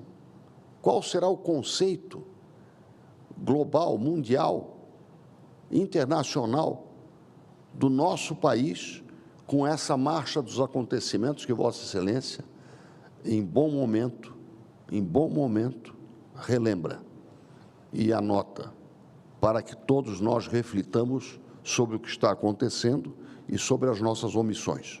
Meus cumprimentos pela sua fala, com a autoridade de quem, no dizer da sabedoria do Cacau Menezes, lá em Florianópolis, mudou a linha do Equador, fazendo com que pessoas que nunca responderam por seus atos passassem a responder também no Brasil. Mas eu digo, senador Expedião, a mim, que infelizmente já é precedente. Houve uma decisão de um juiz de primeira instância anulando um acordo celebrado. Um criminoso confessou pagamento de suborno e pedindo o dinheiro de volta, 25 milhões, e o juiz deferiu. Surreal. É uma decisão surreal, porque alguém confessa um crime, indeniza, paga uma multa e, de repente, a voluntariedade não vale mais nada. O contexto não vale mais nada. Eu não sei onde nós vamos chegar, sinceramente. A justiça acaba, infelizmente, sofrendo, e sei que há magistrados muito probos no Brasil, muitos corretos, muito sérios, às vezes até, infelizmente, perseguidos por conta disso. Mas tem uma coisa que para mim é claro: a responsabilidade por esses tempos obscuros e sombrios está no Palácio do Planalto. Uma contaminação da ética e da moral que vem do Palácio do Planalto, a ilustrar pelas iniciativas contra a lei das estatais, a ilustrar pelo discurso contra o combate à corrupção e de vilificação dos agentes da lei, e vai gerando um clima, vai gerando um ambiente propício a essa terra de ninguém, a esse vale tudo moral. Agora, que fiquem atentos, porque nós vimos, nesse final de semana, de certa maneira, uma resposta à devassidão moral desse governo Lula. No Paraná, 3 prefeituras do PT fez, em pequenas cidades, de menos de 10 mil habitantes. Não por isso menos relevantes. E temo, infelizmente, por essas cidades. Mas foi uma terra arrasada, merecidamente, de um partido que, na prática, prega e entrega o Brasil a esse abismo moral. Esperamos que esses tempos sombrios passem e esse também faz parte do nosso papel aqui nesse Senado Federal. Muito obrigado. Senador Sérgio Moro, em seguida, o senador Espírito de Amin pode se dirigir à tribuna. O que o senhor chamou de quadro desalentador e o mestre Espírito de Amin chamou de quadro deplorável. Na realidade, é um quadro vergonhoso. Eu fico aqui imaginando, senador Sérgio Moro, enquanto o senhor discursa ali, o que passa na sua cabeça, o combate à corrupção e, ao mesmo tempo, o prazer de estar com o mandato popular por poder estar falando, defendendo as posições. Na realidade, é um quadro preocupante, é um quadro deplorável, vergonhoso. Ao mesmo tempo que o senhor deve sentir vergonha do que está sendo feito, essa decisão que nos sustentam, está um prazer imenso pelo povo do Paraná ter concedido a tribuna para estar falando essas coisas. Eu lhe ouço e, em seguida, chama-se a senadora Rosana Martinelli para a tribuna. Só uma observação, senador Plínio. É com muita satisfação, né, que eu tenho esse mandato até para poder fazer esse tipo de fala aqui, mas, de fato, há uma preocupação muito grande. A gente tem um foco, muitas vezes, no embate com esse governo em temas de economia, que é natural, que afeta diariamente a vida das pessoas, mas tem algo que já é objeto de estudos mais variados internacionais, que o império da lei, a segurança jurídica, a previsibilidade, são elementos essenciais para o crescimento econômico. E num país no qual se virou um vale-tudo moral, qual é a segurança jurídica que nós temos? Senadora Rosana Martinelli, do PL de Mato Grosso, com a palavra. Boa tarde, senadoras, senadores. Iniciando minha fala, eu quero chamar a atenção para o Outubro Rosa, que é o mês que chama atenção, principalmente na questão da saúde da mulher, que precisa ser olhado em relação ao câncer e que realmente procure, não somente em outubro, mas que procurem as suas unidades de saúde para a prevenção do câncer. O Outubro Rosa é para chamar a atenção, né, que as mulheres precisam se cuidar. O novembro, que os homens precisam se cuidar, a buscar os exames preventivos. Então, é chamar a atenção realmente de quem não fez seus exames a fazerem. Mas a saúde da mulher, ela tem que ser cuidada em todo o mês. Presidente, eu estou apresentando 2 projetos de lei que considero de extrema importância para a segurança pública. O primeiro projeto altera o Código de Trânsito Brasileiro para determinar a implementação de mecanismos de comunicação instantânea de ocorrências em veículos utilizados por motoristas profissionais, como motorista de transporte por aplicativo e transporte de cargas. Sabemos que esses trabalhadores que diariamente enfrentam grandes desafios também estão expostos a risco de violência e criminalidade no exercício de suas atividades. A proposta é a criação de um sistema de comunicação emergencial, como um botão de alarme virtual ou físico que permita a notificação imediata das forças policiais em caso de necessidade. Essa medida, já adotada com sucesso em Mato Grosso, busca garantir maior segurança, tanto para os motoristas quanto para os passageiros, além de ser um importante dissuasor para a prática de crimes. Acredito que essa iniciativa, ao ser expandida em âmbito nacional, poderá salvar mais vidas e tornar o ambiente de trabalho mais seguro para milhares de profissionais. Então, nós temos a exemplo de Mato Grosso, que tem dado certo, e aqui eu quero parabenizar o secretário de Segurança do Mato Grosso, Roveri, que tem implantado no estado do Mato Grosso esse botão do pânico, que tem evitado muitos crimes e todos têm essa rastreabilidade rápida e com eficiência. Por isso que nós estamos indicando, fazendo esse projeto de lei para que se coloque em todos os estados brasileiros. A gente tem que seguir onde está dando certo, seguir o exemplo e implementar para que mais estados tenham esse botão do pânico. E o segundo projeto visa alterar a Lei Maria da Penha, para garantir gratuidade da justiça às mulheres em situação de violência doméstica e familiar, desde o momento em que solicitam uma medida protetiva até 2 anos após sua revogação. Atualmente, muitas mulheres, mesmo enfrentando uma situação de extrema vulnerabilidade, encontram barreiras financeiras para acessar o sistema de justiça. O objetivo desse projeto é garantir que elas não tenham que arcar com os custos processuais, facilitando o acesso à proteção judicial e evitando que burocracias ou obstáculos financeiros coloquem suas vidas em risco. Senhoras e senhores, ambos os projetos têm como foco a proteção dos mais vulneráveis, trabalhadores e mulheres que em diferentes contextos enfrentam ameaças reais e cotidianas. Conto com o apoio dos nobres pares para aprovarmos essas propostas e, juntos, contribuirmos para uma sociedade mais segura e justa.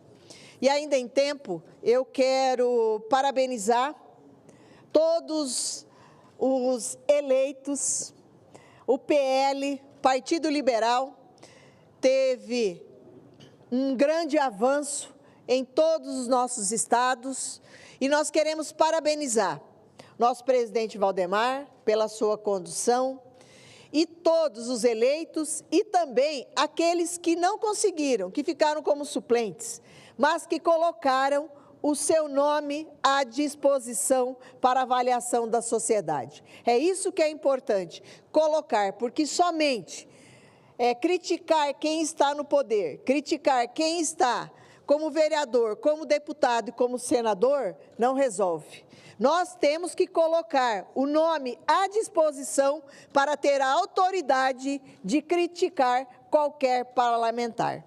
Então, é importante que nós tivemos eleições tranquilas, pacíficas, e isso foi muito importante para a democracia brasileira e, principalmente, o avanço que a direita teve. Mais de 500 municípios de direita contra aproximadamente 200 e poucos municípios de esquerda. Então, a direita avançou significativamente, mostrando o que o Brasil quer, o que o cidadão quer. Quer que continuamos a trabalhar para que realmente em 2026 a direita possa voltar a governar o Brasil. E para que 2026 obtenhamos sucesso nas eleições, passou por eleição de domingo de 2024. Então, a direita teve uma vitória significativa. E eu quero realmente parabenizar todos os envolvidos, todos os que colocaram o seu nome à disposição e que eu tenho certeza que vamos fazer a diferença. Sim. Uma parte. Nós estamos falando da direita, o sucesso foi incrível, mas eu quero fazer um recorte. Sim. As mulheres conservadoras. Nós tivemos, só o meu partido, que é um partido considerado, autodeclarado e reconhecido como conservador, só o meu partido elegeu mais 102% de mulheres conservadoras em relação ao pleito anterior. A mesma coisa aconteceu com o PL, a mesma coisa aconteceu com o PP. Então, eu precisava fazer esse recorte de que mulheres conservadoras, nesta eleição, atenderam um pedido, inspiradas, atenderam um convite, em parlamentares como a senhora, senadora. Muito obrigada. Tá? Mulheres tiveram a coragem, mulheres comuns, tiveram a coragem de colocar os seus nomes para disputar a eleição e o resultado foi incrível. E aqui fica o convite para as mulheres do Brasil. Nós também, no geral, na eleição geral, nós subimos um pouco a representatividade de mulheres no geral, mas fica aqui o convite às mulheres do Brasil. Venham para a política. Venham participar do pleito. Nós estamos prontas e nós temos propostas. Então, eu queria fazer esse recorte. A direita cresceu, mas cresceu mais ainda as mulheres de direita, as mulheres conservadoras. E o seu trabalho foi esses meses que a senhora está aqui. E o exemplo que a senhora deu como prefeita, gestora muito bem avaliada, inspirou muitas mulheres no Brasil. Muito obrigada pela participação. Eu tenho certeza que você, Damares, como ministra, como senadora, é um exemplo para todas nós, para que a gente siga, né? E, realmente, eu quero enaltecer o trabalho que a nossa eterna presidente do PL, a nossa primeira-dama, Michele Bolsonaro, que fez um trabalho espetacular, percorrendo o Brasil todo, nas capitais, levando a mensagem, incentivando, né? Que quando as mulheres entram para a política, ela entra com propósito, né, senadora Damares? Ela não entra aleatoriamente, mas sim com o compromisso, que elas são mais humanas, nós somos mais companheiras, nós somos polivalentes. E nós somos feitas assim por Deus, que Deus nos tem abençoado, que nós fazemos várias coisas ao mesmo tempo, senador. E fazemos com competência. E isso é importante ressaltar, realmente, senadora, o trabalho significativo da nossa Michele Bolsonaro, que inspirou mulheres e vamos continuar. Nós temos essa responsabilidade, tanto você como eu, para continuar trabalhando, como todas as mulheres aqui.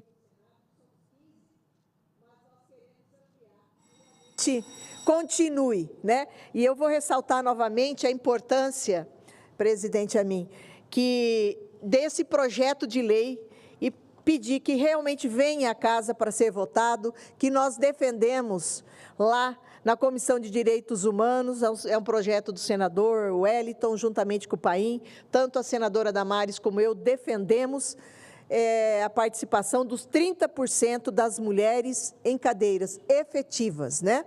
Então, nós queremos que venha para o plenário, para a votação, para que possa entrar em vigor no próximo 2026, para que realmente as mulheres tenham possibilidade, porque muitas não entram com medo, com insegurança, e eu falo por mim mesmo, não é fácil você ser mulher e ser política, você sempre tem que abrir mão de alguma coisa, e nem todas com essa insegurança de não ter a certeza de eleger pública. Então, muito obrigada e parabéns. Parabéns a todos os eleitos, parabéns a todas as mulheres. Muito obrigada, presidente. Quero cumprimentar a senadora Rosana Martinelli pelo seu pronunciamento e faço coro a esse desejo, a esses votos, para que as mulheres tenham sempre uma participação ativa e crescente. Afinal, se ambas, a senadora Damares e a senhora senadora Rosana me permitem, eu posso dizer, na condição de representante de um Estado feminino, que homenageia uma mulher, Catarina de Alexandria, eu e o senador Beto Martins, que também representa o Estado, vemos com muito bons olhos essa disposição e esta celebração, que é um compromisso para o futuro. Nossos cumprimentos. Com grande honra e satisfação, eu concedo a palavra ao nosso senador Plínio Valério. E, se me permite, ao lhe entregar o microfone, eu me lembro de um texto do Camões que diz assim: esta voz canora e belicosa, que o peito acende e a cor ao gesto muda. Com a palavra, Plínio Valério. Não é à toa, que eu chamo de mestre. Presidente, eu que sou comandado por mulheres, a cada vez que subo a tribuna eu falo, só tenho que elogiar e estar ao lado delas. Só para ter uma ideia, hoje, em casa, uma esposa, uma secretária, 3 filhas, uma enteada, 6 netas. E no meu município, Perunepé, acabam de eleger uma mulher, portanto, eu não tenho algo a falar. E eu falo um exemplo muito, assim, muito brega em relação a quem é que é mais forte, mulher ou homem. É bem brega, mas não é chulo, vocês vão entender. Quando o casal se separa, a mulher, a primeira providência da mulher, academia, cabelo, maquiagem, e o homem, bar, ouvir Reginaldo Rossi, até a madrugada. Então, quem é que é mais forte, né? Então, não tem o que discutir. Senadoras, senadores, eu peço licença, mudar o rumo da prosa. Até aqui, todos os temas foram pertinentes à República como um todo, porque eu quero me reportar àquilo que nos é mais caro, que nos dói muito na alma, que é o nosso direito de ir e vir. Mais uma vez, pela enésima vez, e teremos outras vezes, falar da BR-319.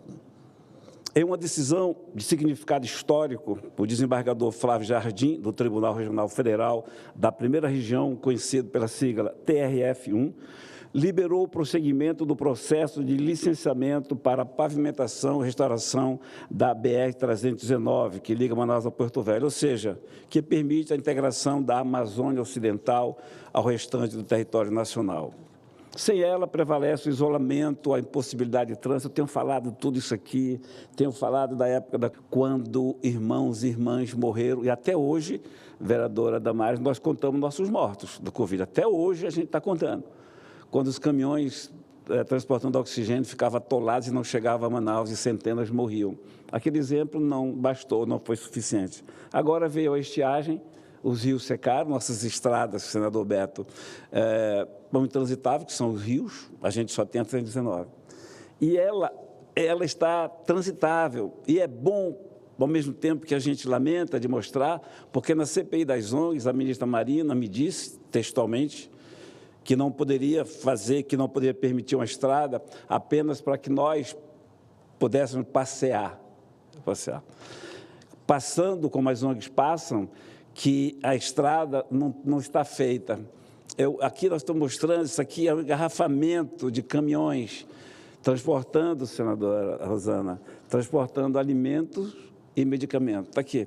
São quilômetros, porque lá na frente vão encontrar um rio, que tem uma só balsa, então eles são obrigados a ficar dias e dias esperando para levar medicamento, para levar alimentos, senão o Manaus teria colapsado.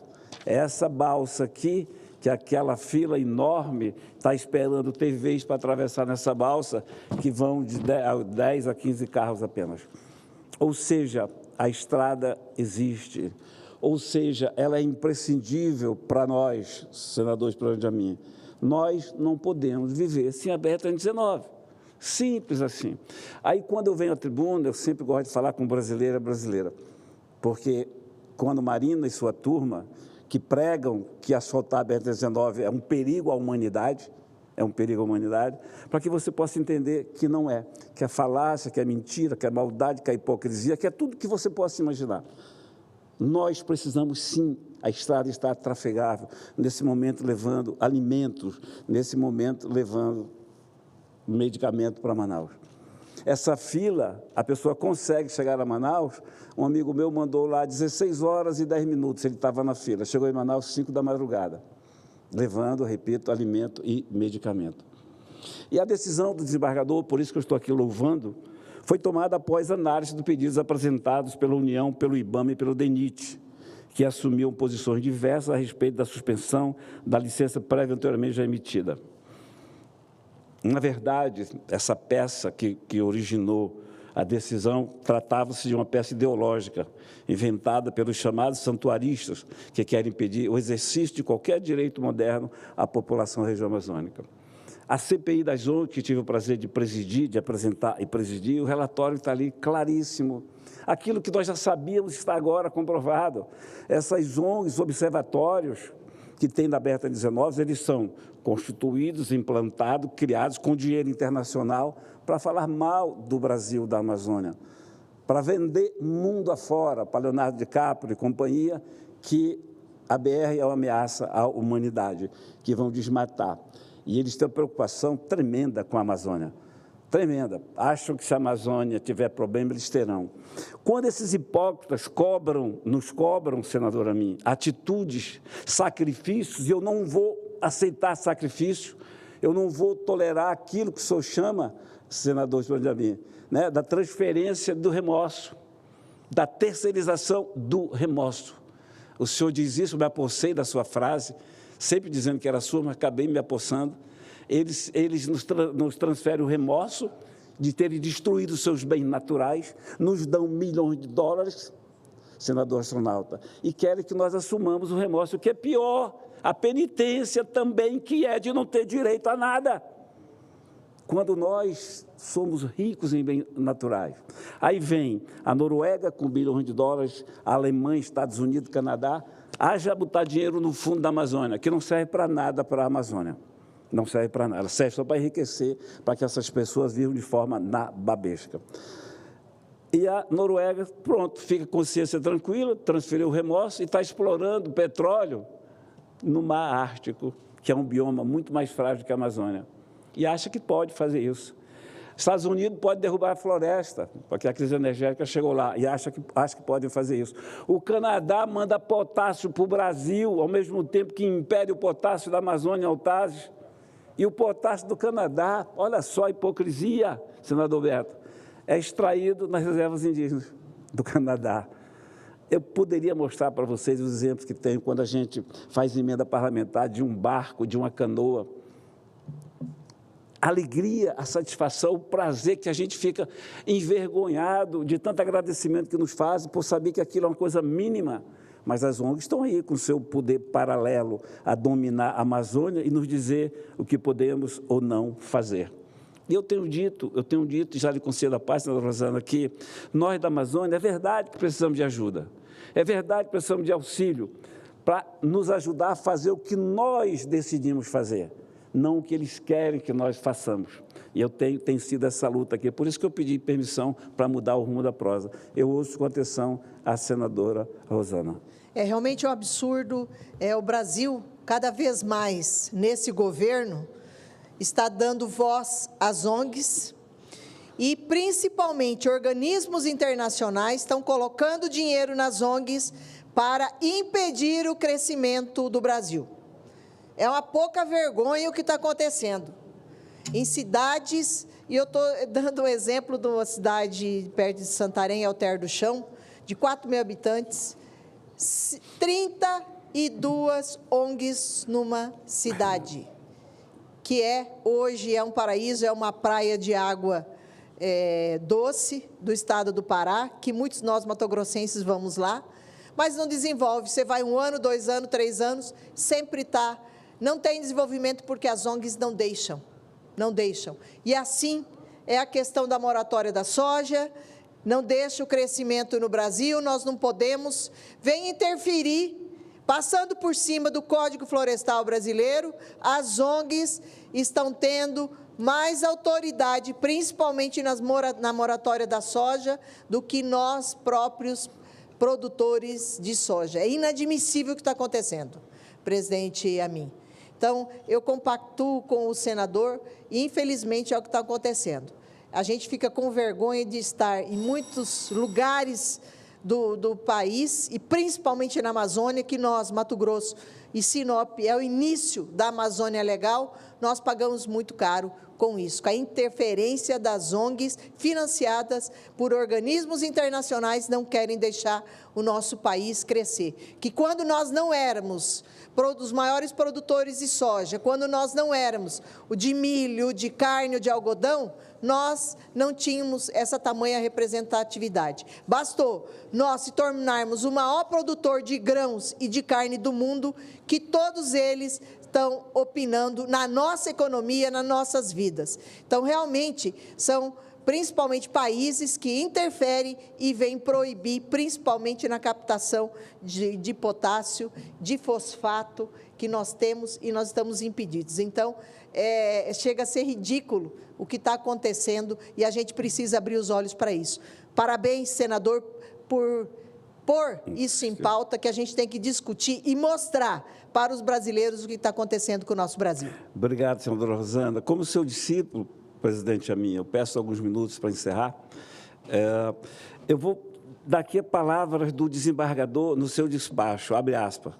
Trata-se de uma verdadeira estrada de barro que permanece em atividade e que demanda urgente revitalização, sob pena de manutenção do isolamento das populações que vivem nas regiões interligadas pela rodovia e dos gastos.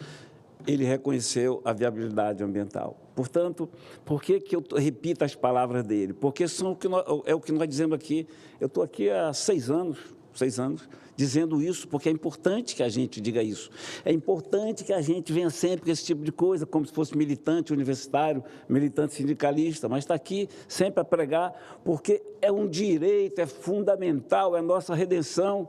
Eu só chego ao resto do Brasil se for pela Estrada 19. Dinheiro para avião, quem tem água, chega com meses e meses. E hoje o Amazonas está isolado, os nossos rios não são mais navegáveis, daqui 1 mês serão, daqui 2 meses serão de novo. É o ciclo da vida, o regime das águas, e nos é negado essa estrada, como se nós fôssemos uma ameaça à humanidade. Foi dito aqui, e eu comentei, até extrapolei, de um estudo científico que dizia que se a 319 for asfaltada, novas epidemias surgirão. E eu chamei naquela época, não me arrependo, de novo vai ser retirado dos anais, e chamarei aquele estudo de bosta. Porque eles fazem isso e pregam para você, brasileiro, para você, brasileira, como se nós fôssemos vilões desse filme. Um filme que não acabou, mas vilões não somos. O Amazonas, meu estado, que é o maior em território, é a maior riqueza, é volume d'água, é isso, tem hoje 63% da sua população vivendo abaixo da linha da pobreza. É inadmissível. Portanto, eu fico aqui na tecla sempre, mas sempre ressaltando, senador, sempre ressaltando, não estou aqui pedindo esmola, eu não estou aqui pedindo favor, eu estou aqui exigindo justiça que nos é devida. Portanto, que a senhora Marina e sua trupe, que os senhores atores, senhores artistas, seja lá o que for, que tenham pelo menos o contraponto de saber que são ridículos, que são idiotas e que são hipócritas. Lá exemplo do presidente da França, Macron, um tremendo idiota que não sabe o que falar, o rio dele poluído, foi uma vergonha das Olimpíadas, e fica falando, dá lições como se nós, colônia, ainda fôssemos. Nós não somos mais colônia. Se algum brasileiro sofre do complexo do colonizado e milhares sofrem, eu não sofro. E eu não estou aqui falando apenas por mim. Eu falo pelos meus irmãos e minhas irmãs do Amazonas, de Rondônia e de Roraima. Mas é bom ressaltar que essa decisão também não é uma vitória definitiva. As ONGs novamente virão com seus pedidos de embargos, novamente terá um juiz federal, um procurador federal militante, a dar uma liminar. E nós não vamos desistir. Vamos ver que, no final, quem vence essa batalha. Eu acredito, sim, e justiça seja feita. O governo Lula, a quem eu combato, a quem eu faço oposição, não é contra a estrada, é favorável à estrada, sim. O problema todo é quem manda na Marina. O problema todo é quem conduz a Marina naquele tipo de marionete. O problema é o presidente Lula fazer o que ele tem vontade de fazer, o que o PT tem vontade de fazer, ficar livre da Marina, mas não tem coragem. Então, nós temos que ter a coragem de combatê-la. Obrigado, presidente Amin. Senador Plínio Valério, ao devolver a cadeira de presidente, eu gostaria, e como Vossa Excelência exaltou a minha sugestão de comparar essa atitude, senadora Rosana, senador Confúcio, senador Beto, essa atitude da mídia predominante da Europa e de governantes da Europa Por exemplo, Macron, citado há pouco, em 2020, 2021, chegou a dizer que o Brasil tinha uma ecopandemia. Ecopandemia. Os incêndios naquela época eram uma ecopandemia. Agora ele está calado, não diz nada. Mas o senhor incorporou a ideia de jesuíta que eu lhe dei, de que a Europa resolveu se arrepender do que fez. Então, vem a público dizer que as florestas têm que ser preservadas, recuperadas, mas, junto com os Estados Unidos, fornece armas que estão poluindo tanto o Oriente Médio quanto a região da Ucrânia e da Rússia. Um dia de combate, um desses ecossistemas, equivale a milhares de hectares queimados, oxigênio sendo queimado.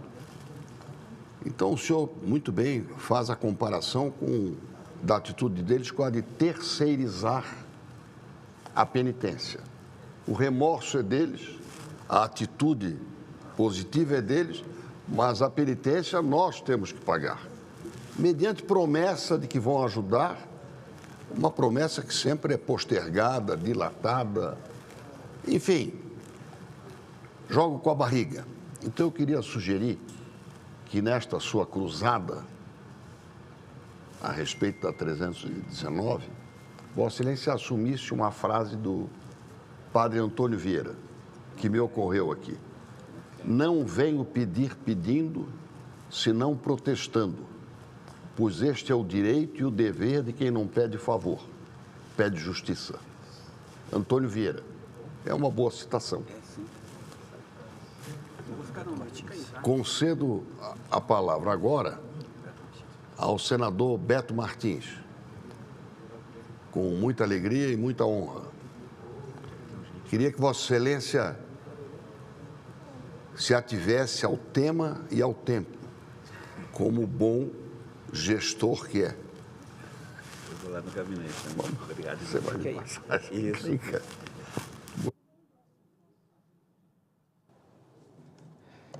Senhor presidente, senador Esperidião Amin, hoje é um dia de muitos encontros com o senhor. Quero, inclusive, começar me manifestando aqui do meu orgulho, da minha consideração, do meu respeito, da minha admiração e agradecer ao senhor por ter relatado hoje na Comissão de Segurança Pública do meu primeiro projeto, da minha primeira proposição de projeto de lei nessa casa, relatório esse que abonou o meu projeto e que conseguiu o voto unânime de todos aqueles que estavam naquela comissão. Vamos seguir agora para a Comissão de Educação.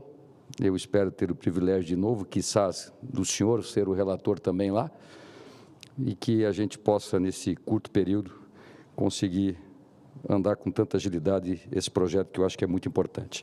Eu estou aqui para falar de coisas boas, evidentemente não posso deixar de fazer hoje uma manifestação sobre as eleições municipais, mas eu queria começar por duas moções de aplauso que pedi aqui no Senado da República. Uma delas é a primeira, senador Esperidião Amin. O senhor deve conhecer muito bem, mas eu só tive o privilégio de conhecer recentemente, que é visitando a cidade de Sara, da prefeita, que é nossa amiga comum, da prefeita Dalvânia, e eu tive o privilégio de conhecer a fábrica de sorvetes Esquimó. E eu sempre falo com muito orgulho das coisas de Santa Catarina, né, como Santa Catarina se destaca em vários setores, em vários mercados, mas é importante que o Brasil saiba que o maior fabricante de picolés da América Latina não é a Quibon, não é a Nestlé. O maior fabricante de picolés da América Latina fica na cidade de Sara, em Santa Catarina, e é o picolé Esquimó. 1,5 milhão de picolés por dia. E daqui a 2, 3 anos, em função dos investimentos que estão sendo feitos agora, nós estaremos falando de 2,5 milhões de picolés por dia, gerando milhares de empregos e atuando de forma muito impactante na economia de Santa Catarina, na economia daquela cidade, daquela região. Então, fica aqui meus parabéns à empresa, aos seus diretores, aos seus fundadores. É um orgulho para Santa Catarina o que acontece hoje em Sara com a indústria de sorvetes Esquimó. E queria aqui também dizer que pedir o seu apoio, senador Esperidião Amin, pela sua liderança, para que a gente converse com a CCR, porque se está tentando há mais de 2 anos a solução da pavimentação da vicinal, a BR-101, onde está essa fábrica, e se está encontrando alguma dificuldade. Então, vou contar com o seu apoio para que a gente converse com a CCR, converse com a NTT para a solução desse problema. Meu outro pedido de moção de aplauso é para um atleta que orgulha a minha cidade de Imbituba e que faz história hoje no futebol mundial. Jorginho Frelo. Jorginho Frelo, que saiu de Imbituba, e eu posso dizer que tenho em destaque essa foto da minha memória, porque eu estava prefeito da cidade de Imbituba, quando o Jorginho, filho do meu amigo Jorge Frelo, foi para a Itália, com 14 anos, para tentar a sorte, número 6. Em alguns lugares, número 5, em outros lugares, número 6.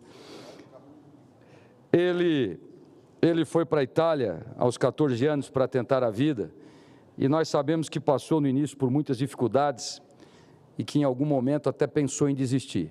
Mas o pai dele, sempre com muita força mental e espiritual, dizia que ele deveria continuar. E olha o que aconteceu. Ele se destacou no Napoli da Itália, foi campeão italiano e da Supercopa da Itália, depois se transferiu para o Chelsea, numa transação, se não me falha a memória, na época, de mais de 60 milhões de euros, e ele foi nada mais, nada menos que campeão da Champions com o Chelsea, com destacada participação, titular absoluto daquele grande time que fez o Chelsea. Foi, por conta da sua cidadania italiana, por conta dos seus avós, acabou sendo chamado para a seleção italiana.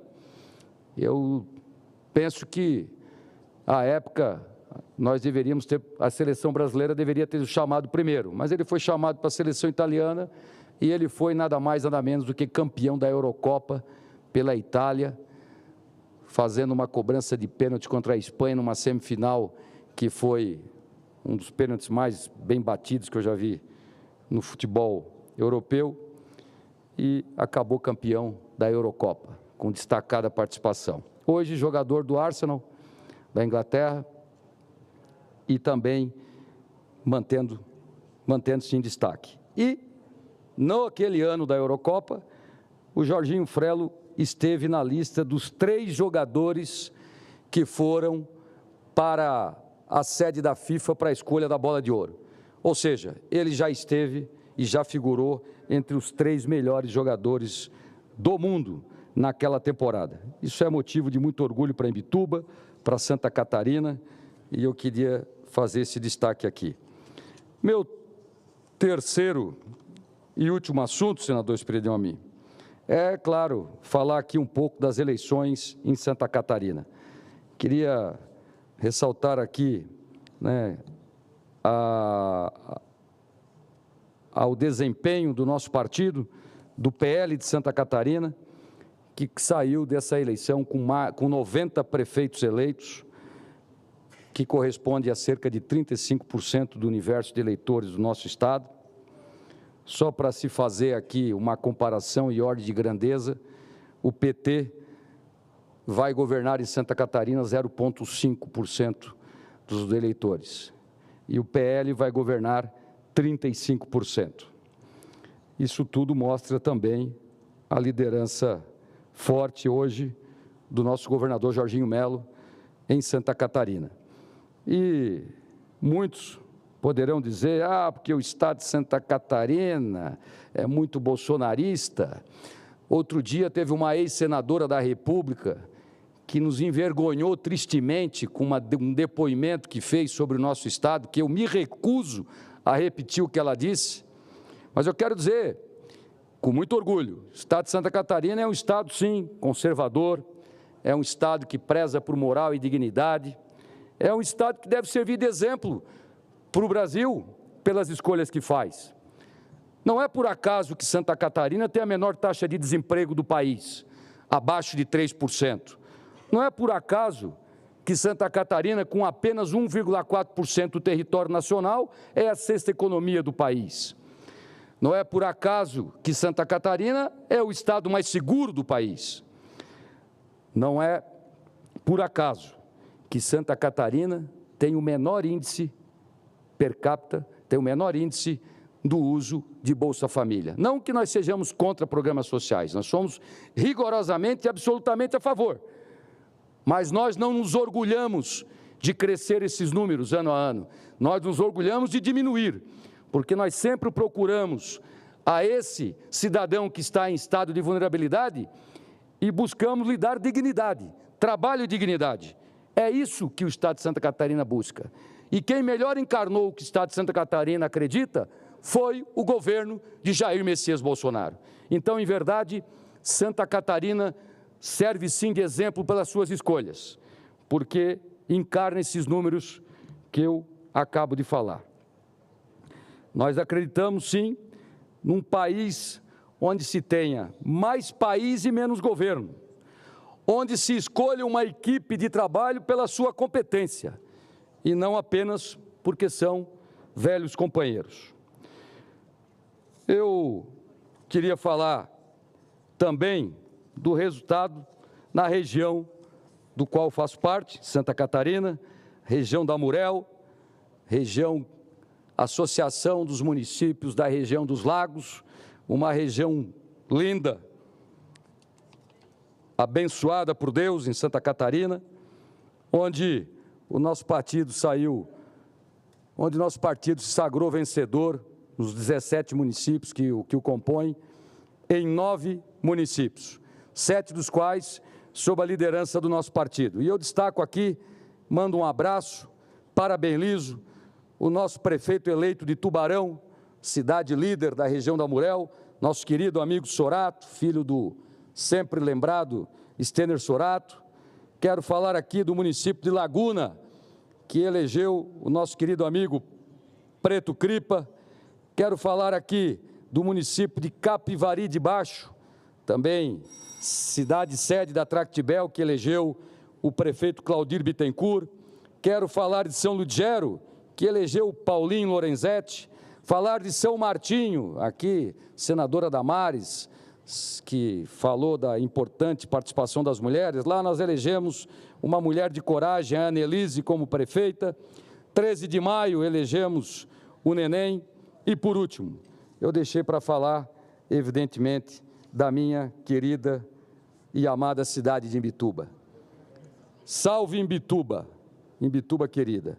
Imbituba que elegeu, neste último pleito, o vereador Michel Peninha e, como vice, a nossa querida amiga Madalena. Imbituba que elegeu um prefeito jovem, empreendedor, homem que se pauta na verdade, na honestidade e que conseguiu, vou encerrar, presidente. Com apenas um mandato de vereador, conseguiu liderar uma vitoriosa campanha à Prefeitura de Imbituba. Enfrentamos estratégias ardilosas, até fogo amigo nós enfrentamos, mas venceu, ao final, o amor, a verdade, a alegria e o comprometimento com o futuro, sem egos, sem vaidades e sem nenhum ódio. O que desejamos em Imbituba agora é que Imbituba volte a ser o que merecidamente já o foi em passado recente. Uma cidade protagonista, tanto no sistema econômico como nas plataformas políticas do nosso Estado. Parabéns, Michel. Parabéns, Madalena. Viva Imbituba! Cumprimento o senador Beto Martins pelas suas manifestações, referendo absolutamente tudo que Sua Excelência falou e aproveito para subscrever também as moções de aplauso ao atleta Jorginho, que vai se notabilizar, assim como já o seu conterrâneo Lico o fez, como número 11 do Flamengo. E o brilho da empresa Esquimó, cuja reivindicação certamente contará com o nosso apoio, uma vez que é mais do que relevante. Concedo agora a palavra ao quase dono desta cadeira, o senador Chico Rodrigues, querido amigo, que certamente vai nos dar o exemplo da pontualidade e da exação no cumprimento do tempo da sua fala.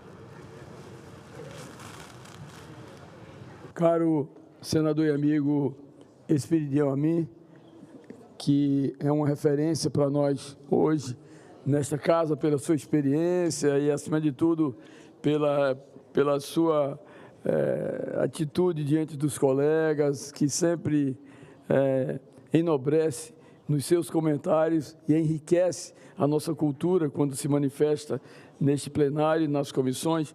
Colega senador, hoje todos sabem que Vossa Excelência é a grande referência da política aqui no Senado da República. Meu colega senador Messias de Jesus, que está na mesa, senhoras e senhores, os conflitos no Oriente Médio completam um ano com 43 mil mortos e 110 mil pessoas feridas somente em Gaza, onde se iniciou o ciclo devastador da violência entre Israel e o grupo Hamas, trazendo destruição e mortes em massa.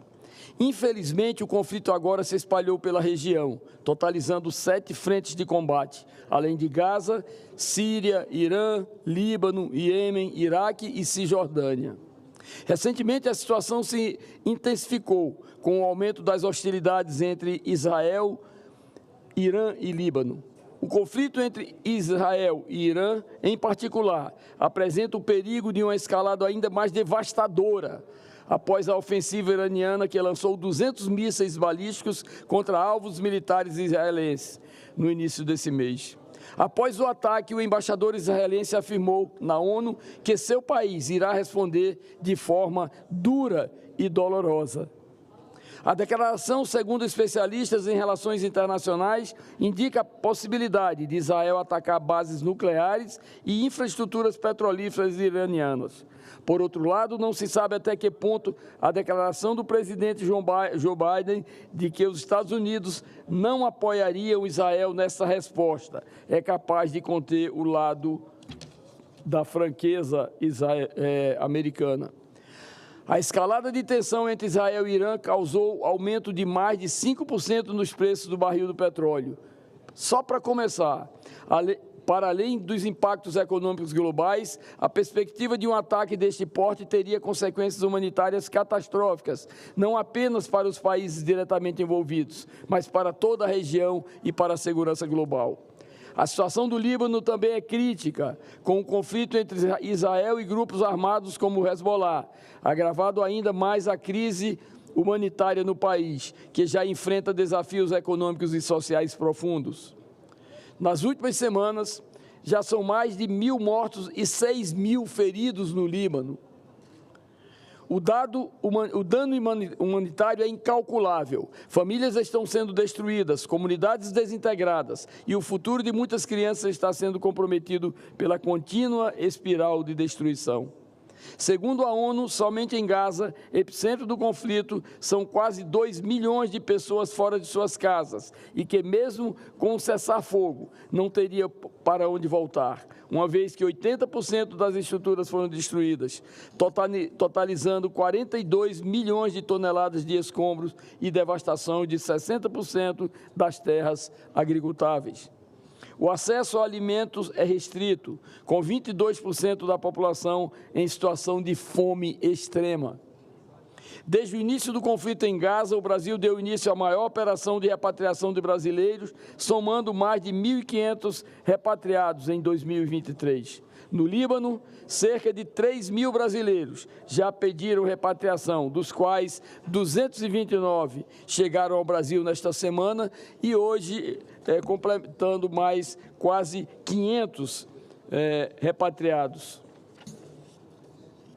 Segundo os dados do Instituto Internacional de Pesquisas para a Paz de Estocolmo, divulgados em matéria do Valor Econômico no dia 3 de outubro, o gasto bélico global cresceu 7% em 2023, totalizando 2,4 trilhões, a maior expansão desde 2014. Os Estados Unidos aparecem em primeiro lugar, com 916 bilhões, sendo 22,76 bilhões em ajuda militar a Israel. Em segundo lugar, a China, com gastos da ordem de 296 bilhões. Em terceiro lugar, a Rússia, com 109 bilhões. Entre os 10 países que encabeçam a lista com gastos militares, aparecem ainda a Índia, a Ucrânia, a Arábia Saudita, a Alemanha, a França e o Japão. Cada nova ofensiva, cada nova retaliação afasta as chances de paz. Aumenta o risco de uma guerra total no Oriente Médio e multiplica o sofrimento dos civis. Diante deste cenário, é imperativo reivindicar das principais potências mundiais e das organizações das Nações Unidas uma postura enérgica e decisiva, porém neutra. Deve-se condenar os ataques que ceifam vidas dos dois lados, mas não é o momento de tomar partido ou enredar-se nas complexas políticas, religiosas ou culturais que permeiam o Oriente Médio. Qualquer tentativa de intervenção que envolva julgamento ou apoio a um dos lados apenas alimentará ainda mais as chances de conflito. O que a região precisa agora, acima de tudo, é de um cessar-fogo imediato e incondicional. A diplomacia deve se concentrar na busca por uma solução pacífica que preserve vidas e respeite a integridade e as necessidades de todas as nações envolvidas, restaurando a estabilidade. Esse esforço deve ser conduzido com imparcialidade, com foco exclusivo na busca pela paz e da defesa dos direitos humanos, sem envolver em disputas ideológicas ou geopolíticas, que há anos alimentam esse ciclo destrutivo de violência. Devemos reconhecer que qualquer discurso ou ação que desvie desse caminho só servirá para exacerbar as tensões. Somente um apelo firme e equilibrado por um cessar-fogo poderá pavimentar o caminho para a construção de uma paz duradoura. Chegou o momento de silenciar as armas, de dar espaço ao diálogo e à diplomacia e de colocar a vida humana acima de qualquer outro interesse. Senhor presidente, esse pronunciamento deveria ser repetido por todos os nossos colegas senadores, por toda a nação brasileira. Nós que assistimos essa escalada interminável de conflitos, não pode, na verdade, resultar em algum ponto de controle de descontrole por parte de todos os países que compõem a ONU. Portanto, gostaria de deixar esse alerta, gostaria de fazer também um apelo, como cidadão, como um ser humano que imagina o sofrimento irrefreável dessas populações. Presidente, deixando esse registro, eu gostaria aqui apenas também de deixar o nome de todos os prefeitos eleitos no meu estado, que tiveram o seu resultado já proclamado, porque apenas a capital tem mais de 200 mil habitantes. Gostaria de deixar o registro aqui com, inicialmente, a vitória brilhante do prefeito Arthur Henrique, de Boa Vista, os prefeitos eleitos do Amajari, Núbia Lima, de Alto Alegre, Wagner, do Bonfim, Romualdo Feitosa, do Cantar, André Castro, de Caracaraí, Diane Coelho, Caroebe, Osmar Filho, Iracema, Marlene, Mucajaí, Chiquinho Rufino, Normandia, Dr. Raposo, Rorainópolis, o Pinto do Equador, Pacaraima, o Valderir, o Iramutã, o Tuxal Benísio, Baliza, Luísa Maura e São Luís do Anauá, o prefeito eleito Chicão. E dizer, parabenizar também o o senador Messias de Jesus, pelo desempenho que teve com seu partido Republicanos nas eleições, agora do último dia 6 de outubro, né, dizendo, na verdade, que essa foi uma luta muito forte, permanente, e que resultou em vários prefeitos eleitos do Republicanos, do PP, e eu não poderia encerrar o meu pronunciamento parabenizando de uma forma maiúscula o prefeito de Boa Vista, Arthur Henrique, pela sua reeleição, pela sua brilhante reeleição, mostrando que, na verdade, o trabalho é o caminho exatamente para a vitória. Portanto, parabéns ao prefeito Arthur e a todos os demais prefeitos e vereadores eleitos no último pleito na nossa capital e no nosso estado.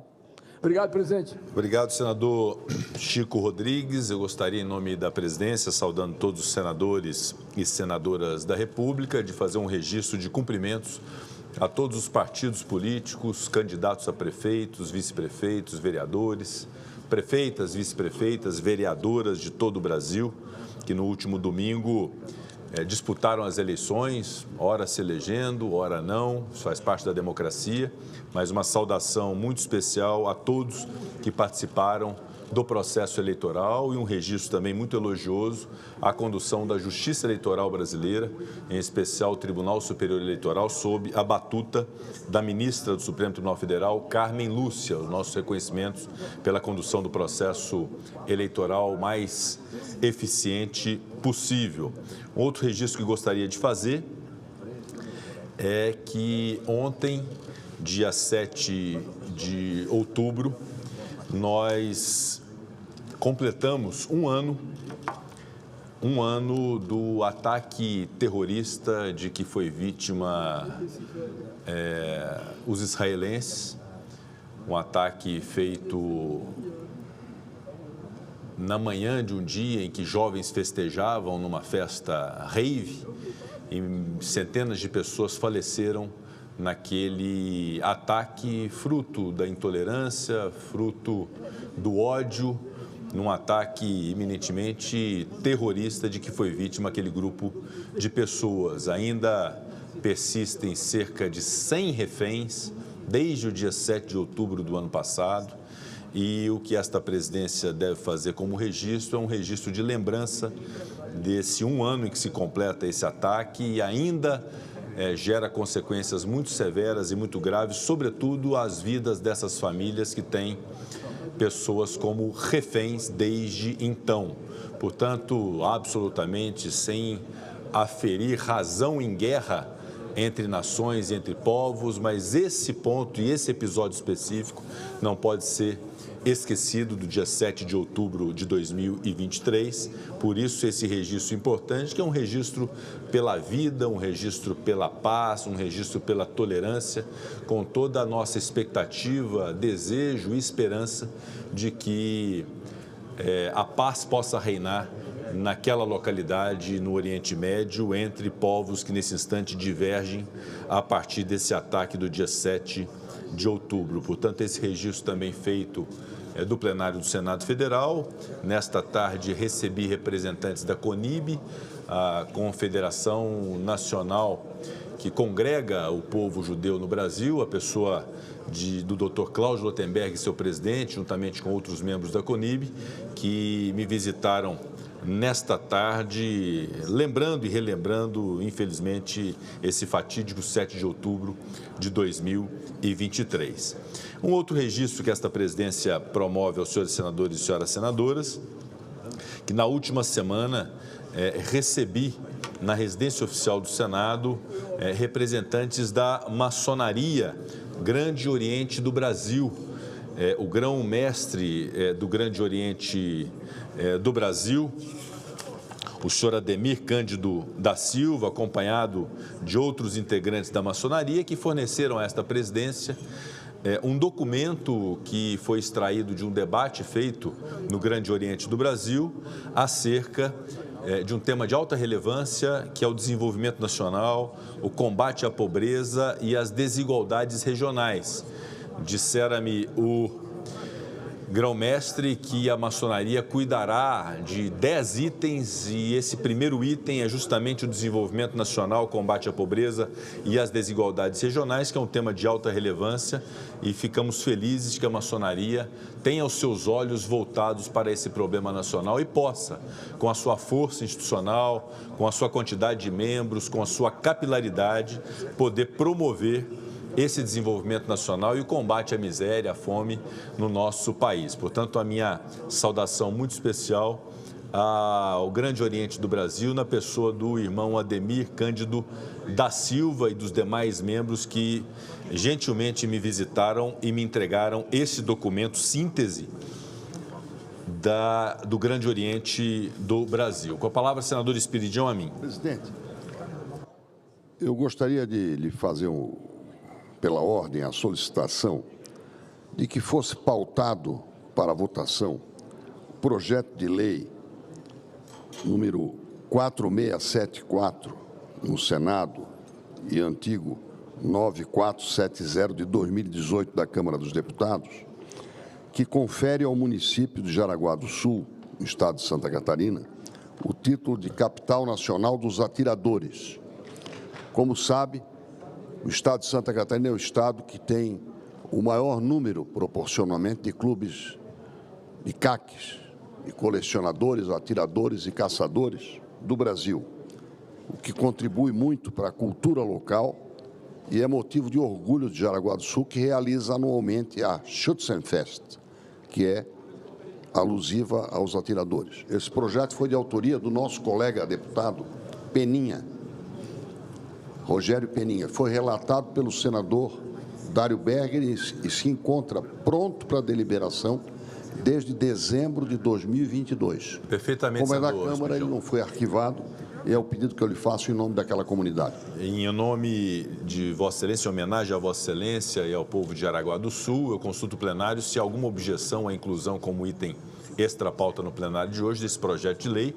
Não havendo objeção, será incluído como item extra-pauta para apreciação ainda hoje do plenário do Senado Federal.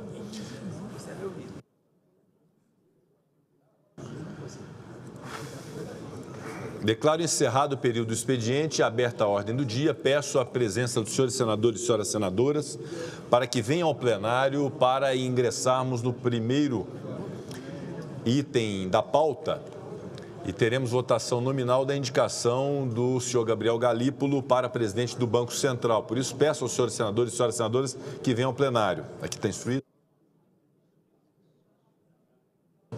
Item 1 da pauta é o projeto de lei 1754 de 2024. Antes de fazer a leitura da nominata, eu passo a palavra ao senador Flávio Arnes. Senhor presidente, já umas 2 ou 3 semanas atrás, pedimos para que o projeto de lei fosse retirado de pauta. Ele aborda a questão do segurado especial da Previdência Social e a sua relação com as cooperativas. E eu quero dizer ainda que o debate está acontecendo também com OCB, CONTAG, Federação dos Trabalhadores Rurais, o Ministério da Previdência, procurando-se chegar a um denominador comum em relação a essa possibilidade. Então, eu solicito a Vossa Excelência como relator, mas já tendo conversado com a liderança do governo, também com todas essas instituições que eu mencionei, e parece que o diálogo vai demorar mais umas 2 semanas ainda. Então, eu solicitaria de Vossa Excelência, se possível, que fosse na primeira oportunidade, depois do segundo turno das eleições, né? Para que daqui a 2 semanas será a semana do segundo turno, então é bom deixar para a semana seguinte.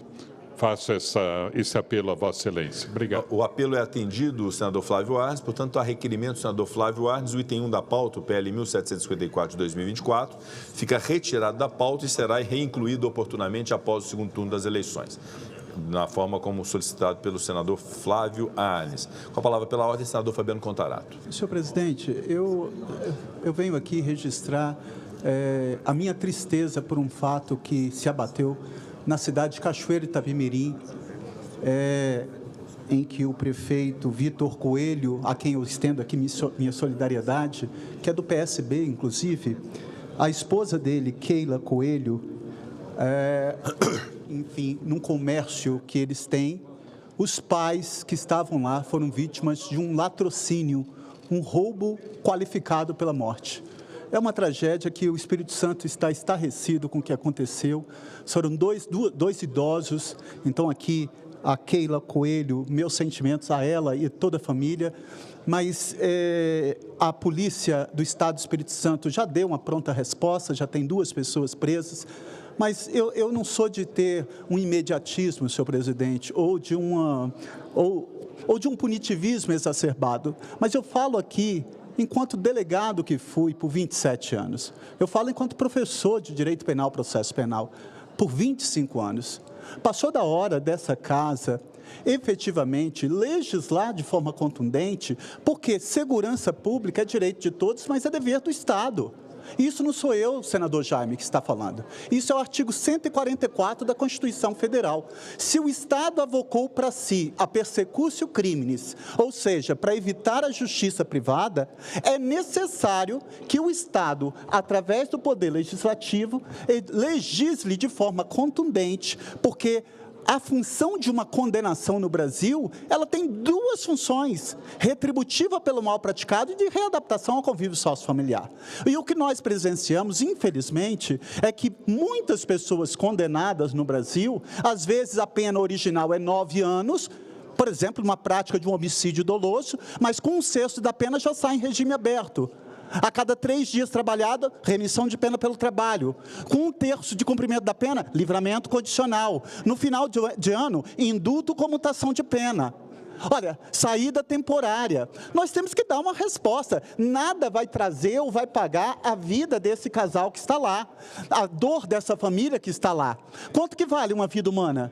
Mas é necessário que esse Senado dê uma resposta à altura, legislando de forma contundente contra quem deva ser penalizado. Aí sim. Agora, infelizmente, às vezes, nós aqui ficamos, como diz o nosso hino nacional, deitados eternamente em berço esplêndido, que fechamos os olhos para aquela população que mais sofre com a violência, porque o Estado não está presente lá nos bolsões de pobreza. Vai ser uma pessoa pobre e mora nesses rincões do país, que está sendo vilipendiado nos direitos básicos. Não basta a Constituição vir no artigo 6º e falar, são direitos sociais, direito à educação, direito à saúde, direito à segurança, direito à moradia, direito ao lazer, direito ao trabalho, direito à previdência. Mas, infelizmente, esses direitos não ganharam vida dentro do Estado brasileiro, porque no Brasil, uns são mais iguais que outros. Então, eu faço aqui esse registro dos meus sentimentos e acho que o Senado, em deferência ao prefeito, à primeira-dama, a essas 2 vítimas fatais, idosas, de um latrocínio, um homem e uma mulher, que seja aqui feito um voto de solidariedade a essa família e aí a quem eu peço o apoiamento aos colegas senadores e senadoras. Muito obrigado, senhor presidente, e faço votos de que Vossa Excelência, com a serenidade, a sobriedade, o equilíbrio que lhe é peculiar, tenha a visão, efetivamente, de atender aquela determinação constitucional do artigo 144. A segurança pública é direito de todos, mas é dever do Estado. Senador Fabiano Contarato, pela presidência, nós manifestamos nossos sentimentos à família do prefeito, da primeira-dama, todos os familiares das vítimas, lamentamos profundamente esse trágico ocorrido e encaminho o voto de pesar de Vossa Excelência à publicação na forma regimental em nome de todo o Senado Federal. Anuncio o item 1 da pauta, mensagem número 42 de 2024, que submete à apreciação do Senado Federal a escolha do senhor Gabriel Murica Galípolo para exercer o cargo de presidente do Banco Central do Brasil na vaga decorrente do término do mandato de Roberto de Oliveira Campos Neto em 31 de dezembro de 2024. Parecer número 100 de 2024 da Comissão de Assuntos Econômicos, relator senador Jacques Wagner. Solicito à Secretaria-Geral da Mesa que abra o painel para o início da deliberação. A votação está aberta, senador Ciro Nogueira, senhores senadores e senhoras senadoras. Os senadores já podem votar.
data, não?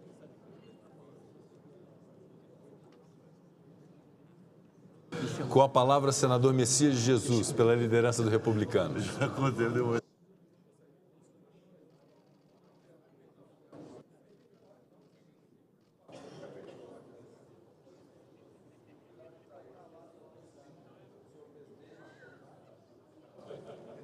Senhor presidente Rodrigo Pacheco, senhoras e senhores senadores, venho a essa tribuna para fazer um breve relato a respeito das eleições em meu estado, Roraima, e do que nós, que somos representantes do povo, podemos entender a respeito da vontade popular expressada através das urnas. Roraima, senhoras e senhores senadores, é um dos estados mais castigados pelas mudanças climáticas, sofrendo com uma estiagem que arrasou pastos e plantações. Em decorrência desse desequilíbrio, enfrentamos a praga da lagarta e, principalmente, que praticamente dizimou os rebanhos dos micros e pequenos produtores. Em seguida, os focos de incêndio que atingiram áreas consideradas urbanas, campos produtivos e reservas indígenas. Seguramente, esse foi um dos piores anos para a nossa população do campo. Aliada à tragédia da natureza, houve ainda a tragédia humana, com um número recorde de venezuelanos fugindo da ditadura de Maduro e colapsando a estrutura de um Estado que, apesar dos esforços em conceder ajuda humanitária a quem precisa, não tem condições para enfrentar sozinho esse desafio. O resultado foram famílias inteiras vagando pelas ruas sem nenhuma perspectiva de trabalho, moradia, saúde, educação e cidadania, tornando-se alvo fácil para aliciadores, traficantes e todos os tipos de criminosos. O governo federal, que tinha os recursos, condições e obrigação de tomar as providências necessárias, tomou a ação de apenas cruzar os braços. Mais que isso, deu as costas para o povo da região norte. Primeiro, quando o presidente Lula vetou o projeto de lei 397/2024, de minha autoria, que prorrogava de forma justa o prazo para o pagamento das dívidas de produtores rurais afetados pelos desastres climáticos. Vejam bem, não se tratava de uma anistia, como disse o governo, apenas uma prorrogação, mas o governo do presidente Lula negou esse socorro ao pequeno produtor rural brasileiro. Alega que o governo federal não tem dinheiro para isso, mas terá para comprar um novo avião para o presidente Lula e seus convidados viajar pelo mundo, assim como para anistiar dívidas de grandes conglomerados como o JBS, que frequentou ao lado do próprio presidente as investigações sobre corrupção, além de ditaduras como a República do Congo e a Venezuela de Maduro. O governo do presidente Lula também nada fez para minimizar os incêndios na região norte. A ministra do Meio Ambiente, que passou todo o governo do presidente Bolsonaro condenando e apontando soluções para todos os problemas da Amazônia, subitamente esqueceu-se das soluções e se limitou a dizer que as ações contra o fogo foram insuficientes, como se não fosse ela a responsável por grande parte dessas ações. A inoperância desse governo foi tão absurda que foi necessário o Supremo Tribunal Federal obrigar o governo Lula a trabalhar. Finalizando, o covarde silêncio do governo federal a respeito das eleições fraudadas por Maduro na Venezuela potencializou uma nova onda de fuga de cidadãos do país vizinho que superlotam o estado de Roraima, colapsando serviços e prejudicando a todos. O roraimense é hospitaleiro, por vocação é hospitaleiro. Entretanto, o abandono por parte das autoridades nacionais criou o caos na estrutura e no dia a dia do nosso Estado. Muito pouco se vê sobre a região norte nos noticiários das grandes cidades. Em pouquíssimas ocasiões, o Brasil ouve a voz de quem vive na floresta.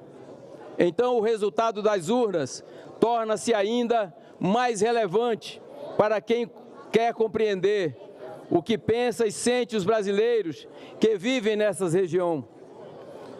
O partido de Lula não elegeu nenhum prefeito em nosso estado. O povo falou, só não ouve quem não quer ouvir. Em meu estado,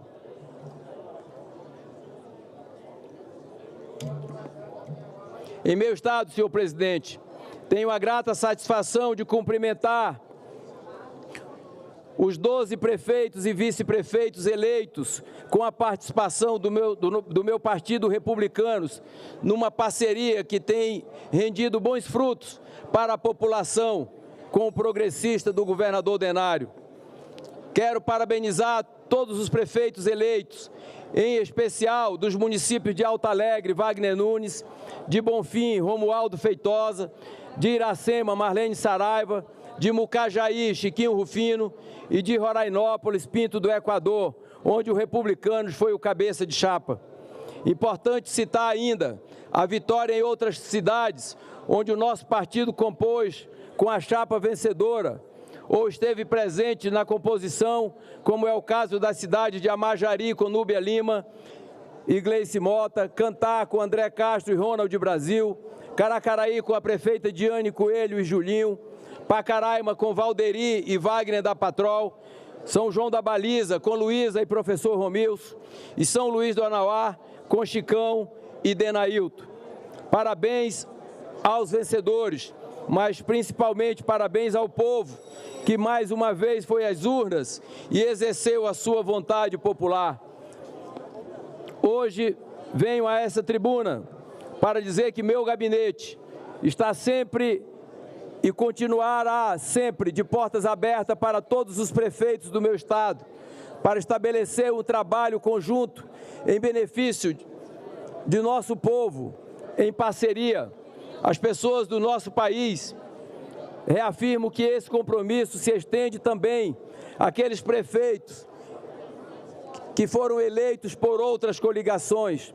Parabenizo, portanto, o prefeito Arthur Henrique, da capital Boa Vista, o Tuxaua Benício, da cidade de Uiramutã, e o prefeito Dr. Raposo, de Normandia.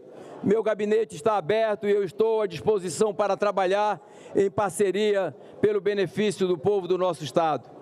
O Brasil falou através do voto e nós estaremos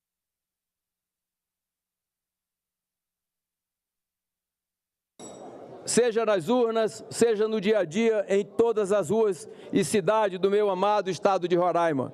Muito obrigado, senhor presidente, senhoras e senhores senadores. Obrigado, senador Messias Jesus. Com a palavra, o próximo orador inscrito, senador Jaime Campos. Estamos em processo de votação nominal. Peço aos senhores senadores e senhoras senadores que venham ao plenário. Senador Eduardo Braga, senador Plínio Valério, senador Omar Aziz, senador Everton, senador Jaime Campos, senadora Rosana Martinelli, senadora Tereza Leitão, senador Flávio Bolsonaro, senadora Zenaide Maia, senador Espiridião Amin.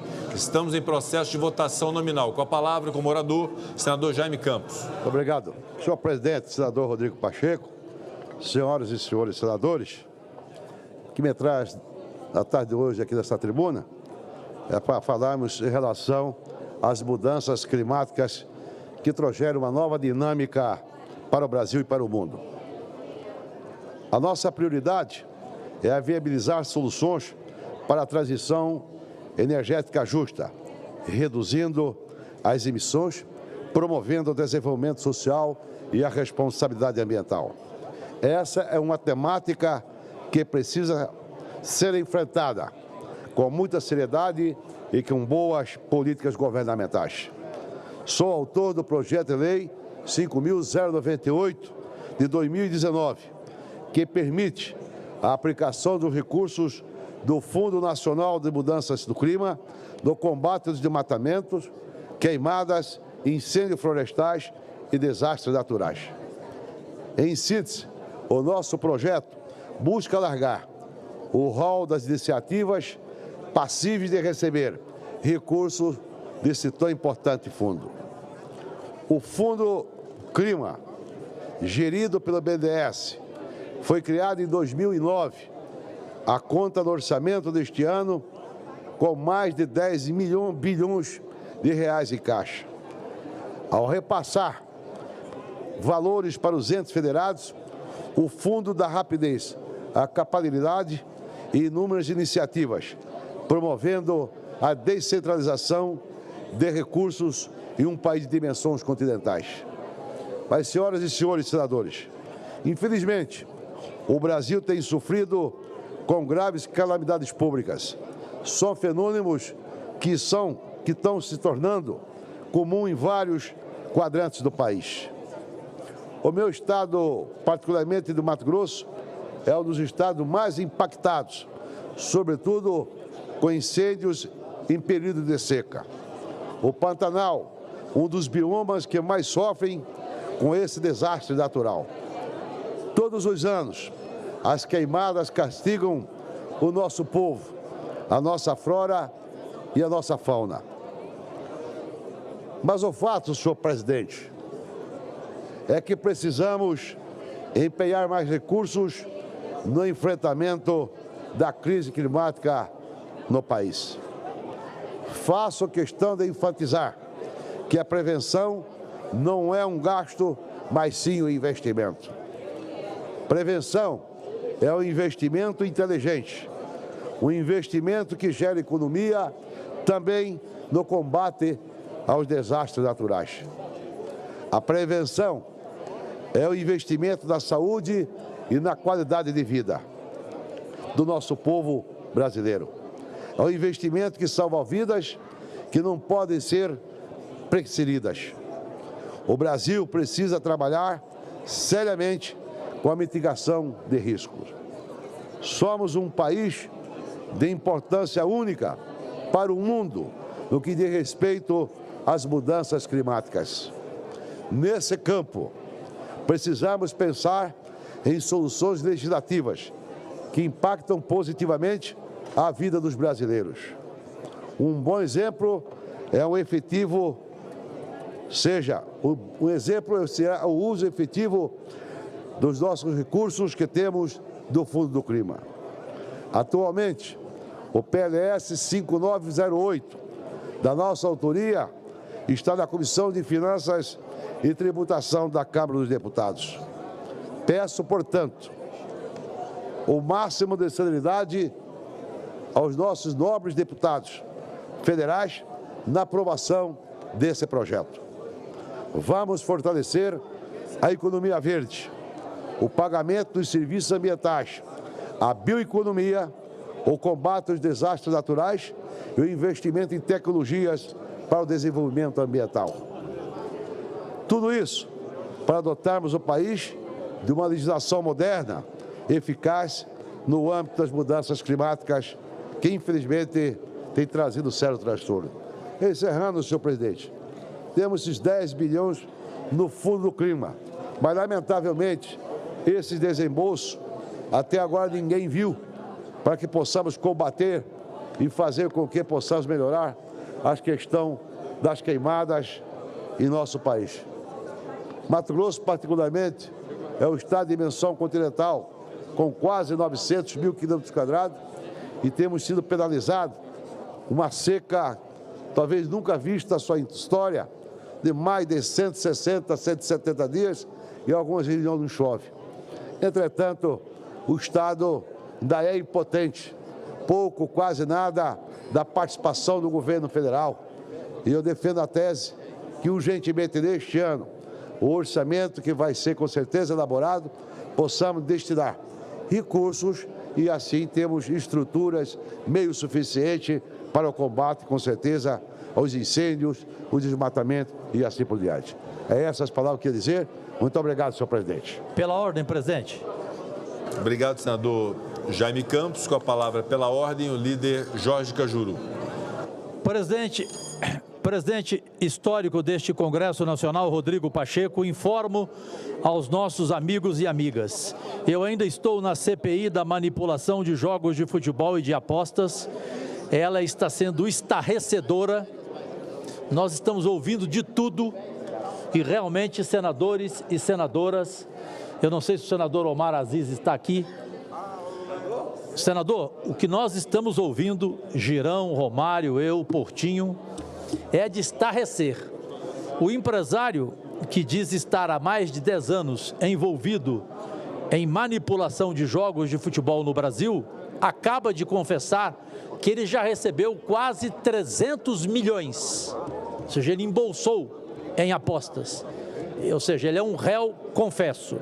E para concluir, porque eu tenho que voltar para essa CPI correndo, como eu nunca votei secreto, eu acabei de votar sim aqui, no nome do novo presidente do Banco Central, o senhor Galipo, até porque, para mim lá, eu colocaria até um poste no lugar do Roberto Campos Neto. Ainda mais um homem da capacidade, da envergadura moral e de tudo que ele representa como brasileiro, o senhor Galipo. Voto sim, é público e não secreto. Estamos em processo de votação nominal. Peço aos senhores senadores, senhoras senadoras, que venham ao plenário para votar. Senador Sérgio Petecão, senador Alan Rique, senador Márcio Bittar, senador Isalci Lucas, senador Marcos Duval, senador Magno Malta, senador Vanderlan Cardoso, senador Jaime Bagatoli, senador Chico Rodrigues, senador Eduardo Gomes, senador Luiz Carlos Reins, senador Irajá. Estamos em processo de votação nominal.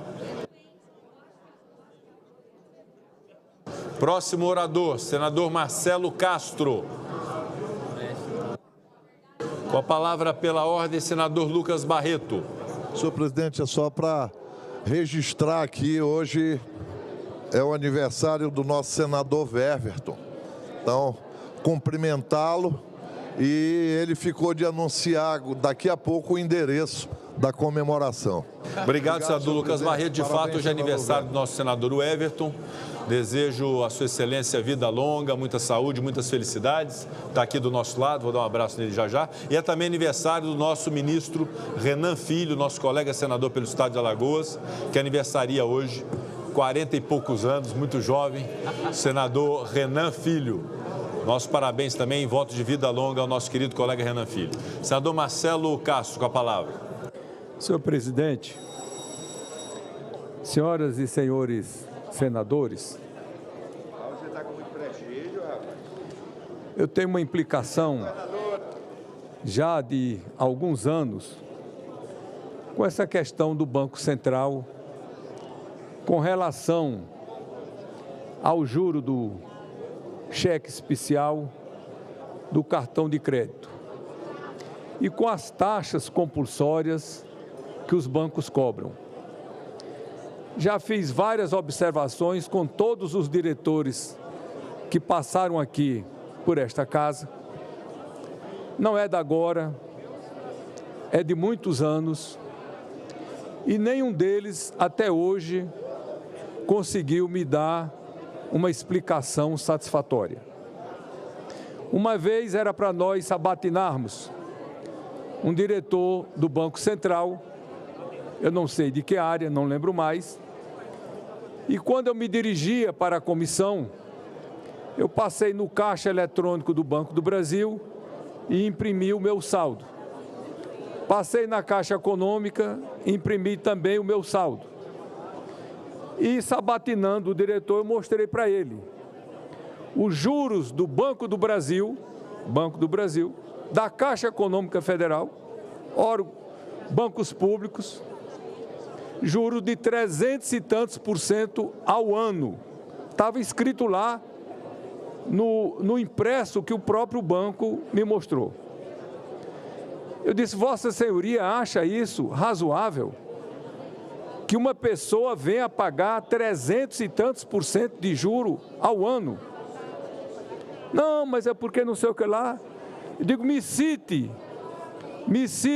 um país no mundo que se paga em qualquer banco, não só nos bancos oficiais, um valor de juro igual a esse. E nenhum até agora me deu uma resposta satisfatória. Eu mostrei para esse mesmo diretor do Banco Central, pretenso diretor do Banco Central, que nós aprovamos à época, um trabalho feito pelo deputado federal do Piauí, Júlio César, mostrando essas taxas que os bancos cobram compulsoriamente dos clientes. Dos seus clientes, se o banco não emprestasse nenhum centavo do seu dinheiro, dos seus recursos, eles já estariam lucrando. Eu perguntei, inclusive, ao Campos Neto, quando esteve numa audiência pública aqui nesse Senado. Presidente Campos Neto, me diga aí, qual é o país do mundo que tem um exemplo desse? Que se o banco ficar parado, não emprestar um centavo do seu dinheiro, quando chegar no final do ano, ele já está lucrando, por causa das taxas de serviços que os bancos cobram. Então, são duas coisas que eu tenho implicação muito grande, não vem de hoje, estou citando vários casos, inclusive no governo Michel Temer, governo do MDB, nós tivemos uma reunião com o ministro da Economia, o Meirelles, e eu fiz exatamente essa pergunta para ele. Qual a explicação que se dava para manter um juro tão elevado desse daí? E eu perguntei ao ministro Meirelles, ministro, o Brasil é um país que eu tenho mais de um exemplo de pessoas que estão devendo ao banco, em cheque especial, que eles tomaram o dinheiro emprestado a um agiota para pagar ao banco, porque o juro do agiota é mais barato do que o juro do banco oficial. Isso é uma coisa verdadeiramente extraordinária e que nós não podemos aceitar. O pretenso presidente do Banco Central, indicado pelo presidente Lula, o nosso Galípolo, esteve no meu gabinete com toda gentileza, muito educado, muito distinto, e eu fiz essas mesmas perguntas que eu venho fazendo há muito tempo a todos os diretores e presidentes do Banco Central. E acho que ele não deu uma resposta satisfatória. Como é que eu percebo a filosofia, a inteligência, não vou chegar a dizer a ideologia do Banco Central. O Banco Central, na verdade, é composto pelo presidente e pelos diretores, e eles têm uma filosofia de favorecer aos banqueiros em detrimento da sociedade brasileira. É assim que eu vejo a filosofia que rege o Banco Central.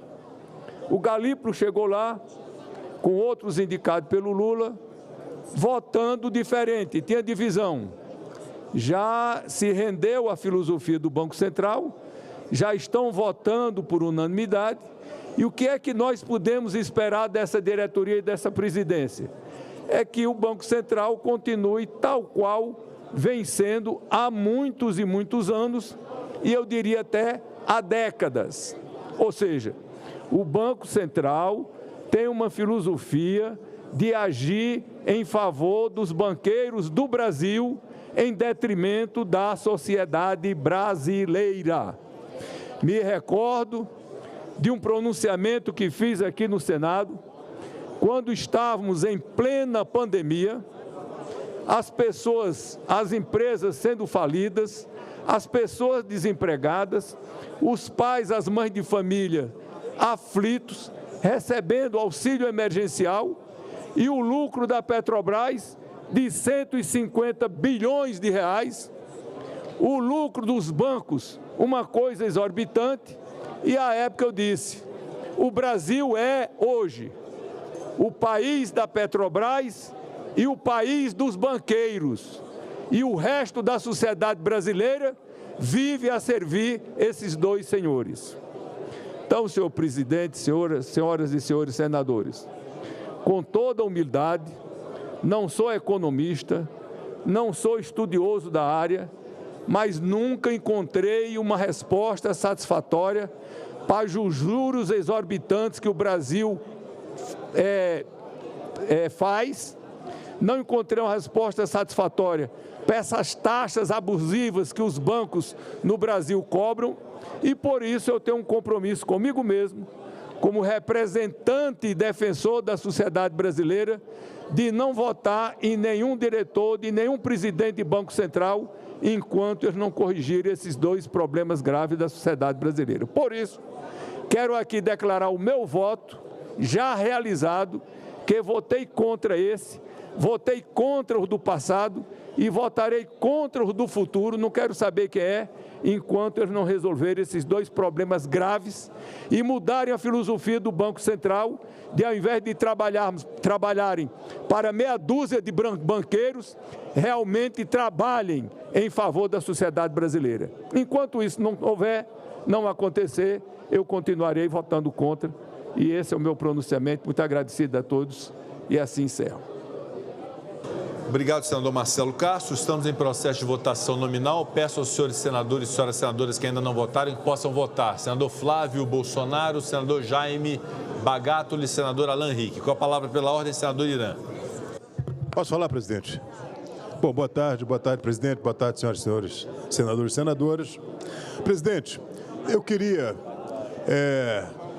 até por conta do Outubro Rosa, onde nós chamamos a atenção para a prevenção de doenças que acometem as mulheres, principalmente câncer de mama, que mais mata as mulheres no mundo e não é diferente no Brasil.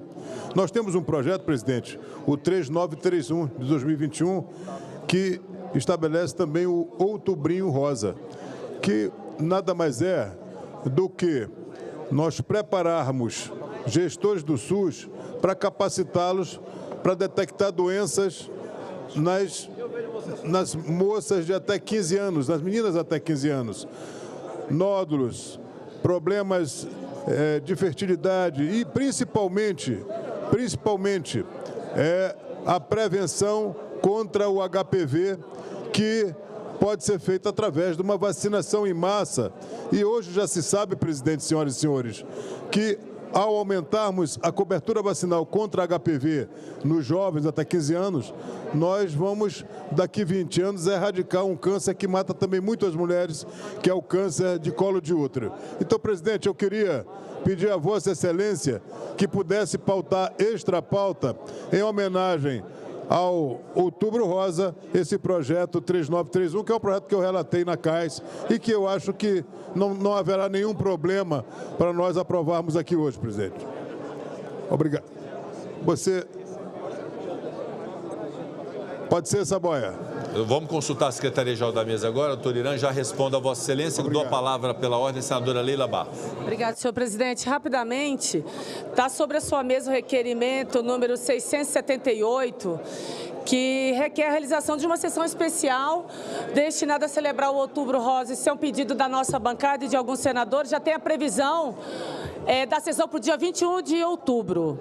Perfeito. Então, nós vamos votar o requerimento de Vossa Excelência, o 678. Peço à Secretaria-Geral da Mesa que inclua como extra pauta. Senador doutor Irã, Vossa Excelência pede a inclusão do item extra pauta 3931 do Outubrinho Rosa. 3931, presidente. Também fica deferido, consulta plenária se não há alguma objeção.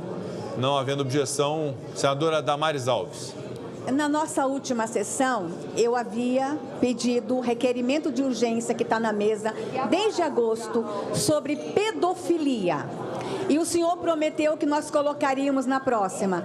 É o requerimento 738. Presidente, ó, sexta-feira passada, atenção, colegas, eu tenho uma notícia grave para passar para o nosso presidente. Colegas, é uma notícia muito grave.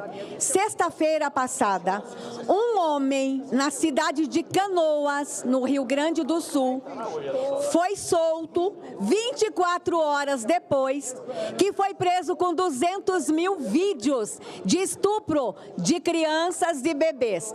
Eu tinha falado na semana passada de 20 mil. Sexta-feira foi 200 mil. Eu não queria voltar aqui a semana que vem, presidente, para falar em 2 milhões de vídeos. Vamos colocar esse requerimento para votar. Sábado é o Dia das Crianças, seria o maior presente. Esse projeto foi aprovado por unanimidade na Câmara, tem 60 assinaturas de senadores para a urgência. Vamos colocar o requerimento de urgência, presidente, e colocar esses pedófilos na cadeia. Requerimento 738 de 2023. Piranha Eduardo. Senadora Damares Alves, eu peço à secretária Jamile que localize. Esse projeto é um projeto de lei que trata de matéria penal, adequação de penas. Está na CCJ, está na Comissão de Constituição e Justiça, então eu peço um pouco mais de paciência, não obstante a relevância dele, mas considerando o tema tratado e uma reformulação em matéria penal, é muito importante que nós avaliemos o conteúdo e eventual supressão dessa fase importante, que é da Comissão de Constituição e Justiça. Portanto, peço um pouco da compreensão para que possamos fazer essa análise. Senhor presidente. Senador Omar Aziz, com a palavra, pela ordem. Senhor presidente, tem um pedido da senadora Soraya, aí a mesa para Vossa Excelência ler a CPI das bets. Eu pediria que Vossa Excelência desse urgência a isso. E vou lhe citar algumas coisas aqui que vão convencer aqueles senadores e senadoras que estão acompanhando esse caso. Veja bem, o presidente Lula lá atrás, no seu governo, ele fechou os bingos no Brasil e desempregou milhares e milhares de pessoas, baseado na tese que as pessoas pegavam o seu salário e jogavam naqueles bingos. Só que aqueles bingos geravam muitos empregos. E agora eu não estou entendendo o governo em deixar essas bets abertas enquanto não regulamenta. Porque essas bets não geram emprego no país, zero. As plataformas delas são controladas fora do país. Ninguém ganha absolutamente nada, só perde. Eu dei alguns dados aqui, só para você ter uma ideia, senhor presidente. 8,5 milhões de famílias que recebem o Bolsa Família jogam nas bets, das quais, desses 100% que eles jogaram, doaram, somente 0,8 retornou para o apostador. A plataforma controla o jogo. Aqueles que fazem propaganda de bets estão fazendo propaganda de uma droga. É a mesma coisa que ir para a televisão e dizer que cocaína faz bem para a saúde. O jogo não faz bem, ninguém ganha absolutamente nada. Agora, me admira alguns caras de paus fazer esse tipo de propaganda sem precisar. Então, Vossa Excelência, tem uma CPI para ser lida. Tenho certeza que o Senado terá a responsabilidade de investigar, de mostrar e abrir essas contas. Conselho Nacional do Comércio, 111 bilhões a menos nas compras. Dinheiro que saiu do país e que não tem retorno. A FEBRABAN, recursos tirados com cartão de crédito, crédito de débito, são imensuráveis pelos bancos, para as pessoas doarem. Não é jogo, é doação. Estão fazendo doação para as bets. Então, Vossa Excelência, está em mãos para leitura, para que os partidos possam indicar os membros para a gente investigar profundamente essas questões das bets, que está tirando o sono de senhores, de senhoras, de famílias, de adolescentes, que passam a noite e o dia jogando. Senhor presidente, muita gente é contra o cassino. Mas deixa eu dizer, hoje, cada celular tem um cassino. Você não precisa mais ir para um cassino presencial. Você tem um cassino que joga qualquer jogo, qualquer tipo de jogo que tem no cassino presencial. Então, esse é o apelo que eu faço a Vossa Excelência, senhor presidente. Presidente. Senador Omar Aziz, eu comunico ao plenário que, em instantes, nós vamos encerrar a votação de indicação do Banco Central, do indicado Gabriel Galípolo, E, na sequência, eu comunico ao plenário que o requerimento de autoria da senadora Soraya Tronic, de instalação dessa comissão parlamentar de inquérito, será lido pela presidência do Senado Federal, oportunizando aos líderes de partidos e de blocos que possam fazer as indicações dos membros da comissão parlamentar de inquérito. Líder Eduardo Braga. Senhor presidente, pela ordem. Senhor presidente, senhoras e senhores senadores, sem dúvida nenhuma, o Senado, nesta tarde, cumpre com mais um dos seus deveres constitucionais ao escolher o novo e futuro presidente do Banco Central, Dr. Gabriel Murica Galípolo. E, senhor presidente, em reuniões que mantivemos, seja publicamente, seja de forma reservada com o doutor Galípolo, 3 pontos foram sempre muito destacados de nossa parte. Primeiro, senhor presidente, essa vergonha nacional que o Brasil ainda não conseguiu dar uma resposta, que é a taxa dos juros do crédito rotacional dos cartões de créditos no Brasil. Imagine, senhor presidente, que continuamos com uma taxa absolutamente absurda na cobrança do rotativo do cartão de crédito, que, via de regra, financia, senadora Soraya Tronic, os mais pobres, porque é exatamente os mais pobres que necessitam de um crédito rotativo em cima da hora para resolver um remédio para o seu filho, uma lata de leite para o seu filho, uma fralda para um recém-nascido, a compra de um livro para que seu filho não deixe de estudar, o pagamento, muitas vezes, do aluguel que estava atrasado, ou o pagamento da mensalidade da escola. E esses brasileiros acabam sendo sacrificados com uma taxa de juros que não tem como referência a taxa Selic, senhor presidente. É preciso, portanto, que o Banco Central, o Conselho Monetário Nacional, de uma vez por todas, enfrente esta questão do crédito rotativo do cartão de crédito. De igual modo, uma política de microcrédito para os MEIs, os microempreendedores independentes desse país, individuais desse país. Por quê? Porque há um grande número de brasileiros que não quer mais trabalhar com carteira assinada, não quer mais trabalhar no serviço público. Ele quer, sim, com a sua competência, com a sua criatividade, com a sua capacidade empreendedora, ele quer empreender e ser dono do seu próprio negócio. E fazer isso através de inovações tecnológicas, de startups que se consolidam, e nós precisamos estabelecer políticas monetárias que sejam sustentáveis, que sejam continuadas e que sejam acessíveis a essa parcela tão significativa da população.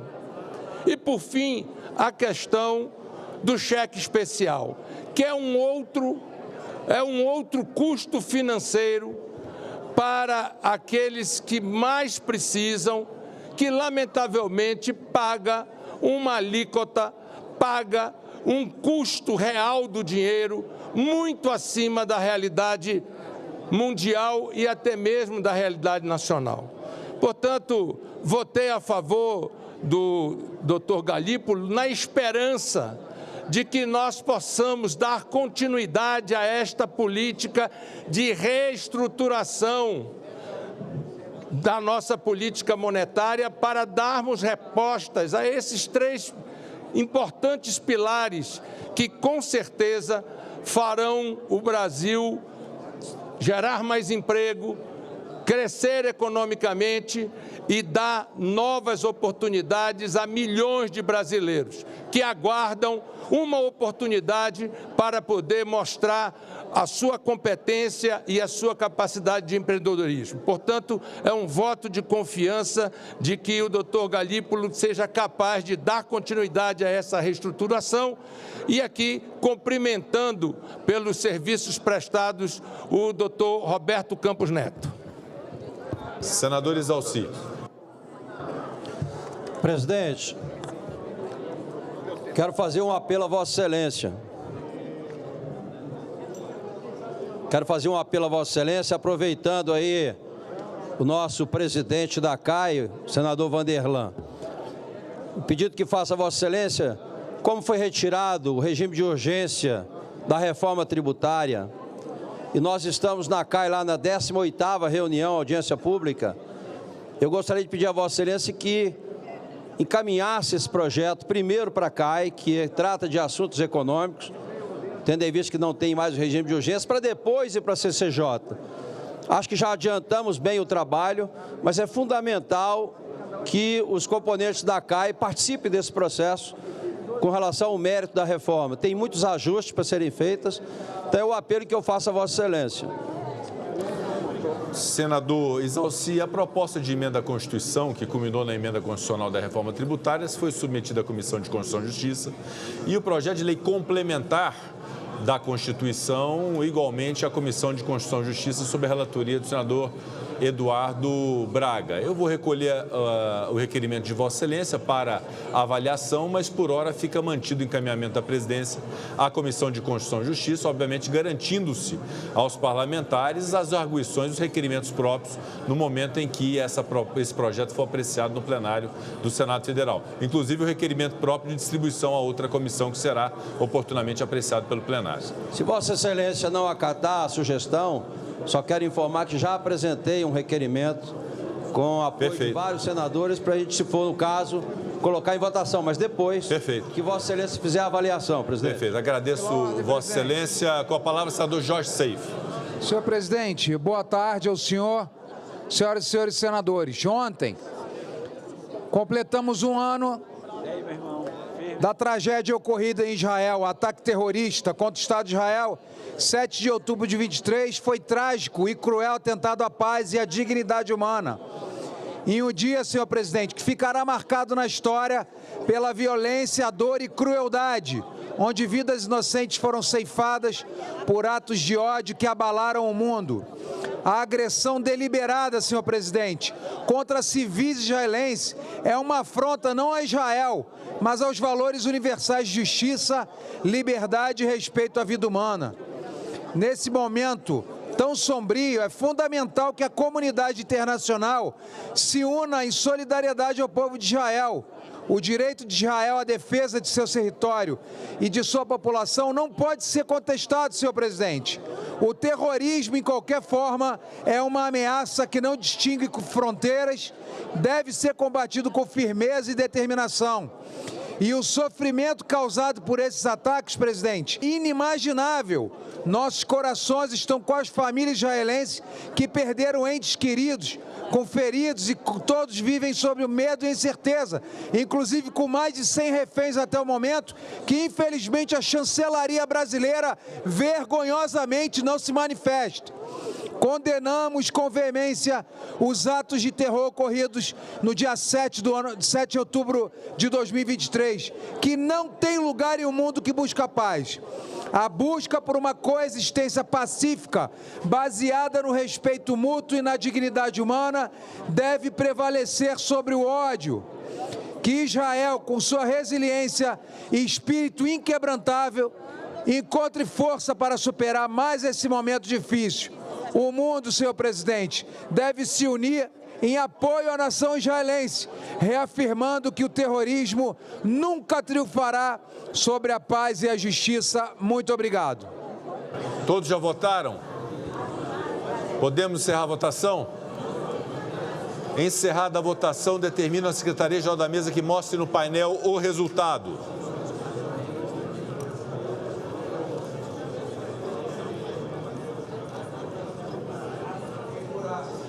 Votaram sim 66 senadores, não 5 senadores, nenhuma abstenção.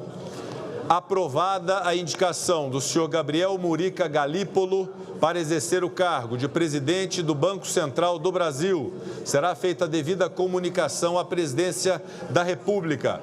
Nossos cumprimentos e votos de muito sucesso ao doutor Gabriel Galípolo, que será o próximo presidente do Banco Central do Brasil.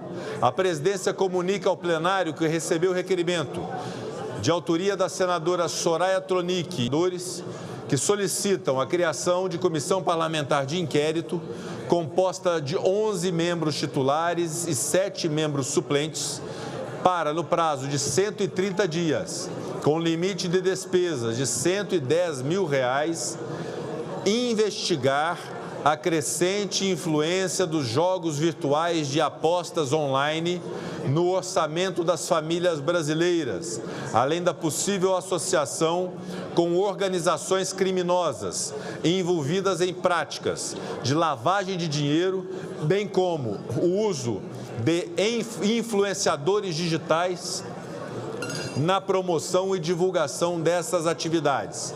O requerimento contém subscritores em número suficiente, nos termos do artigo 145 do Regimento Interno, e será publicado para que produza os seus devidos efeitos.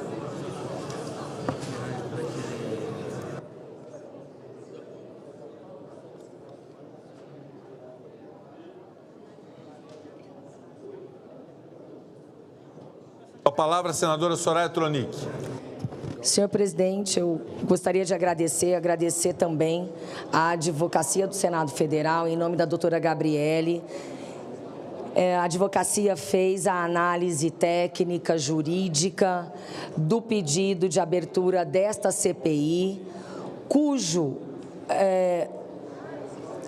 objetivo é analisar a evasão de divisas, lavagem de dinheiro, influência de personalidades brasileiras em mentiras e, além de tudo, como os programas funcionam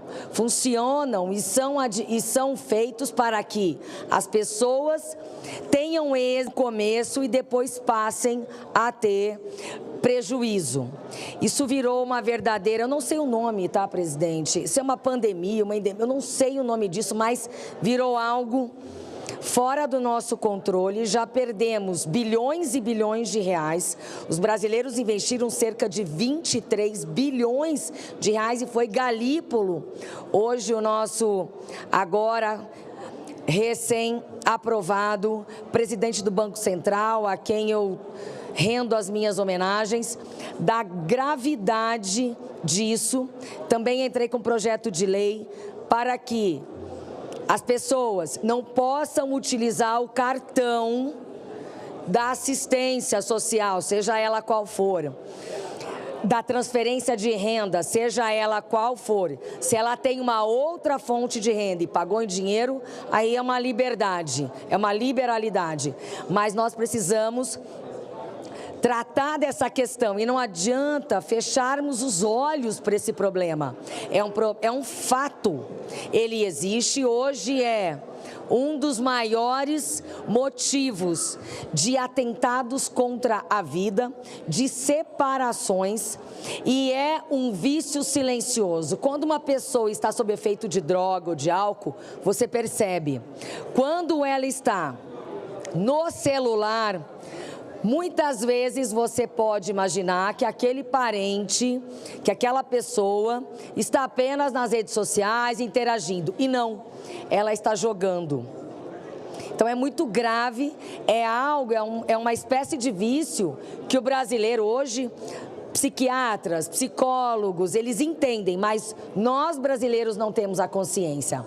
Por mais que a Polícia Federal esteja investigando, senhor presidente, total apoio da Polícia Federal, já conversamos também com o Regis, que é o secretário de Jogos e Apostas do Ministério da Fazenda, como bem conversamos, mas a importância da investigação pelo Legislativo, por intermédio de uma CPI, é a notoriedade é o que nós conseguimos levar para a sociedade. Por quê? Porque as investigações tramitam geralmente em segredo de justiça, como é o caso, e nós só descobrimos quando é deflagrada a operação, com prisões preventivas, prisões temporárias, enfim. Mas a população precisa saber do risco e do perigo. Então, agradeço Vossa Excelência, agradeço a Advosf e vamos trabalhar que os presidentes, que os líderes das bancadas e dos blocos parlamentares possam fazer as suas indicações. Obrigada, presidente. Obrigada, Advosf. Agradeço Vossa Excelência, senador Soraya Tronic, e cumprimento pela iniciativa. Senador Doutor Irã. Bom, presidente Rodrigo, senhoras e senhores senadores, eu quero aqui, ao mesmo tempo que parabenizo a aprovação do doutor Gabriel Galípolo ao Banco Central, também enfatizar a importância desse requerimento de autoria da senadora Soraya Tronic. Presidente, realmente essa questão das bets no Brasil se tornou algo que nós não podemos, nem o Banco Central consegue controlar, até porque a maioria das transações são feitas em criptomoedas, sem condição de rastreabilidade, com sedes em paraísos fiscais como Malta, por exemplo. E o mais perigoso, presidente, as bets, essas empresas contaminaram o que é a maior paixão do povo brasileiro, que é o futebol. Ela está enfronhada em todas as instâncias do futebol. Então, eu acho que para proteger o brasileiro, que inclusive, através de estudos do Banco Central, já gasta grande parte da sua renda, não mais em consumo, mas em aposta, em bets, eu acho que a pertinência desse tema é fundamental para que essa casa dê uma resposta ao povo brasileiro em relação à fragilidade do controle dessa atividade que se tornou epidêmica no nosso país. Parabéns, senadora Soraya Tronic, parabéns, presidente Rodrigo, e parabéns ao Senado da República, que certamente aprovará de maneira muito marcante essa solicitação de requerimento e que nós possamos, o mais rápido possível, instalar essa comissão para dar uma resposta ao nosso país. Parabéns, senadora Soraya. Presidente. Senador Randolfo Rodrigues. Presidente, rapidamente, só para cumprimentar a minha querida colega, senadora Soraya Tronic, pela iniciativa dessa comissão parlamentar de inquérito. Nós estamos tratando, na verdade, senadora Soraya, neste momento, de um gravíssimo problema social. Ao mesmo tempo, um gravíssimo problema de saúde pública, em decorrência do vício que esse sistema tem trazido. E, em última análise, um problema de natureza econômica. O crescimento do endividamento das famílias pobres brasileiras de mais de 35%, graças a essa jogatina instalada. Vossa iniciativa é de suma importância e é uma resposta, eu diria, deste Congresso Nacional a este problema. Digo, senhor presidente, que em paralelo a isso, considero importante nós tratarmos e debatermos aqui no Congresso Nacional a questão da publicidade das ditas bets. Nesse sentido, apresentamos um projeto de lei 3563 e outros colegas também o fizeram. Eu creio que é importante, o quanto antes, esse tema ser tratado nas comissões e ser trazido para cá. Além de outros enfrentamentos necessários por conta, eu repito, das consequências sociais, econômicas e de saúde pública que o problema, o caso das bets, já trouxeram para todos os brasileiros. E saúdo, senadora Soraya, pela iniciativa mais do que adequada para o momento. Senador Jorge Seif, com a palavra pela ordem. Precisamos reconhecer e parabenizar o Senado Federal na pessoa do senador Omar Aziz, porque tudo isso veio à tona através de um pedido do senador Omar Aziz ao Banco Central, e aí essas informações vieram. E parabenizar a colega Soraya Tronic pela proposição e parabenizar o Everton pelo aniversário. Um abraço grande, meu querido. Obrigado, presidente. Senador astronauta Marcos Pontes. Presidente, simplesmente para parabenizar a senadora Soraya, a senadora Omar Aziz. Esse é um problema sério, um problema crescente, e precisa de uma solução, no mínimo, ações de mitigação desse problema. Sem dúvida, parabéns. Senadora Damares. Gente, na Semana da Criança, eu acho que a gente dá esse presente, porque, segundo o ECA, Soraya, até 12 anos é criança. E as crianças de 12 anos estão tendo acesso às propagandas e a esses influencers que estão influenciando crianças a jogarem. E começa com joguinho.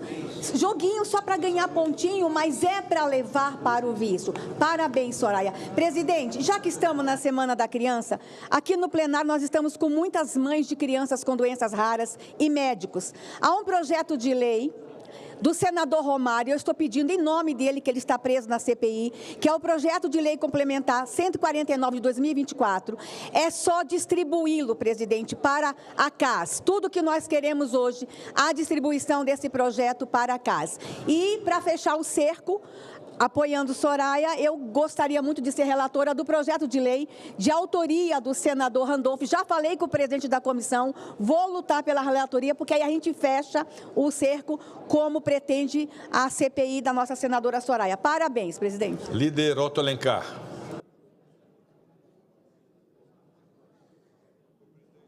Senhor presidente, quero parabenizar o Omar, o senador Omar Aziz, e a iniciativa da Comissão Parlamentar de Inquérito. O nosso partido, o PSD, vai indicar os seus representantes, mas eu tenho a impressão, senhor presidente, que só haveria uma maneira de se não permitir o uso indiscriminado do cartão, que seria com a digital, porque com senha o beneficiário do benefício de prestação continuada, ou do Bolsa Família, ele repassa o cartão. Ele repassa o cartão para o filho, por neto, e aí é que começa o jogo. Então, na minha opinião, deveria que se mudar de alguma forma para só a impressão digital do usuário, do titular, para impedir isso. Porque no interior e qualquer outra cidade menor, o que é que acontece? O avô é o beneficiário. Ele entrega para o neto, ou entrega para o filho, ele vai jogar, né? Ele nem sabe o que está acontecendo. Então, essa situação precisa ser corrigida. Se o governo tomar essa iniciativa, resolve completamente essa situação, porque é uma situação muito grave, e eu ia tomar, inclusive, a iniciativa de apresentar um projeto hoje que suspendia o benefício de prestação continuada e também o Bolsa Família, em caso de identificar aquele beneficiário que fosse utilizar para jogo. E apresentar isso. Achei até uma medida um tanto quanto radical, mas eu acho que deveria evoluir para só o próprio beneficiário utilizar. Porque quando ele repassa para o neto, para o filho, ele vai fazer o jogo, ele nem toma conhecimento. Às vezes a pessoa não tem nem condição de utilizar a senha e aí é repassado para fazer isso. Então, a proposta que eu vou fazer é essa. Mas eu sei que Vossa Excelência é mineiro, mas tem um pé na Bahia. Porque não tem mineiro que não tem um pé na Bahia. A fronteira ali. Portanto, nós temos aí 2 empréstimos favoráveis ao meu estado, e eu pediria a Vossa Excelência, que está tramitando em regime de urgência, Vossa Excelência pudesse colocar em votação. Concedo a palavra, obrigado, senador Otto, será colocado em votação. Concedo a palavra ao senador Rodrigo Cunha, a quem cumprimento e parabenizo pelo êxito nas eleições da sua cidade de Maceió. Muito sucesso, senador Rodrigo Cunha, com a palavra. Obrigado, presidente. Pode ter certeza que o tempo aqui, fiz muitos amigos e Vossa Excelência está entre eles. Presidente, eu venho nesse momento aqui parabenizar Vossa Excelência, que entendeu, tenho certeza absoluta, que estamos com um problema crescente no que se refere às apostas online. E por isso a urgência do ato desta mesa e de Vossa Excelência em fazer a leitura e de imediato já fazer a instalação dessa CPI. É um problema que não tem classe social, mas que está afetando muito os mais pobres.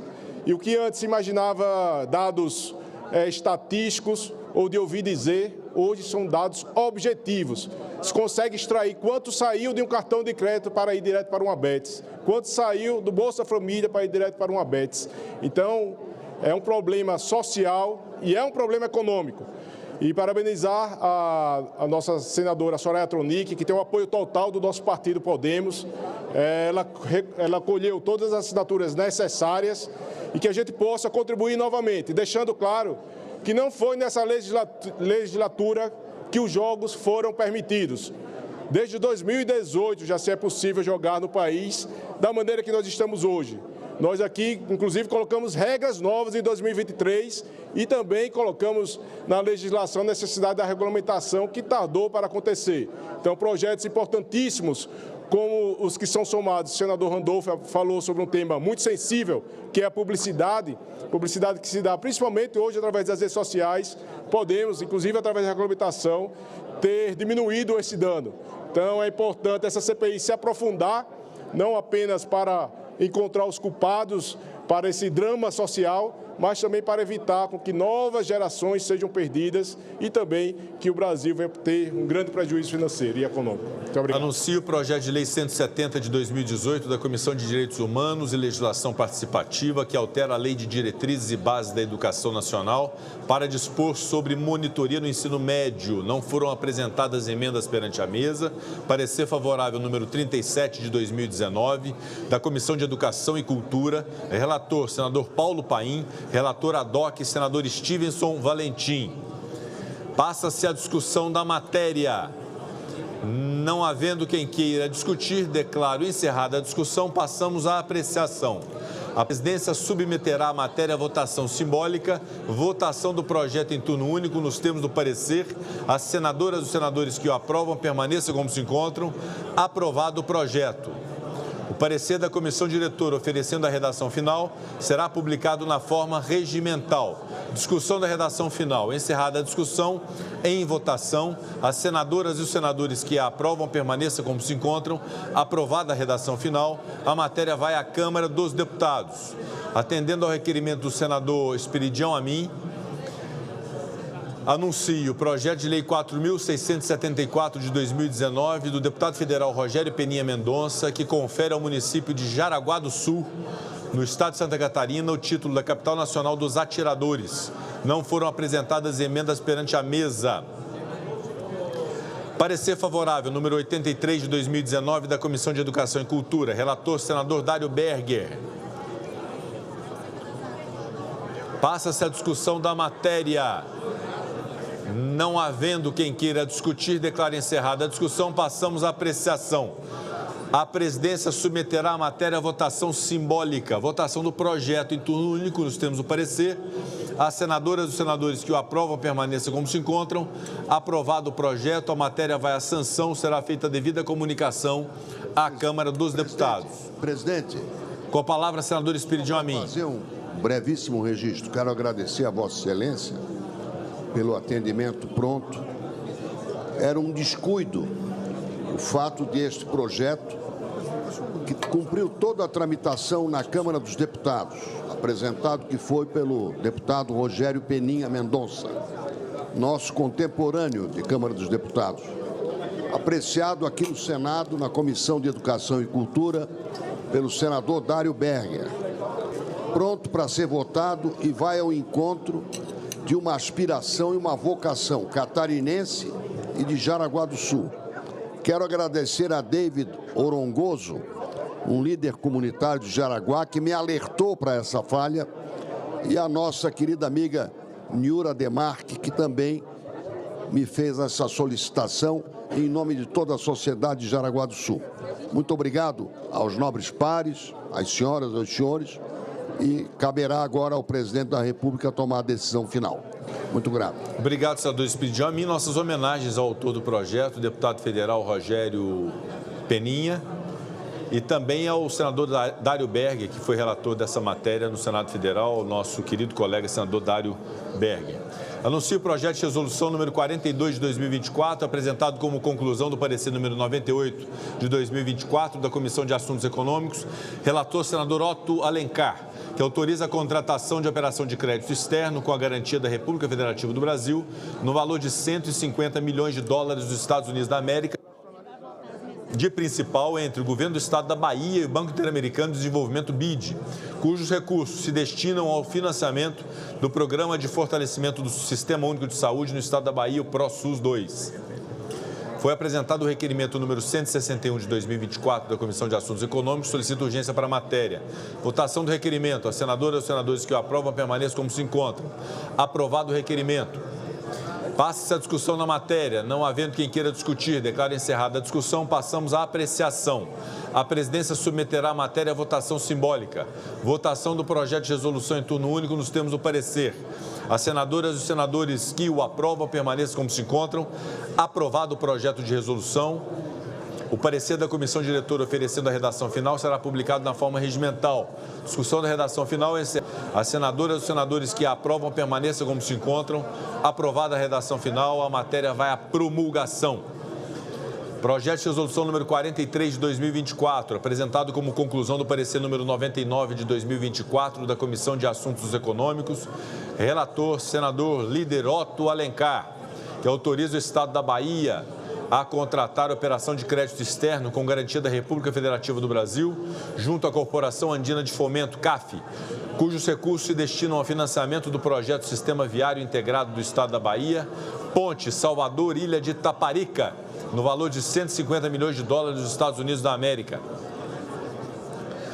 Foi apresentado o requerimento número 162 de 2024 da Comissão de Assuntos Econômicos, solicita urgência para a matéria. Votação do requerimento. As senadoras e os senadores que o aprovam permaneçam como se encontram. Aprovado o requerimento.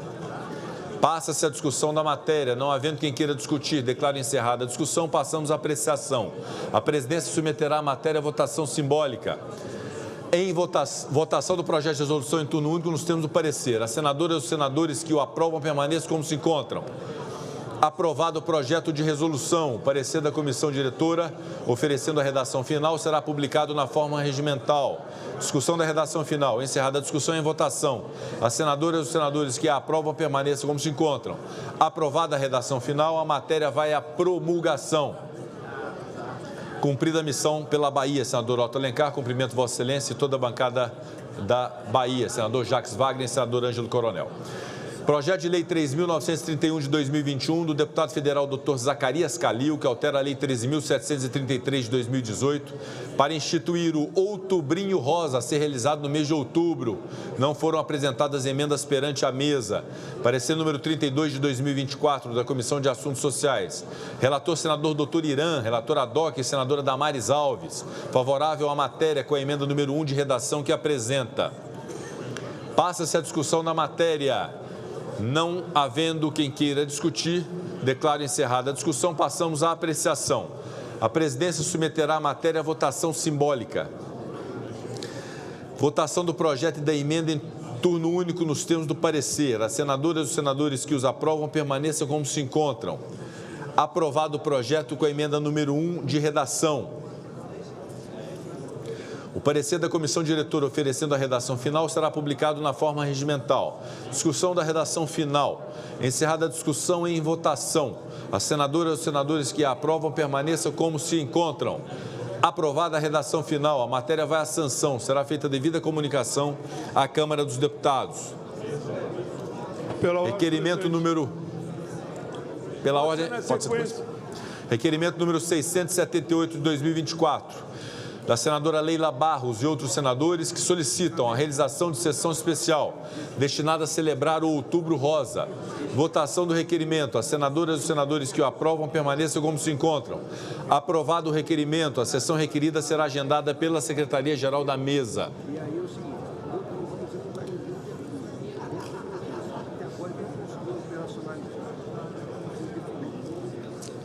Requerimentos número 618, 619 e 622 de 2024. Senadores Fernando Dueire, Irajá e Davi Alcolumbre, respectivamente, que solicitam, com fundamento no artigo 40 do Regimento Interno, licença dos trabalhos da Casa para participarem de missões oficiais nos termos das autorizações da Presidência do Senado Federal. As senhoras e os senhores senadores que os aprovam permaneçam como se encontram. Aprovados os requerimentos, será cumprida a deliberação do plenário. Com a palavra, pela ordem, senador Paulo Paim. Presidente, eu queria solicitar a Vossa Excelência, se possível, a aprovação do requerimento 662 de 2024 requer a realização de sessão especial destinada a celebrar os 35 anos da Convenção sobre os Direitos da Criança. É um pedido, presidente, da Unicef. Nos aproximamos do dia 12, mas pode ser, segundo eles, no mês de novembro.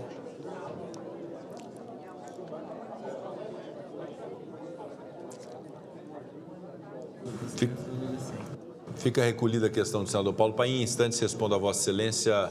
Obrigado. O tempo necessário à Secretaria-Geral da Mesa. Senador Flávio Arnes, na sequência, senador astronauta Marcos Pontes. Senhor presidente, aqui no Senado Federal, nós temos uma subcomissão muito importante que aborda doenças raras. A área de doenças raras é extremamente importante para milhões de brasileiros. São 8 mil doenças raras que afetam cerca de 15 milhões de brasileiros.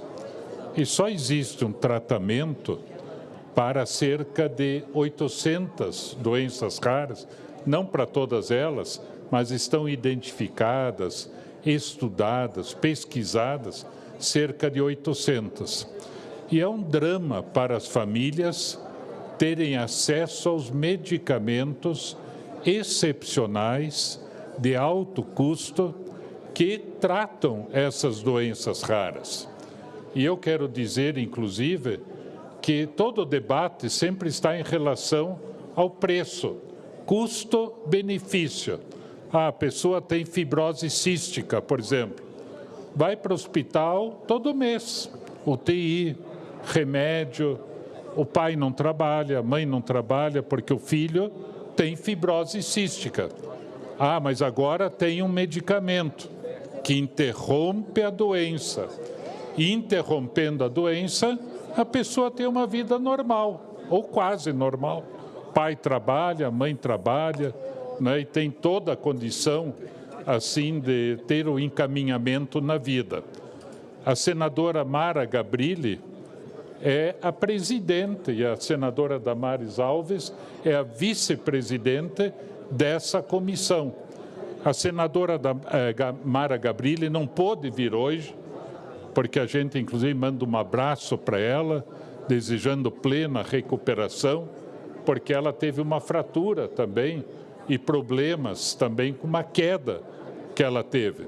Mas está aqui o pessoal do Nordeste, por exemplo, da Federação do Nordeste, e o Brasil todo nos acompanhando por causa desse tema, que tem que ser debatido e tem que ser discutido. Inclusive, sempre se judicializa, porque não existe a resposta adequada. Por ano, são mais de 1 bilhão de recursos dispendidos com judicializações. Se esse recurso fosse direcionado para a compra de medicamentos, os medicamentos para todas as doenças raras que precisam de medicamentos, pessoas que precisam desses medicamentos no Brasil, com 1 bilhão e tanto, seriam todas as pessoas atendidas, porque sempre o preço, quando se judicializa, sobe.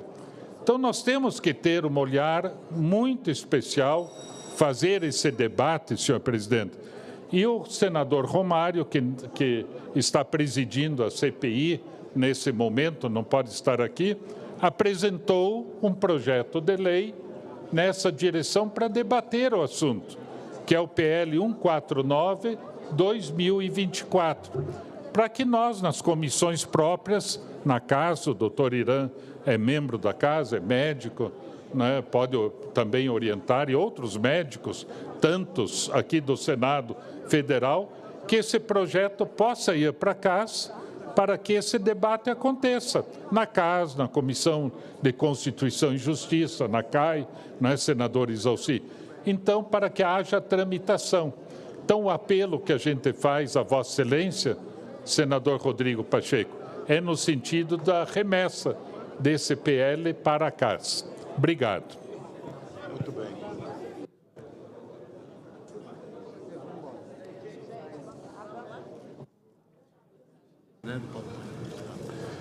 É o próximo senador astronauta fazer uso da palavra. Presidente, é simplesmente para ressaltar e enfatizar a importância e a urgência da distribuição desse projeto de lei 149 do senador Romário, que trata exatamente da facilitação da aquisição de medicamentos para pessoas com doenças raras. E eu aqui, como na função de coordenador da Frente Parlamentar para Inovação e Tecnologia para Doenças Raras, eu faço esse apelo para que isso seja feito o mais rápido possível, porque nesse tempo nós temos pessoas precisando desses medicamentos e que literalmente é questão de vida ou morte. Então, nós precisamos que esse PLP seja distribuído, de acordo, foi já falado pelo senador Flávio Arnes, e é de importância vital para muita gente. Como foi falado, nós temos milhões de pessoas no Brasil com doenças raras, que somam aí mais de 8 mil tipos de doenças raras diferentes, e sem dúvida nenhuma não é um problema pequeno, é um problema grande e a gente precisa tratar aqui com seriedade e com rapidez. Obrigado. Pela ordem, senador Isalci Lucas. Presidente, também só para reforçar esse pedido feito pelo senador Flávio Arnes, reforçado aqui agora pelo astronauta e também pela Damares, e alertar também, presidente, que na reforma tributária, por incrível que pareça, tem vários medicamentos fora da lista, inclusive alimentação. Você tem doença que tem uma alimentação especial, que custa caro e que também tem que entrar na isenção, na alíquota zero, e não está. Então tem vários ajustes que tem que ser feitos com relação também às doenças raras, que tem, inclusive, senador Irã, medicamentos com o mesmo, com a meio princípio ativo, uns estão fora, outros estão dentro. Um é 100, um é 0, o outro é 60, o outro é tributação normal. Então, precisa melhorar realmente os critérios aí da reforma tributária com relação aos medicamentos. Senador Reis, Vossa Excelência é o próximo a fazer uso da palavra.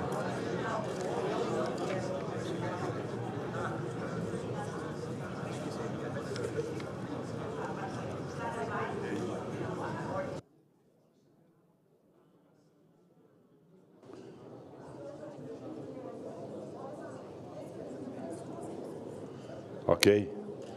Primeiro, senhor presidente Rodrigo Cunha, lhe cumprimentar Vossa Excelência e o JHC pela excelente vitória que tiveram no povo de Maceió, que lhe deu essa excelente votação, acho que quase que recorde no Brasil. Então, parabéns a Vossa Excelência e seu colega de chapa.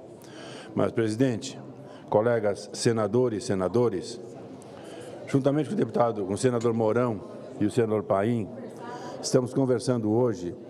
Nós recebemos, tanto o Paim, Mourão e eu, centenas de mensagens de ontem para cá dos produtores rurais do Rio Grande do Sul em cima da questão das chuvas que nós tivemos lá agora recentemente nesse ano de 2024, em cima das normas que haviam sido editadas pelo governo e que até aqui não estão sendo efetivas. Então, vem ao plenário, movido por um compromisso firmado no dia 18 de julho, eu estava em licença e o senador Irineu Orc me substituía, o senador Paim e o senador Mourão firmaram um acordo com o governo para não votar a urgência do PL 1536 de 2024, que propõe a remissão de dívida dos produtores rurais do Rio Grande do Sul atingidos pelas enchentes de maio do ano passado. Naquele momento, em nome do diálogo e da busca por soluções, foi decidido adiar a votação do requerimento, confiando na promessa do governo transmitida pelo senador Jacques Wagner, que nós também já conversamos no dia de hoje, que seria editada uma medida provisória que realmente socorresse os produtores rurais gaúchos. Pois bem, a MP, de fato, foi publicada em 31 de julho, 2 semanas após o acordo. Junto a ela foram também publicados 2 decretos e 2 resoluções, totalizando 5 normas que prometiam prorrogar as dívidas dos produtores rurais. Porém, senhor presidente, e aqui está uma grande frustração, até agora nada disto se concretizou nas instituições financeiras. Os produtores batem às portas dos bancos e até aqui não tem resposta praticamente. Desde então, recebendo a mesma resposta, não. A prorrogação por 4 anos, que já era insuficiente, pois o mínimo aceitável seria de 10 anos, teve seu prazo encerrado em 30 de setembro. Agora, em uma burocracia que beira o inaceitável, essas propostas estão sendo analisadas por conselhos municipais, que tem até o dia 17 agora de outubro para aprovar ou não os laudos de prejuízo dos produtores. E veja o absurdo, o prazo para efetivação da prorrogação se encerrará no próximo dia 16 de outubro, no mesmo dia praticamente. Como pode o produtor ter a sua situação regularizada e se até lá ele já está inadimplente? E mais, porque precisa plantar a próxima safra, esse é o grande problema. O que o governo pretende com isso? Deixar o setor agrícola gaúcho à beira de um colapso? Sem crédito não há produção. E a situação é mais urgente porque o planejamento da atual safra já deveria ter começado, mas os produtores, sem conseguirem resolver suas dívidas passadas, estão impedidos de acessar o crédito necessário para financiar a nova safra 2024-2025. Estamos falando de alimentos, riquezas, geração de empregos. O que será da economia dos municípios, do Estado e também do país? Como se não bastasse, o ministro da Agricultura, Carlos Fávaro, esteve em Esteio, estive com ele, e garantiu uma linha de crédito aos produtores com prazo de 8 anos. Essa linha prevista na MP 1226, que destinava 15 bilhões, já foi reformulada pela Resolução 5.172. E mais, o Congresso, em um esforço urgente, aprovou o PL 3117 para evitar que a medida provisória perdesse a validade. Mas, senhoras e senhores, pasmem, 82 dias depois do acordo que fizemos nesse plenário, nenhum produtor conseguiu acessar essa linha de crédito ou prorrogar as suas dívidas. Mais inaceitável ainda que, após uma medida provisória, uma lei e 4 resoluções, a circular do BNDES estabelece que essa linha de crédito estará disponível só a partir do dia 11 de outubro. E o prazo final para os produtores regularizarem a sua situação é 16 de outubro. Impossível de se concretizar. Como alguém pode contratar um crédito em apenas 6 dias, incluindo o final de semana no meio? Como isso já não seria suficiente, os bancos estão exigindo garantias reais de 2 para 1, 3 para 1. Eu questiono, como um produtor que já perdeu quase tudo para as chuvas poderá fornecer esse tipo de garantia? Cadê o fundo de aval prometido? O desespero continua e o governo prometeu que um PLN resolveria a questão dos CPFs negativados, pois o Congresso aprovou o PLN 25/2024, convertido na Lei 14.958 de 2024, mas não há qualquer menção à falada desnegativação dos CPFs. O que há é apenas uma autorização para que os bancos oficiais de fomento, Banco do Brasil, Caixa Federal e BNDES, ignorem, se assim desejarem, as restrições dos créditos e certidões negativas. Isso é inadmissível. Os produtores confiaram no governo, acreditaram nas promessas, mas o que receberam em troca? Burocracia, atraso e uma realidade que beira a crueldade. Estamos falando de um dos setores mais importantes da economia brasileira e do nosso estado do Rio Grande do Sul, que está sendo tratado com desdém no momento de absoluta necessidade. Portanto, senhor presidente, colegas parlamentares, senador Paim, senador Mourão, conversamos com o senador Jacques Wagner, agora, recentemente aqui, para que agilize esse processo. Hoje de manhã, Paim, eu estive no Ministério da Agricultura e o próprio secretário de Política Agrícola colocava a burocracia que eles mesmos estão enfrentando no processo. Então, essa enrolação não dá para passar, nós temos que resolver esse impasse. Então, o meu compromisso, em nome do Paim, do próprio senador Mourão, é ajustarmos essa questão e termos uma definição esta semana. É imperioso, são milhares de famílias que são hoje pequenos, médios ou grandes produtores que foram afetados com o excesso de chuvas que nós tivemos agora, recentemente, nesse ano de 2024. E pior, 3 anos, senador Irã, 3 anos de seca, e agora vem chuva. 3 eventos climáticos que abalaram a nossa produção. E agora mais um problema de chuvas desse ano de 2024. Portanto, é importante que nós tenhamos essa solução. E os produtores que estão nos ouvindo aqui, em nome do Mourão, do próprio Paim, nós estamos ajustando e vamos fazer a pressão necessária para que a gente possa resolver esse impasse de uma vez por todas, desse acordo firmado lá no dia 18 de julho, lá atrás, e que se arrasta até agora, e precisamos de solução. Vou dar mais um detalhe, Paim. Conversando com produtores, esse assunto ficará para depois. Tem produtores que perderam a terra foi perdida. Eu estive em Agudo, pegando o pessoal da 4ª Colônia, do Vale do Caí, do Vale do Taquari, mas ali no Vale do Rio Pardo e Vale do Jacuí, o IRGA fez um levantamento. Vou dar um exemplo no caso de Agudo. O município planta 8.500 hectares, dezenas de produtores, 8.500, tudo pequenos produtores. Hoje tem 1.350 hectares que não tem mais terra. Está só no subsolo, ou algum lugar tem 1 metro de areia em cima da terra dele. Ele tem que arrumar essa terra. Conversava com o Sicredi em Candelária ontem, o presidente do Sicredi daquela região. Heinz, nós temos linha de crédito, mas saiu meia dúzia de financiamento. Ali, Paim, tem dinheiro para resolver também o problema da terra dos agricultores. Isso é outra alternativa que nós vamos também buscar para depois. Mas, nesse momento, o imperioso é que saia o custeio, pronto. Resolve esse assunto, tira o custeio e o cara planta de novo soja, o milho, o arroz, a atividade que ele precisa. E também o pessoal do leite, do suíno, do frango, que também tem demandas que precisam. Então, essa demanda, em meu nome, do Paim, e também o senador Mourão, vamos estar juntos para poder resolvermos esse impasse. Obrigado, senhor presidente. A próxima da lista escrita é a senadora Damares Alves, não estou visualizando. Senador Rodrigo Cunha, pela ordem. Pela ordem. Senador Paim. A mesa, é 1 segundo. Senador Irã, é pela ordem também, eu acho que tinha levantado pela ordem. Senador Paim. Eu falei há minutos atrás com o presidente dos trabalhos, que em seguida a Vossa Excelência assumiu, para a possibilidade de votarmos o requerimento 662. Ele informou ao plenário que a mesa ia olhar e em seguida me daria o resultado. Como ele saiu, e eu entendo, eu pergunto à mesa se o requerimento chegou às mãos de Vossa Excelência. Já chegou. Obrigado, presidente. Senador Irã, com a palavra.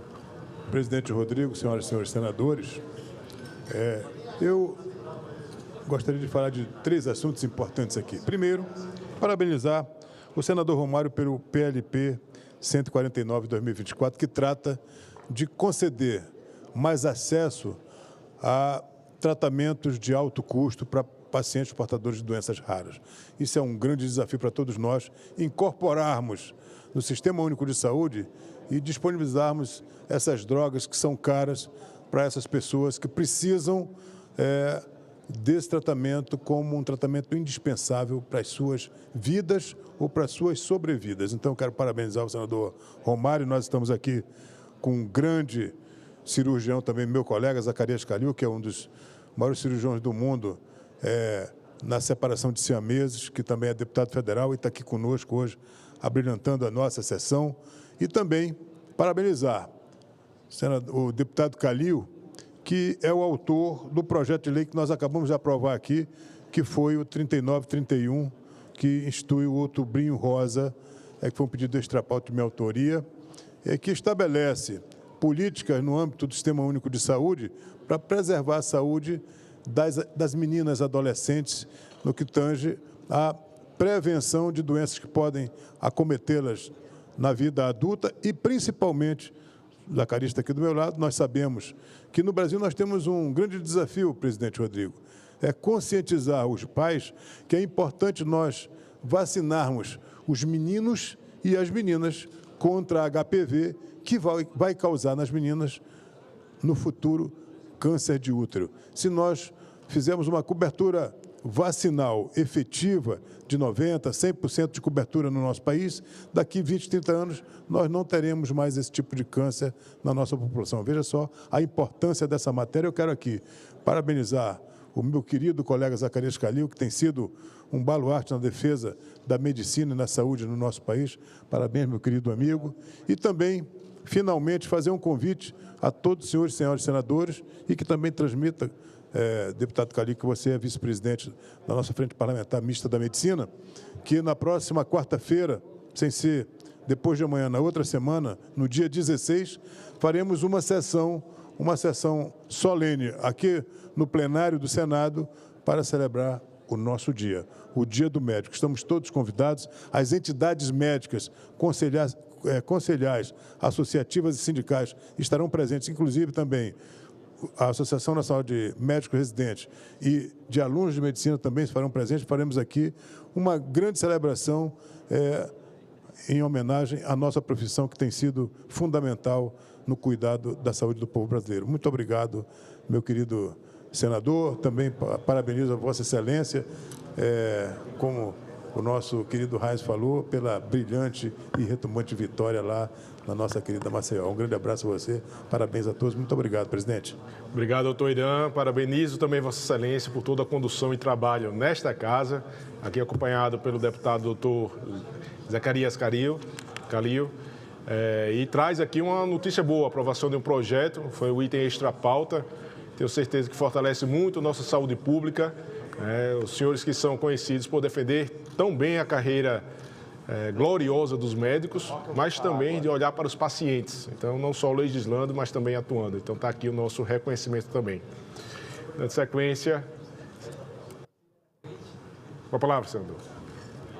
Senhor presidente, ocupo esse momento para parabenizar a fala do nosso colega médico, doutor Irã, e reafirmar aqui a nossa admiração e respeito ao deputado Zacarias Calil, uma pessoa que orgulha muito, não só o estado de Goiás, como o Brasil.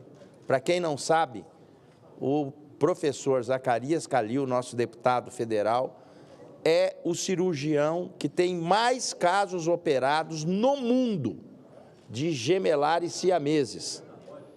É a referência mundial no planeta Terra em esse tipo de cirurgia.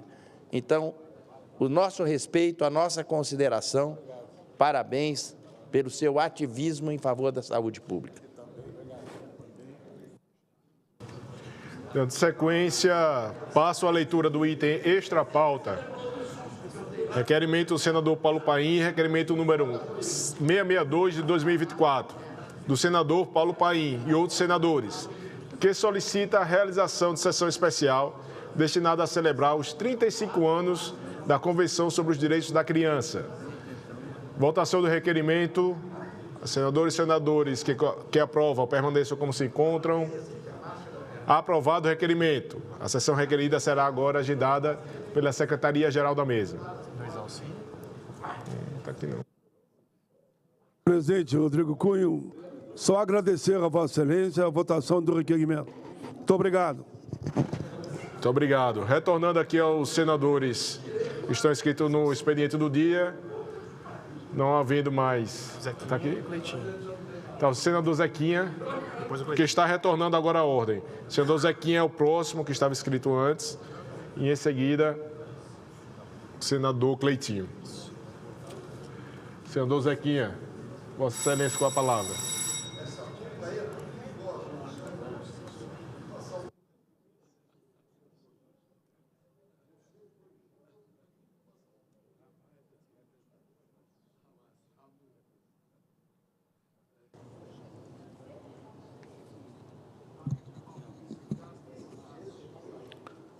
Muito obrigado, presidente. Eu retorno à tribuna para, mais uma vez, falar das questões ambientais, dos embargos que, principalmente na União Europeia, são feitos a produtos brasileiros, considerando como pano de fundo aqui as questões ambientais, que não passam de questões de proteção de mercado, né, lá no continente. Recentemente, presidente, foi divulgado na imprensa que a Comissão Europeia estaria disposta a adiar em um ano a implementação da lei que pode impactar 60% das exportações do agro brasileiro ao bloco europeu. A tal lei anti-desmatamento, assim apelidada pela própria União Europeia, proíbe a importação de produtos oriundos de áreas degradadas ou desmatadas dos países dos quais o bloco mantém relações comerciais. A nova diretriz, que originalmente passaria a valer no final deste ano, impede a exportação de soja, gado, café, madeira, borracha e cacau, oriundo de áreas que tenham sido desmatadas após 2020. O problema aqui é que a tal lei antidesmatamento afronta diretamente o Código Florestal Brasileiro, que diferencia o desmatamento legal do ilegal. Ora, mas é importante aqui lembrar que para os europeus tudo aqui é ilegal, desmatamento nenhum é legal. Por mais que você esteja dentro da mais rígida legislação ambiental do mundo, que é o nosso Código Florestal, mas para eles, e por interesse deles, e sob o seu ponto de vista, tudo é literalmente ilegal. E eu pergunto, ora, é ilegal a França não querer aumentar de 3% para 7% a sua área de pousio, algo parecido com a nossa reserva legal? Para quem não sabe, o pousio é aquela área de terra cultivável em descanso, quer dizer, está parada a regeneração florestal, etc., etc. Os franceses preservam 3% apenas do seu território, apenas 3% de suas propriedades. Aqui no Brasil, na Amazônia brasileira, mantemos uma área de preservação da área da fazenda de 80%. É como se você tivesse um apartamento de 100 metros quadrados e isolasse 80 metros quadrados para morar e ter que viver em apenas 20 metros. Aí a pergunta, mais uma vez, no final, quem é que tem maior preocupação com a sustentabilidade ambiental e climática? É o Brasil ou é a França? É a França que preserva 3% da sua área, né, dos seus produtores, ou o Brasil na Amazônia que preserva 80%? E é por isso que eu digo que essa discussão ambiental não tem nada a ver com ambiental, tem a ver com questões comerciais. O Brasil, este parlamento, cada um de nós, precisamos entrar nessa discussão, que é muito importante. Trata-se de soberania de um país. No ano passado, dei entrada nesta casa o projeto de lei que cria a Lei da Reciprocidade Ambiental. É o nosso PL 2088 de 2023. Se encontra na Comissão de Meio Ambiente, onde está sendo relatado pela senadora Tereza Cristina, que já realizou uma primeira audiência pública e deve realizar outra nos próximos dias, que vai servir para instruir o seu voto e o seu parecer.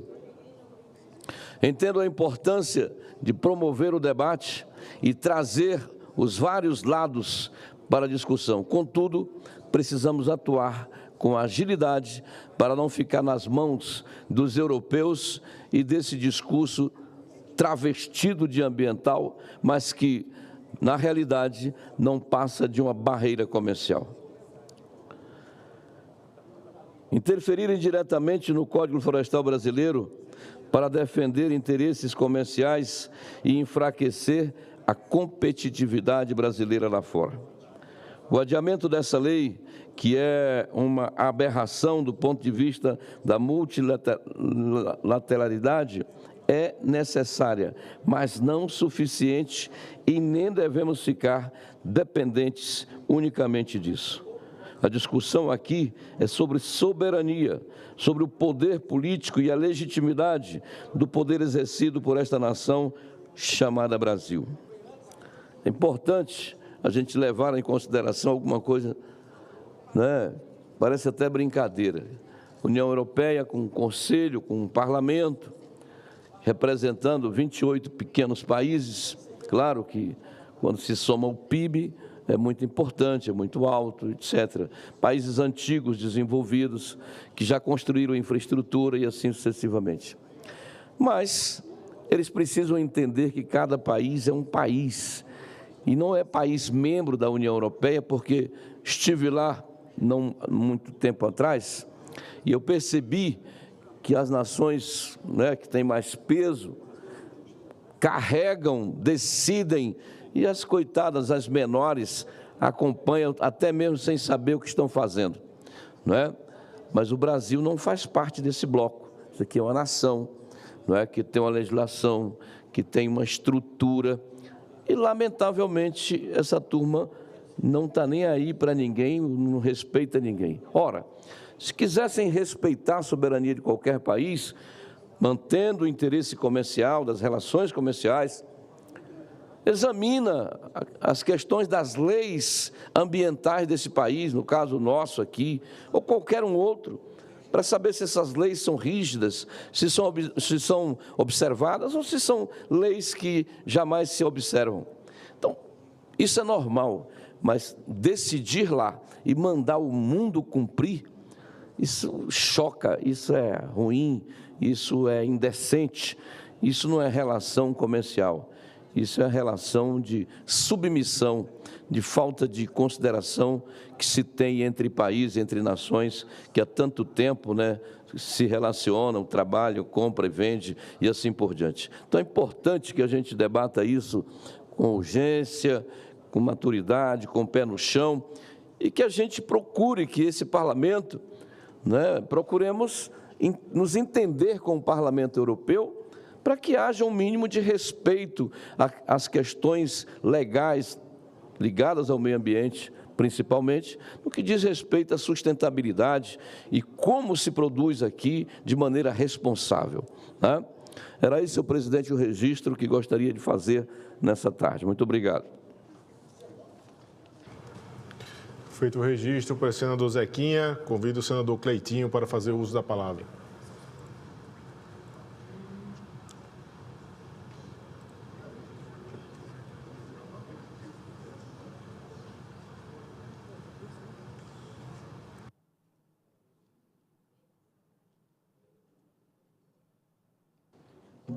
Presidente, uma boa noite já, né? Boa noite a todos os senadores, senadoras, a população que acompanha a gente pela TV Senado, aos servidores dessa casa.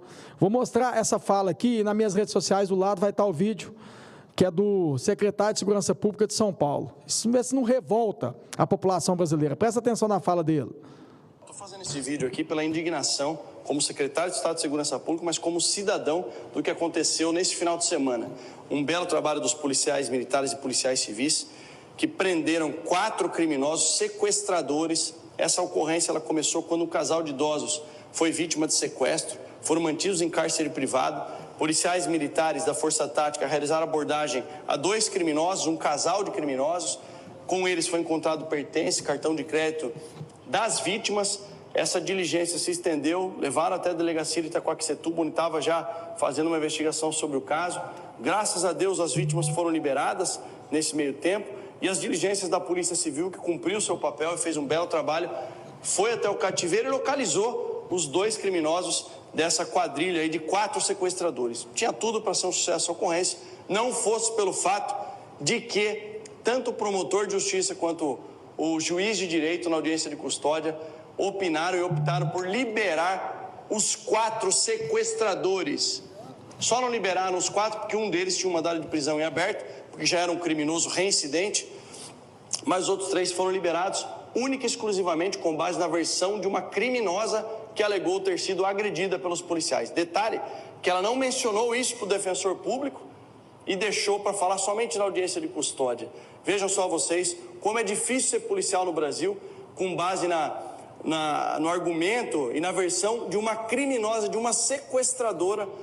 3 criminosos, 3 sequestradores de alta periculosidade foram postos em liberdade, sem nenhum exame de corpo de delito, sem nenhuma prova daquilo que ela falou, que ela menciona ter sido agredida.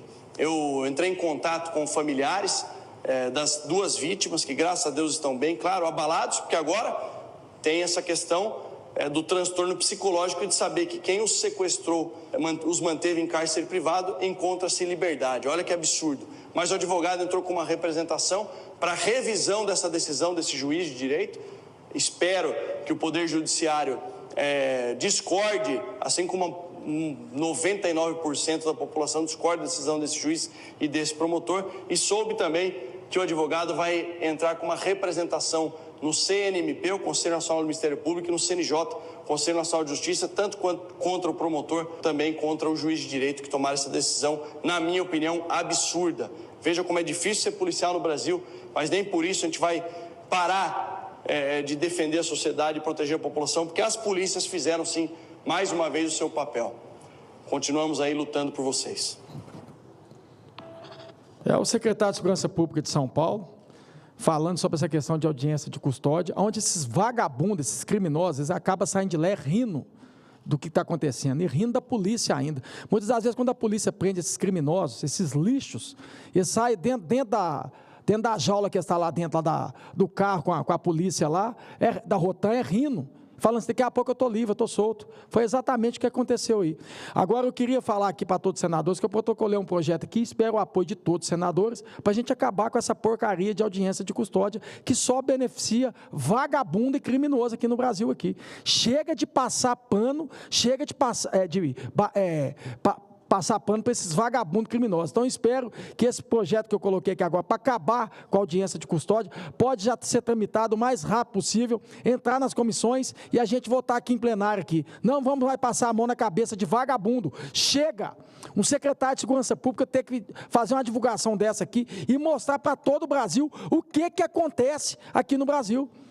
Esses vagabundos criminosos aqui, a maioria das vezes são presos. Eu já escutei isso de policial, do sargento Elton, que foi vereador comigo, Cleitinho, muitas das vezes que a gente prendia os vagabundos, a hora que a gente acabava de prender, já falava assim, isso, você está me prendendo, daqui a pouco eu estou solto. E ria da cara do policial, debochava da cara do policial. Que leis são essas que beneficiam vagabundo, gente? Que leis são essas? Então, cabe a nós, legisladores, que mudar. Se fez audiência de custódia e não está funcionando, acaba com essa porcaria. Se fez achando que ia combater a injustiça, não está combatendo a injustiça. Os caras estão rindo da cara de policial, está rindo da cara do povo. O cara hoje que está bandido, criminoso, pensa o seguinte, não, eu posso sair de casa, né, que eu não tenho nada a perder mesmo, mas nem preso eu vou. Então, para ele, compensa fazer o que está fazendo. Ele sabe que vai estar solto, ele sabe que vai estar livre. E volta a fazer crime, e volta a matar, e volta a fazer tudo que pode, porque aqui no Brasil compensa ser bandido, ser criminoso. A hora que a gente mudar as leis aqui, inclusive colocar a pena de morte, se pudesse colocar a pena de morte aqui, eu queria ver se um caboclo como esse, esses criminosos, vão sair de casa pensando que pode fazer tudo. Mas hoje pode fazer tudo. Hoje pode fazer tudo. Então está na hora da gente mudar isso. Protocolei esse projeto aqui agora, para a gente acabar com a audiência de custódia. Eu queria mostrar isso aqui também para toda a população brasileira, mas eu me identifiquei demais com essa frase aqui, só eu queria ler aqui para todo o Brasil também, quer ver? Deixa eu mostrar para vocês aqui, gente. Olha isso aqui. Vossas Excelências, ministros, Alexandre de Moraes, que pena, nós que fomos criados com um discurso de princípios e valores morais, e hoje somos obrigados a viver com os princípios e os valores do morais. Resumindo, não temos mais valores morais. Aí eu queria mostrar essa fala dessa criança aqui, é quase 4 minutos, eu vou resumir aqui, eu vou colocar 1 minuto e pouquinho. Olha isso aqui, ministro Alexandre de Moraes, esse que eu estou aqui agora no plenário, aqui discursando, é para você. Vê se essa fala minha chega até Vossa Excelência, vê se essa criança aqui te comove um pouco. Olha isso aqui. Alexandre, tudo bem? Alexandre, hoje eu vim aqui te pedir para você soltar meu papai e meu vovô. O nome dele é Leandro e Levi. Eu prometo para você que eu oro para você. E eu tenho 10 anos e você sabe o mal que você está me fazendo. Eu sei, Alexandre, que você já levou muita pancada da vida. Mas não é por isso que você tem que fazer os outros sofrer, a família sofrer. Porque se você fazer o bem, eu te prometo que todo mundo vai gostar de você. E Deus vai restaurar a sua vida. E desculpa por estar chorando. É porque eu sinto muita falta do meu pai. Meu pai e meu avô é bolsonarista. E eu sei que você não gosta do Bolsonaro. Nem o Lula gosta. Mas não é por isso que você tem que fazer os outros gostar do mesmo jeito. Porque isso você não tá fazendo os outros gostar de você, você tá fazendo os outros odiar você. Pra você mostrar que você é uma pessoa boa, começa a fazer o bem. Porque eu não gosto de chorar, eu choro todos os dias. Choro na escola e eu tenho 10 anos, Alexandre, entende? Eu não sou filha única. Meu pai tem outra filha, o nome dela é Ana Luísa. ela completou 18 anos. No dia 3 de outubro. E eu, no dia 19 de setembro. E eu te peço, Alexandre, que tudo mais sagrado nessa vida, que você não vai se arrepender.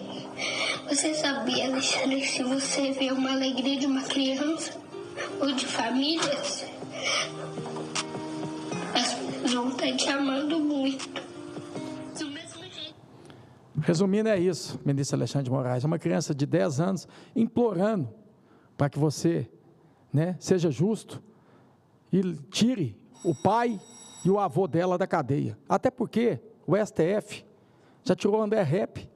O STF, né, a Justiça do Brasil, hoje, um ex-governador como o Sérgio Cabral, que pegou 400 anos de prisão, ele ressuscitar no mínimo 4 vezes para poder pagar essa pena, está livre, leve e solto. Está falando em ser candidato novamente.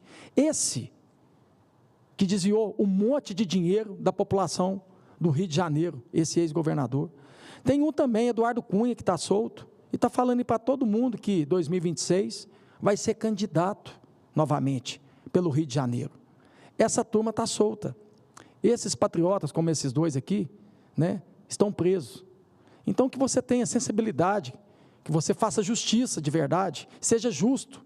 E sabe que esses patriotas que estão lá não são criminosos, não são bandidos. Pelo contrário, é patrão. São esses que são patrão, que pagava, né, e paga nosso salário rigorosamente em dia, estão revoltados, sempre como a maioria do povo brasileiro é revoltado com os políticos. Então, escute essa criança. Criança é pura. Eu sempre falo, o mundo aqui é a criança e os animais. Então, escute essa criança, né, e reveja suas atitudes que você vem fazendo aqui no Brasil, que é uma criança implorando porque o pai e o avô estejam livres. Eu queria finalizar aqui, presidente, já vou finalizando também, de um projeto que eu protocolei, e eu quero fazer aqui um pedido aqui aos prefeitos, já pedi também até ao meu irmão, que é prefeito também, que é o projeto para a gente acabar com a autoridade de agente de trânsito poder multar. Esses agentes de trânsito, eles acham que são donos, né, da cidade, e muitas das vezes não usam o bom senso e acaba, né, cometendo injustiça de multar um monte de pessoas do bem, trabalhadores, eles não usam a questão do bom senso. Então, eu protocolei um projeto aqui para acabar com a autoridade de agente de trânsito de multar. Quem tem essa autoridade é a polícia. A agente de trânsito tem que orientar o trânsito. Eles não têm que deixar o povo mais nervoso no trânsito, não. Vocês têm que orientar. Então, eu estou protocolando aqui para acabar com isso.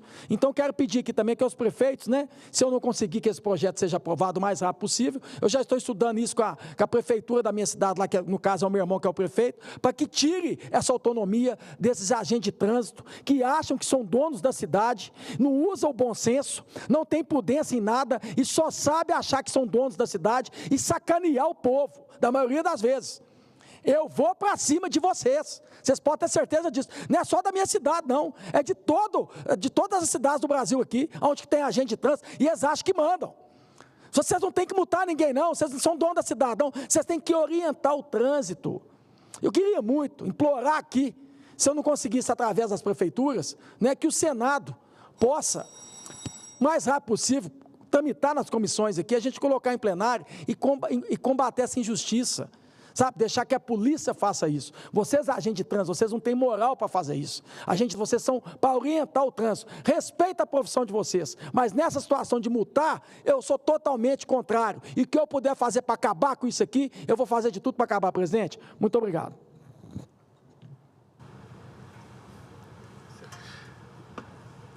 Finalizados os senadores inscritos, passo ao encerramento com convocação.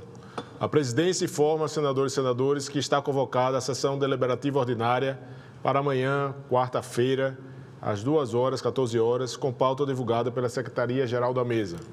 Cumprida a finalidade dessa sessão, a presidência declara encerrada a sessão.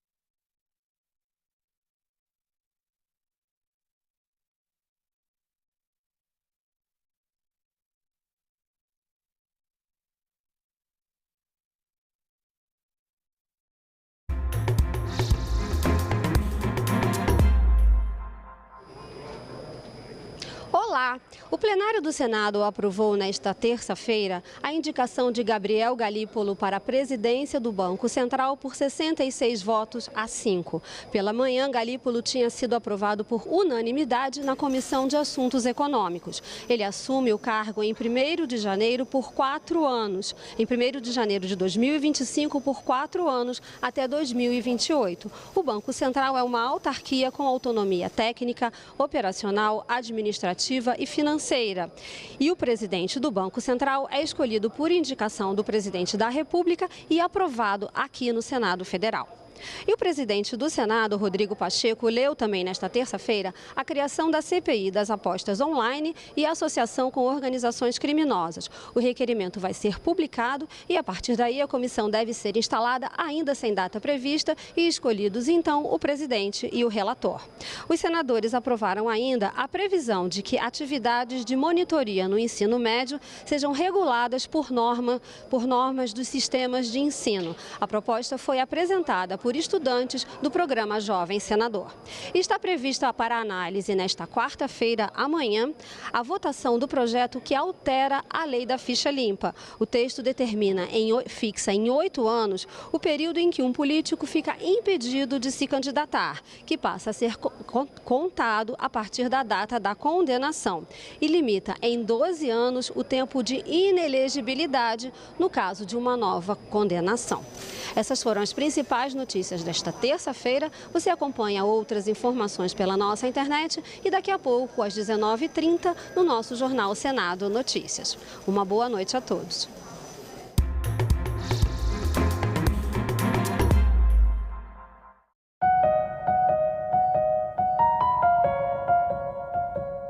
No orçamento brasileiro, para 2025, 92% das despesas são obrigatórias, restando apenas 8% em despesas discricionárias, que são aquelas em que há alguma decisão sobre onde e como investir, como gastar.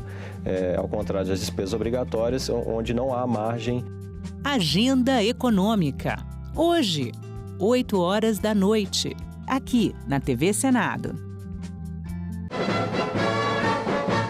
Na esteira da Revolução Constitucionalista de São Paulo, que militarmente foi derrotada, mas politicamente saiu vitoriosa, Vargas é obrigado a assinar é a primeira vez que nós vamos ter, na verdade, isso, a criação da Justiça Eleitoral, a convocação de eleições para uma Constituinte e o direito de voto, aí sim explícito, às mulheres. Quem vai ser votada a primeira mulher vai ser a doutora médica Carlota Pereira de Queiroz. A Berta alcançou a primeira suplência, ela não foi eleita e ela chega, depois ela volta a ser candidata em outubro de 34, mas ela só assume o mandato na Câmara em julho de 36 pelo falecimento do titular.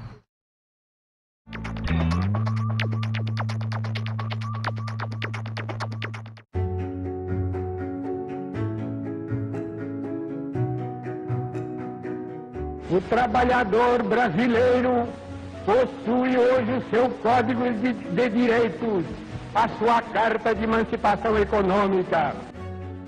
Os direitos trabalhistas serão, a partir de agora, de todos. É o enterro de mais um preconceito, de mais uma intolerável discriminação. Foram necessários muitos anos para que o direito à previdência, o direito básico ao descanso na velhice, após uma vida inteira de trabalho, se estabelecesse de forma ampla no nosso país. Colegas profissionais da enfermagem, esse é o tempo de vocês, esse é o tempo da valorização da enfermagem do Brasil. Prevalece a sensação de que ainda nos resta muito chão a marchar em nome dos trabalhadores brasileiros. TV Senado. Democracia todo dia.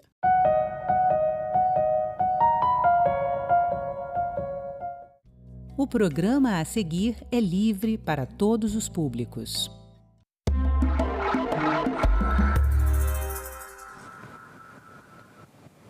Olá! Com apenas R$ 232 no bolso e o sonho de empreender, uma ex-catadora pernambucana iniciou sua trajetória vendendo roupas de porta em porta. Hoje ela é referência no setor de moda evangélica, com 3 lojas e um faturamento de R$ 200 mil por mês. Mas o sucesso vai além dos negócios. Lu Silva também se dedica a projetos sociais que transformam a vida de crianças e jovens em Olinda, Pernambuco. Para falar mais sobre essa história inspiradora, eu converso agora com a Luz Silva, fundadora da Luz Modas. Seja muito bem-vinda, Luz. Obrigada, Paula. Luz, conta pra gente um pouquinho da sua trajetória, que não foi nada fácil no início, até chegar a empreender. Então, Paula, eu sou uma mulher preta, periférica, filha de pais analfabetos. Aos 8 anos de idade, eu sofri um abuso por parte de um tio. E aos 10 anos de idade, o meu pai tem uma crise de esquizofrenia e aí ele enlouquece, precisa ser internado. Como eu fui criada como um menino pelo meu pai, ele queria muito, tinha um sonho de ter um menino, eu precisei assumir o papel de ajudar a minha mãe a trazer o sustento para a nossa família. Foi aí onde eu iniciei a minha trajetória, eu já ajudava meu pai a criar porcos, e aí eu vi na rua e no lixo uma possibilidade de trazer o sustento, não só para alimentar os porcos, mas também para sustentar a minha família. E na rua eu me deparei com vidro, papelão, latinha, ferro. O que eu encontrava pela frente, eu ia até um ferro velho e vendia esse material, que seria reciclado, eu sustento para dentro de casa. Essa transição de você sair desse trabalho na reciclagem de lixo para você ir para empreender. Qual foi a hora que deu o start para você começar a empreender e ter esse dinheirinho na mão para poder comprar umas peças de roupa? Conta pra gente esse início. Então, como eu só tinha 10 anos de idade e já fazia isso, aos 13 eu olhei e me deparei com os carnavais de Olinda. Então, eu também vi ali uma oportunidade. Enquanto muitas pessoas viam diversão, eu via trabalho. Então, eu vendi muita batida, cerveja, no Galo da Madrugada, nas Virgens, e continuei essa jornada empreendedora. Eu vendia cosmético, vendia outras coisas, perfume, também fiz fralda descartável, até chegar ao magistério, fazer o magistério. Quando eu cheguei no magistério, no Colégio Estadual de Olinda, também foi muito difícil essa jornada, porque a gente só tinha 2 passagens de ônibus, mas eu sentia que eu precisava concluir e seguir. Então, eu trabalhei 4 anos na prefeitura da cidade de Olinda, como professora de educação infantil, mas eu sentia o desejo de mudar a realidade da minha família. Meu pai e minha mãe me deram 2 princípios, eles eram analfabetos e a minha família vivia abaixo da linha da pobreza.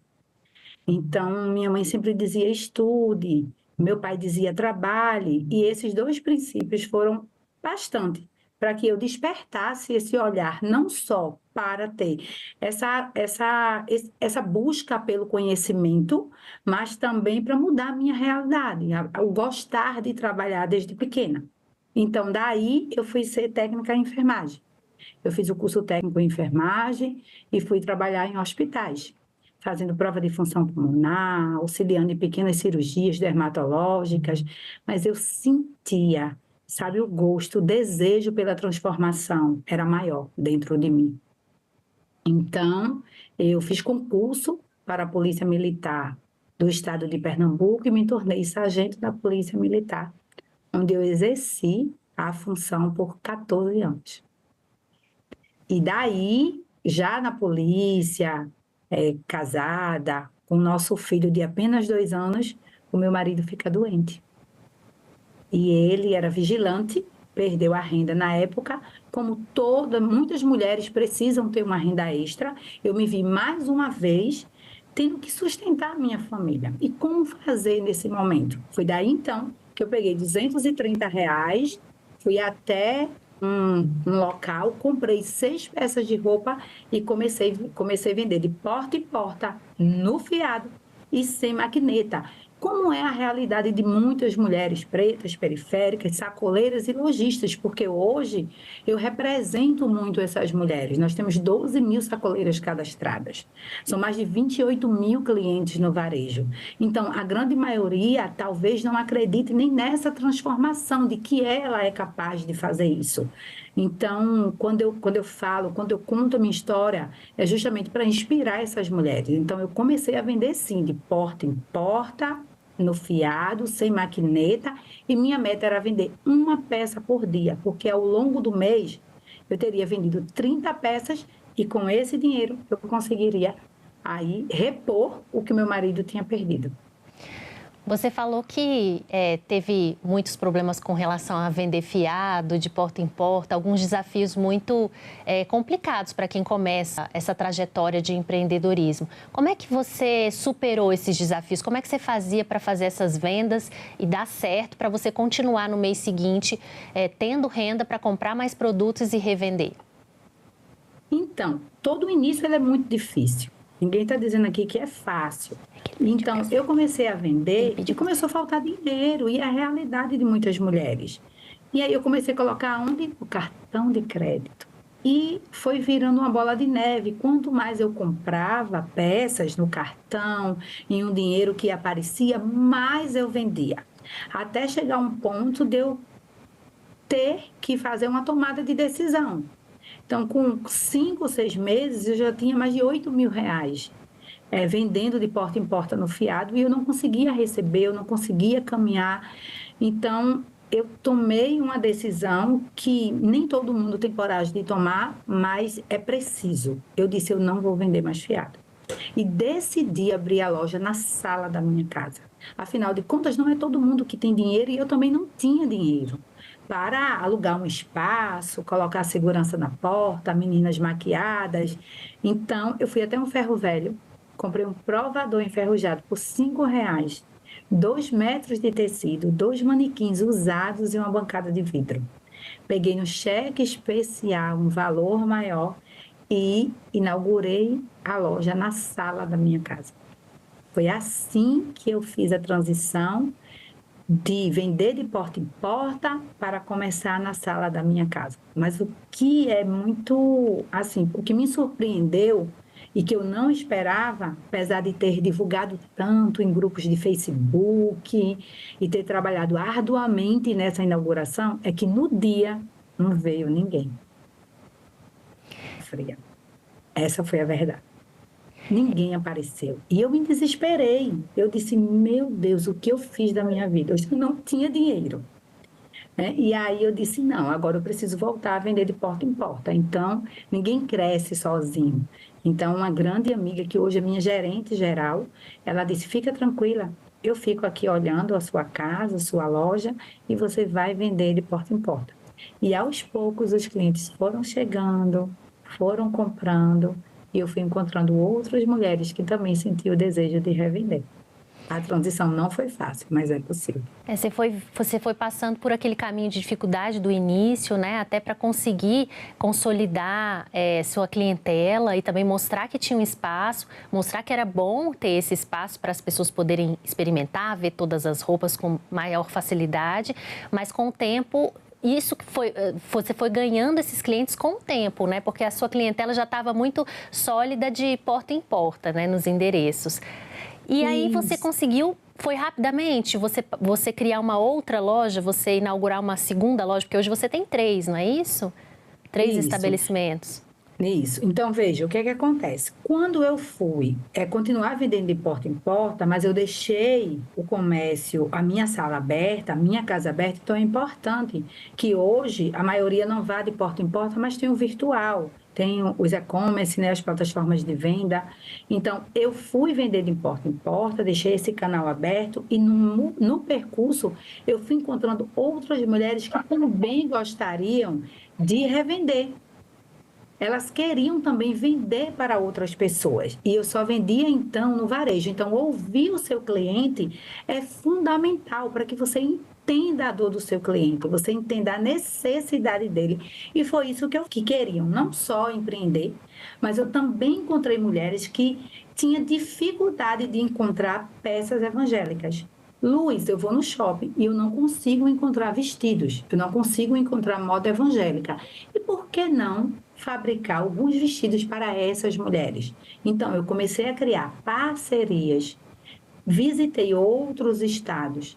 A princípio, as parcerias foram à distância, mas encontrei uma pessoa, e ela, a Carla, um beijo bem grande para você, minha parceira de anos, que ela disse, Luiz, eu fabrico e você vende. Ah, que legal, vamos montar uma equipe? Vamos. E aí montamos uma equipe, fabricamos algumas peças de moda evangélica e foi sucesso. Foi aí que você descobriu...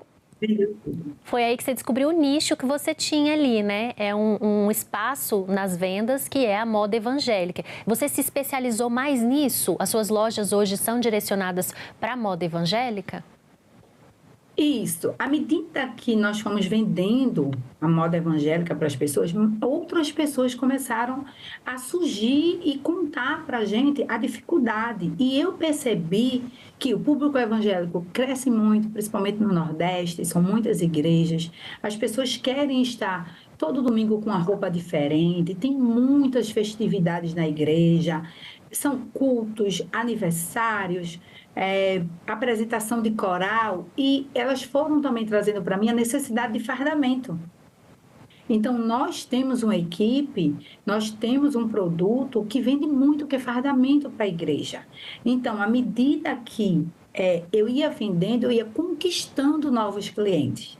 E aí, essas clientes também queriam vender para outras igrejas. E aí, eu fui descobrindo, né, esse público-alvo, que é um público-alvo que consome muito, e é um público-alvo muito exigente, mas que é possível, sim, atender não só diretamente no consumidor final, né, no varejo, os evangélicos, mas também mulheres que querem empreender, que querem comprar e revender essas peças. E até hoje, o mínimo de peças aqui na minha loja são 6 peças, porque foi assim que eu comecei. Então, elas podem adquirir 6 peças e iniciar o próprio negócio delas. É aí que entra aquele projeto social, ou seja, você ensina mulheres que estão começando a ter um negócio, que querem uma independência financeira, a trabalharem com a venda de roupas, e aí você dá todo o suporte. Como é que é esse trabalho social que você faz com essas mulheres? Então, esse trabalho porque ninguém ensina a gente. Na escola a gente não aprende a precificar, a gente não aprende a identificar o público-alvo, a gente não aprende empreendedorismo, a gente, infelizmente, não aprende a gerenciar o tempo, que é um desafio muito grande, e a gente vai falar um pouquinho mais sobre o desafio da gestão da mulher.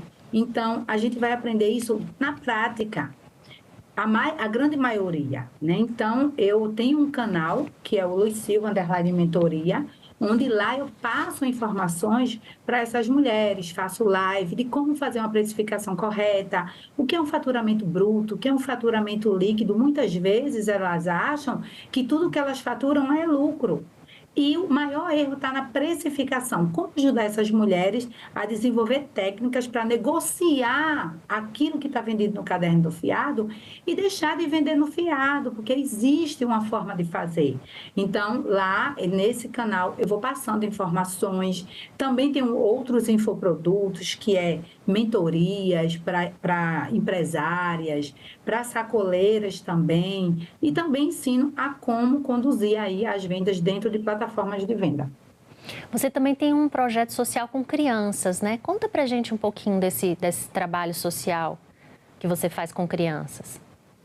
Isso. Aqui em Olinda, na comunidade Jardim Fragoso, na qual eu moro, existe uma carência muito grande. Na verdade, não existe nenhum projeto, não existe apoio, né? nem investimento, nem político, nem privado. Então, eu cuido de 50 crianças, é um projeto social de futebol, onde existe um profissional de educação física, o Edu Cabral, onde ele coordena junto comigo e mais 2 auxiliares. esse projeto. Então, as crianças, elas treinam 3 vezes por semana. Segunda, quarta e sábado, terça, quinta e sábado. Essas crianças, elas são acompanhadas e elas precisam estar matriculadas regularmente na escola, terem notas acima da média e serem acompanhados por um pediatra. Então, é uma forma também que a gente encontra de garantir que essas crianças na faixa etária de risco, entre 8 e 13 anos, estejam inseridas nesse projeto, porque, infelizmente, a presença de drogas, o desinteresse das crianças pela escola é grande, e esse projeto faz com que essas crianças elas tenham esse desejo de estudar, de ser um jogador de futebol, e por que não? Por que não sonhar? Por que não ajudar essas crianças a sonhar? E as mães também são acompanhadas, a gente tem crianças que são autistas, nós temos crianças órfãos, nós temos crianças que têm TDAH, mas que a gente abraça assim, né, junto aí com esse acompanhamento pediátrico, junto com a escola, com a família. Fazemos reuniões periódicas para acompanhar não só a criança, mas essas famílias bem de perto. E a gente acaba também acolhendo Páscoa. E aí a gente chama essa criança, dá um ovo de Páscoa, porque a realidade deles não permite que eles ganhem um ovo de Páscoa. Eu nunca ganhei. E a realidade das mães é que a maioria vivem de Bolsa Família. Elas não têm dinheiro para comprar um ovo de Páscoa, um peixe, um milho. Então, agora há pouco, a gente distribuiu 15 mil espigas de milho para mais de 600 famílias. Então, é uma alegria, para mim, uma satisfação muito grande, poder transformar a minha vida através do empreendedorismo, que é um veículo de mudança muito grande na vida de muitas mulheres. Claro que vai exigir mudança de mentalidade, vai exigir que você supere algumas crenças limitantes, mas transformar a vida das crianças da minha comunidade não tem preço. É verdade, parabéns por esse trabalho. E como é que você faz para conciliar a sua vida de empresária, né, agora com 3 lojas, com esses projetos sociais? Fica bem corrido, né? Fica corrido, mas é possível, né? É um desafio para toda mulher, a gestão de tempo. Toda mulher tem a casa, o marido, o filho, e comigo não é diferente. Mas quando a gente aprende a delegar, a sair ali do operacional, que todo mundo começa no operacional, colocando a mão na massa, e com cursos, com capacitação, a gente aprende a ir para o estratégico, o gerenciamento de tempo, ele fica bem melhor. Então, eu tenho equipes que cuidam das lojas, eu tenho equipe que cuida dos projetos. Então, eu vou acompanhando diariamente essas equipes, eles vão me passando relatórios, feedbacks, né, tudo de treino. Acompanho de perto também, sempre que possível, eu estou no campo com as crianças acompanhando. Faço reuniões de alinhamento semanalmente. Então, hoje, graças a Deus e à internet, a gente consegue gerenciar melhor e acompanhar todo mundo com mais tranquilidade. E você tem pretensão de ampliar esses projetos sociais? Já tem alguma coisa em planejamento? Ou, por enquanto, não tem condições de fazer essa ampliação? De repente, para jovens, mais crianças? Tem algum planejamento nesse sentido? Tem um sonho muito grande. A gente já tem, inclusive, um espaço, mas eu ainda não consegui construir. Mas a gente já tem o terreno onde a gente quer construir uma escola, sabe? O meu sonho é que essas crianças, elas saiam da escola, venham para esse espaço, tenham uma refeição, elas façam um reforço escolar, porque somente através da educação elas vão poder transformar a vida delas. E, infelizmente, na comunidade, as crianças demoram muito a aprender a ler, a escrever. Então, se essas crianças saírem alfabetizadas, essas crianças tiverem um apoio escolar para só depois ir para o treino, vai ser muito importante na vida, não só dessas crianças, mas também dos pais, porque a grande maioria não sabe nem ensinar a tarefa de casa, não tem esse suporte, não é verdade? Então, eu gostaria muito de colocar, conseguir desenvolver mais esse projeto e estou trabalhando para isso. Agora, voltando para o empreendedorismo, você falou várias vezes de internet, que a internet te ajudou e que hoje a internet também te ajuda a gerir o seu tempo, as suas equipes. Você acredita que a internet hoje ela é uma grande aliada para empreendedoras, para expor seus produtos, para poder também se comunicar com mais clientes? Como é que você usa a estratégia da internet com as pessoas que querem trabalhar com você e que querem aprender com você? E como você usa a internet também para divulgar os seus produtos das suas lojas? A internet, ela foi uma ferramenta muito poderosa, inclusive, para que eu conseguisse me posicionar no mercado, para que eu conseguisse sair na frente de muitas pessoas, porque a vergonha de falar em público, a vergonha de aparecer, o medo que as pessoas têm de falar por ser julgada por outras pessoas, ela impede as pessoas de crescer. E a internet é uma ferramenta muito grande. Quando eu comecei a vender, muitas pessoas sentiam medo de comprar pelo WhatsApp, não queriam aparecer no Instagram. Então, hoje, ela é minha principal aliada. Hoje eu consigo fazer lives, hoje eu consigo gravar vídeos. Hoje eu faço, inclusive, lives ao vivo dentro das plataformas de vendas, porque isso faz com que eu tenha uma captação e um alcance maior de clientes. Então, hoje você abre uma loja, né, online, e você faz live ao vivo, eu mostro a minha própria peça, eu gosto disso, é uma área que eu tenho outros modelos que fazem, mas sempre que possível eu gosto de estar com as clientes, você interage, passa confiança, passa credibilidade, isso é muito importante, que você tenha a cara da sua loja, que você esteja lá, presente, mostrando, porque ninguém melhor do que você mesmo para mostrar a sua peça de roupa, a peça que você fabrica, que você faz com tanto carinho e que vai, de alguma forma, abençoar a vida daquelas pessoas. E eu digo muito às minhas vendedoras, que elas têm um papel social muito importante na hora da venda, porque quem está do lado de cá, ela vai ter o salário dela, mas a pessoa que está do outro lado, muitas vezes está esperando que ela diga que tem aquela peça para pagar, comprar um leite, pagar uma conta de água, pagar uma conta de energia, entende que o papel social dessa vendedora é muito importante, porque ela vai estar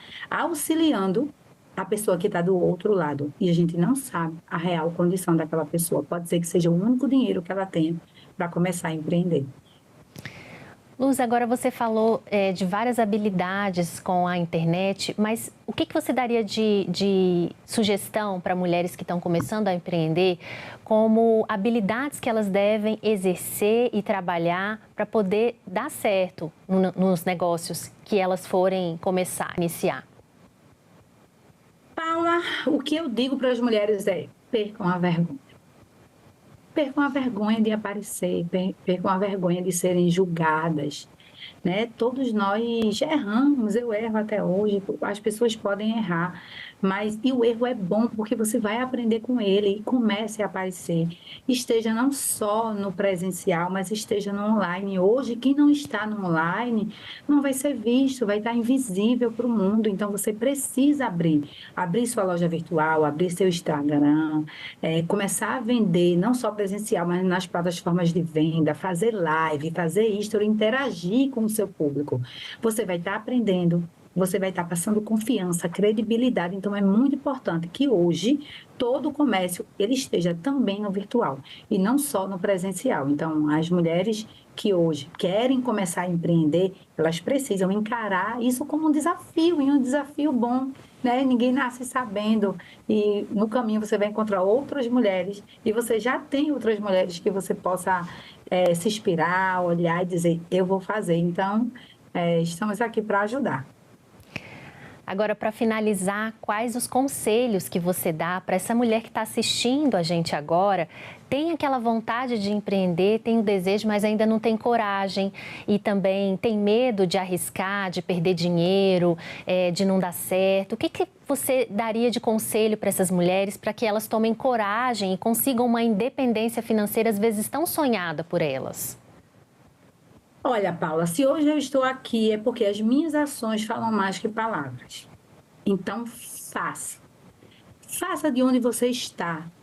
Faça com os recursos que você tem. Não fique esperando para abrir uma mega super loja, não. Não fique esperando chegar o bom para empreender, não. Então, começa com 6 peças ou começa com pouco que você tem. Olha ao seu redor. Eu precisei olhar na minha volta. Eu vendi picolé, eu fiz fralda descartável, eu fui catadora de reciclável e hoje eu sou essa empresária, sou escritora, acabei de lançar meu livro Vender Minha Arte, porque a gente precisa fazer, então não fique esperando que algo aconteça para você começar. E não pense que você vai começar grande, ninguém começa grande, começa pequenininho. Tem um sonho, por exemplo, de vender doces, começa vendendo brigadeiro de porta em porta, em uma cantina, em uma lanchonete, roupas, começa com os amigos, com os familiares, mas comecem hoje, com as condições que você tem, que no caminho, sim, você vai encontrar desafios, mas eu tenho certeza que nós conseguimos e você também vai conseguir superar. Muito bom, Luz. Luz, foi um prazer falar com você, saber mais da sua história inspiradora e, como seu próprio nome diz, você ilumina muitas mulheres, com certeza. Eu agradeço a sua presença aqui no Cidadania Mulher. Obrigada, Paula. Tchau, tchau. Bom, essa entrevista e todos os nossos outros programas estão disponíveis para você rever ou compartilhar no nosso site senado.leg.br/TV ou então pelo nosso canal no YouTube. Inscreva-se lá e marque o sininho para receber as notificações. Obrigada pela companhia e até o próximo Cidadania Mulher.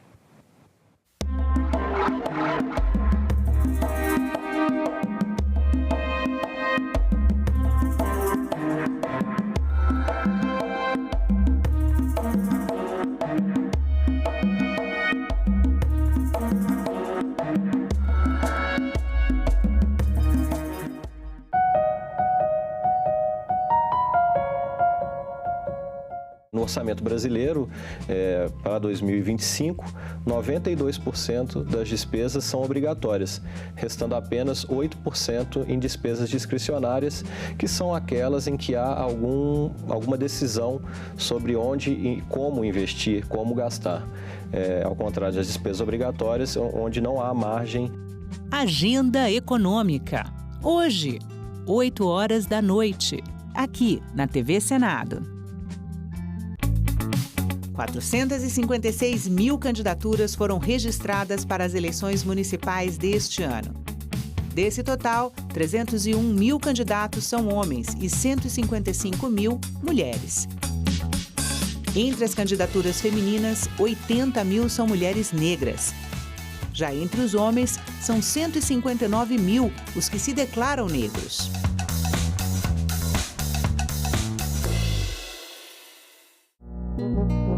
Agora é lei.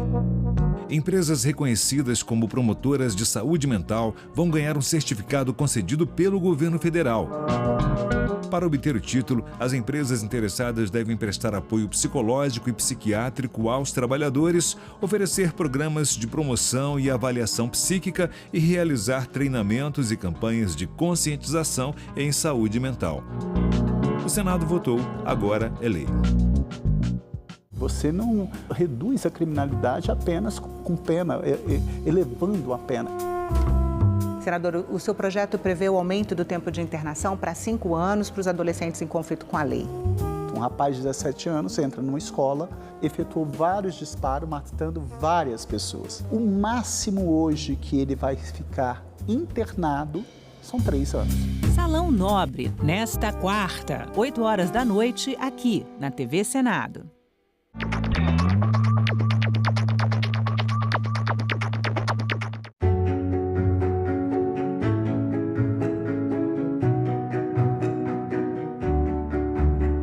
É importante que se tenha uma visão ampla de meio ambiente, que realmente a preocupação do meio ambiente se incorpore ao planejamento nacional, regional, do desenvolvimento no país. Conservar a natureza também é preservar a dignidade humana. O campo de luta da utopia chama-se ecologia e educação. É através da educação que a gente vai conseguir proteger a natureza. Nós sabemos que o Brasil já está sob o efeito das mudanças climáticas. Temos que nos adaptar e trabalhar para prevenir essas situações. É um problema econômico, é um problema social grave. Esta nação tem a obrigação de ter a preocupação equivalente com o meio ambiente. TV Senado. Democracia todo dia.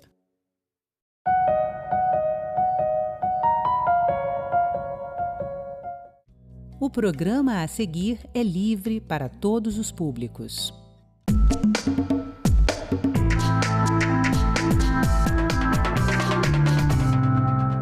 Hip Hop no Legislativo. A LERJ celebra os 51 anos do movimento. O hip hop praticamente salvou minha vida, né? Que eu vim de comunidade e comunidade só tem dois caminhos, né? Ou o caminho errado, ou você encontra um caminho para fazer as coisas certas.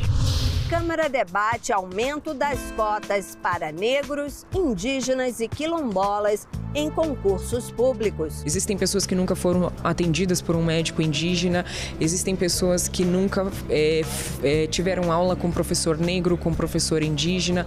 A comunidade quilombola fica excluída do direito ao espaço público. Conheça a cidade de Buíque, uma joia do sertão pernambucano.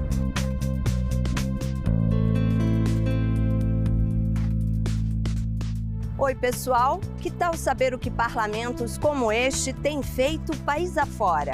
Afinal, são decisões que impactam a sua vida, o dia a dia do brasileiro. Eu sou Andréa Alves e este é o Parlamento Brasil, um programa que há 18 anos é feito em parceria com as TVs legislativas de todo o país. Vamos lá?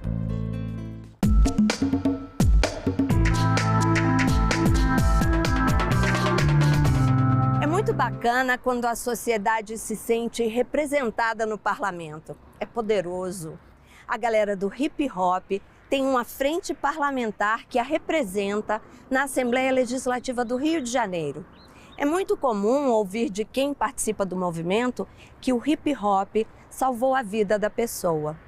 Os 51 anos do hip hop foram celebrados na sede histórica da LERJ, o Palácio Tiradentes. Dança, música e arte tomaram conta do Palácio Tiradentes em comemoração aos 51 anos do movimento hip hop. Grafites, rap, DJs, MCs e street dance fizeram parte do evento Hip Hop no Palácio, que aconteceu na sede histórica da LERJ. A celebração foi uma ação da Frente Parlamentar em Defesa do Hip Hop em parceria com a Diretoria de Cultura da Casa.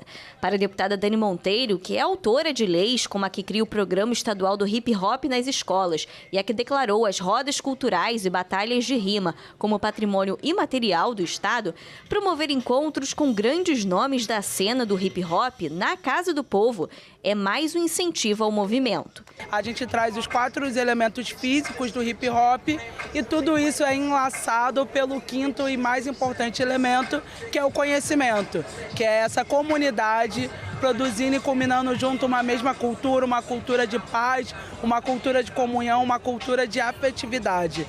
Isso é o hip hop que, há 51 anos vem salvando vidas, libertando mentes e construindo novos futuros possíveis a partir da arte, a partir da cultura, a partir do posicionamento cidadão e social. Para quem já colhe frutos com o hip hop há anos, fazer parte desta comemoração é motivo de muita dança e sorrisos. Uma batalha de rimas e de breaking reuniu b-boys e b-girls na pista montada nas escadarias do Palácio Tiradentes. O hip hop em si, né, ele já faz essa parte da conexão, do conhecimento. Então, quando fazemos um encontro, onde tem o MC, o b-boy, o DJ, o grafite, então a pessoa que chega perto do evento, ela se conecta com o evento, ela se conecta com uma cultura, uma parte do elemento, isso já traz um benefício. Promover arte e cultura para a população e criar perspectivas de vida, tanto no aspecto pessoal quanto profissional, é um dos objetivos do movimento hip hop. Então, o hip hop, para falar a verdade, assim, ele faz toda a diferença na minha vida, né? Além de um estilo de vida, além de uma modalidade olímpica, né? Além de uma cultura, ela também é a minha profissão. Eu dou aula de break num projeto Break Social Brasil, no Centro de Movimento Débora Coke, com muito orgulho, e também dou no GFEP, no Rio Comprido. São espaços que abriram a porta para mim trabalhar como professor, e venho desenvolvendo esse trabalho já durante muitos anos. Aliás, eu estou completando quase meus 20 anos de break, então é muita caminhada, né, nego? Hoje eu tô aqui como mestre de cerimônia, MC das batalhas, botar aqui a batalha para pegar fogo, né, dar aquela animada.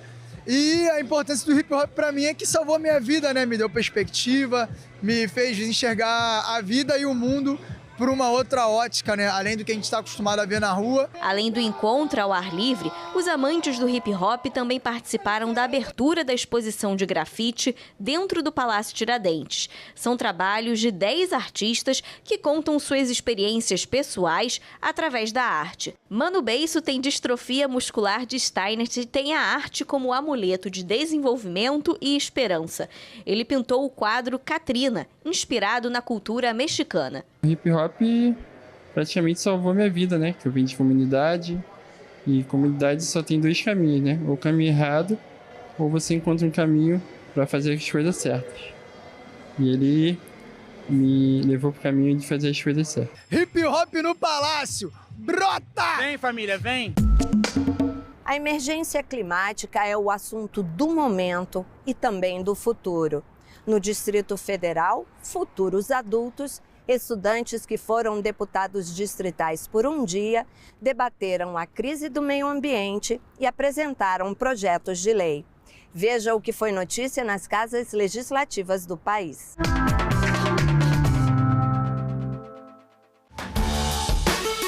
Que a juventude é o futuro da nação, todo mundo já sabe. Mas aqui na Câmara Legislativa, o futuro é agora.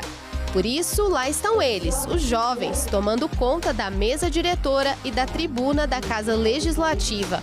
Como parte das atividades escolares de uma escola privada de Brasília, os adolescentes comandaram uma sessão especial em que apresentaram projetos de lei voltados para a preservação do meio ambiente e para incentivar a sustentabilidade. Vestidos a caráter, como manda o figurino, eles subiram à tribuna, defenderam seus projetos, debateram sobre a viabilidade de colocá-los em prática e votaram e aprovaram medidas para solucionar problemas ambientais do DF. Uma grande responsabilidade que a gente tem e eu acho que é extremamente importante, porque a gente pode decidir novas leis e automaticamente o que a gente pode fazer com o nosso estado. Até chegar ao plenário da CLDF, os alunos passaram 6 meses estudando sobre como funciona a casa, quais as etapas para apresentar, votar e aprovar um projeto de lei e ainda sobre os temas que foram defendidos na tribuna.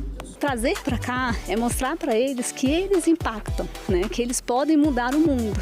Então, acho que ter a experiência de vir, conhecer a casa e depois ter a oportunidade de fazer a simulação aqui, traz para eles uma importância do papel deles na sociedade. Isso reforça a importância do estudo, a importância de aprender bastante, de estudar sobre um tema e também trabalhar a parte da oralidade, da fala, dessa experiência que é muito nova para eles e super importante. A iniciativa da participação dos estudantes no plenário é da deputada Paula Belmonte, que preside a Frente Parlamentar em Defesa dos Direitos da Criança e do Adolescente. Além da defesa do projeto que eles tinham também, você percebia ali que tinham parlamentares, né, os jovens, questionando de onde se tirar o dinheiro, como que nós vamos estar administrando esse dinheiro. Então isso para nós é uma grande iniciativa. A Câmara Legislativa abrindo as portas para os nossos jovens e que isso esteja mais presente no nosso dia a dia. Por quê? Porque é dessa maneira que nós vamos trazer cidadania para o nosso presente, que são esses jovens, e daqui a uns dias para o nosso futuro. Então eu fico muito honrada de ter participado e muito feliz aqui com o nosso trabalho legislativo para que a gente possa cada vez mais trazer a população para dentro da Câmara Legislativa, que é o lugar da população, é onde nós temos que respeitar e principalmente representar a todos eles.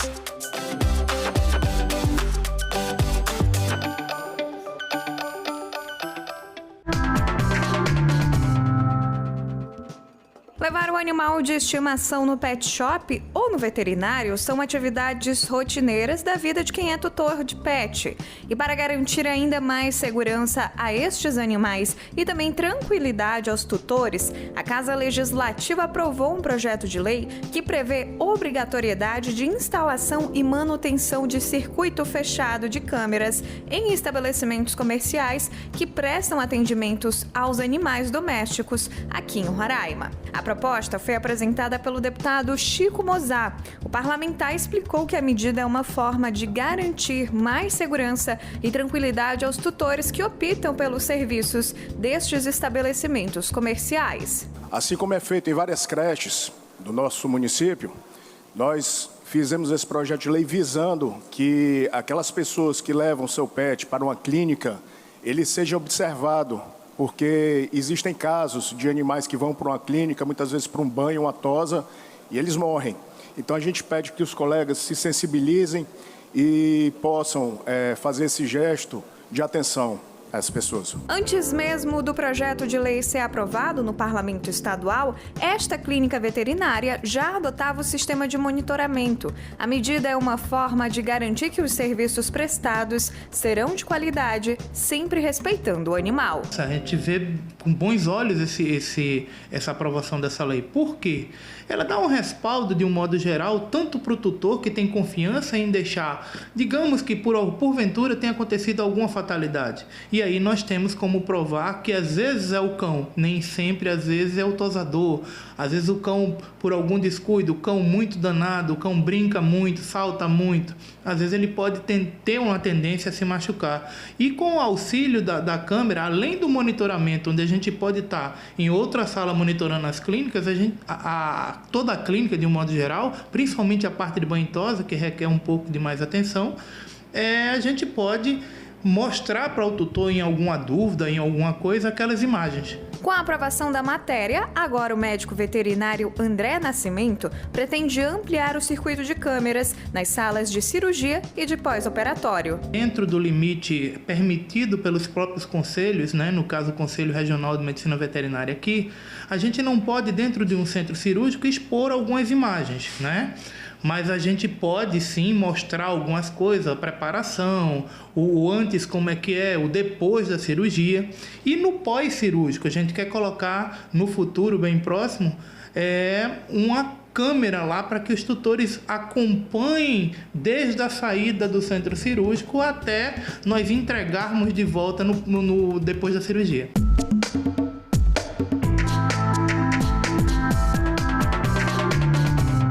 Ampliação de cotas em concursos públicos para negros, indígenas e quilombolas é o objetivo de um projeto de lei que foi debatido em audiência pública aqui na Câmara dos Deputados. A principal mudança no projeto de lei que altera a divisão de cotas em concursos públicos é o aumento da porcentagem de vagas reservadas, que passa dos atuais 20% para até 30%. Além disso, a proposta também inclui dentro do novo percentual indígenas e quilombolas. Para a diretora do Departamento de Provimento e Movimentação de Pessoal do Ministério da Gestão e Inovação, Maria Aparecida Chagas Ferreira, a medida corrige uma injustiça histórica. Reduzir as desigualdades dentro da administração pública e ampliar a capacidade estatal é um desafio que nós temos como permanente. E incluir indígenas, quilombolas no serviço público faz parte desse compromisso de transformação social e ampliação da representatividade. O texto aprovado pelo Senado em maio deste ano está em discussão na Comissão da Amazônia e dos Povos Originários e Tradicionais da Câmara, que realizou audiência pública para ouvir representantes da sociedade civil e do governo. O diretor do Departamento de Língua e Memórias Indígenas do Ministério dos Povos Indígenas, Eliel Benites, lembrou que abrir espaço para diferentes povos no serviço público é garantir a diversidade. Para os povos indígenas é necessário que esteja cada vez mais presente no âmbito dos espaços de decisões políticas, e também de pensamento estratégico do governo e da sociedade como um todo, para que a própria sociedade conheça o que é os povos indígenas. A atual legislação sobre cotas para negros e pardos em concursos públicos está em vigor desde 2014 e perderia validade em junho deste ano.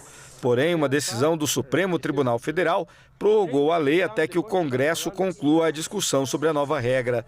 Para a deputada Carol D'Artora, do PT do Paraná, relatora do projeto na comissão, ampliar o alcance da lei de cotas é garantir maior representatividade da população brasileira no serviço público. É muito triste o Brasil não se ver nos serviços públicos.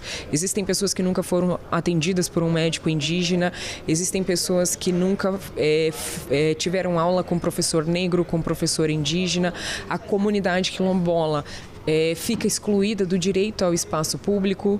Então, são esses pontos que a gente vê que o projeto tem a condição de nos ajudar a superar. Na verdade, o principal ponto é a superação do racismo institucional. O grande número de queimadas que tem assolado o país foi tema de uma sessão de debates aqui no plenário do Senado Federal.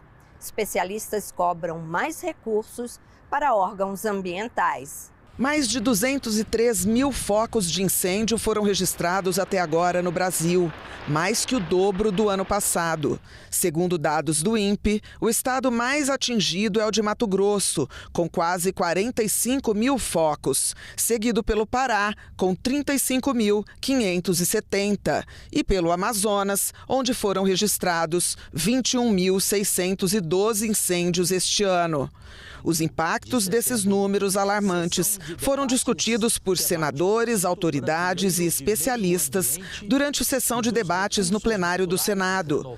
Parlamentares defenderam que o Brasil não pode esquecer os compromissos ambientais assumidos internacionalmente. A destruição da Amazônia, do Cerrado e do Pantanal compromete nossa ambição climática e coloca em risco nossa credibilidade como líder na preservação ambiental. O Acordo de Paris, do qual somos signatários, exige de nós ações robustas de combate ao desmatamento, incentivando a economia de baixo carbono e políticas públicas eficazes para enfrentar queimadas e os incêndios florestais.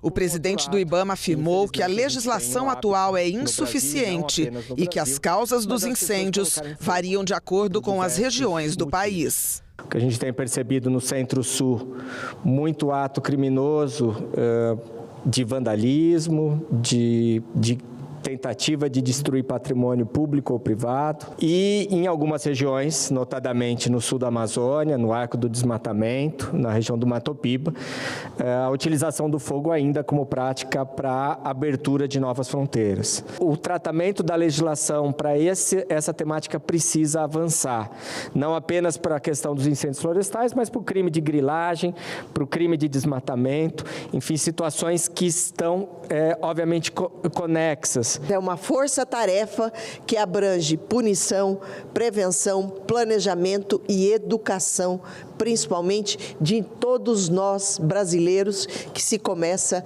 desde a infância. Tem política pública que a gente vai ter mesmo que amarrar em forma de legislação. Porque vem um governo, faz, aí vem o outro, não dá continuidade, aí vem o outro que quer inventar a roda daquilo que já estava dando certo. A maior estiagem dos últimos 75 anos e as altas temperaturas favorecem o aumento das queimadas. Para os meses de outubro, novembro e dezembro, segundo o INPE, a previsão é de que as temperaturas fiquem de 1 a 2 graus acima da média histórica no país. A estimativa de chuva é de 10 a 50 milímetros abaixo da média. Essas previsões nada positivas exigem mais recursos para os órgãos ambientais. Nós não temos pessoal e nem orçamento suficiente. O INPE já trabalhou em 2010 com 400 milhões de reais por ano. Hoje o meu orçamento é 130 milhões de reais por ano, para fazer mais com menos e com menos gente. Agora, nos últimos meses, nós tivemos ali, agora ainda esse mês, as medidas provisórias que possibilitaram um aumento extraordinário do orçamento, nós somando aí mais de 600 milhões de reais adicionais para essas ações. As queimadas também afetam a qualidade de vida da população. O Ministério da Saúde apresentou recomendações para enfrentar esse período de seca. Entre as principais, reforçar a hidratação sempre que possível, permanecer em ambientes fechados e não fazer exercícios físicos ao ar livre. Todas essas recomendações para reduzir os riscos à saúde dessa população que vem sendo expostas há semanas, há meses, a níveis inadequados de qualidade do ar.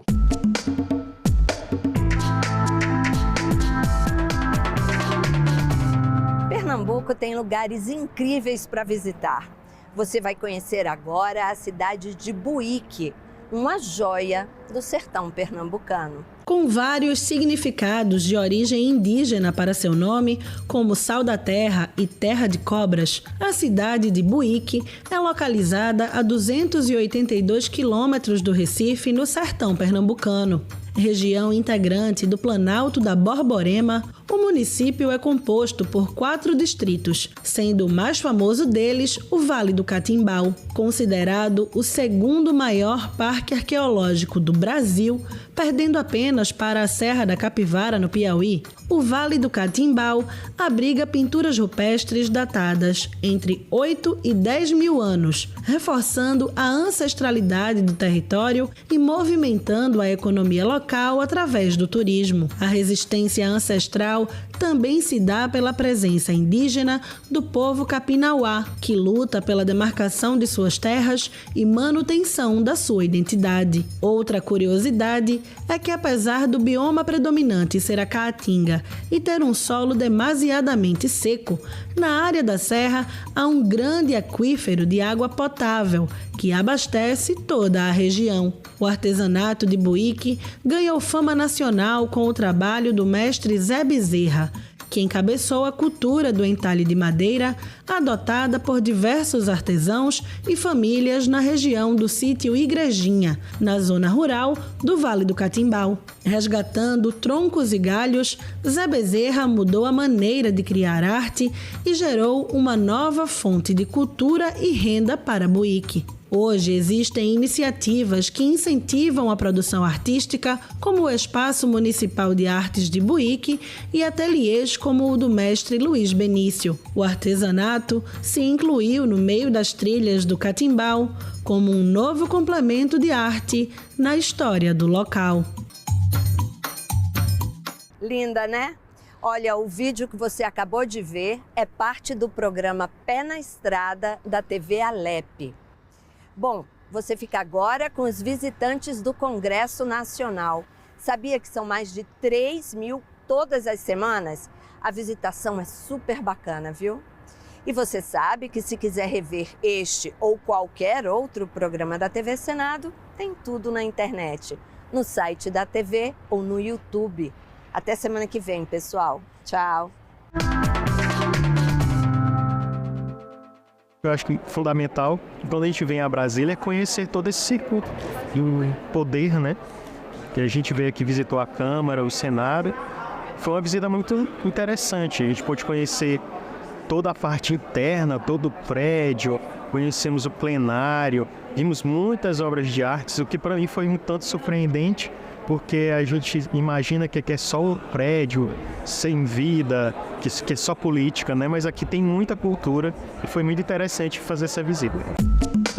Eu achei realmente muito interessante a exposição dos 200 anos do Senado. A gente pode conhecer um pouquinho da história desde Dom Pedro I até agora a redemocratização, passando também pelos fatos recentes, que foram os atos do dia 8 de janeiro. Então, realmente, a gente consegue conhecer um pouco da história do que foi aquele dia, né? Então, de todas as coisas ocasionadas, um fato realmente lamentável, mas que fez parte da nossa história, então é muito importante a gente conhecer e entender. Muito bom, maravilhoso. Todos os ambientes que eu visitei, eu gostei. Muito bonito, muito organizado também. E a moça explica tudo, dá uma verdadeira aula de história. Excelente. Eu já tinha feito ele há anos atrás. A única diferença, um pouco triste agora, é ver a depredação que fizeram. Tanto pela experiência arquitetônica, mesmo pela beleza da própria construção e de todas as obras, quanto pela própria importância da democracia, que é frágil e é importante que todo mundo efetivamente se engaje. Eu gostei muito de ter vindo aqui. Eu acho que é um prédio bonito, elegante, com histórias, com memórias. Eu acho que o povo que não tem história não tem memória. Devemos estudar para passar este legado aos nossos filhos aos nossos descendentes e também à nossa população.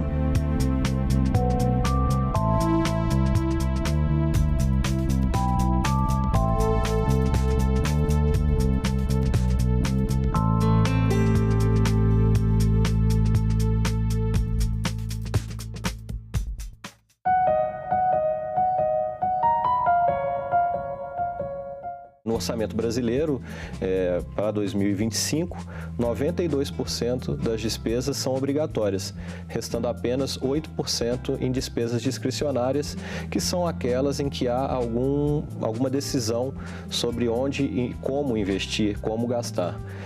Ao contrário das despesas obrigatórias, onde não há margem. Agenda Econômica. Hoje, 8 horas da noite, aqui na TV Senado.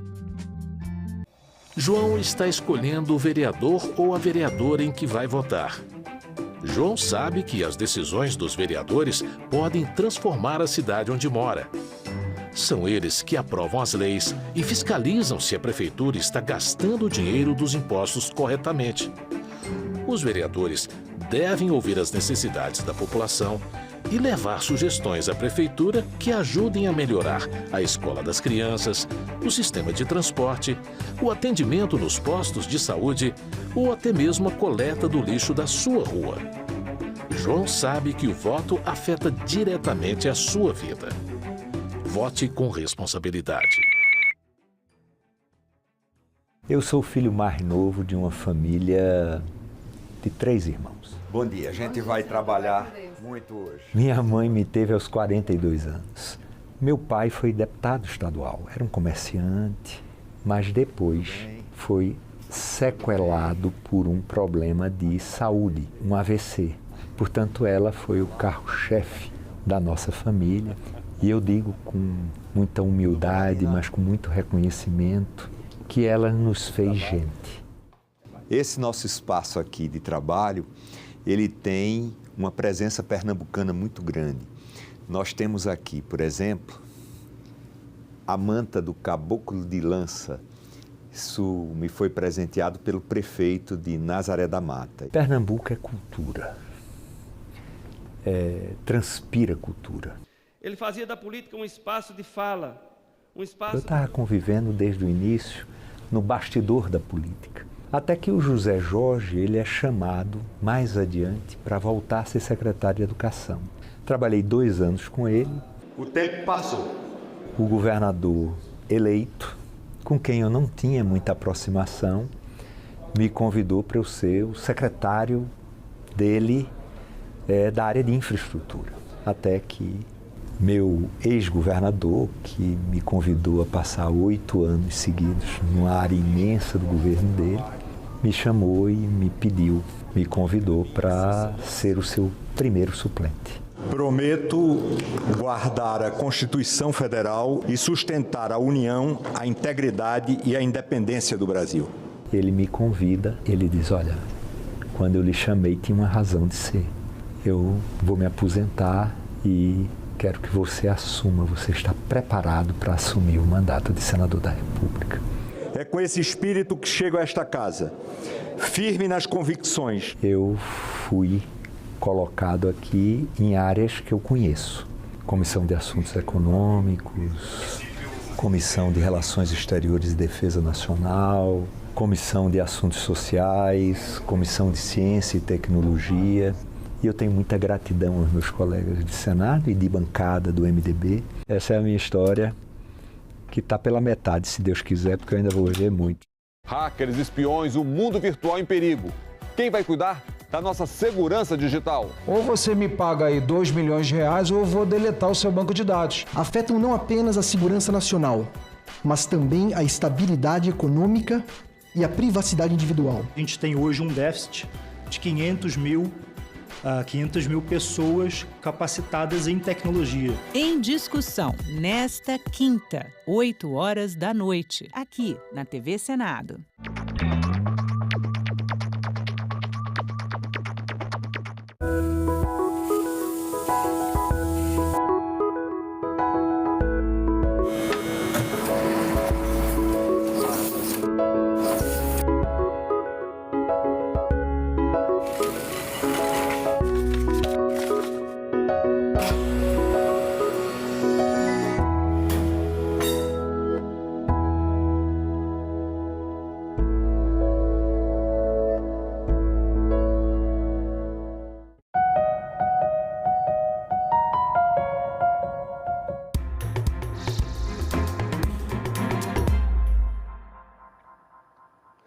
Boa noite. Hoje é terça-feira, 8 de outubro, e o Senado Notícias está no ar.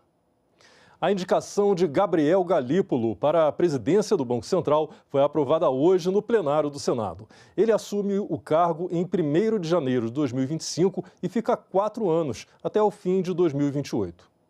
Votaram sim 66 senadores, não 5 senadores, nenhuma abstenção. Aprovada a indicação do senhor Gabriel Murica Galípolo para exercer o cargo de presidente do Banco Central do Brasil.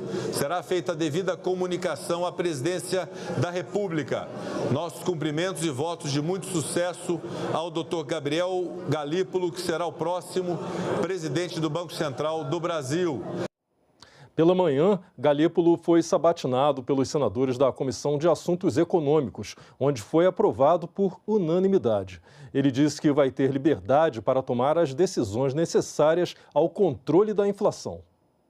O economista Gabriel Galípolo foi indicado pelo presidente Lula para substituir Roberto Campos Neto no comando do Banco Central. Como o atual presidente da instituição foi muito criticado pelo presidente da República porque não atuou para baixar os juros, os senadores direcionaram boa parte das perguntas para uma possível interferência de Lula. Olhando para trás, o senhor acredita que as críticas direcionadas ao presidente do Roberto Campos foram justas? Pesando esses ataques, o senhor avalia que a permanência do presidente foi o melhor para a economia brasileira? Esse cenário é melhor do que sem autonomia do Banco Central? O senhor é um homem equilibrado, mas como o senhor vai lidar quando figuras históricas do PT não mediu palavras para atacar o atual presidente do Banco Central de formas indevidas e injustas? Como o senhor vai lidar com isso? Creio que o seu predecessor, o atual ocupante, Roberto Campos Neto, fez um excelente trabalho como presidente do Banco Central.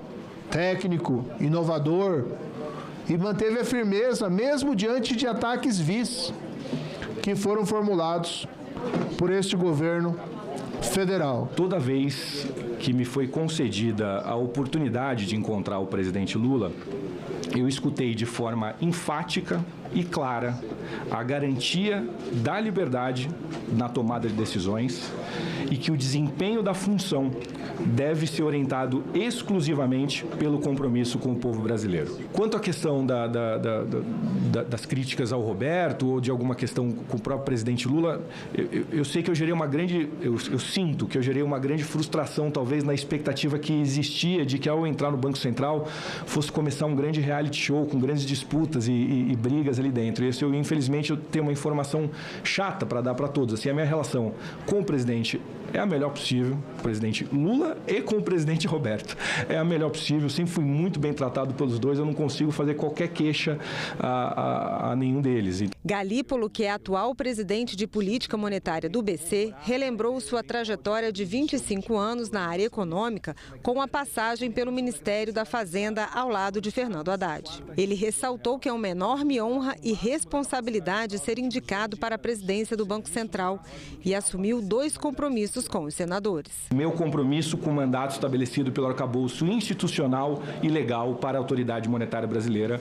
2, a consciência da honra e responsabilidade que envolvem a indicação à presidência do Banco Central e do papel da estabilidade monetária e financeira na construção da sociedade que desejamos. Ao ser questionado sobre a autonomia administrativa e financeira do Banco Central, que estão previstas numa PEC em tramitação aqui no Senado, Galípolo ressaltou que o BC tem sofrido com o esvaziamento de servidores. Quem está lá como diretor do Banco Central já há algum tempo, eu reforço aqui a visão de preocupação do ponto de vista da necessidade de você ter um arcabouço institucional e uma estrutura institucional do Banco Central que permita ele desempenhar suas funções. Tanto naquilo que foi dito aqui, que envolve a questão de pessoal, a gente teve uma redução bem grande do número de pessoal, seja por questões de aposentadoria, que eu acho que é a questão mais relevante, ou até de pessoas que podem ter saído para o mercado, assumindo novas funções que não existiam antes. né? Eu já disse algumas vezes hoje que, por exemplo, o sistema de pagamento instantâneo, o Pix, ele é uma infraestrutura pública digital que se equipara hoje quase às outras infraestruturas essenciais que nós temos. Eu sei que a equipe do Banco Central tem se colocado à disposição tanto do Legislativo quanto do Executivo para tentar subsidiar essa discussão, que eu acho absolutamente essencial, e até nas manifestações últimas que eu ouvi do senador Jacques Wagner, me parece que o tema hoje é muito mais uma discussão de adequação e refinamento da forma do que efetivamente do mérito do tema. E foi lido em plenário um requerimento para a criação da CPI das bets. O próximo passo é a indicação de 11 senadores para compor o colegiado. O presidente do Senado, Rodrigo Pacheco, leu em plenário o requerimento de criação da CPI sobre apostas online e associação com organizações criminosas. O texto será publicado e a comissão instalada, com data ainda a ser definida. Na ocasião, serão escolhidos presidente e relator. A importância da investigação pelo Legislativo, por intermédio de uma CPI, é a notoriedade, é o que nós conseguimos levar para a sociedade. Por quê? Porque as investigações tramitam geralmente em segredo de justiça, como é o caso, e nós só descobrimos quando é deflagrada a operação, com prisões preventivas, prisões temporárias, enfim. Mas a população precisa saber do risco e do perigo. Levantamento feito pelo Banco Central, a pedido do senador Omar Aziz, revelou que os brasileiros gastaram cerca de 20 bilhões de reais este ano em bets e jogos de azar. Só em agosto, 5 milhões de beneficiários do Bolsa Família gastaram 3 bilhões de reais com jogos e apostas online. Tenho certeza que o Senado terá a responsabilidade de investigar, de mostrar e abrir essas contas. Conselho Nacional do Comércio, 111 bilhões a menos nas compras. Dinheiro que saiu do país e que não tem retorno. A FEBRABAN, recursos tirados com cartão de crédito, crédito de débito, são imensuráveis pelos bancos para as pessoas doarem. Não é jogo, é doação. Estão fazendo doação para as bets. O crescimento do endividamento das famílias pobres brasileiras de mais de 35%, graças a essa jogatina instalada. Esse é um problema sério, um problema crescente e precisa de uma solução, no mínimo, ações de mitigação desse problema. É fundamental para que essa casa dê uma resposta ao povo brasileiro em relação à fragilidade do controle dessa atividade que se tornou epidêmica no nosso país.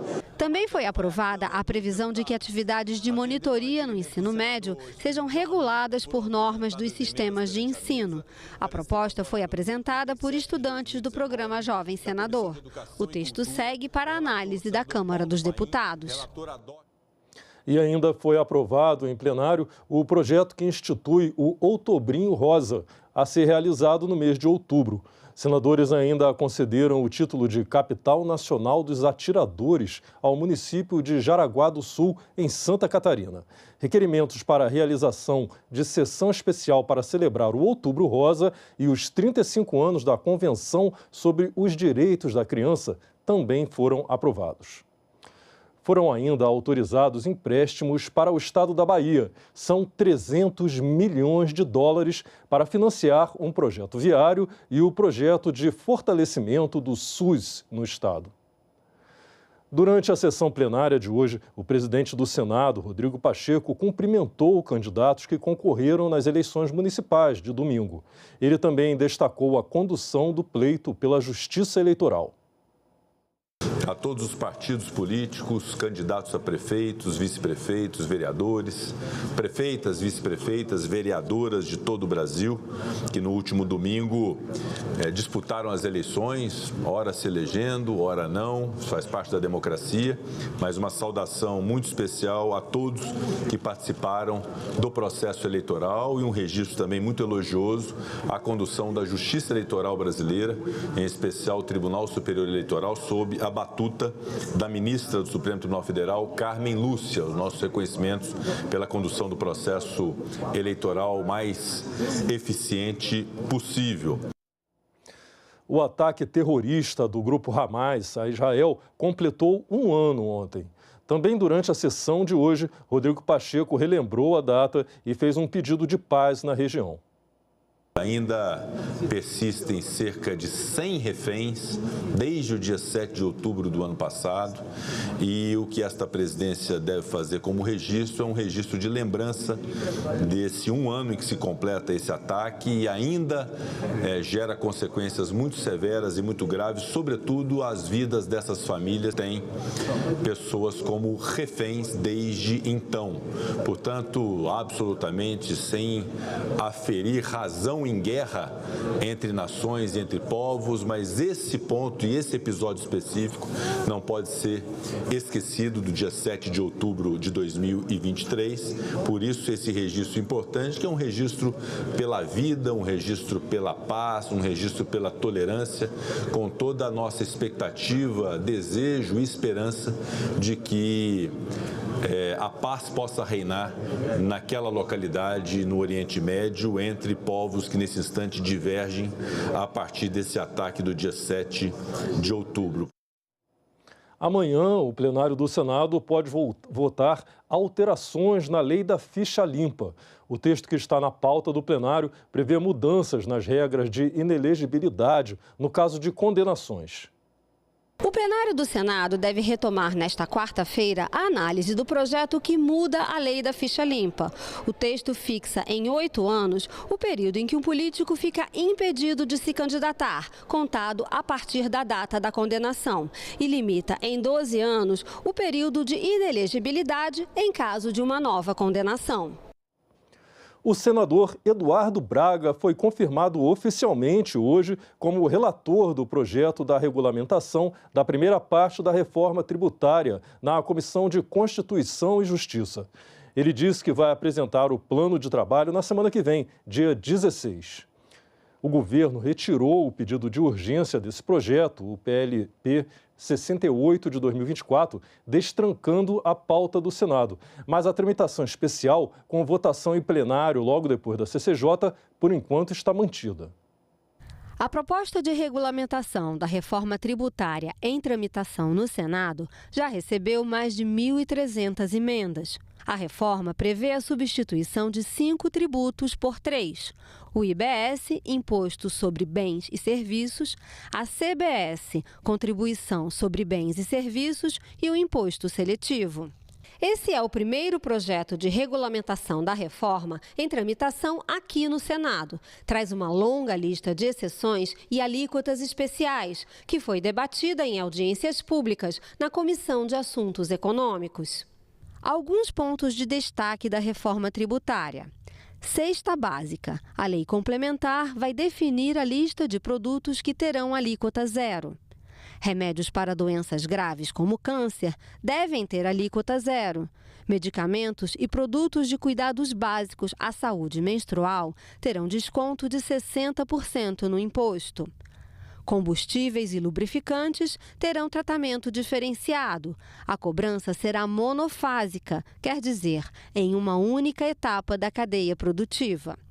Passarão a pagar IPVA os veículos aquáticos e aéreos, como jatos, helicópteros, iates e jet skis. O imposto será progressivo, conforme o impacto ambiental do veículo, ou seja, quem polui mais, paga mais. Profissionais liberais pagarão 70% da alíquota padrão do IVA. Na prática, a medida beneficia apenas empresas, escritórios e clínicas que faturem mais de 4,8 milhões por ano. Isso porque a maior parte dos profissionais autônomos que ganham abaixo desse valor está incluída no Simples Nacional. Durante as discussões na Comissão de Assuntos Econômicos, especialistas e representantes do governo discordaram sobre as exceções da reforma. A primeira questão que preocupa é o excesso de regimes específicos e de exceções.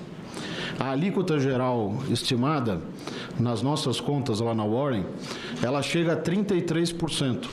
Ah, mas o projeto de lei complementar prevê uma trava. Essa trava não vai funcionar, porque a Constituição vale mais do que a lei complementar, percebe? E o princípio que está garantido na Constituição é que a arrecadação dos entes nunca poderá ser menor do que aquela calculada num cenário de referência. sabe-se Deus o que é o cenário de referência. Portanto, a alíquota calculada para garantir as exceções, para garantir os regimes específicos e diferenciados principalmente, e para garantir a manutenção da carga tributária, que é disso que se trata, vai precisar ser muito maior do que aqueles 26,5%. O representante do Ministério da Fazenda defendeu alguns pontos do texto. Regime diferenciado, regime específico, eles foram considerados assim porque eles têm características próprias operacionais, né? Então, combustíveis como não fazia, devido ao ramo. Então, são peculiaridades que tiveram que ser inseridas na reforma, dado as especificidades do setor. Claro que o ideal é sempre não com uma atividade ampla, né? Mas todo resíduo ele é inerente ao sistema tributário e a gente tem que ter isso presente. A CPI, que investiga a manipulação de jogos e apostas esportivas, aprovou a convocação da influenciadora digital Deolane Bezerra e de Lucas Tolentino, tio do jogador Lucas Paquetá, que atualmente joga na Inglaterra. Na reunião de hoje, a CPI ouviu o depoimento do empresário William Rogato, investigado por manipular resultados. O depoimento do empresário William Rogato foi feito por videoconferência direto de Portugal. Rogato é investigado pelo Ministério Público e confessou à CPI que cometeu muitos crimes no mundo do futebol até hoje. A ocasião faz o ladrão. Infelizmente, vocês me dão brecha, eu vou entrar. Ponto. Vocês não remuneram os atletas, eu vou remunerar e vou ganhar nas casas de aposta. Não tem muito segredo, cara. Pode ter certeza que aí eu vou entregar todo mundo e eu quero mesmo que essa CPI aí estoure para todo mundo entender que esse mundo do futebol aí é muito além do que a gente pensa. Segundo Rogato, ele manipulou resultados comprando atletas e árbitros dentro e fora do Brasil e estima já ter ganho, em média, 300 milhões de reais com o esquema. Qual que é o meu modo operante? Eu pego o time que está com dificuldades financeiras, ele não tem dinheiro para disputar um campeonato, muito menos para pagar as taxas da federação, nossa grande federação corrupta. Eu vinha, como quem não quer nada, e aí, presidente, vamos fazer o time subir, vai dar tudo certo, a gente vai ser campeão. Ok, eu pegava, eu tinha uma agência de atleta, tá? Que é a WR10, que eu acho que vocês já devem ter acesso à sua posse aí da minha empresa. E aí eu falava para esses jogadores que eles tinham que ganhar comigo. Porém, eles tinham que facilitar os jogos para mim. O empresário afirmou que pagava em média 50 mil reais por jogo para os árbitros manipularem resultados e que políticos também fazem parte do esquema no futebol brasileiro. Tem, cara, tem. Eu preciso entrar em algum lugar, eu preciso entrar nas coisas. Tem político, vereador, prefeito, a gente precisa. Eu quero que você entenda que o sistema ele é único, cara. E para entrar precisa ter pessoas e todo mundo gosta de dinheiro. Diante de tantas revelações, o senador Eduardo Girão apresentou um requerimento pedindo proteção à vida de William Rogato por parte do Estado, caso ele queira voltar ao Brasil. A CPI se disponibilizou a ir a Portugal na próxima semana encontrar o empresário para um novo depoimento. Em relação a gente aqui, a gente sentiria bastante vontade de ir a Portugal para fazer essa conversa com você? Claro, Romário, sem dúvida. Claro que eu vou montar uma proteção, tá? Sendo bem transparente como eu estou sendo com vocês aí, para quem estiver ouvindo. Eu vou montar uma proteção para estar chegando e não ser pego de surpresa, mas se realmente você ouve e é um representante de vocês aqui, eu estou totalmente aberto. Ele já se declarou réu confesso e nós precisamos nos aprofundar. A CPI vai pedir prova, se tiver nós vamos lá, né? Porque ele disse que tem peixe muito grande nisso. Tem dirigentes, tem jogadores e a gente precisa fazer com que a verdade venha à tona e que a gente tome medidas concretas. Durante a sessão, os senadores aprovaram a convocação da advogada e influenciadora digital Deolane Bezerra. Deolane foi presa em setembro em Pernambuco. A CPI quer investigar possível relação da influenciadora com empresas de apostas esportivas pela internet e com traficantes do Complexo da Maré. A CPI aprovou ainda a convocação de Bruno Tolentino, tio do jogador Lucas Paquetá, que atua hoje em um time inglês. Tolentino é suspeito de participar de manipulação de resultados. Aperfeiçoamento da gestão da empresa Pré-Sal Petróleo e criação de regime especial de tributação para algumas obras públicas. Objetivos de 2 projetos aprovados nesta terça-feira na Comissão de Infraestrutura. Pelo pelo texto, obras de reconstrução de infraestrutura básica em casos de catástrofes, bem como em situação de relevante interesse nacional, passam a contar com o regime especial de tributação. Uma emenda acatada pelo relator incluiu entre essas obras aquelas referentes a aeroportos, ferrovias e portos marítimos e fluviais. Aprovado pelos senadores, o projeto será analisado agora na Comissão de Assuntos Econômicos. Outro projeto aprovado na reunião é o que pretende aperfeiçoar os mecanismos de gestão econômica e financeira da Empresa Brasileira de Administração de Petróleo e Gás Natural, a Pré-Sal Petróleo, fundada em 2013, como explica o relator. Isso aqui dá à empresa mais previsibilidade na sua parte financeira, e é importante para que seja a operação da empresa seja mais fluida, para que não fique dependente dos acordos do Ministério da Energia o tempo todo, a cada ano. A Comissão de Educação aprovou um projeto que prioriza as políticas assistenciais a estudantes da educação superior e profissional, científica e tecnológica pública para receber recursos do Fundo Social.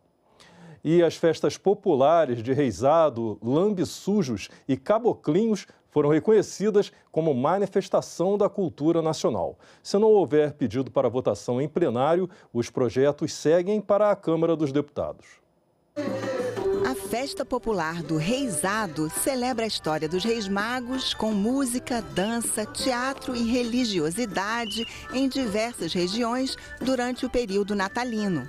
O texto aprovado na Comissão de Educação reconhece a festa como manifestação da cultura nacional. O reconhecimento do Reisado não é apenas um ato simbólico, mas sim uma ação concreta de preservação cultural que assegura que essa tradição continue a ser fonte de orgulho e identidade para futuras gerações. Outro projeto aprovado reconhece também como manifestação da cultura nacional a festa dos Lambe-Sujos e Caboclinhos, realizada em Laranjeiras, Sergipe, todo segundo domingo de outubro. Esse evento representa a maior expressão de teatro espontâneo ao ar livre do mundo, envolvendo a reencenação de episódios históricos relacionados à destruição dos quilombos e à escravidão. O auto dramatiza o confronto entre os lambe-sujos, que simbolizam os negros escravizados, e os caboclinhos, que representam os indígenas, que sob o comando dos famigerados capitães do mato buscavam recapturar os negros quilombolas. Esse folguedo, que remonta ao século XIX, é uma das manifestações culturais mais significativas de Sergipe, sendo essencial para a preservação da memória coletiva da comunidade. Reconhecer essa celebração como uma manifestação da cultura nacional é uma forma de valorizar uma história frequentemente negligenciada pela narrativa oficial.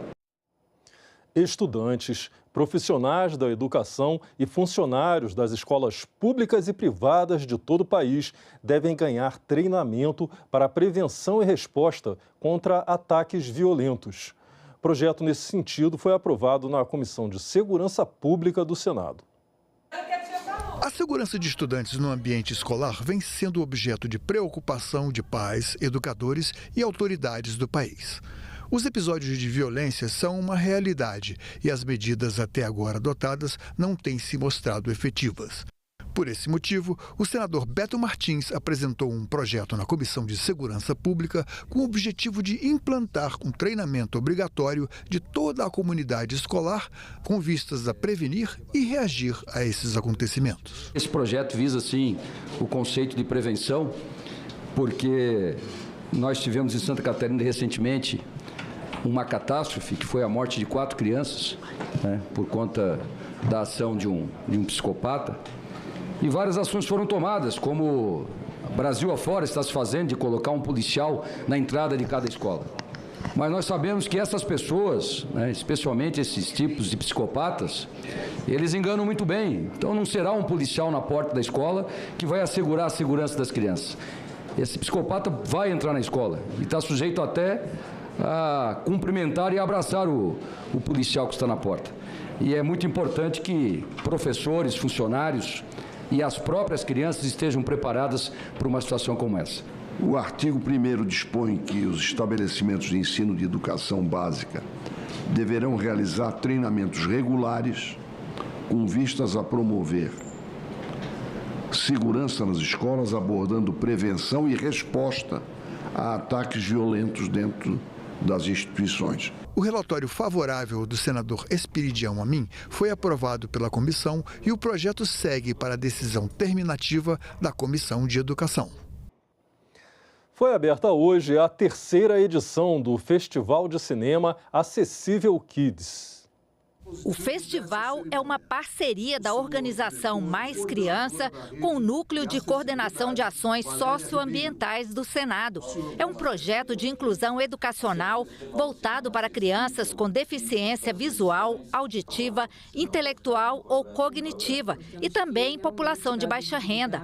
Além de uma oficina para educadores, está prevista uma sessão inclusiva do filme Meu Malvado Favorito 2, no Cine Brasília, nesta quarta-feira. É uma sessão de cinema onde todo mundo pode participar, independente das deficiências que tenha do ponto de vista visual, né, do ponto de vista auditivo. A gente tem, então, um lugar pleno onde as pessoas podem, de fato, viver nesse mundo do futuro. É um mundo onde essas barreiras de acesso à informação, acesso à vida social, acesso à diversão, não existem mais. A gente faz essa parceria há 3 anos, né, e já estamos numa época de maturidade desse projeto, e esse projeto simboliza um pouco do que a gente gostaria de fazer enquanto organização. É uma forma de dar visibilidade